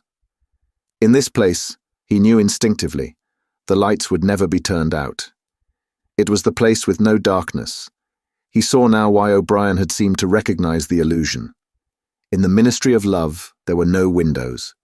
His cell might be at the heart of the building or against its outer wall. It might be 10 floors below ground, or 30 above it. He moved himself mentally from place to place, and tried to determine by the feeling of his body whether he was perched high in the air or buried deep underground. There was a sound of marching boots outside. The steel door opened with a clang. A young officer, a trim, black-uniformed figure who seemed to glitter all over with polished leather, and whose pale, straight-featured face was like a wax mask, stepped smartly through the doorway. He motioned to the guards outside to bring in the prisoner they were leading. The poet Ampleforth shambled into the cell. The door clanged shut again. Ampleforth made one or two uncertain movements from side to side as though having some idea that there was another door to go out of, and then began to wander up and down the cell. He had not yet noticed Winston's presence. His troubled eyes were gazing at the wall about a meter above the level of Winston's head. He was shoeless. Large, dirty toes were sticking out of the holes in his socks. He was also several days away from a shave. A scrubby beard covered his face to the cheekbones, giving him an air of ruffianism that went oddly with his large, weak frame and nervous movements. Winston roused himself a little from his lethargy. He must speak to Ampleforth and risk the yell from the telescreen. It was even conceivable that Ampleforth was the bearer of the razor blade. "Ampleforth," he said. There was no yell from the telescreen. Ampleforth paused, mildly startled. His eyes focused themselves slowly on Winston. "Ah, Smith," he said. "You too. What are you in for?" "To tell you the truth," he sat down awkwardly on the bench opposite Winston. "There is only one offence, is there not?" he said. "And have you committed it?" "Apparently I have." He put a hand to his forehead and pressed his temples for a moment, as though trying to remember something.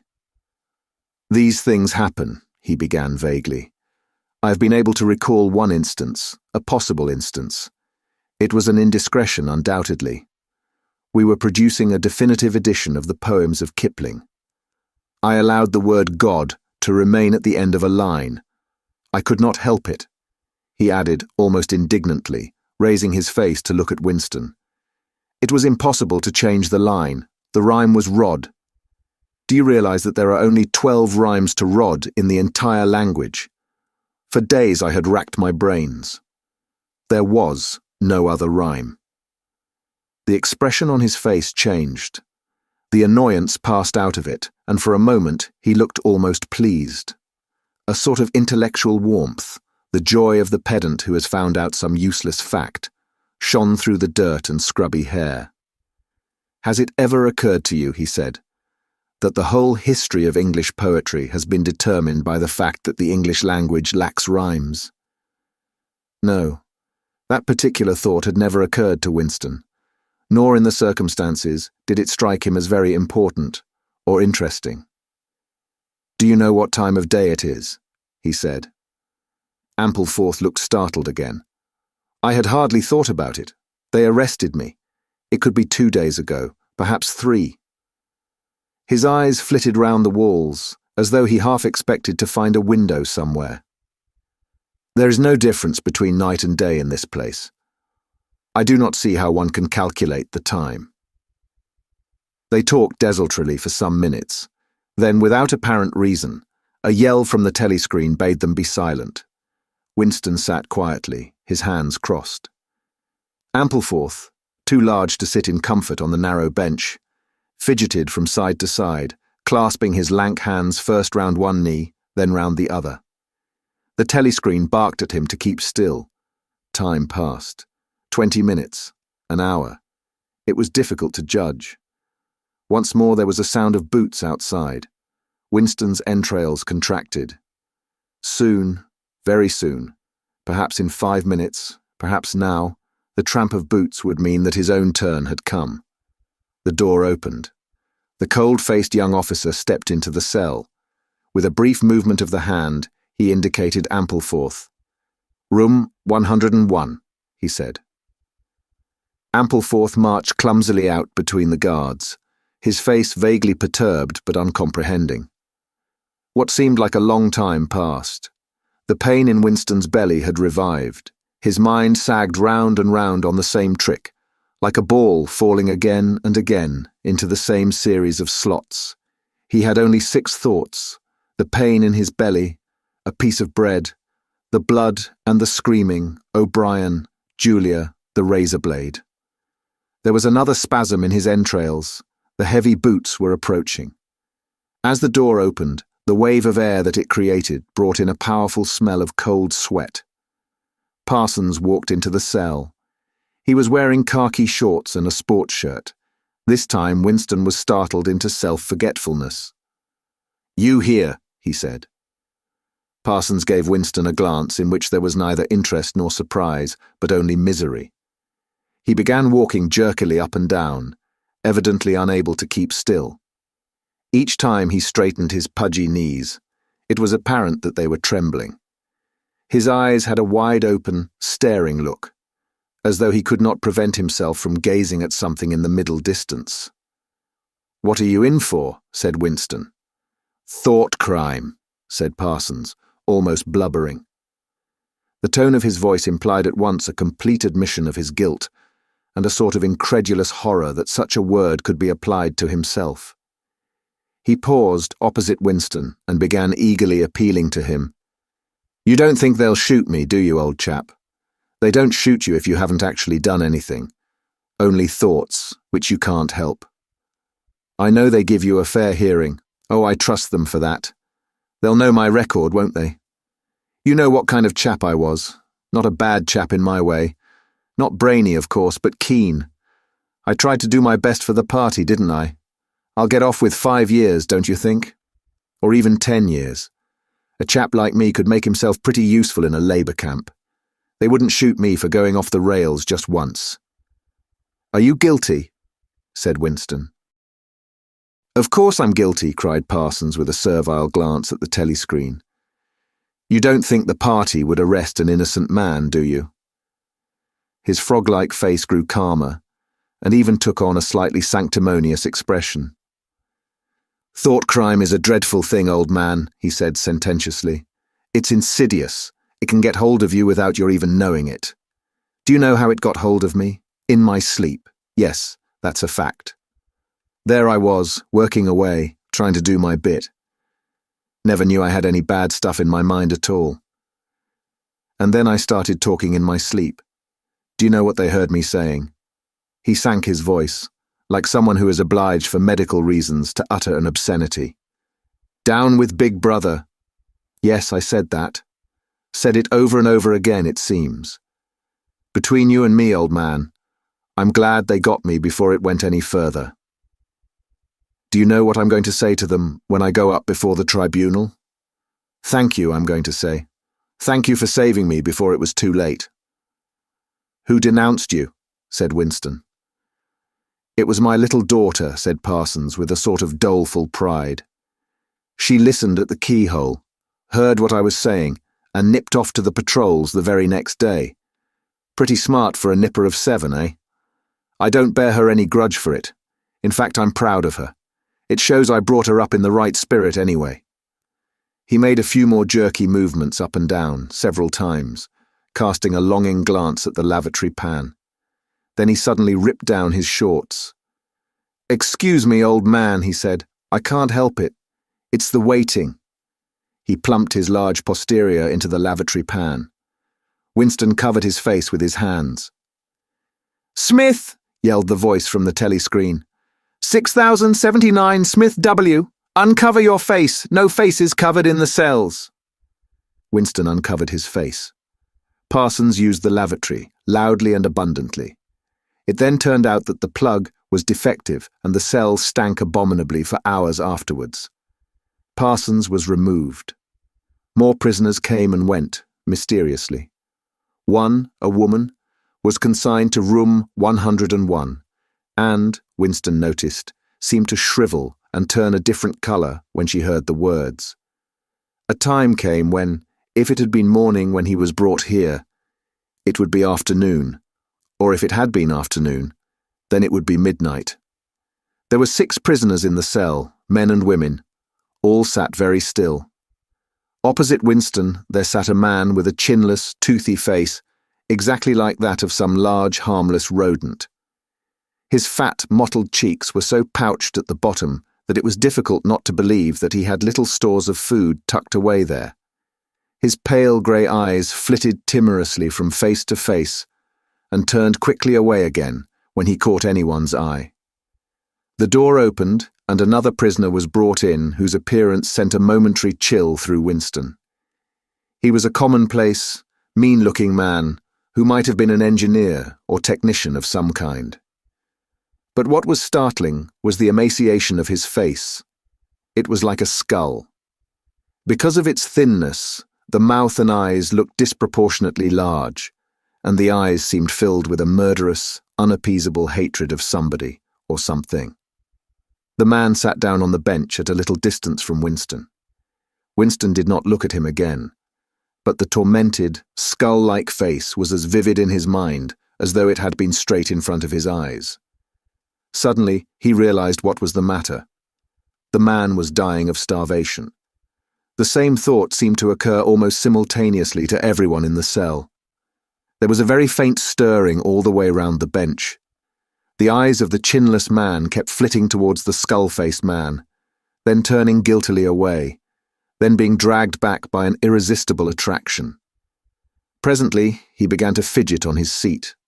At last he stood up, waddled clumsily across the cell, dug down into the pocket of his overalls, and with an abashed air, held out a grimy piece of bread to the skull-faced man.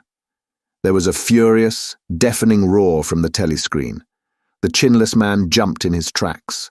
The skull-faced man had quickly thrust his hands behind his back as though demonstrating to all the world that he refused the gift.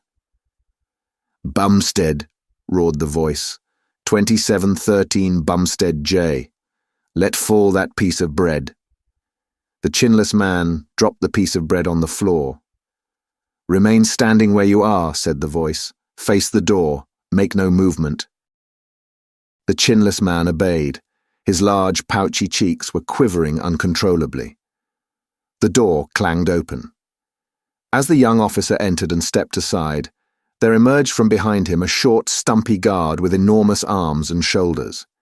He took his stand opposite the chinless man, and then, at a signal from the officer, let free a frightful blow with all the weight of his body behind it, full in the chinless man's mouth. The force of it seemed almost to knock him clear of the floor. His body was flung across the cell and fetched up against the base of the lavatory seat. For a moment he lay as though stunned, with dark blood oozing from his mouth and nose. A very faint whimpering or squeaking, which seemed unconscious, came out of him. Then he rolled over and raised himself unsteadily on hands and knees. Amid a stream of blood and saliva, the two halves of a dental plate fell out of his mouth. The prisoners sat very still, their hands crossed on their knees. The chinless man climbed back into his place. Down one side of his face the flesh was darkening. His mouth had swollen into a shapeless cherry-coloured mass with a black hole in the middle of it. From time to time a little blood dripped onto the breast of his overalls. His grey eyes still flitted from face to face, more guiltily than ever, as though he were trying to discover how much the others despised him for his humiliation. The door opened. With a small gesture, the officer indicated the skull-faced man. "Room 101, he said. There was a gasp and a flurry at Winston's side. The man had actually flung himself on his knees, on the floor, with his hand clasped together. "Comrade, officer," he cried, "you don't have to take me to that place. Haven't I told you everything already? What else is it you want to know? There's nothing I wouldn't confess, nothing. Just tell me what it is, and I'll confess straight off.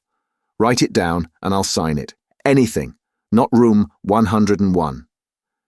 "Room 101, said the officer. The man's face, already very pale, turned a colour Winston would not have believed possible. It was definitely, unmistakably, a shade of green. "Do anything to me," he yelled. "You've been starving me for weeks. Finish it off and let me die. Shoot me, hang me, sentence me to 25 years. Is there somebody else you want me to give away? Just say who it is, and I'll tell you anything you want. I don't care who it is or what you do to them.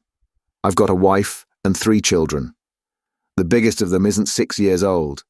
You can take the whole lot of them and cut their throats in front of my eyes, and I'll stand by and watch it. But not room 101. "Room 101, said the officer. The man looked frantically round at the other prisoners, as though with some idea that he could put another victim in his own place.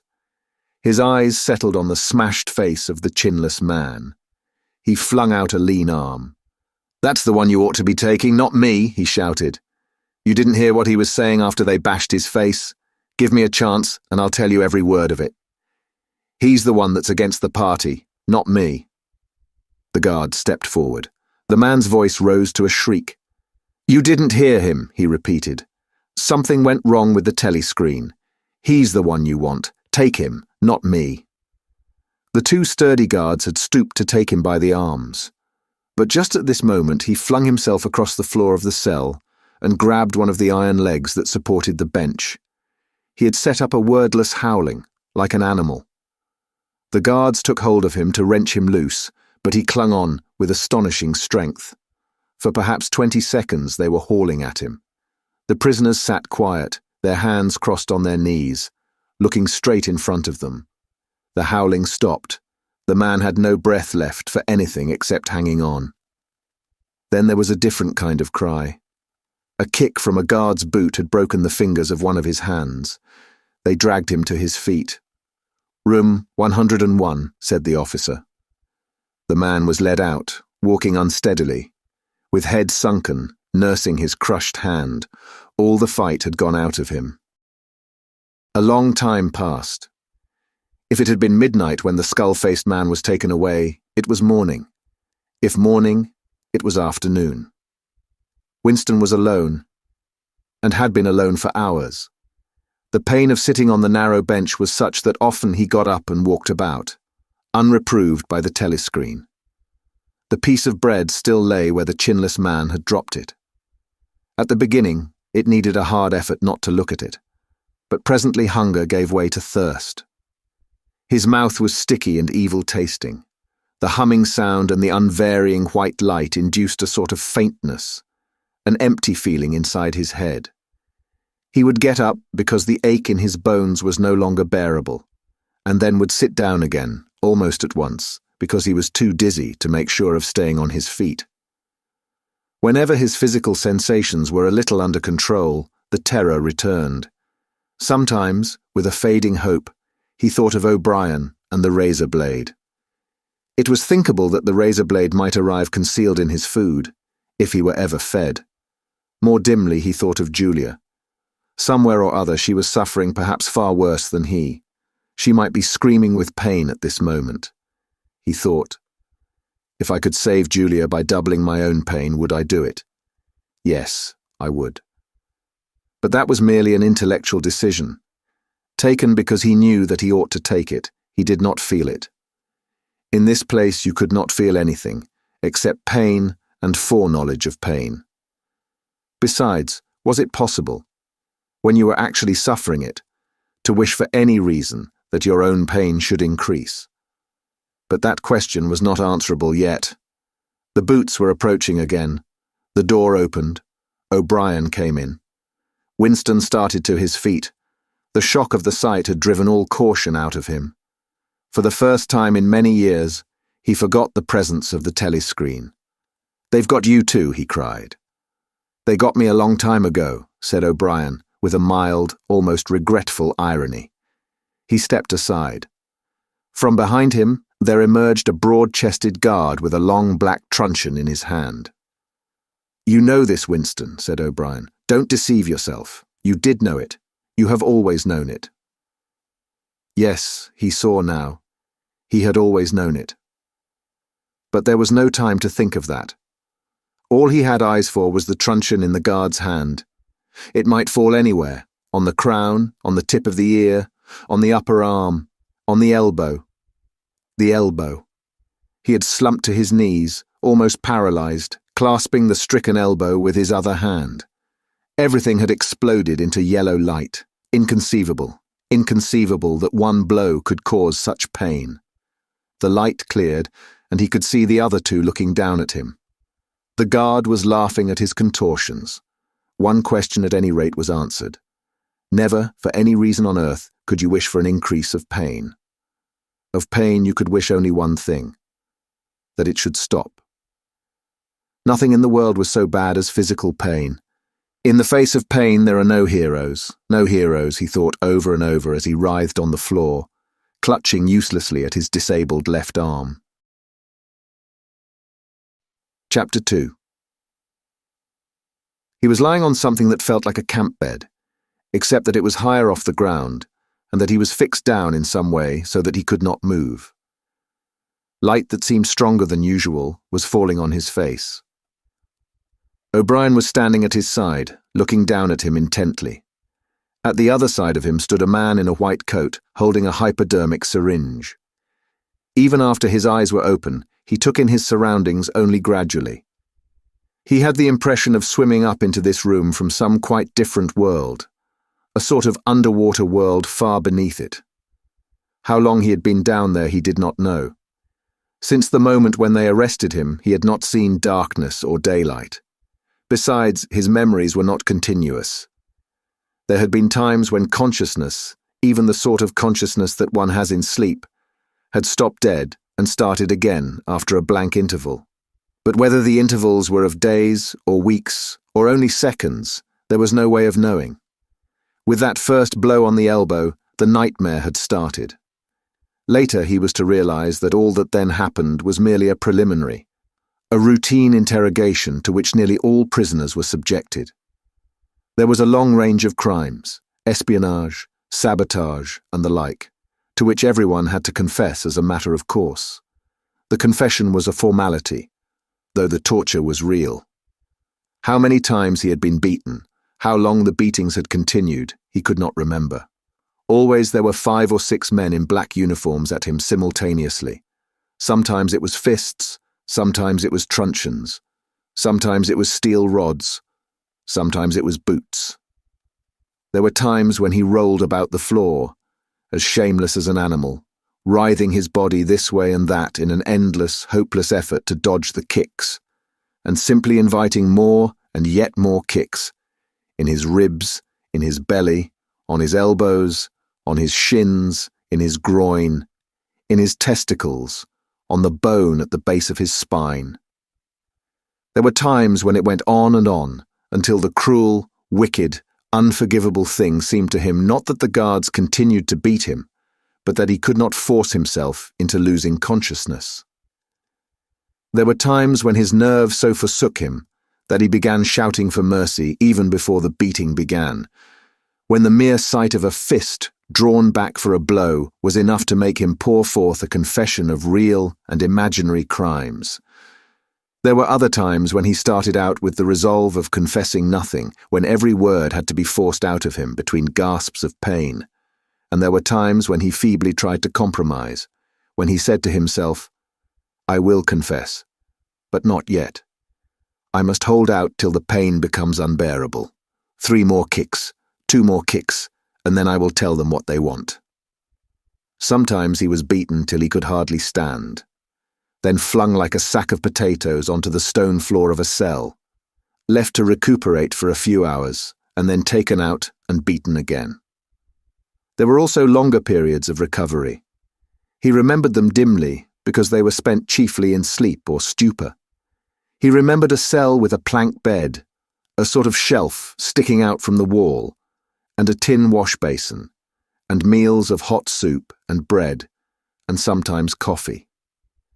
He remembered a surly barber arriving to scrape his chin and crop his hair, and businesslike, unsympathetic men in white coats feeling his pulse, tapping his reflexes, turning up his eyelids, running harsh fingers over him in search for broken bones, and shooting needles into his arm to make him sleep. The beatings grew less frequent, and became mainly a threat, a horror to which he could be sent back at any moment when his answers were unsatisfactory. His questioners now were not ruffians in black uniforms but party intellectuals, little rotund men with quick movements and flashing spectacles, who worked on him in relays over periods which lasted, he thought, he could not be sure, 10 or 12 hours at a stretch. These other questioners saw to it that he was in constant slight pain, but it was not chiefly pain that they relied on. They slapped his face, wrung his ears, pulled his hair, made him stand on one leg, refused him leave to urinate, shone glaring lights in his face until his eyes ran with water. But the aim of this was simply to humiliate him and destroy his power of arguing and reasoning. Their real weapon was the merciless questioning that went on, hour after hour, tripping him up, laying traps for him, twisting everything that he said, convicting him at every step of lies and self-contradiction until he began weeping as much from shame as from nervous fatigue. Sometimes he would weep 6 times in a single session. Most of the time they screamed abuse at him and threatened at every hesitation to deliver him over to the guards again. But sometimes they would suddenly change their tune, call him comrade, appeal to him in the name of Ingsoc and Big Brother, and ask him sorrowfully whether even now he had not enough loyalty to the party, left to make him wish to undo the evil he had done. When his nerves were in rags after hours of questioning, even this appeal could reduce him to snivelling tears. In the end, the nagging voices broke him down more completely than the boots and fists of the guards. He became simply a mouth that uttered, a hand that signed, whatever was demanded of him. His sole concern was to find out what they wanted him to confess, and then confess it quickly, before the bullying started anew. He confessed to the assassination of eminent party members, the distribution of seditious pamphlets, embezzlement of public funds, sale of military secrets, sabotage of every kind. He confessed that he had been a spy in the pay of the East Asian government as far back as 1968. He confessed that he was a religious believer, an admirer of capitalism, and a sexual pervert. He confessed that he had murdered his wife, although he knew, and his questioners must have known, that his wife was still alive. He confessed that for years he had been in personal touch with Goldstein and had been a member of an underground organization which had included almost every human being he had ever known. It was easier to confess everything and implicate everybody. Besides, in a sense it was all true. It was true that he had been the enemy of the party, and in the eyes of the party there was no distinction between the thought and the deed. There were also memories of another kind. They stood out in his mind disconnectedly, like pictures with blackness all round them. He was in a cell which might have been either dark or light, because he could see nothing except a pair of eyes. Near at hand, some kind of instrument was ticking slowly and regularly. The eyes grew larger and more luminous. Suddenly he floated out of his seat, dived into the eyes, and was swallowed up. He was strapped into a chair surrounded by dials, under dazzling lights. A man in a white coat was reading the dials. There was a tramp of heavy boots outside. The door clanged open. The waxed-faced officer marched in, followed by 2 guards. "Room 101, said the officer. The man in the white coat did not turn round. He did not look at Winston either. He was looking only at the dials.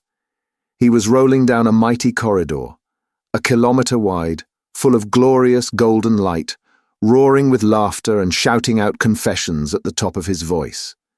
He was confessing everything, even the things he had succeeded in holding back under the torture. He was relating the entire history of his life to an audience who knew it already. With him were the guards, the other questioners, the men in white coats, O'Brien, Julia, Mr. Charrington, all rolling down the corridor together and shouting with laughter. Some dreadful thing which had lain embedded in the future had somehow been skipped over and had not happened. Everything was all right. There was no more pain. The last detail of his life was laid bare, understood, forgiven. He was starting up from the plank bed in the half-certainty that he had heard O'Brien's voice. All through his interrogation, although he had never seen him, he had had the feeling that O'Brien was at his elbow, just out of sight. It was O'Brien who was directing everything. It was he who set the guards onto Winston and who prevented them from killing him. It was he who decided when Winston should scream with pain, when he should have a respite, when he should be fed, when he should sleep, when the drugs should be pumped into his arm. It was he who asked the questions and suggested the answers. He was the tormentor, he was the protector, he was the inquisitor, he was the friend. And once, Winston could not remember whether it was in drugged sleep, or in normal sleep, or even in a moment of wakefulness, a voice murmured in his ear, "Don't worry, Winston, you're in my keeping. For 7 years I've watched over you. Now the turning point has come. I shall save you, I shall make you perfect." He was not sure whether it was O'Brien's voice, but it was the same voice that had said to him, "We shall meet in the place where there is no darkness," in that other dream, 7 years ago. He did not remember any ending to his interrogation. There was a period of blackness, and then the cell, or room, in which he now was, had gradually materialized round him. He was almost flat on his back and unable to move. His body was held down at every essential point. Even the back of his head was gripped in some manner. O'Brien was looking down at him gravely and rather sadly. His face, seen from below, looked coarse and worn, with pouches under the eyes and tired lines from nose to chin. He was older than Winston had thought him. He was perhaps 48 or 50. Under his hand there was a dial with a lever on top and figures running round the face. "I told you," said O'Brien, "that if we met again, it would be here." "Yes," said Winston. Without any warning except a slight movement of O'Brien's hand, a wave of pain flooded his body. It was a frightening pain, because he could not see what was happening, and he had the feeling that some mortal injury was being done to him. He did not know whether the thing was really happening or whether the effect was electrically produced. But his body was being wrenched out of shape. The joints were being slowly torn apart. Although the pain had brought the sweat out on his forehead, the worst of all was the fear that his backbone was about to snap. He set his teeth and breathed hard through his nose, trying to keep silent as long as possible. "You are afraid," said O'Brien, watching his face, "that in another moment something is going to break. Your especial fear is that it will be your backbone. You have a vivid mental picture of the vertebrae snapping apart and the spinal fluid dripping out of them. That is what you are thinking, is it not, Winston?" Winston did not answer. O'Brien drew back the lever on the dial. The wave of pain receded almost as quickly as it had come. "That was 40, said O'Brien. "You can see that the numbers on this dial run up to 100. Will you please remember, throughout our conversation, that I have it in my power to inflict pain on you at any moment and to whatever degree I choose.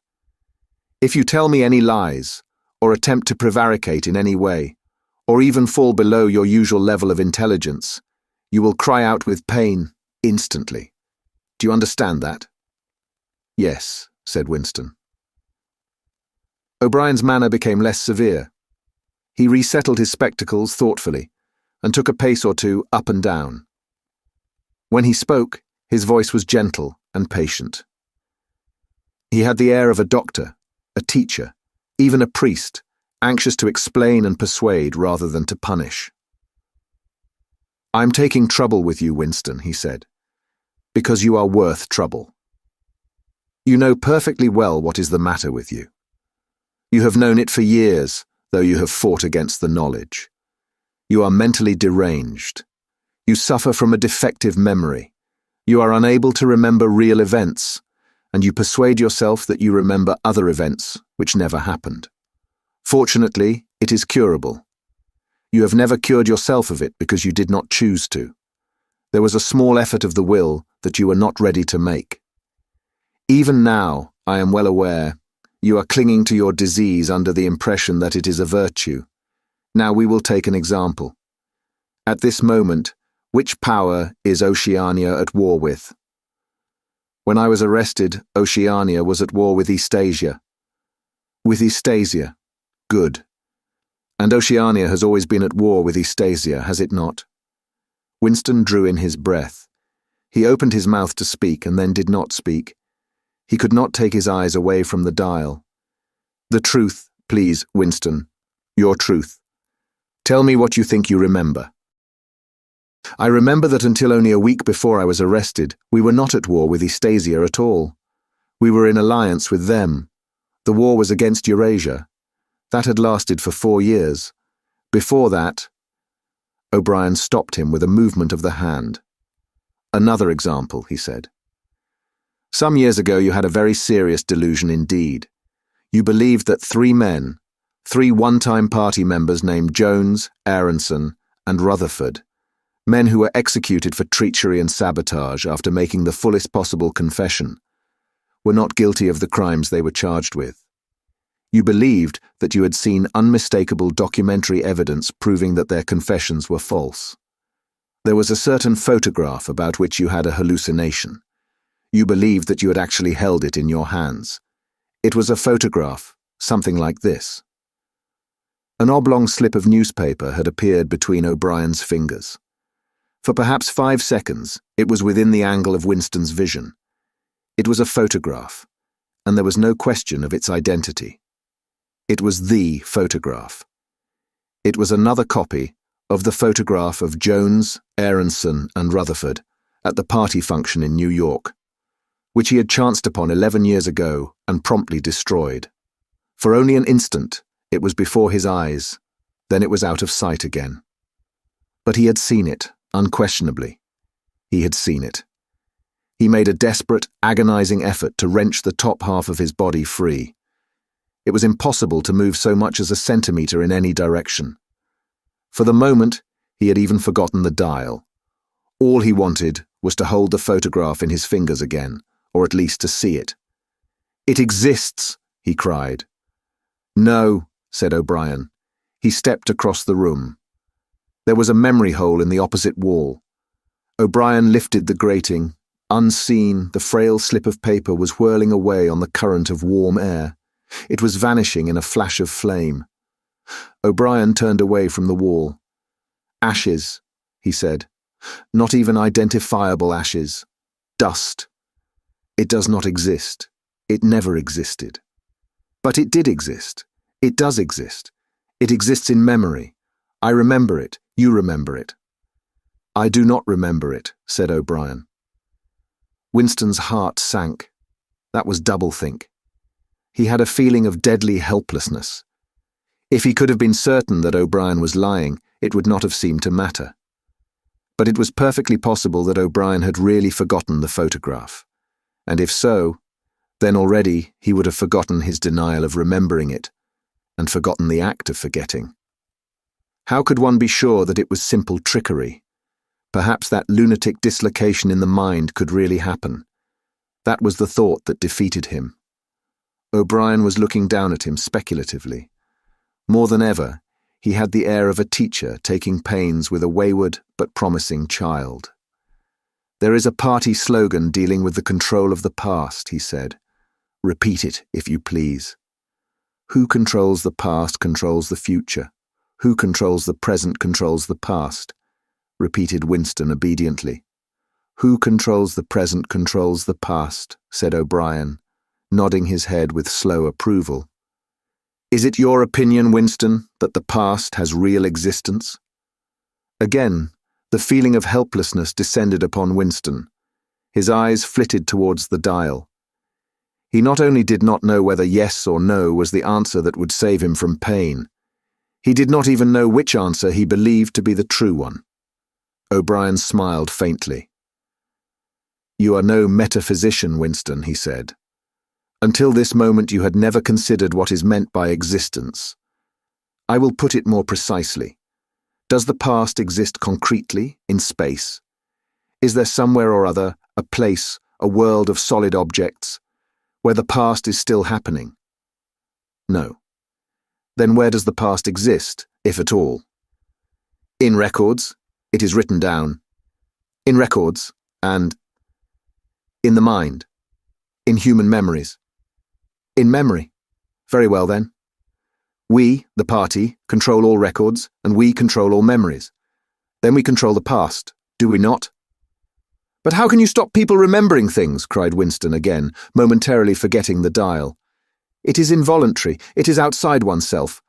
How can you control memory? You have not controlled mine." O'Brien's manner grew stern again. He laid his hand on the dial. "On the contrary," he said, "you have not controlled it. That is what has brought you here. You are here because you have failed in humility, in self-discipline. You would not make the act of submission which is the price of sanity.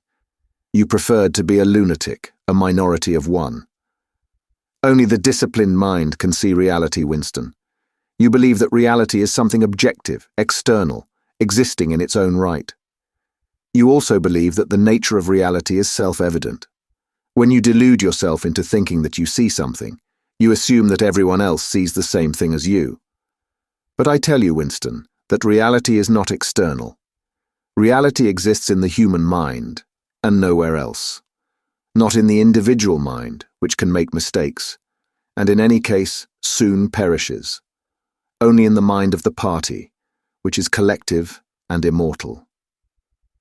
Whatever the party holds to be the truth is truth. It is impossible to see reality except by looking through the eyes of the party. That is the fact that you have got to relearn, Winston. It needs an act of self-destruction, an effort of the will. You must humble yourself before you can become sane." He paused for a few moments, as though to allow what he had been saying to sink in.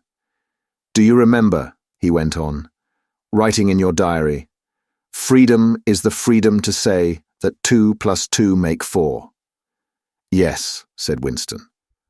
O'Brien held up his left hand, its back towards Winston, with the thumb hidden and the 4 fingers extended. "How many fingers am I holding up, Winston?" 4. "And if the party says that it is not 4 but 5, then how many?" 4. The word ended in a gasp of pain. The needle of the dial had shot up to 55. The sweat had sprung out all over Winston's body. The air tore into his lungs and issued again in deep groans, which even by clenching his teeth, he could not stop. O'Brien watched him, the 4 fingers still extended. He drew back the lever. This time the pain was only slightly eased. "How many fingers, Winston?" 4. The needle went up to 60. "How many fingers, Winston?" 4. 4. What else can I say? 4. The needle must have risen again, but he did not look at it. The heavy, stern face and the 4 fingers filled his vision. The fingers stood up before his eyes like pillars, enormous, blurry, and seeming to vibrate, but unmistakably 4. "How many fingers, Winston?" 4. Stop it, stop it. How can you go on? 4, 4. "How many fingers, Winston?" 5, 5, 5. "No, Winston, that is no use. You are lying. You still think there are 4. How many fingers, please?" 4, 5, 4. "Anything you like. Only stop it. Stop the pain." Abruptly, he was sitting up with O'Brien's arm round his shoulders. He had perhaps lost consciousness for a few seconds. The bonds that had held his body down were loosened. He felt very cold. He was shaking uncontrollably. His teeth were chattering. The tears were rolling down his cheeks. For a moment he clung to O'Brien like a baby, curiously comforted by the heavy arm round his shoulders. He had the feeling that O'Brien was his protector, that the pain was something that came from outside, from some other source, and that it was O'Brien who would save him from it. "You are a slow learner, Winston," said O'Brien gently. "How can I help it?" he blubbered. "How can I help seeing what is in front of my eyes? 2 and 2 are 4. Sometimes, Winston, sometimes they are 5, sometimes they are 3, sometimes they are all of them at once. You must try harder. It is not easy to become sane." He laid Winston down on the bed. The grip of his limbs tightened again, but the pain had ebbed away and the trembling had stopped, leaving him merely weak and cold. O'Brien motioned with his head to the man in the white coat, who had stood immobile throughout the proceedings. The man in the white coat bent down and looked closely into Winston's eyes, felt his pulse, laid an ear against his chest, tapped here and there, then he nodded to O'Brien. "Again," said O'Brien. The pain flowed into Winston's body. The needle must be at 70, 75. He had shut his eyes this time. He knew that the fingers were still there, and still 4. All that mattered was somehow to stay alive until the spasm was over. He had ceased to notice whether he was crying out or not. The pain lessened again. He opened his eyes. O'Brien had drawn back the lever. "How many fingers, Winston?" 4. "I suppose there are 4. I would see 5 if I could. I am trying to see 5. "Which do you wish? To persuade me that you see 5, or really to see them?" "Really to see them." "Again," said O'Brien. Perhaps the needle was 80, 90. Winston could not intermittently remember why the pain was happening. Behind his screwed-up eyelids, a forest of fingers seemed to be moving in a sort of dance, weaving in and out, disappearing behind one another and reappearing again. He was trying to count them. He could not remember why. He knew only that it was impossible to count them, and that this was somehow due to the mysterious identity between 5 and 4. The pain died down again. When he opened his eyes, it was to find that he was still seeing the same thing. Innumerable fingers, like moving trees, were still streaming past in either direction, crossing and recrossing. He shut his eyes again. "How many fingers am I holding up, Winston?" I don't know. You will kill me if you do that again. 4, 5, 6. In all honesty, I don't know." "Better," said O'Brien. A needle slid into Winston's arm. Almost in the same instant, a blissful, healing warmth spread all through his body. The pain was already half forgotten. He opened his eyes and looked up gratefully at O'Brien. At sight of the heavy, lined face, so ugly and so intelligent, his heart seemed to turn over. If he could have moved, he would have stretched out a hand and laid it on O'Brien's arm. He had never loved him so deeply as at this moment, and not merely because he had stopped the pain. The old feeling, that at bottom it did not matter whether O'Brien was a friend or an enemy, had come back. O'Brien was a person who could be talked to. Perhaps one did not want to be loved so much as to be understood. O'Brien had tortured him to the edge of lunacy, and in a little while it was certain he would send him to his death. It made no difference. In some sense that went deeper than friendship. They were intimates. Somewhere or other, although the actual words might never be spoken, there was a place where they could meet and talk. O'Brien was looking down at him with an expression which suggested that the same thought might be in his own mind. When he spoke, it was in an easy, conversational tone. "Do you know where you are, Winston?" he said. "I don't know. I can guess. In the ministry of love." "Do you know how long you have been here?" "I don't know. Days, weeks, months. I think it is months."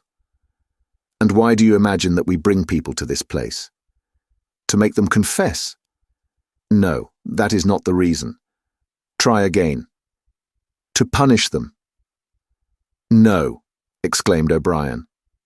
His voice had changed extraordinarily, and his face had suddenly become both stern and animated. "No, not merely to extract your confession, not to punish you. Shall I tell you why we have brought you here? To cure you, to make you sane. Will you understand, Winston, that no one whom we bring to this place ever leaves our hands uncured? We are not interested in those stupid crimes that you have committed. The party is not interested in the overt act. The thought is all we care about. We do not merely destroy our enemies, we change them. Do you understand what I mean by that?" He was bending over Winston. His face looked enormous because of its nearness, and hideously ugly because it was seen from below. Moreover, it was filled with a sort of exaltation, a lunatic intensity. Again, Winston's heart shrank. If it had been possible, he would have cowered deeper into the bed. He felt certain that O'Brien was about to twist the dial out of sheer wantonness. At this moment, however, O'Brien turned away. He took a pace or two up and down. Then he continued less vehemently. "The first thing for you to understand is that in this place there are no martyrdoms. You have read of the religious persecutions of the past. In the Middle Ages there was the Inquisition, It was a failure. It set out to eradicate heresy and ended by perpetuating it. For every heretic it burned at the stake, thousands of others rose up. Why was that? Because the Inquisition killed its enemies in the open, and killed them while they were still unrepentant. In fact, it killed them because they were unrepentant. Men were dying because they would not abandon their true beliefs. Naturally, all the glory belonged to the victim, and all the shame to the inquisitor who burned him. Later, in the 20th century, there were the totalitarians, as they were called. There were the German Nazis and the Russian communists. The Russians persecuted heresy more cruelly than the Inquisition had done, and they imagined that they had learned from the mistakes of the past. They knew, at any rate, that one must not make martyrs.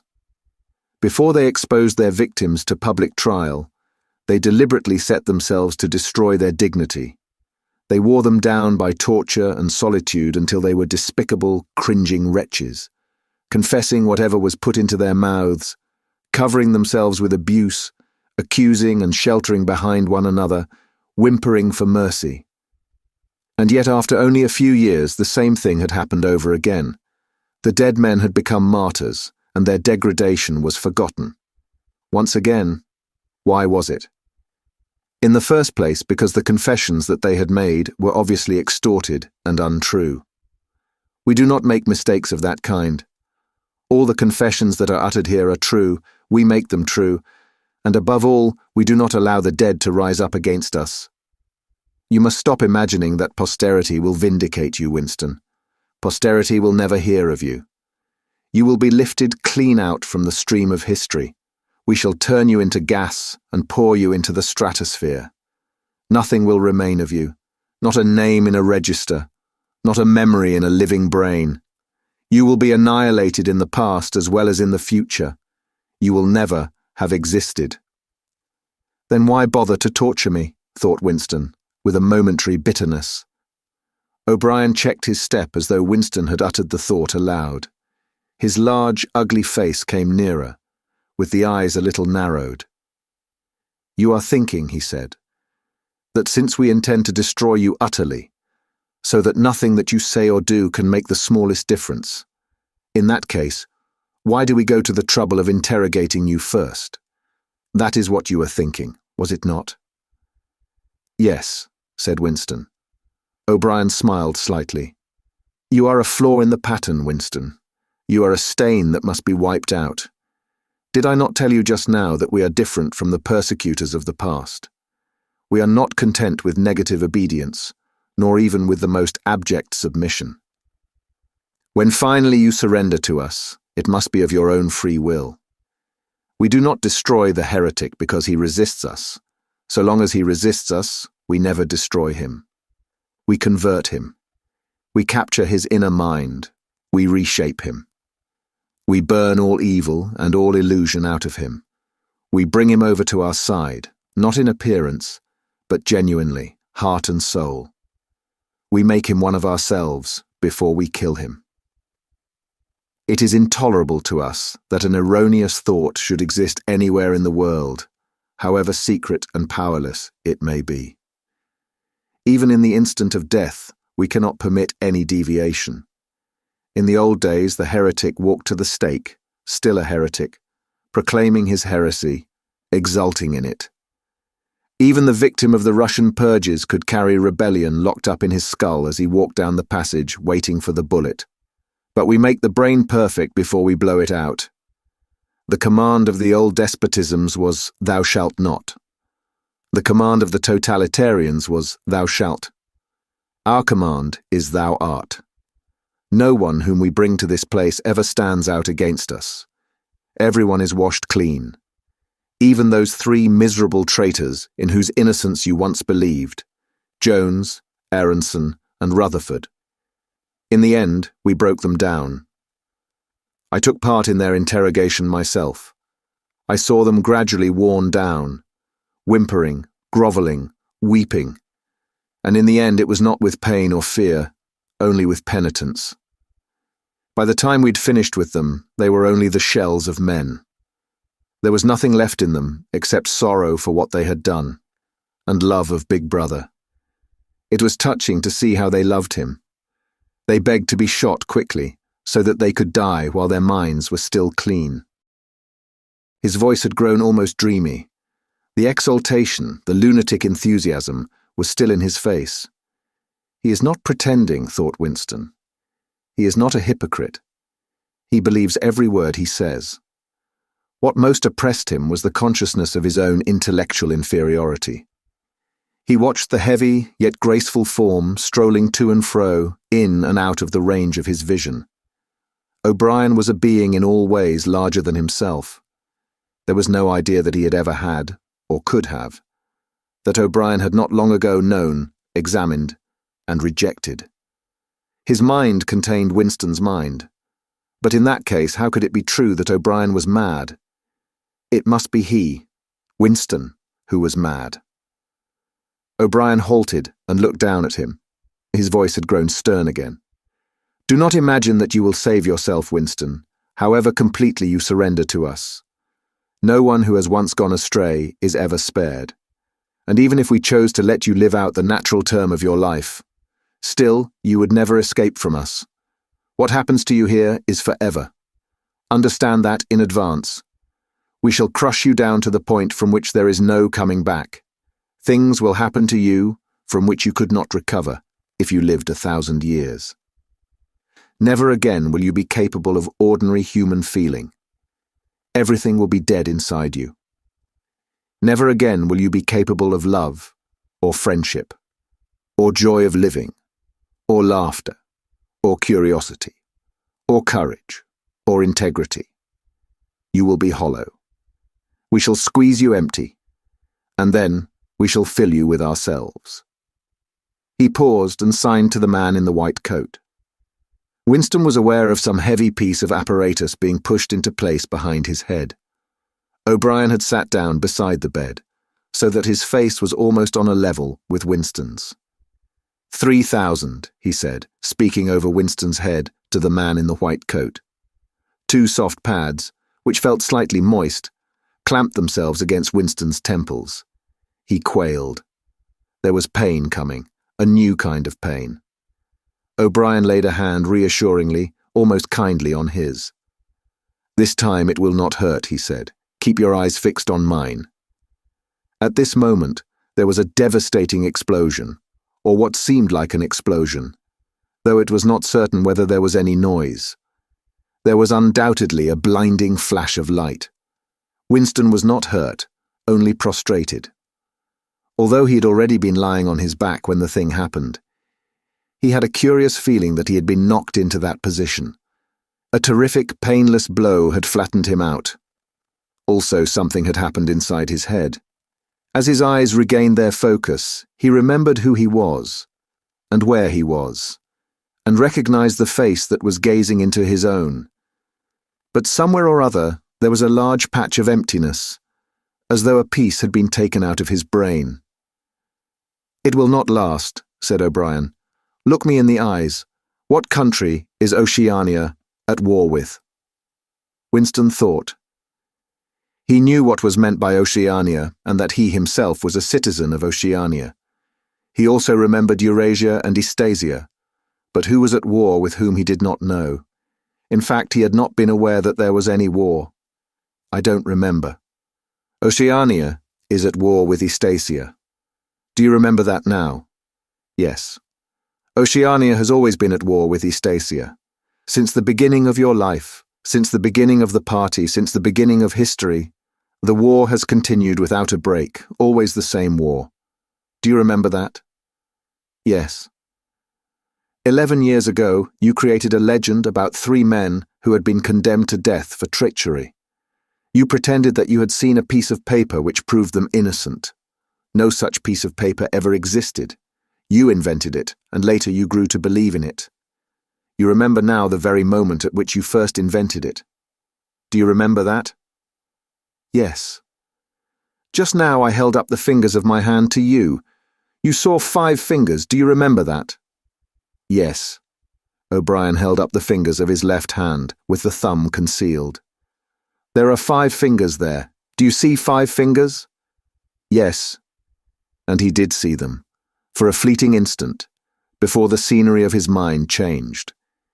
He saw 5 fingers, and there was no deformity. Then everything was normal again, and the old fear, the hatred, and the bewilderment came crowding back again. But there had been a moment, he did not know how long, 30 seconds perhaps, of luminous certainty, when each new suggestion of O'Brien's had filled up a patch of emptiness and become absolute truth, and when 2 and 2 could have been 3 as easily as 5, if that were what was needed. It had faded, but before O'Brien had dropped his hand. But though he could not recapture it, he could remember it, as one remembers a vivid experience at some period of one's life when one was in effect a different person. "You see now," said O'Brien, "that it is at any rate possible." "Yes," said Winston. O'Brien stood up with a satisfied air. Over to his left, Winston saw the man in the white coat break an ampule and draw back the plunger of a syringe. O'Brien turned to Winston with a smile. In almost the old manner, he resettled his spectacles on his nose. "Do you remember writing in your diary," he said, "that it did not matter whether I was a friend or an enemy, since I was at least a person who understood you and could be talked to? You were right. I enjoy talking to you. Your mind appeals to me. It resembles my own mind, except that you happen to be insane. Before we bring the session to an end, you can ask me a few questions, if you choose. Any question I like? Anything." He saw that Winston's eyes were upon the dial.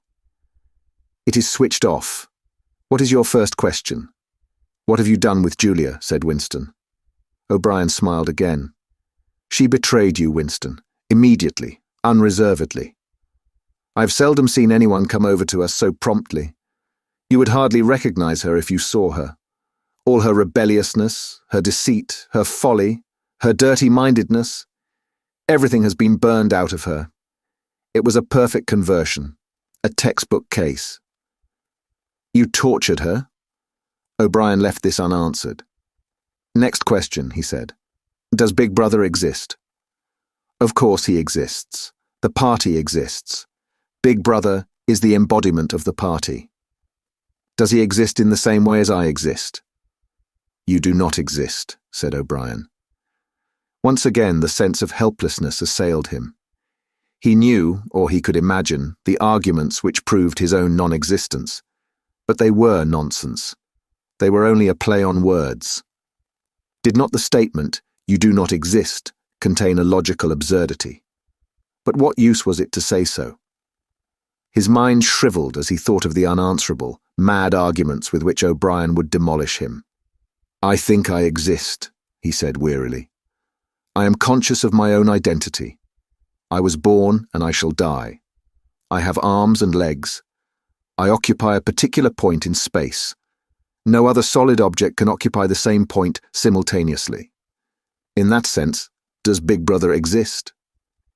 It is of no importance. He exists. Will Big Brother ever die? Of course not. How could he die? Next question. Does the Brotherhood exist? That, Winston, you will never know. If we choose to set you free, when we have finished with you, and if you live to be 90 years old, still you will never learn whether the answer to that question is yes or no. As long as you live, it will be an unsolved riddle in your mind." Winston lay silent. His breast rose and fell a little faster. He still had not asked the question that had come into his mind the first. He had got to ask it, and yet it was as though his tongue would not utter it. There was a trace of amusement in O'Brien's face. Even his spectacles seemed to wear an ironical gleam. "He knows," thought Winston suddenly.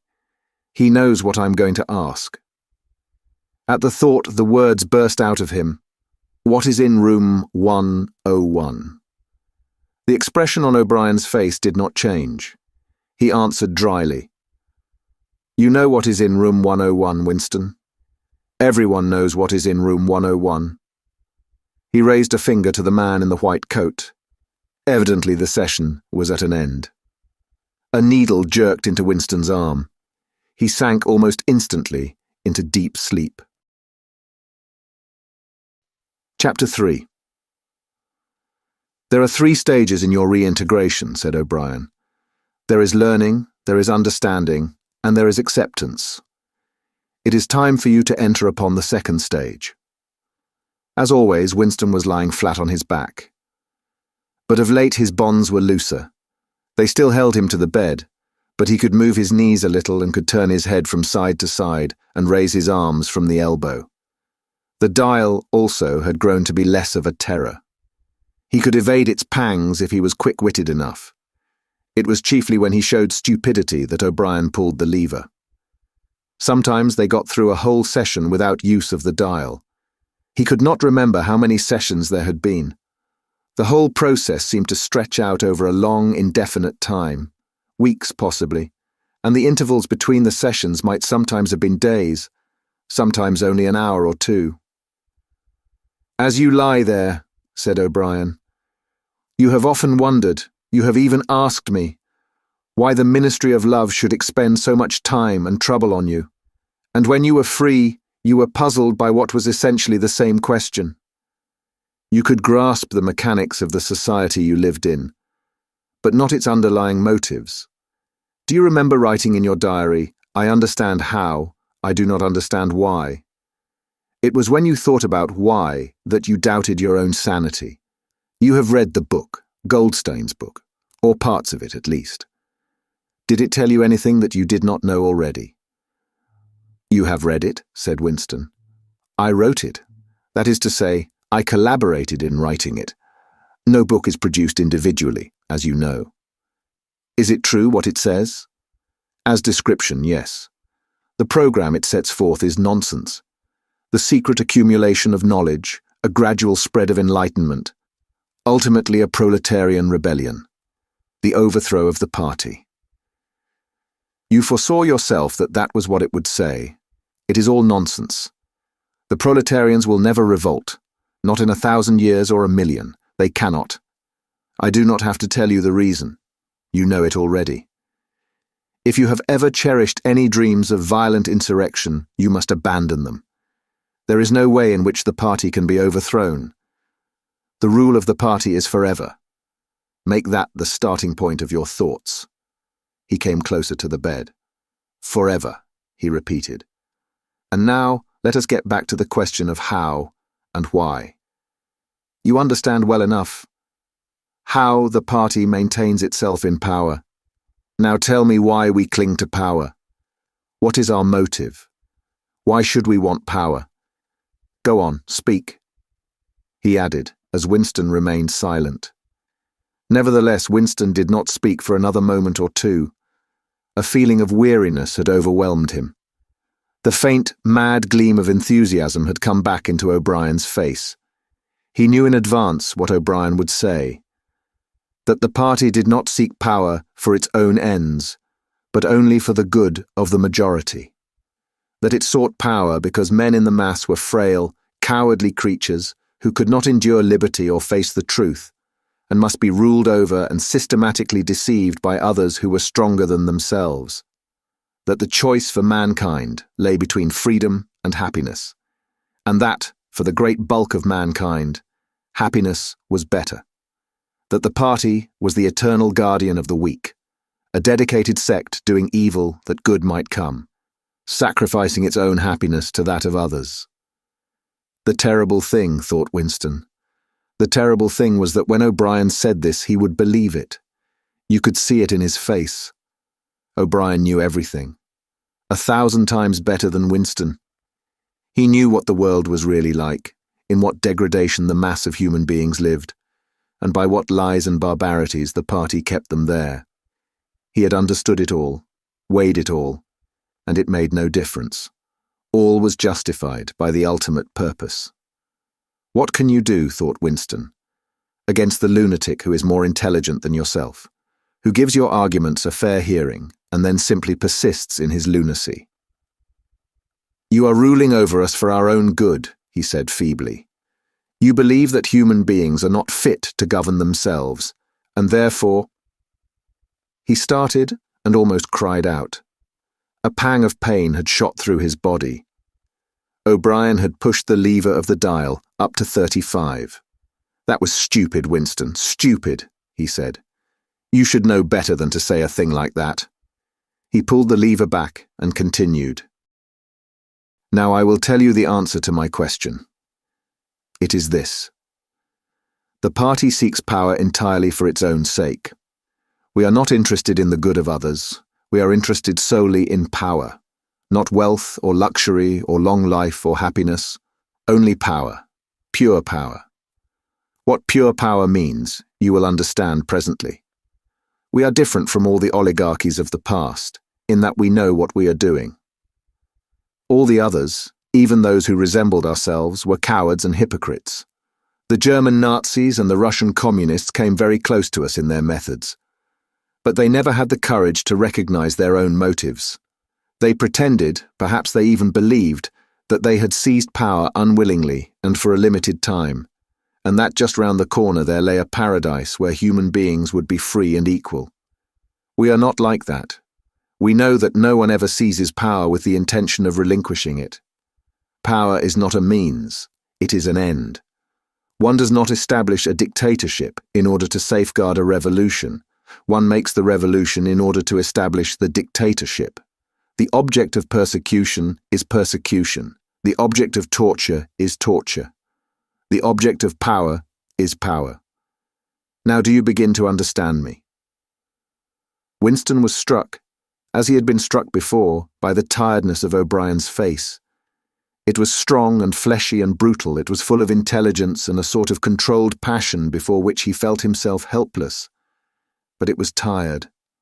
There were pouches under the eyes. The skin sagged from the cheekbones. O'Brien leaned over him, deliberately bringing the worn face nearer. "You are thinking," he said, "that my face is old and tired. You are thinking that I talk of power, and yet I am not even able to prevent the decay of my own body.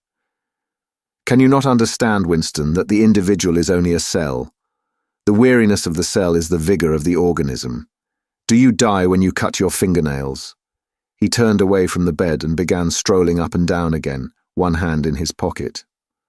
"We are the priests of power," he said. "God is power. But at present power is only a word so far as you are concerned. It is time for you to gather some idea of what power means. The first thing you must realize is that power is collective. The individual only has power insofar as he ceases to be an individual. You know the party slogan, "Freedom is slavery." Has it ever occurred to you that it is reversible? Slavery is freedom. Alone, free, the human being is always defeated. It must be so because every human being is doomed to die, which is the greatest of all failures. But if he can make complete, utter submission, if he can escape from his identity, if he can merge himself in the party so that he is the party, then he is all-powerful and immortal. The second thing for you to realize is that power is power over human beings, over the body, but above all, over the mind. Power over matter. External reality, as you would call it, is not important. Already our control over matter is absolute. For a moment, Winston ignored the dial. He made a violent effort to raise himself into a sitting position, and merely succeeded in wrenching his body painfully. "But how can you control matter?" he burst out. "You don't even control the climate or the law of gravity, and there are disease, pain, death." O'Brien silenced him by a movement of his hand. "We control matter because we control the mind. Reality is inside the skull. You will learn by degrees, Winston. There is nothing that we could not do. Invisibility, levitation, anything. I could float off this floor like a soap bubble if I wished to. I do not wish to, because the party does not wish it. You must get rid of those 19th century ideas about the laws of nature. We make the laws of nature. But you do not. You are not even masters of this planet. What about Eurasia and Eastasia? You have not conquered them yet. Unimportant. We shall conquer them when it suits us. And if we did not, what difference would it make? We can shut them out of existence. Oceania is the world. But the world itself is only a speck of dust, and man is tiny, helpless. How long has he been in existence? For millions of years, the Earth was uninhabited. Nonsense. The Earth is as old as we are, no older. How could it be older? Nothing exists except through human consciousness. But the rocks are full of the bones of extinct animals, mammoths and mastodons and enormous reptiles which lived here long before man was ever heard of. Have you ever seen those bones, Winston? Of course not. 19th century biologists invented them. Before man there was nothing. After man, if he could come to an end, there would be nothing. Outside man, there is nothing. But the whole universe is outside us. Look at the stars. Some of them are 1,000,000 light years away. They are out of our reach forever. What are the stars? Said O'Brien indifferently. They are bits of fire a few kilometers away. We could reach them if we wanted to, or we could blot them out. The Earth is the center of the universe. The sun and the stars go round it. Winston made another convulsive movement. This time, he did not say anything. O'Brien continued as though answering a spoken objection. For certain purposes, of course, that is not true. When we navigate the ocean, or when we predict an eclipse, we often find it convenient to assume that the Earth goes round the sun, and that the stars are millions upon millions of kilometers away. But what of it? Do you suppose it is beyond us to produce a dual system of astronomy? The stars can be near or distant, according as we need them. Do you suppose our mathematicians are unequal to that? Have you forgotten doublethink? Winston shrank back upon the bed. Whatever he said, the swift answer crushed him like a bludgeon. And yet he knew that he was in the right. The belief that nothing exists outside your own mind. Surely there must be some way of demonstrating that it was false. Had it not been exposed long ago as a fallacy? There was even a name for it, which he had forgotten. A faint smile twitched the corners of O'Brien's mouth as he looked down at him. I told you, Winston, he said, that metaphysics is not your strong point. The word you are trying to think of is solipsism, but you are mistaken. This is not solipsism. Collective solipsism, if you like. But that is a different thing. In fact, the opposite thing. All this is a digression, he added, in a different tone. The real power, the power we have to fight for night and day, is not power over things, but over men. He paused, and for a moment assumed again his air of a schoolmaster questioning a promising pupil. How does one man assert his power over another, Winston? Winston thought. By making him suffer, he said. Exactly, by making him suffer. Obedience is not enough. Unless he is suffering, how can you be sure that he is obeying your will and not his own? Power is in inflicting pain and humiliation. Power is in tearing human minds to pieces and putting them together again in new shapes of your own choosing. Do you begin to see, then, what kind of world we are creating? It is the exact opposite of the stupid hedonistic utopias that the old reformers imagined. A world of fear and treachery and torment, a world of trampling and being trampled upon, a world which will grow not less, but more merciless as it refines itself. Progress in our world will be progress towards more pain. The old civilizations claimed that they were founded on love or justice. Ours is founded upon hatred. In our world there will be no emotions except fear, rage, triumph, and self-abasement. Everything else we shall destroy. Everything. Already we are breaking down the habits of thought which have survived from before the revolution. We have cut the links between child and parent, and between man, and between man and woman.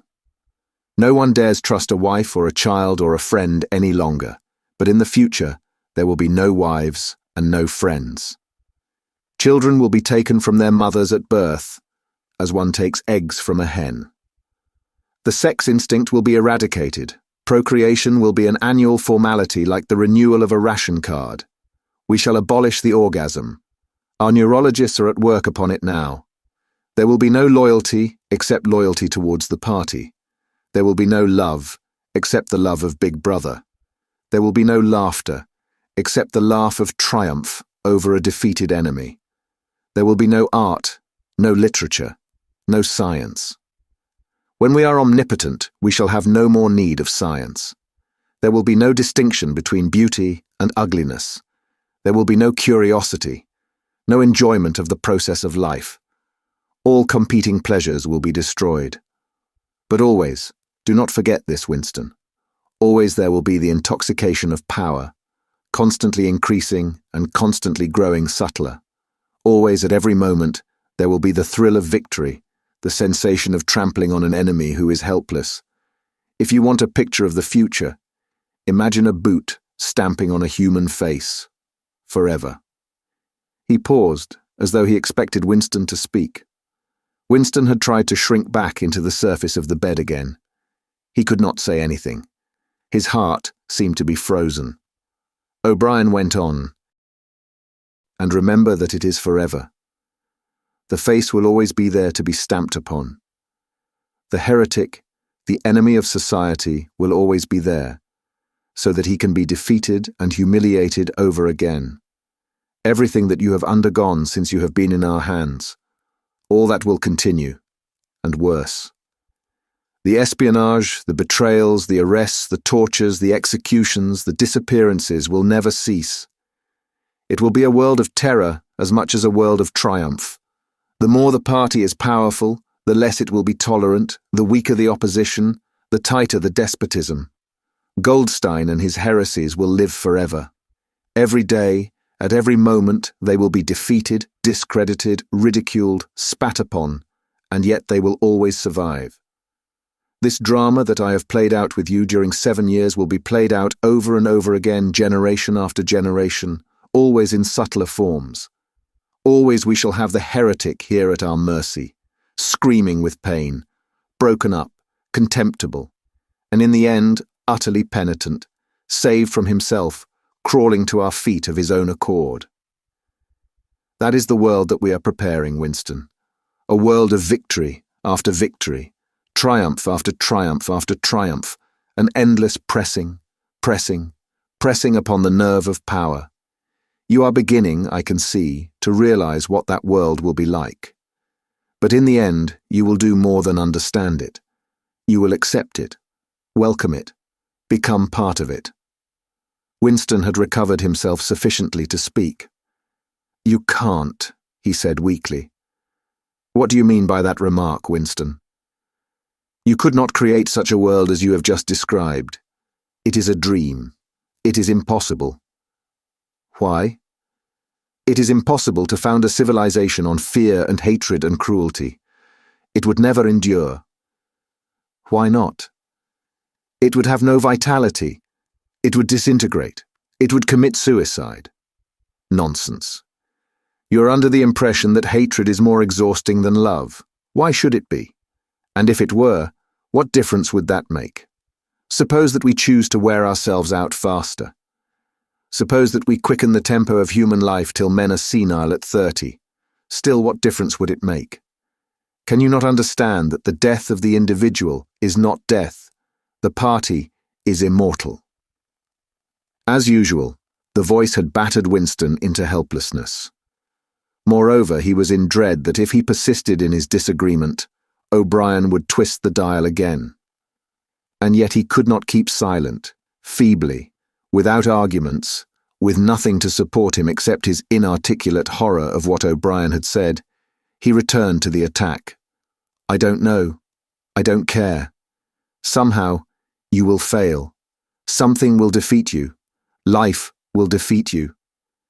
We control life, Winston, at all its levels. You are imagining that there is something called human nature, which will be outraged by what we do and will turn against us. But we create human nature. Men are infinitely malleable. Or perhaps you have returned to your old idea that the proletarians or the slaves will arise and overthrow us. Put it out of your mind. They are helpless, like the animals. Humanity is the party. The others are outside, irrelevant. I don't care. In the end, they will beat you. Sooner or later, they will see you for what you are, and then they will tear you to pieces. Do you see any evidence that that is happening? Or any reason why it should? No, I believe it. I know that you will fail. There is something in the universe, I don't know, some spirit, some principle, that you will never overcome. Do you believe in God, Winston? No. Then what is it, this principle that will defeat us? I don't know. The spirit of man. And do you consider yourself a man? Yes. If you are a man, Winston, you are the last man. Your kind is extinct. We are the inheritors. Do you understand that you are alone? You are outside history. You are non-existent. His manner changed, and he said more harshly, "And you consider yourself morally superior to us with our lies and our cruelty?" "Yes, I consider myself superior." O'Brien did not speak. Two other voices were speaking. After a moment, Winston recognized one of them as his own. It was a soundtrack of the conversation he had had with O'Brien, on the night when he had enrolled himself in the Brotherhood. He heard himself promising to lie, to steal, to forge, to murder, to encourage drug-taking and prostitution, to disseminate venereal diseases, to throw vitriol in a child's face. O'Brien made a small, impatient gesture, as though to say that the demonstration was hardly worth making. Then he turned a switch, and the voices stopped. "Get up from that bed," he said. The bonds had loosened themselves. Winston lowered himself to the floor and stood up unsteadily. "You are the last man," said O'Brien. "You are the guardian of the human spirit. You shall see yourself as you are. Take off your clothes." Winston undid the bit of string that held his overalls together. The zip fastener had long since been wrenched out of them. He could not remember whether at any time since his arrest he had taken off all his clothes at one time. Beneath the overalls, his body was looped with filthy yellowish rags, just recognizable as the remnants of underclothes. As he slid them to the ground, he saw that there was a three-sided mirror at the far end of the room. He approached it, then stopped short. An involuntary cry had broken out of him. "Go on," said O'Brien. "Stand between the wings of the mirror. You shall see the side view as well." He had stopped because he was frightened. A bowed, grey-coloured, skeleton-like thing was coming towards him. Its actual appearance was frightening, and not merely the fact that he knew it to be himself. He moved closer to the glass. The creature's face seemed to be protruded because of its bent carriage. A forlorn, jailbird's face with a knobby forehead running back into a bald scalp, a crooked nose, and battered-looking cheekbones, above which his eyes were fierce and watchful. The cheeks were seamed. The mouth had a drawn-in look. Certainly it was his own face, but it seemed to him that it had changed more than he had changed inside. The emotions it registered would be different from the ones he felt. He had gone partially bald. For the first moment he had thought that he had gone grey as well, but it was only the scalp that was grey. Except for his hands and a circle of his face, his body was grey all over with ancient, ingrained dirt. Here and there, under the dirt, there were the red scars of wounds, and near the ankle the varicose ulcer was an inflamed mass with flakes of skin peeling off it. But the truly frightening thing was the emaciation of his body. The barrel of the ribs was as narrow as that of a skeleton. The legs had shrunk so that the knees were thicker than the thighs. He saw now what O'Brien had meant about seeing the side view. The curvature of the spine was astonishing. The thin shoulders were hunched forward so as to make a cavity of the chest. The scraggy neck seemed to be bending double under the weight of the skull. At a guess, he would have said that it was the body of a man of 60, suffering from some malignant disease. "You have thought sometimes," said O'Brien, "that my face, the face of a member of the inner party, looks old and worn. What do you think of your own face?" He seized Winston's shoulder and spun him round so that he was facing him. "Look at the condition you are in," he said. "Look at this filthy grime all over your body. Look at the dirt between your toes. Look at that disgusting running sore on your leg. Do you know that you stink like a goat? Probably you have ceased to notice it. Look at your emaciation. Do you see? I can make my thumb and forefinger meet round your bicep. I could snap your neck like a carrot. Do you know that you have lost 25 kilograms since you have been in our hands? Even your hair is coming out in handfuls. Look." He plucked at Winston's head and brought away a tuft of hair. "Open your mouth. 9, 10, 11 teeth left. How many had you when you came to us? And the few you have left are dropping out of your head. Look here." He seized one of Winston's remaining front teeth between his powerful thumb and forefinger. A twinge of pain shot through Winston's jaw. O'Brien had wrenched the loose tooth out by the roots. He tossed it across the cell. "You are rotting away," he said. "You are falling to pieces. What are you? A bag of filth. Now turn around and look into that mirror again. Do you see that thing facing you? That's the last man. If you are human, that's humanity. Now put your clothes on again." Winston began to dress himself with slow, stiff movements. Until now, he had not seemed to notice how thin and weak he was. Only one thought stirred in his mind: that he must have been in this place longer than he had imagined. Then suddenly, as he fixed the miserable rags around himself, a feeling of pity for his ruined body overcame him. Before he knew what he was doing, he had collapsed onto a small stool that stood beside the bed and burst into tears.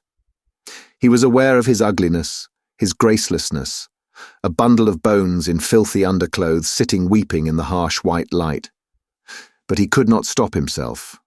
O'Brien laid a hand on his shoulder, almost kindly. "It will not last forever," he said. "You can escape from it whenever you choose. Everything depends on yourself." "You did it," sobbed Winston. "You reduced me to this state." "No, Winston, you reduced yourself to it. This is what you accepted when you set yourself up against the party. It was all contained in that first act. Nothing has happened that you did not foresee." He paused and then went on. "We have beaten you, Winston. We have broken you up. You have seen what your body is like. Your mind is in the same state. I do not think there can be much pride left in you. You have been kicked and flogged and insulted. You have screamed with pain. You have rolled on the floor in your own blood and vomit. You have whimpered for mercy. You have betrayed everybody and everything. Can you think of a single degradation that has not happened to you?" Winston had stopped weeping, though the tears were still oozing out of his eyes. He looked up at O'Brien. "I have not betrayed Julia," he said. O'Brien looked down at him thoughtfully. "No," he said. "No, that is perfectly true. You have not betrayed Julia." The peculiar reverence for O'Brien, which nothing seemed able to destroy, flooded Winston's heart again. How intelligent, he thought. How intelligent. Never did O'Brien fail to understand what was said to him. Anyone else on earth would have answered promptly that he had betrayed Julia. For what was there that they had not screwed out of him under the torture?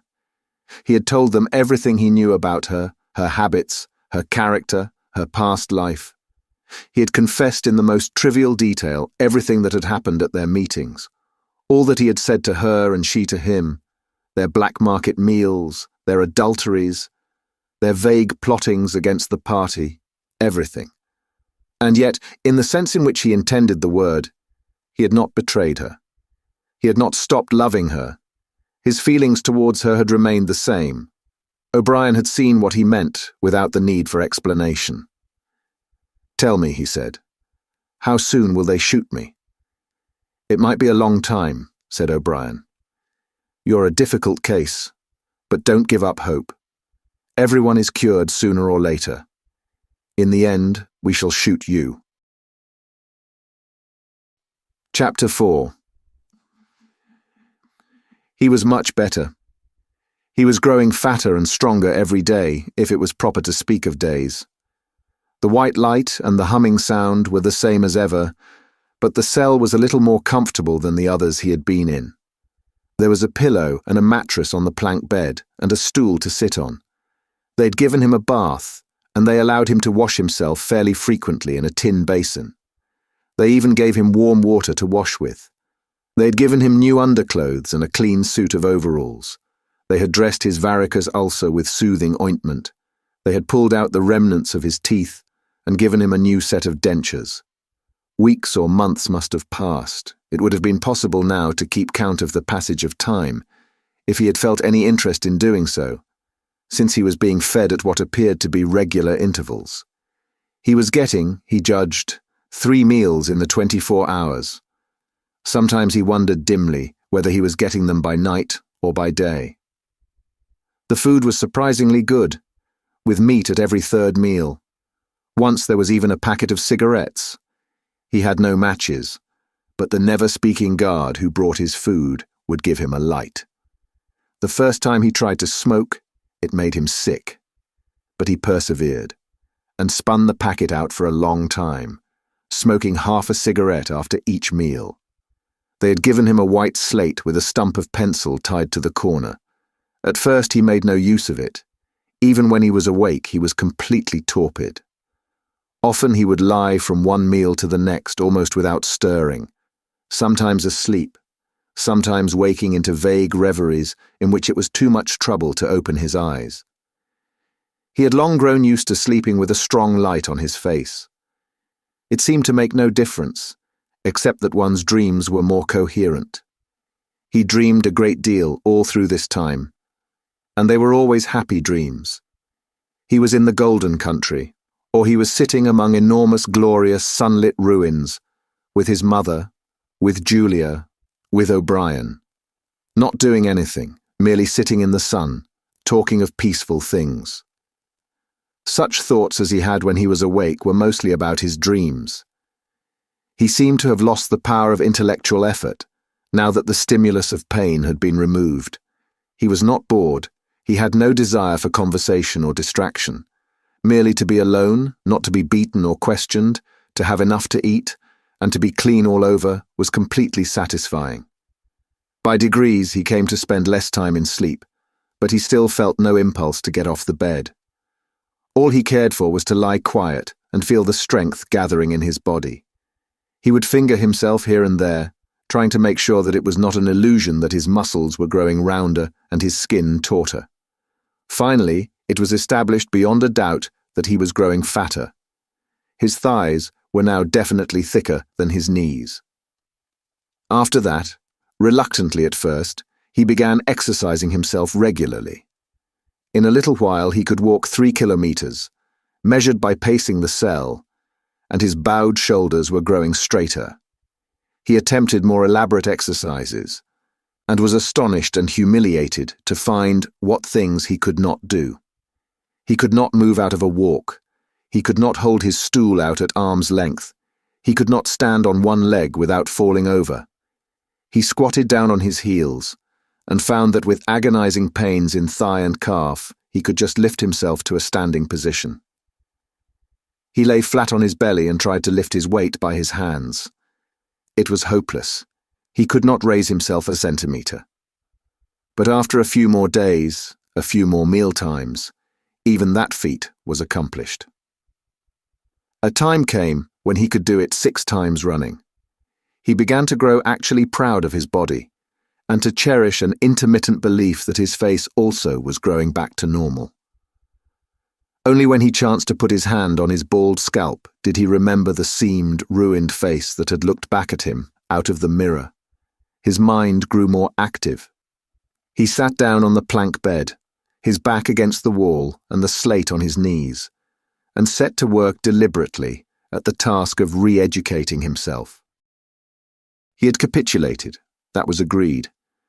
In reality, as he saw now, he had been ready to capitulate long before he had taken the decision. From the moment when he was inside the Ministry of Love, and yes, even during those minutes when he and Julia had stood helpless while the iron voice from the telescreen told them what to do, he had grasped the frivolity, the shallowness of his attempt to set himself up against the power of the party. He knew now that for 7 years the thought police had watched him like a beetle under a magnifying glass. There was no physical act, no word spoken aloud. that they had not noticed, no train of thought that they had not been able to infer. Even the speck of whitish dust on the cover of his diary they had carefully replaced. They had played soundtracks to him, shown him photographs. Some of them were photographs of Julia and himself. Yes, even. He could not fight against the party any longer. Besides, the party was in the right. It must be so. How could the immortal, collective brain be mistaken? By what external standard could you check its judgments? Sanity was statistical. It was merely a question of learning to think as they thought. Only... The pencil felt thick and awkward in his fingers. He began to write down the thoughts that came into his head. He wrote first in large, clumsy capitals. Freedom is slavery. Then, almost without a pause, he wrote beneath it, 2 and 2 make 5. But then there came a sort of check. His mind, as though shying away from something, seemed unable to concentrate. He knew that he knew what came next, but for the moment he could not recall it. When he did recall it, it was only by consciously reasoning out what it must be. It did not come of its own accord. He wrote, God is power. He accepted everything. The past was alterable. The past never had been altered. Oceania was at war with Eastasia. Oceania had always been at war with Eastasia. Jones, Aronson, and Rutherford were guilty of the crimes they were charged with. He had never seen the photograph that disproved their guilt. It had never existed. He had invented it. He remembered remembering contrary things, but those were false memories, products of self-deception. How easy it all was. Only surrender. And everything else followed. It was like swimming against a current that swept you backwards, however hard you struggled, and then suddenly deciding to turn round and go with the current instead of opposing it. Nothing had changed except your own attitude. The predestined thing happened in any case. He hardly knew why he had ever rebelled. Everything was easy, except... Anything could be true. The so-called laws of nature were nonsense. The law of gravity was nonsense. If I wished, O'Brien had said, I could float off this floor like a soap bubble. Winston worked it out. If he thinks he floats off the floor, and if I simultaneously think I see him do it, then the thing happens. Suddenly, like a lump of submerged wreckage breaking the surface of water, the thought burst into his mind. It doesn't really happen. We imagine it. It is hallucination. He pushed the thought under instantly. The fallacy was obvious. It presupposed that somewhere or other, outside oneself, there was a real world where real things happened. But how could there be such a world? What knowledge have we of anything, save through our own minds? All happenings are in the mind. Whatever happens in all minds, truly happens. He had no difficulty in disposing of the fallacy, and he was in no danger of succumbing to it.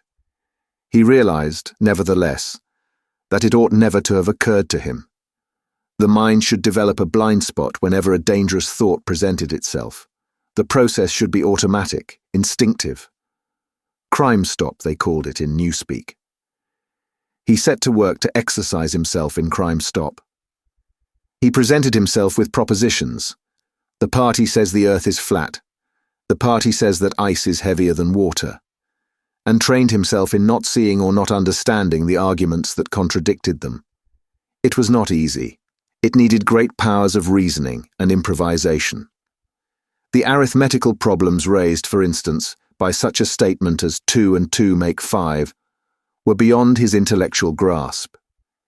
It needed also a sort of athleticism of mind, an ability at one moment to make the most delicate use of logic and at the next to be unconscious of the crudest logical errors.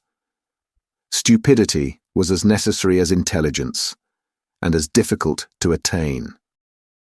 All the while, with one part of his mind, he wondered how soon they would shoot him. Everything depends on yourself, O'Brien had said, but he knew that there was no conscious act by which he could bring it nearer. It might be 10 minutes hence, or 10 years. They might keep him for years in solitary confinement, They might send him to a labor camp. They might release him for a while, as they sometimes did. It was perfectly possible that before he was shot, the whole drama of his arrest and interrogation would be enacted all over again. The one certain thing was that death never came at an expected moment. The tradition, the unspoken tradition, somehow you knew it, though you never heard it said, was that they shot you from behind, always in the back of the head, without warning, as you walked down a corridor from cell to cell. One day, but one day was not the right expression, just as probably it was in the middle of the night. Once, he fell into a strange, blissful reverie. He was walking down the corridor, waiting for the bullet. He knew that it was coming in another moment. Everything was settled, smoothed out, reconciled. There were no more doubts, no more arguments, no more pain, no more fear. His body was healthy and strong. He walked easily, with a joy of movement, and with a feeling of walking in sunlight. He was not any longer in the narrow white corridors in the Ministry of Love. He was in the enormous sunlit passage, a kilometre wide, down which he had seemed to walk in the delirium induced by drugs. He was in the golden country, following the foot track across the old, rabbit-cropped pasture. He could feel the short, springy turf under his feet and the gentle sunshine on his face. At the edge of the field were the elm trees, faintly stirring, and somewhere beyond that was the stream, where the dace lay in the green pools under the willows. Suddenly he started up with a shock of horror. The sweat broke out on his backbone. He had heard himself cry aloud, "Julia, Julia, Julia, my love, Julia." For a moment, he had had an overwhelming hallucination of her presence. She had seemed to be not merely with him, but inside him. It was as though she had got into the texture of his skin. In that moment, he had loved her far more than he had ever done when they were together and free. Also, he knew that somewhere or other she was still alive and needed his help. He lay back on the bed and tried to compose himself. What had he done? How many years had he added to his servitude by that moment of weakness? In another moment, he would hear the tramp of boots outside. They could not let such an outburst go unpunished. They would know now, if they had not known before, that he was breaking the agreement he had made with them. He obeyed the party, but he still hated the party. In the old days he had hidden a heretical mind beneath an appearance of conformity. Now he had retreated a step further. In the mind he had surrendered, but he had hoped to keep the inner heart inviolate. He knew that he was in the wrong, but he preferred to be in the wrong. They would understand that. O'Brien would understand it. It was all confessed in that single foolish cry. He would have to start all over again. It might take years. He ran a hand over his face, trying to familiarize himself with the new shape. There were deep furrows in the cheeks, the cheekbones felt sharp, the nose flattened. Besides, since last seeing himself in the glass, he had been given a complete new set of teeth. It was not easy to preserve inscrutability when you did not know what your face looked like. In any case, mere control of the features was not enough. For the first time he perceived that if you want to keep a secret, you must also hide it from yourself. You must know all the while that it is there, but until it is needed, you must never let it emerge into your consciousness in any shape that could be given a name. From now onwards, he must not only think right, he must feel right, dream right, and all the while he must keep his hatred locked up inside him, like a ball of matter, which was part of himself, and yet unconnected with the rest of him, a kind of cyst. One day they would decide to shoot him. You could not tell when it would happen, but a few seconds beforehand it should be possible to guess. It was always from behind, walking down a corridor. 10 seconds would be enough. In that time, the world inside him could turn over. And then suddenly, without a word uttered, without a check in his step, without the changing of a line in his face, suddenly the camouflage would be down and bang, would go the batteries of his hatred. Hatred would fill him like an enormous roaring flame. And almost in the same instant, bang, would go the bullet, too late, or too early. They would have blown his brain to pieces before they could reclaim it. The heretical thought would be unpunished, unrepented, out of their reach forever. They would have blown a hole in their own perfection. To die hating them, that was freedom. He shut his eyes. It was more difficult than accepting an intellectual discipline. It was a question of degrading himself, mutilating himself. He had got to plunge into the filthiest of filth. What was the most horrible, sickening thing of all? He thought of Big Brother. The enormous face. Because of constantly seeing it on posters, he always thought of it as being a metre wide. With its heavy black moustache and the eyes that followed you to and fro, seemed to float into his mind of its own accord. What were his true feelings towards Big Brother? There was a heavy tramp of boots in the passage. The steel door swung open with a clang. O'Brien walked into the cell. Behind him were the waxen-faced officer and the black-uniformed guards. "Get up," said O'Brien. "Come here." Winston stood opposite him. O'Brien took Winston's shoulders between his strong hands and looked at him closely. "You have had thoughts of deceiving me," he said. "That was stupid. Stand up straighter. Look me in the face." He paused and went on in a gentler tone. "You are improving. Intellectually, there is very little wrong with you. It is only emotionally that you have failed to make progress. Tell me, Winston, and remember, no lies. You know that I am always able to detect a lie. Tell me, what are your true feelings towards Big Brother?" "I hate him." "You hate him. Good. Then the time has come for you to take the last step. You must love Big Brother. It is not enough to obey him. You must love him." He released Winston with a little push towards the guards. "Room 101, he said. Chapter 5. At each stage of his imprisonment, he had known, or seemed to know, whereabouts he was in the windowless building. Possibly there were slight differences in the air pressure. The cells where the guards had beaten him were below ground level. The room where he had been interrogated by O'Brien was high up near the roof. This place was many meters underground, as deep down as it was possible to go. It was bigger than most of the cells he'd been in, but he hardly noticed his surroundings. All he noticed was that there were 2 small tables straight in front of him, each covered with green baize. One was only a meter or 2 from him, the other was further away, near the door. He was strapped upright in a chair, so tightly that he could move nothing, not even his head. A sort of pad gripped his head from behind, forcing him to look straight in front of him. For a moment he was alone. Then the door opened, and O'Brien came in. "You asked me once," said O'Brien, "what was in room 101. I told you that you knew the answer already. Everyone knows it. The thing that is in room 101 is the worst thing in the world." The door opened again. A guard came in, carrying something made of wire, a box or basket of some kind. He set it down on the further table. Because of the position in which O'Brien was standing, Winston could not see what the thing was. "The worst thing in the world," said O'Brien, "varies from individual to individual.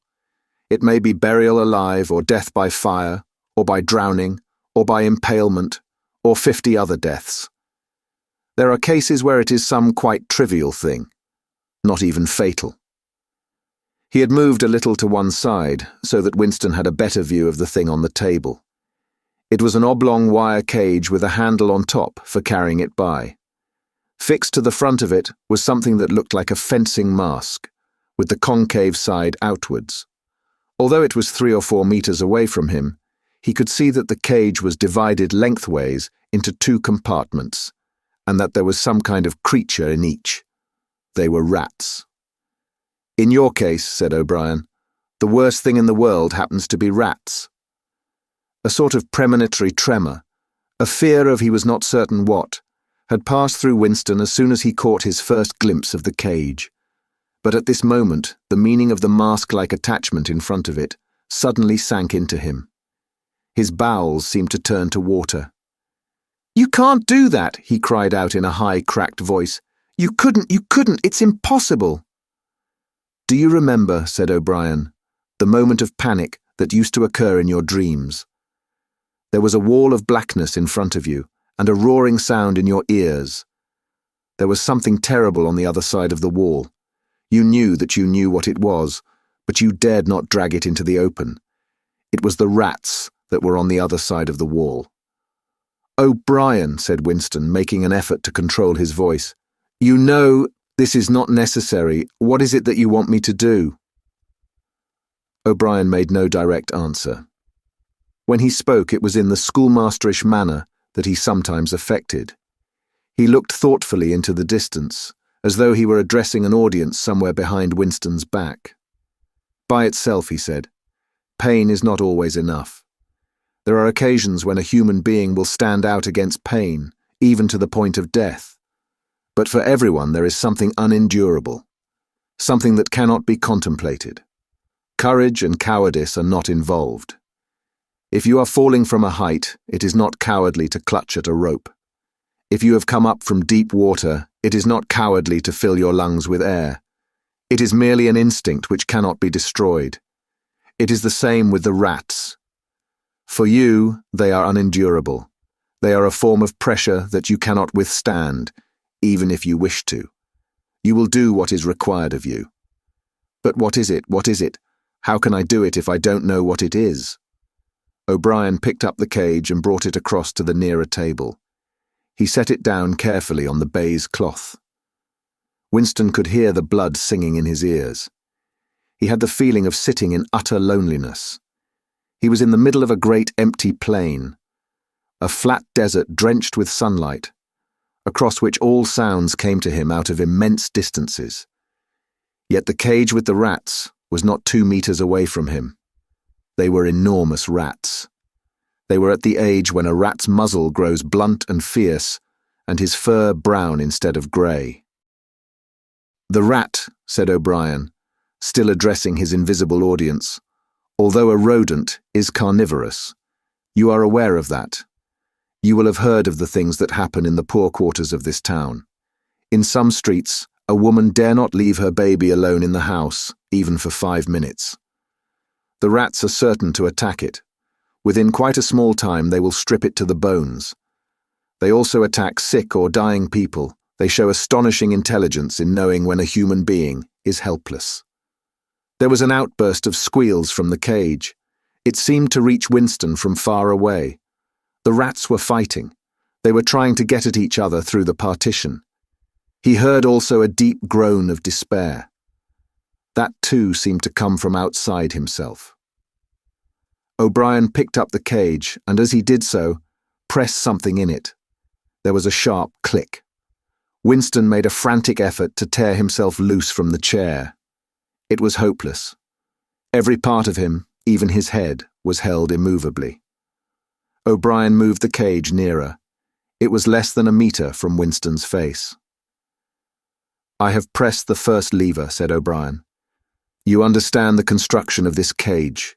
The mask will fit over your head, leaving no exit. When I press this other lever, the door of the cage will slide up. These starving brutes will shoot out of it like bullets. Have you ever seen a rat leap through the air? They will leap onto your face and bore straight into it. Sometimes they attack the eyes first.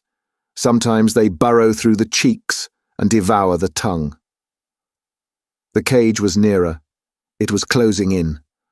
Winston heard a succession of shrill cries which appeared to be occurring in the air above his head. But he fought furiously against his panic. To think, even with a split second left, to think was the only hope. Suddenly the foul, musty odour of the brutes struck his nostrils. There was a violent convulsion of nausea inside him, and he almost lost consciousness. Everything had gone black. For an instant he was insane, a screaming animal. Yet he came out of the blackness clutching an idea. There was one and only one way to save himself. He must interpose another human being, the body of another human being, between himself and the rats. The circle of the mask was large enough now to shut out the vision of anything else. The wire door was a couple of handspans from his face. The rats knew what was coming now. One of them was leaping up and down, the other, an old scaly grandfather of the sewers, stood up with his pink hands against the bars and fiercely sniffed the air. Winston could see the whiskers and the yellow teeth. Again the black panic took hold of him. He was blind, helpless, mindless. "It was a common punishment in Imperial China," said O'Brien, as didactically as ever. The mask was closing on his face, the wire brushed his cheek. And then, no, it was not relief, only hope. A tiny fragment of hope. Too late. Perhaps too late. But he had suddenly understood that in the whole world there was just one person to whom he could transfer his punishment. One body that he could thrust between himself and the rats. And he was shouting frantically, over and over. "Do it to Julia! Do it to Julia, not me! Julia, I don't care what you do to her! Tear her face off, strip her to the bones! Not me! Julia, not me!" He was falling backwards, into enormous depths, away from the rats. He was still strapped in the chair, but he had fallen through the floor, through the walls of the building, through the earth, through the oceans, through the atmosphere, into outer space, into the gulfs between the stars, always away, away, away from the rats. He was light years distant, but O'Brien was still standing at his side. There was still the cold touch of wire against his cheek. But through the darkness that enveloped him, he heard another metallic click and knew that the cage door had clicked shut and not open. Chapter 6. The chestnut tree was almost empty. A ray of sunlight slanting through a window fell on dusty tabletops. It was the lonely hour of 15. A tinny music trickled from the telescreens. Winston sat in his usual corner, gazing into an empty glass. Now and again he glanced up at a vast face which eyed him from the opposite wall. "Big Brother is watching you," the caption said. Unbidden, a waiter came and filled his glass up with Victory gin, shaking into it a few drops from another bottle with a quill through the cork. It was saccharine flavoured with cloves, the speciality of the cafe. Winston was listening to the telescreen. At present only music was coming out of it, but there was a possibility that at any moment there might be a special bulletin from the Ministry of Peace. The news from the African front was disquieting in the extreme. On and off, he'd been worrying about it all day. A Eurasian army. Oceania was at war with Eurasia. Oceania had always been at war with Eurasia. Was moving southward at terrifying speed. The midday bulletin had not mentioned any definite area, but it was probable that already the mouth of the Congo was a battlefield. Brazzaville and Leopoldville were in danger. One did not have to look at the map to see what it meant. It was not merely a question of losing Central Africa. For the first time in the whole war, the territory of Oceania itself was menaced. A violent emotion, not fear exactly, but a sort of undifferentiated excitement, flared up in him, then faded again. He stopped thinking about the war. In these days, he could never fix his mind on any one subject for more than a few moments at a time. He picked up his glass and drained it at a gulp. As always, the gin made him shudder and even retch slightly. The stuff was horrible. The cloves and saccharin, themselves disgusting enough in their sickly way, could not disguise the flat, oily smell. And what was worst of all was that the smell of gin, which dwelt with him night and day, was inextricably mixed up in his mind with the smell of those. He never named them, even in his thoughts, and so far as it was possible he never visualized them. They were something that he was half aware of, hovering close to his face, a smell that clung to his nostrils. As the gin rose in him, he belched through purple lips. He had grown fatter since they released him, and had regained his old colour, indeed more than regained it. His features had thickened. The skin on nose and cheekbones was coarsely red. Even the bald scalp was too deep a pink. A waiter, again unbidden, brought the chessboard and the current issue of The Times, with the page turned down at the chess problem. Then, seeing that Winston's glass was empty, he brought the gin bottle and filled it. There was no need to give orders. They knew his habits. The chessboard was always waiting for him. His corner table was always reserved. Even when the place was full, he had it to himself, since nobody cared to be seen sitting too close to him. He never even bothered to count his drinks. At irregular intervals, they presented him with a dirty slip of paper, which they said was the bill. But he had the impression that they always undercharged him. It would have made no difference if it had been the other way about. He had always plenty of money nowadays. He even had a job, a sinecure, more highly paid than his old job had been. The music from the telescreen stopped and a voice took over. Winston raised his head to listen. No bulletins from the front, however. It was merely a brief announcement from the Ministry of Plenty. In the preceding quarter, it appeared. The 10th three-year plan's quota for bootlaces had been overfulfilled by 98%. He examined the chess problem and set out the pieces. It was a tricky ending, involving a couple of knights. White to play and mate in 2 moves. Winston looked up at the portrait of Big Brother. White always mates, he thought with a sort of cloudy mysticism. Always, without exception, it is so arranged. In no chess problem since the beginning of the world has black ever won. Did it not symbolize the eternal, unvarying triumph of good over evil? The huge face gazed back at him, full of calm power. White always mates. The voice from the telescreen paused and added in a different and much graver tone. You are warned to stand by for an important announcement at 15:30. 15:30. This is news of the highest importance. Take care not to miss it. 15:30. The tinkling music struck up again. Winston's heart stirred. That was the bulletin from the front.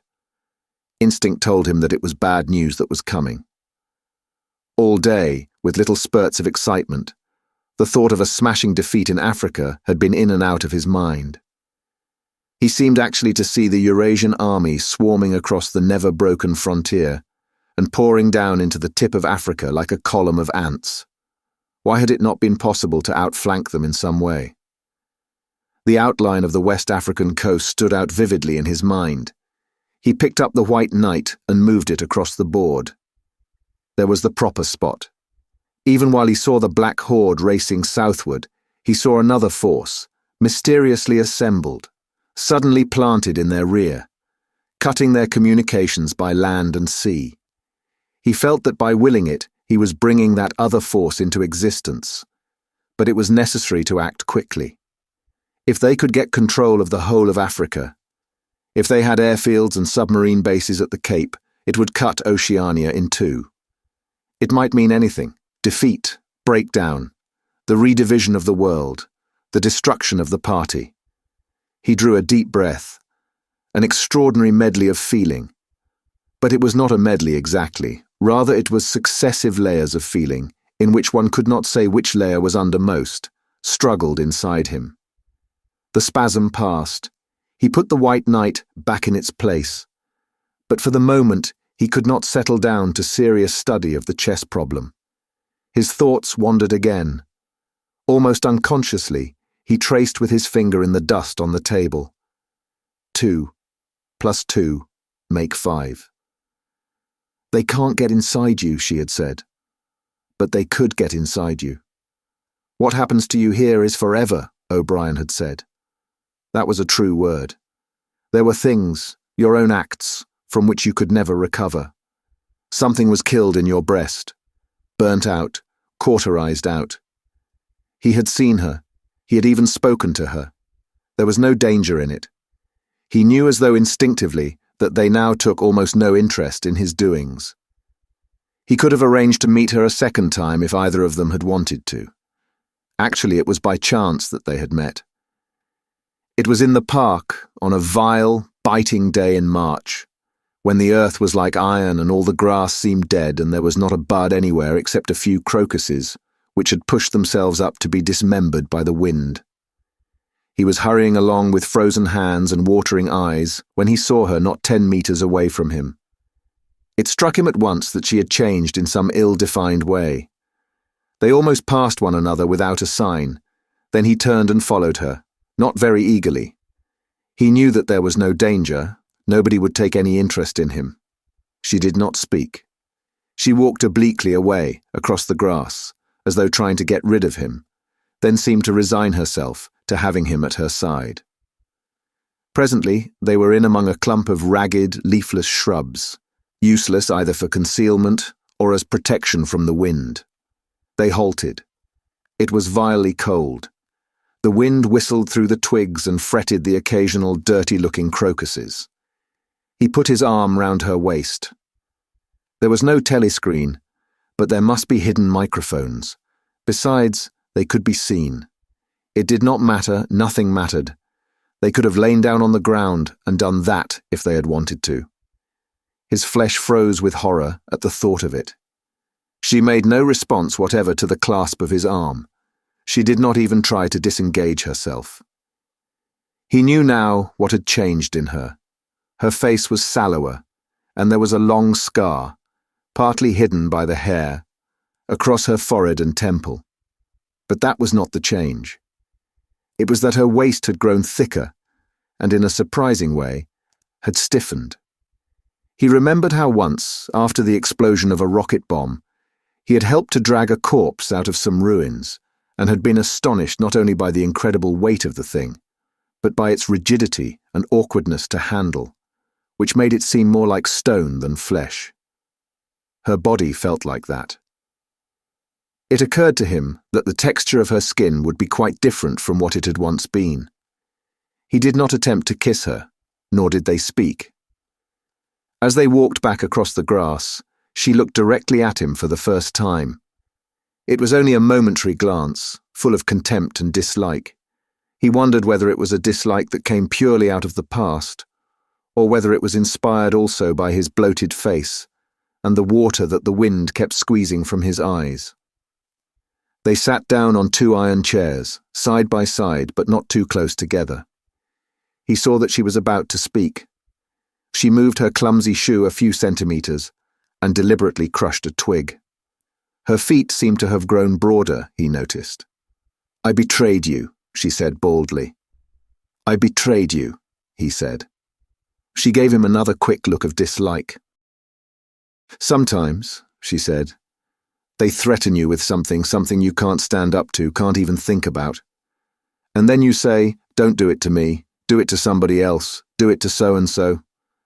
And perhaps you might pretend afterwards that it was only a trick and that you just said it to make them stop and didn't really mean it.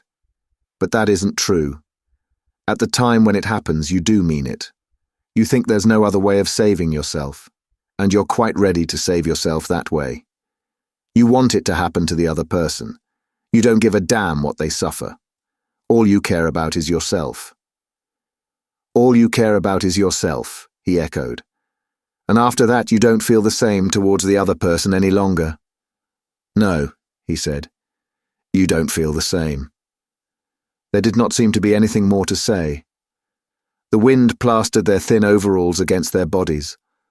Almost at once it became embarrassing to sit there in silence.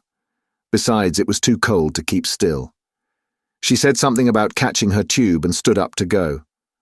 "We must meet again," he said. "Yes," she said, "we must meet again."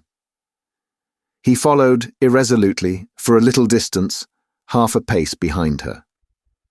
They did not speak again. She did not actually try to shake him off, but walked at just such a speed as to prevent his keeping abreast of her. He had made up his mind that he would accompany her as far as the tube station. But suddenly, this process of trailing along in the cold seemed pointless and unbearable. He was overwhelmed by a desire not so much to get away from Julia as to get back to the Chestnut Tree Cafe, which had never seemed so attractive as at this moment. He had a nostalgic vision of his corner table, with the newspaper and the chessboard and the ever-flowing gin. Above all, it would be warm in there. The next moment, not altogether by accident, he allowed himself to become separated from her by a small knot of people. He made a half-hearted attempt to catch up, then slowed down, turned, and made off in the opposite direction. When he had gone 50 meters, He looked back. The street was not crowded, but already he could not distinguish her. Any one of a dozen hurrying figures might have been hers. Perhaps her thickened, stiffened body was no longer recognizable from behind. "At the time when it happens," she had said, "you do mean it." He had meant it. He had not merely said it, he had wished it. He had wished that she, and not he, should be delivered over to the... Something changed in the music that trickled from the telescreen. A cracked and jeering note, a yellow note, came into it. And then, perhaps it was not happening. Perhaps it was only a memory taking on the semblance of sound. A voice was singing, "Under the spreading chestnut tree I sold you and you sold me." The tears welled up in his eyes. A passing waiter noticed that his glass was empty and came back with the gin bottle. He took up his glass and sniffed at it. The stuff grew not less but more horrible with every mouthful he drank, but it had become the element he swam in. It was his life, his death, and his resurrection. It was gin that sank him into stupor every night, and gin that revived him every morning. When he woke, seldom before 1100, with gummed-up eyelids and fiery mouth and a back that seemed to be broken, it would have been impossible even to rise from the horizontal if it had not been for the bottle and teacup placed beside the bed overnight. Through the midday hours, he sat with glazed face, the bottle handy, listening to the telescreen. From 15 to closing time, he was a fixture in the chestnut tree. No one cared what he did any longer. No whistle woke him. No telescreen admonished him. Occasionally, perhaps twice a week, he went to a dusty, forgotten-looking office in the Ministry of Truth and did a little work, or what was called work. He had been appointed to a subcommittee of a subcommittee which had sprouted from one of the innumerable committees dealing with minor difficulties that arose in the compilation of the 11th edition of the Newspeak Dictionary. They were engaged in producing something called an interim report, but what it was that they were reporting on, he had never definitely found out. It was something to do with the question of whether commas should be placed inside brackets or outside. There were 4 others on the committee, all of them persons similar to himself. There were days when they assembled and then promptly dispersed again, frankly admitting to one another that there was not really anything to be done. But there were other days when they settled down to their work almost eagerly, making a tremendous show of entering up their minutes and drafting long memoranda, which were never finished, when the argument as to what they were supposedly arguing about grew extraordinarily involved and abstruse, with subtle haggling over definitions, enormous digressions, quarrels, threats even, to appeal to higher authority. And then suddenly the life would go out of them, and they would sit round the table looking at one another with extinct eyes, like ghosts fading at cock-crow. The telescreen was silent for a moment. Winston raised his head again. The bulletin. But no, they were merely changing the music. He had the map of Africa behind his eyelids. The movement of the armies was a diagram, a black arrow tearing vertically southward and a white arrow horizontally eastward, across the tail of the first. As though for reassurance, he looked up at the imperturbable face in the portrait. Was it conceivable that the second arrow did not even exist? His interest flagged again. He drank another mouthful of gin, picked up the white knight and made a tentative move. Check. But it was evidently not the right move because, uncalled, a memory floated into his mind. He saw a candle-lit room with a vast white counterpane bed, and himself, a boy of 9 or 10, sitting on the floor, shaking a dice box and laughing excitedly. His mother was sitting opposite him and also laughing. It must have been about a month before she disappeared. It was a moment of reconciliation, when the nagging hunger in his belly was forgotten and his earlier affection for her had temporarily revived. He remembered the day well, a pelting, drenching day when the water streamed down the window pane and the light indoors was too dull to read by. The boredom of the 2 children in the dark, cramped bedroom became unbearable. Winston whined and grizzled, made futile demands for food, fretted about the room, pulling everything out of place and kicking the wainscoting until the neighbours banged on the wall, while the younger child wailed intermittently. In the end, his mother said, "Now be good, and I'll buy you a toy. A lovely toy. You'll love it." And then she had gone out in the rain to a little general shop which was still sporadically open nearby, and came back with a cardboard box containing an outfit of snakes and ladders. He could still remember the smell of the damp cardboard. It was a miserable outfit. The board was cracked, and the tiny wooden dice were so ill-cut that they would hardly lie on their sides. Winston looked at the thing sulkily and without interest. But then his mother lit a piece of candle, and they sat down on the floor to play. Soon he was wildly excited and shouting with laughter as the tiddlywinks climbed hopefully up the ladders and then came slithering down the snakes again, almost to the starting point. They played 8 games, winning 4 each. His tiny sister, too young to understand what the game was about, had sat propped up against a bolster, laughing because the others were laughing. For a whole afternoon, they had all been happy together, as in his earlier childhood. He pushed the picture out of his mind. It was a false memory. He was troubled by false memories occasionally. They did not matter, so long as one knew them for what they were. Some things had happened, others had not happened. He turned back to the chessboard and picked up the white knight again. Almost in the same instant, it dropped onto the board with a clatter. He had started as though a pin had run into him. A shrill trumpet call had pierced the air. It was the bulletin. Victory. It always meant victory when a trumpet call preceded the news. A sort of electric drill ran through the cafe. Even the waiters had started and pricked up their ears. The trumpet call had let loose an enormous volume of noise. Already, an excited voice was gabbling from the telescreen. But even as it started, it was almost drowned by a roar of cheering from outside. The news had run round the streets like magic.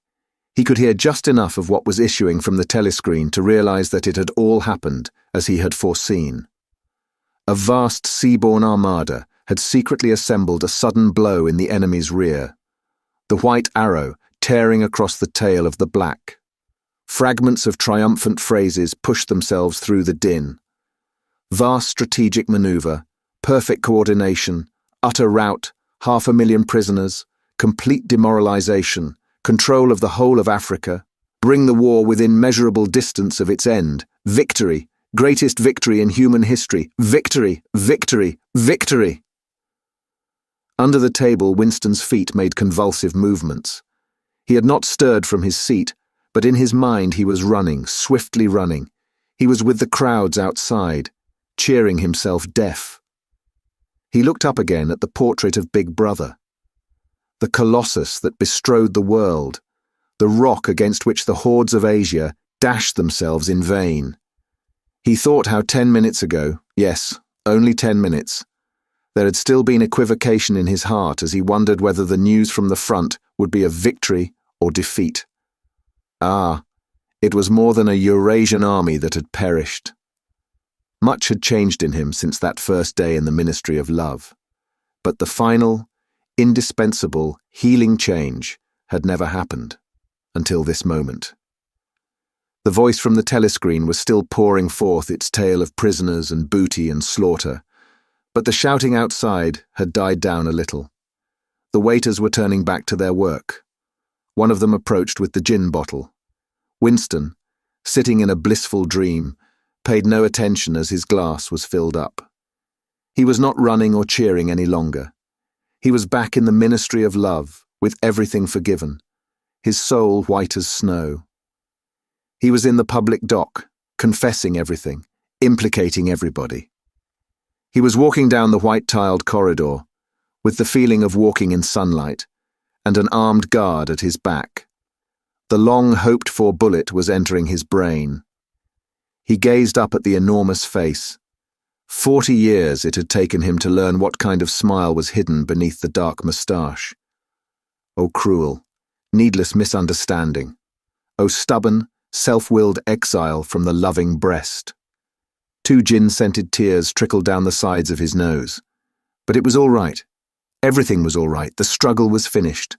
He had won the victory over himself. He loved Big Brother.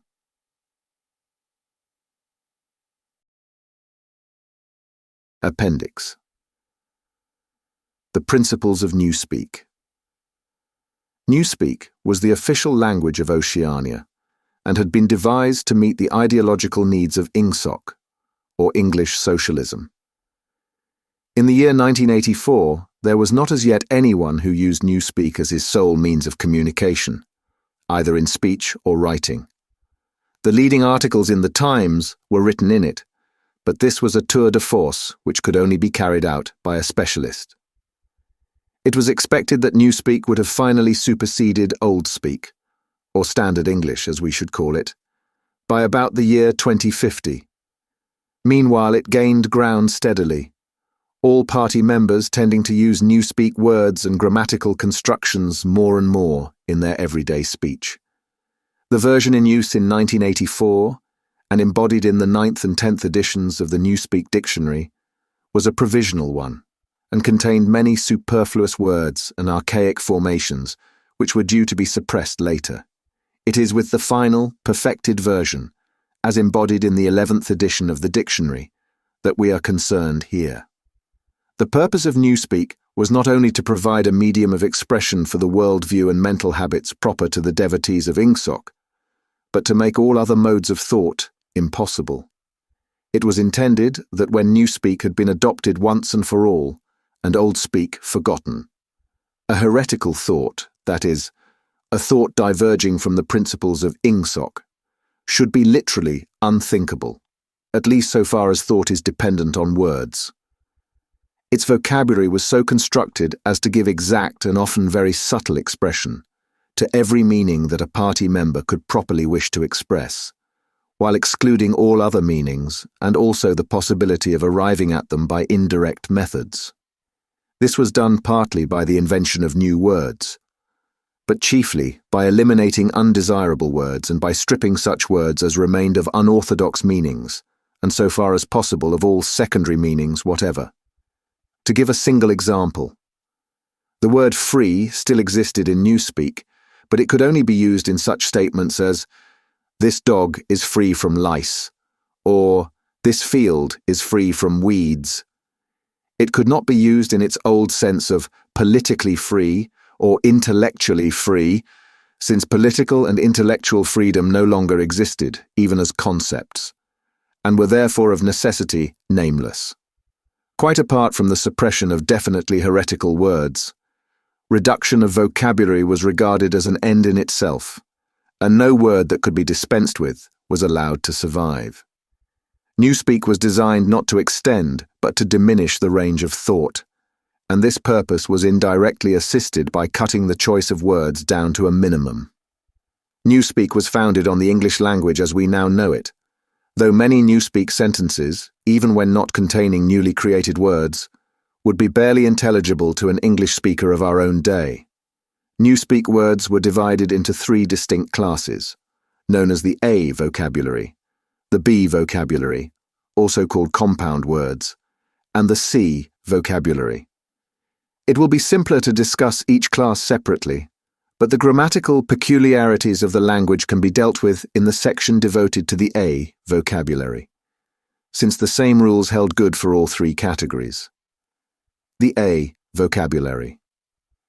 The A vocabulary consisted of the words needed for the business of everyday life, for such things as eating, drinking, working, putting on one's clothes, going up and down stairs, riding in vehicles, gardening, cooking, and the like.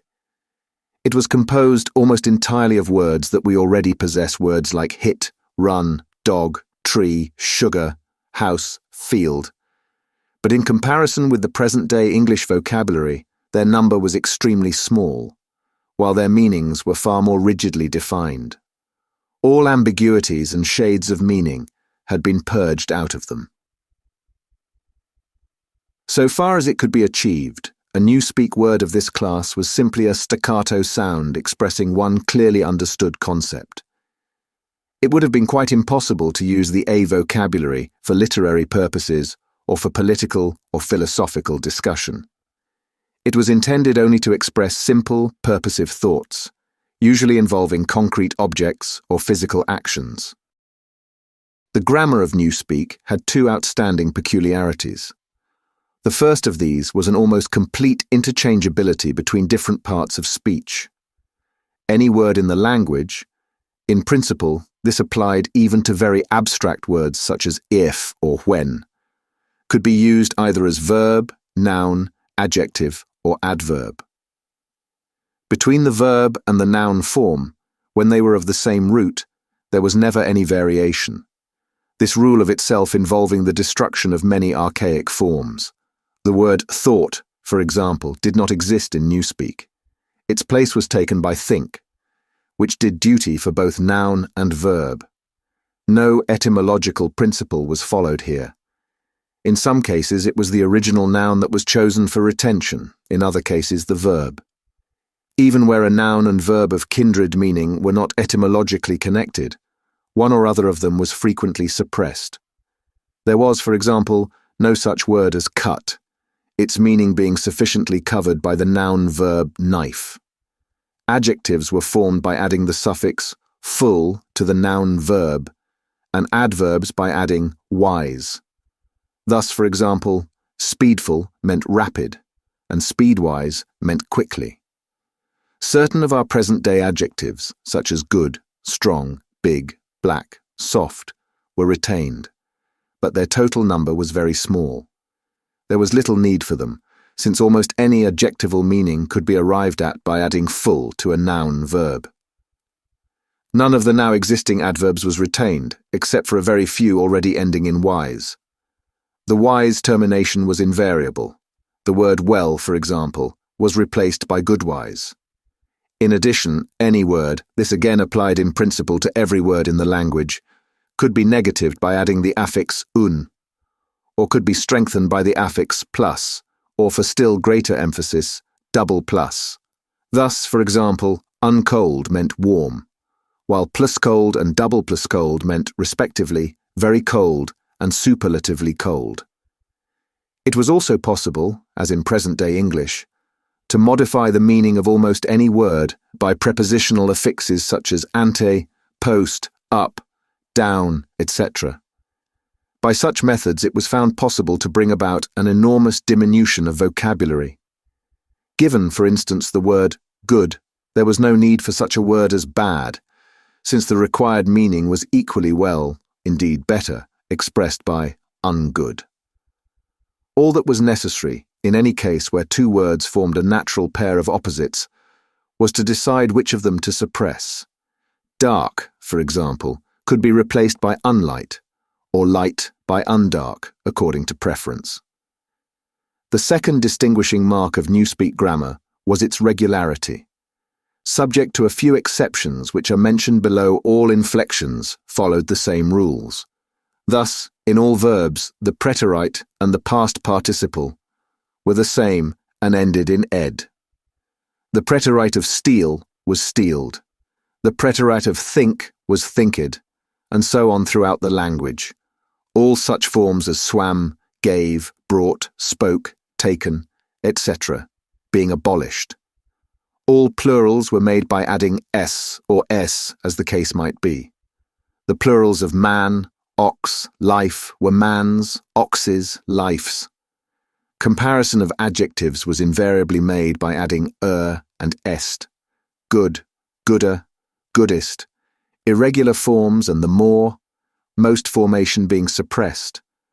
The only classes of words that were still allowed to inflect irregularly were the pronouns, the relatives, the demonstrative adjectives, and the auxiliary verbs. All of these followed their ancient usage, except that whom had been scrapped as unnecessary, and the shall and should tenses had been dropped, all their uses being covered by will and would. There were also certain irregularities in word formation arising out of the need for rapid and easy speech. A word which was difficult to utter, or was liable to be incorrectly heard, was held to be ipso facto a bad word. Occasionally, therefore, for the sake of euphony, extra letters were inserted into a word or an archaic formation was retained. but this need made itself felt chiefly in connection with the B vocabulary. Why so great an importance was attached to ease of pronunciation will be made clear later in this essay. The B vocabulary. The B vocabulary consisted of words which had been deliberately constructed for political purposes. Words, that is to say, which not only had in every case a political implication, but were intended to impose a desirable mental attitude upon the person using them. Without a full understanding of the principles of Ingsoc, it was difficult to use these words correctly. In some cases, they could be translated into Old Speak, or even into words taken from the A vocabulary, but this usually demanded a long paraphrase and always involved the loss of certain overtones. The B words were a sort of verbal shorthand, often packing whole ranges of ideas into a few syllables, and at the same time more accurate and forcible than ordinary language. The B words were in all cases compound words. Compound words such as speak right were of course to be found in the A vocabulary, but these were merely convenient abbreviations and had no special ideological colour. They consisted of two or more words, or portions of words, welded together in an easily pronounceable form. The resulting amalgam was always a noun verb, and inflected according to the ordinary rules. To take a single example, the word good think, meaning very roughly orthodoxy, or, if one chose to regard it as a verb, to think in an orthodox manner. This inflected as follows: noun verb, good think, past tense and past participle, good thinked, present participle, good thinking, adjective, good thinkful, adverb, good think wise, verbal noun, good thinker. The B words were not constructed on any etymological plan.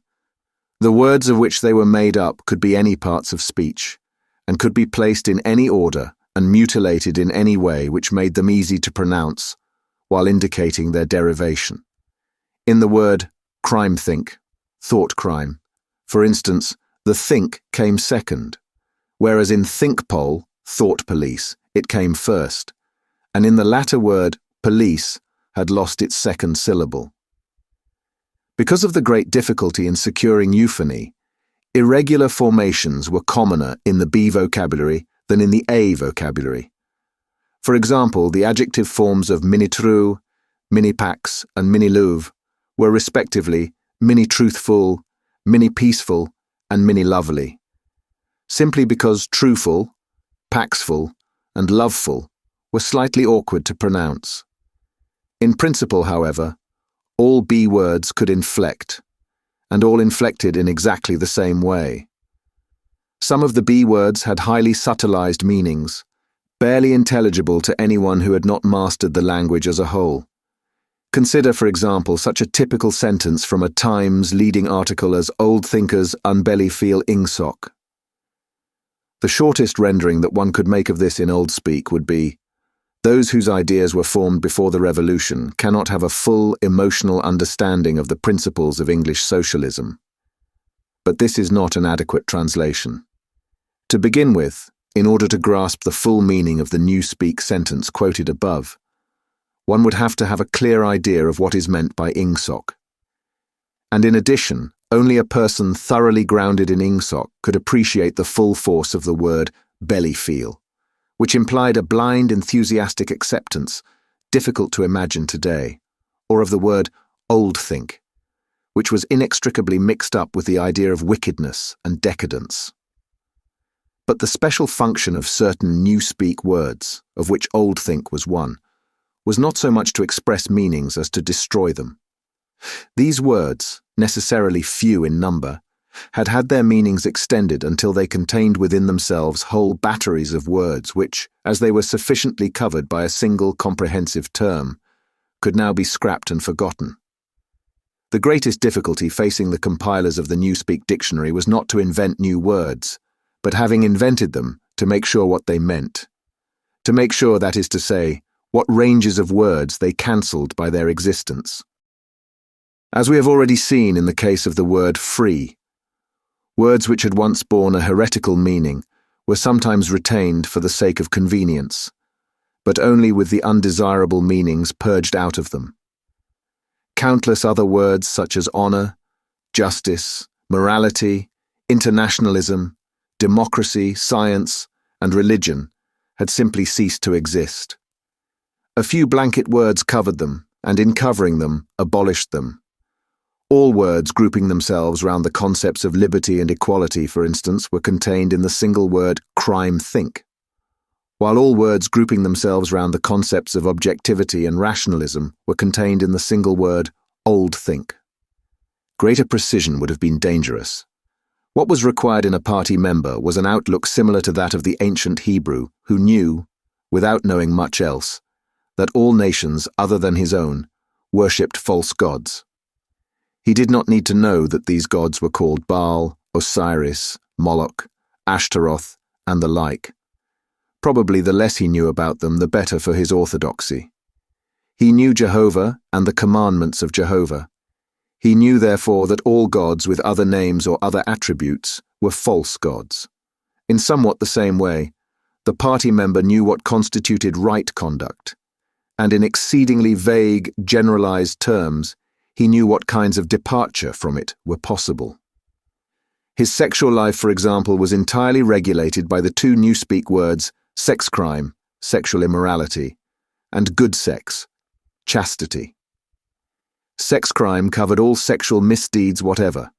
It covered fornication, adultery, homosexuality, and other perversions, and in addition, normal intercourse practiced for its own sake.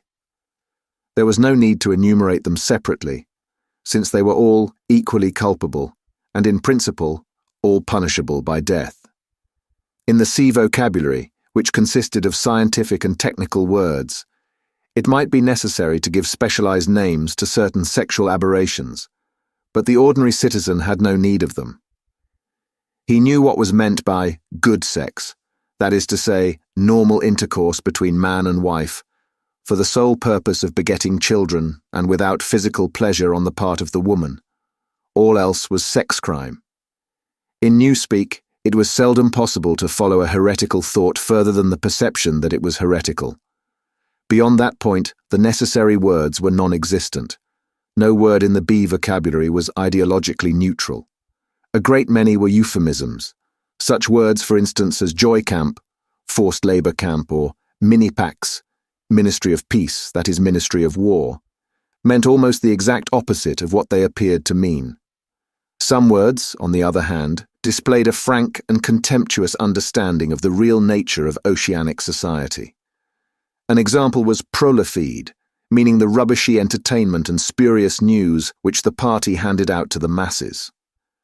Other words, again, were ambivalent, having the connotation good when applied to the party, and bad when applied to its enemies.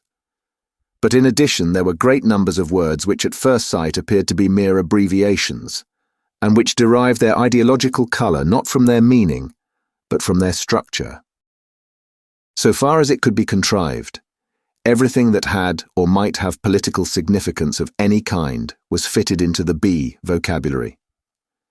The name of every organization, or body of people, or doctrine, or country, or institution, or public building was invariably cut down into the familiar shape. That is, a single easily pronounced word with the smallest number of syllables that would preserve the original derivation. In the Ministry of Truth, for example, the records department, in which Winston Smith worked, was called RecDep, the fiction department was called FicDep, the teleprograms department was called TeleDep, and so on. This was not done solely with the object of saving time. Even in the early decades of the 20th century, telescoped words and phrases had been one of the characteristic features of political language, and it had been noticed that the tendency to use abbreviations of this kind was most marked in totalitarian countries and totalitarian organizations. Examples were such words as Nazi, Gestapo, Comintern, Inprecore, Agitprop. In the beginning, the practice had been adopted as it were instinctively, but in newspeak it was used with a conscious purpose. It was perceived that in thus abbreviating a name, one narrowed and subtly altered its meaning, by cutting out most of the associations that would otherwise cling to it. The words Communist International, for instance, call up a composite picture of universal human brotherhood, red flags, barricades, Karl Marx, and the Paris Commune.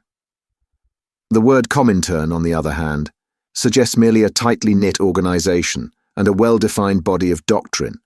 It refers to something almost as easily recognized, and as limited in purpose, as a chair or a table. Comintern is a word that can be uttered almost without taking thought, whereas Communist International is a phrase over which one is obliged to linger, at least momentarily. In the same way, the associations called up by a word like Minitru are fewer and more controllable than those called up by Ministry of Truth. This accounted not only for the habit of abbreviating whenever possible, but also for the almost exaggerated care that was taken to make every word easily pronounceable. In Newspeak, euphony outweighed every consideration other than exactitude of meaning. Regularity of grammar was always sacrificed to it when it seemed necessary, and rightly so, since what was required, above all for political purposes, was short-clipped words of unmistakable meaning which could be uttered rapidly and which roused the minimum of echoes in the speaker's mind. The words of the B vocabulary even gained in force from the fact that nearly all of them were very much alike. Almost invariably these words, good think, minipax, proly feed, sex crime, joy camp, ingsoc, belly feel, think pol, and countless others, were words of 2 or 3 syllables, with the stress distributed equally between the first syllable and the last. The use of them encouraged a gabbling style of speech, at once staccato and monotonous. And this was exactly what was aimed at. The intention was to make speech, and especially speech on any subject not ideologically neutral, as nearly as possible independent of consciousness. For the purposes of everyday life, it was no doubt necessary, or sometimes necessary, to reflect before speaking. But a party member called upon to make a political or ethical judgment should be able to spray forth the correct opinions, as automatically as a machine gun spraying forth bullets. His training fitted him to do this. The language gave him an almost foolproof instrument, and the texture of the words, with their harsh sound and a certain willful ugliness which was in accord with the spirit of Ingsoc, assisted the process still further. So did the fact of having very few words to choose from. Relative to our own, the Newspeak vocabulary was tiny, and new ways of reducing it were constantly being devised. Newspeak indeed differed from most all other languages in that its vocabulary grew smaller instead of larger every year. Each reduction was a gain, since the smaller the area of choice, the smaller the temptation to take thought. Ultimately, it was hoped to make articulate speech issue from the larynx without involving the higher brain centers at all. This aim was frankly admitted in the Newspeak word duck-speak, meaning to quack like a duck. Like various other words in the B vocabulary, duck-speak was ambivalent in meaning, provided that the opinions which were quacked out were orthodox ones. It implied nothing but praise, and when The Times referred to one of the orators of the party as a double plus good duck speaker, it was paying a warm and valued compliment. The C vocabulary. The C vocabulary was supplementary to the others and consisted entirely of scientific and technical terms. These resembled the scientific terms in use today and were constructed from the same roots. But the usual care was taken to define them rigidly and strip them of undesirable meanings. They followed the same grammatical rules as the words in the other 2 vocabularies. Very few of the C words had any currency either in everyday speech or in political speech. Any scientific worker or technician could find all the words he needed in the list devoted to his own speciality, but he seldom had more than a smattering of the words occurring in the other lists. Only a very few words were common to all lists, and there was no vocabulary expressing the function of science as a habit of mind, or a method of thought, irrespective of its particular branches. There was indeed no word for science, any meaning that it could possibly bear being already sufficiently covered by the word ingsoc. From the foregoing account, it will be seen that in Newspeak, the expression of unorthodox opinions, above a very low level, was well nigh impossible. It was of course possible to utter heresies of a very crude kind, a species of blasphemy. It would have been possible, for example, to say, "Big Brother is ungood."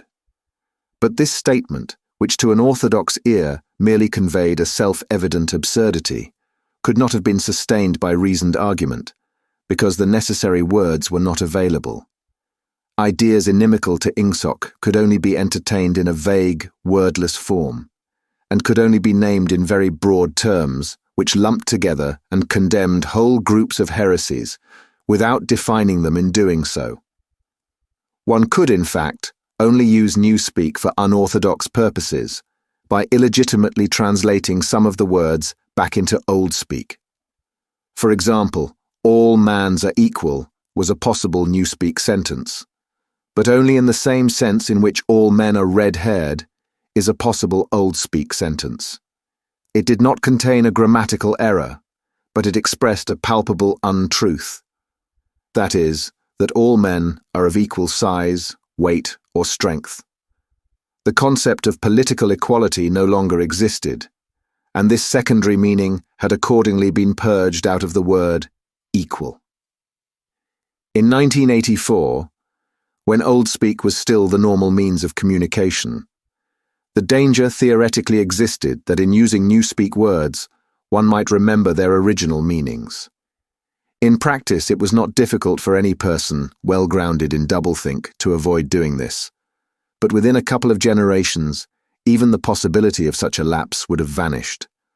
A person growing up with Newspeak as his sole language would no more know that equal had once had the secondary meaning of politically equal, or that free had once meant intellectually free, than, for instance, a person who had never heard of chess would be aware of the secondary meanings attaching to queen and rook.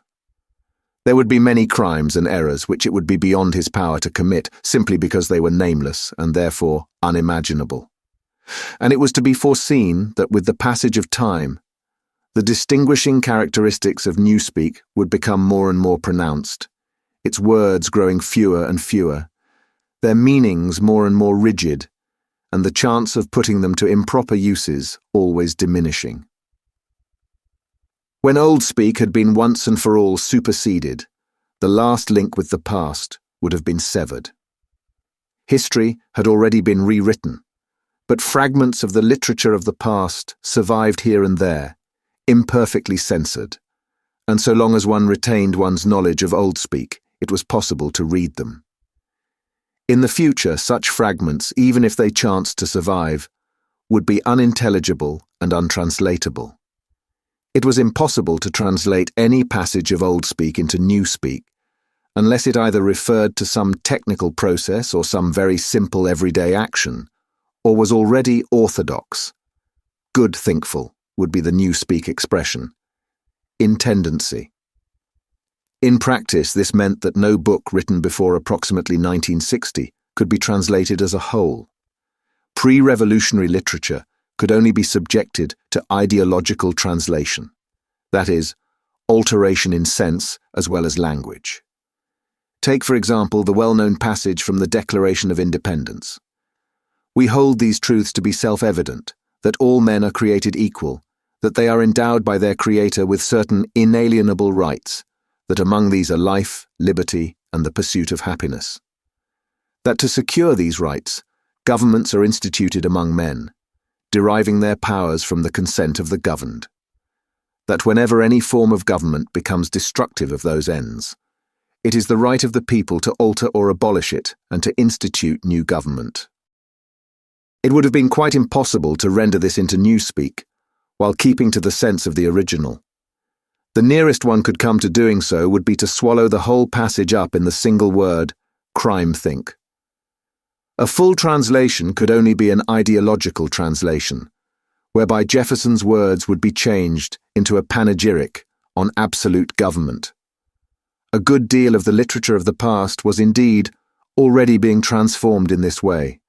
Considerations of prestige made it desirable to preserve the memory of certain historical figures, while at the same time bringing their achievements into line with the philosophy of Ingsoc. Various writers such as Shakespeare, Milton, Swift, Byron, Dickens, and some others were therefore in process of translation. When the task had been completed, their original writings, with all else that survived of the literature of the past, would be destroyed. These translations were a slow and difficult business, and it was not expected that they would be finished before the first or second decade of the 21st century. There were also large quantities of merely utilitarian literature, indispensable technical manuals, and the like, that had to be treated in the same way. It was chiefly in order to allow time for the preliminary work of translation that the final adoption of Newspeak had been fixed for so late a date as 2050. Thank you for listening. If you like our recordings, consider liking this video and subscribing to our channel so you don't miss any more audiobooks.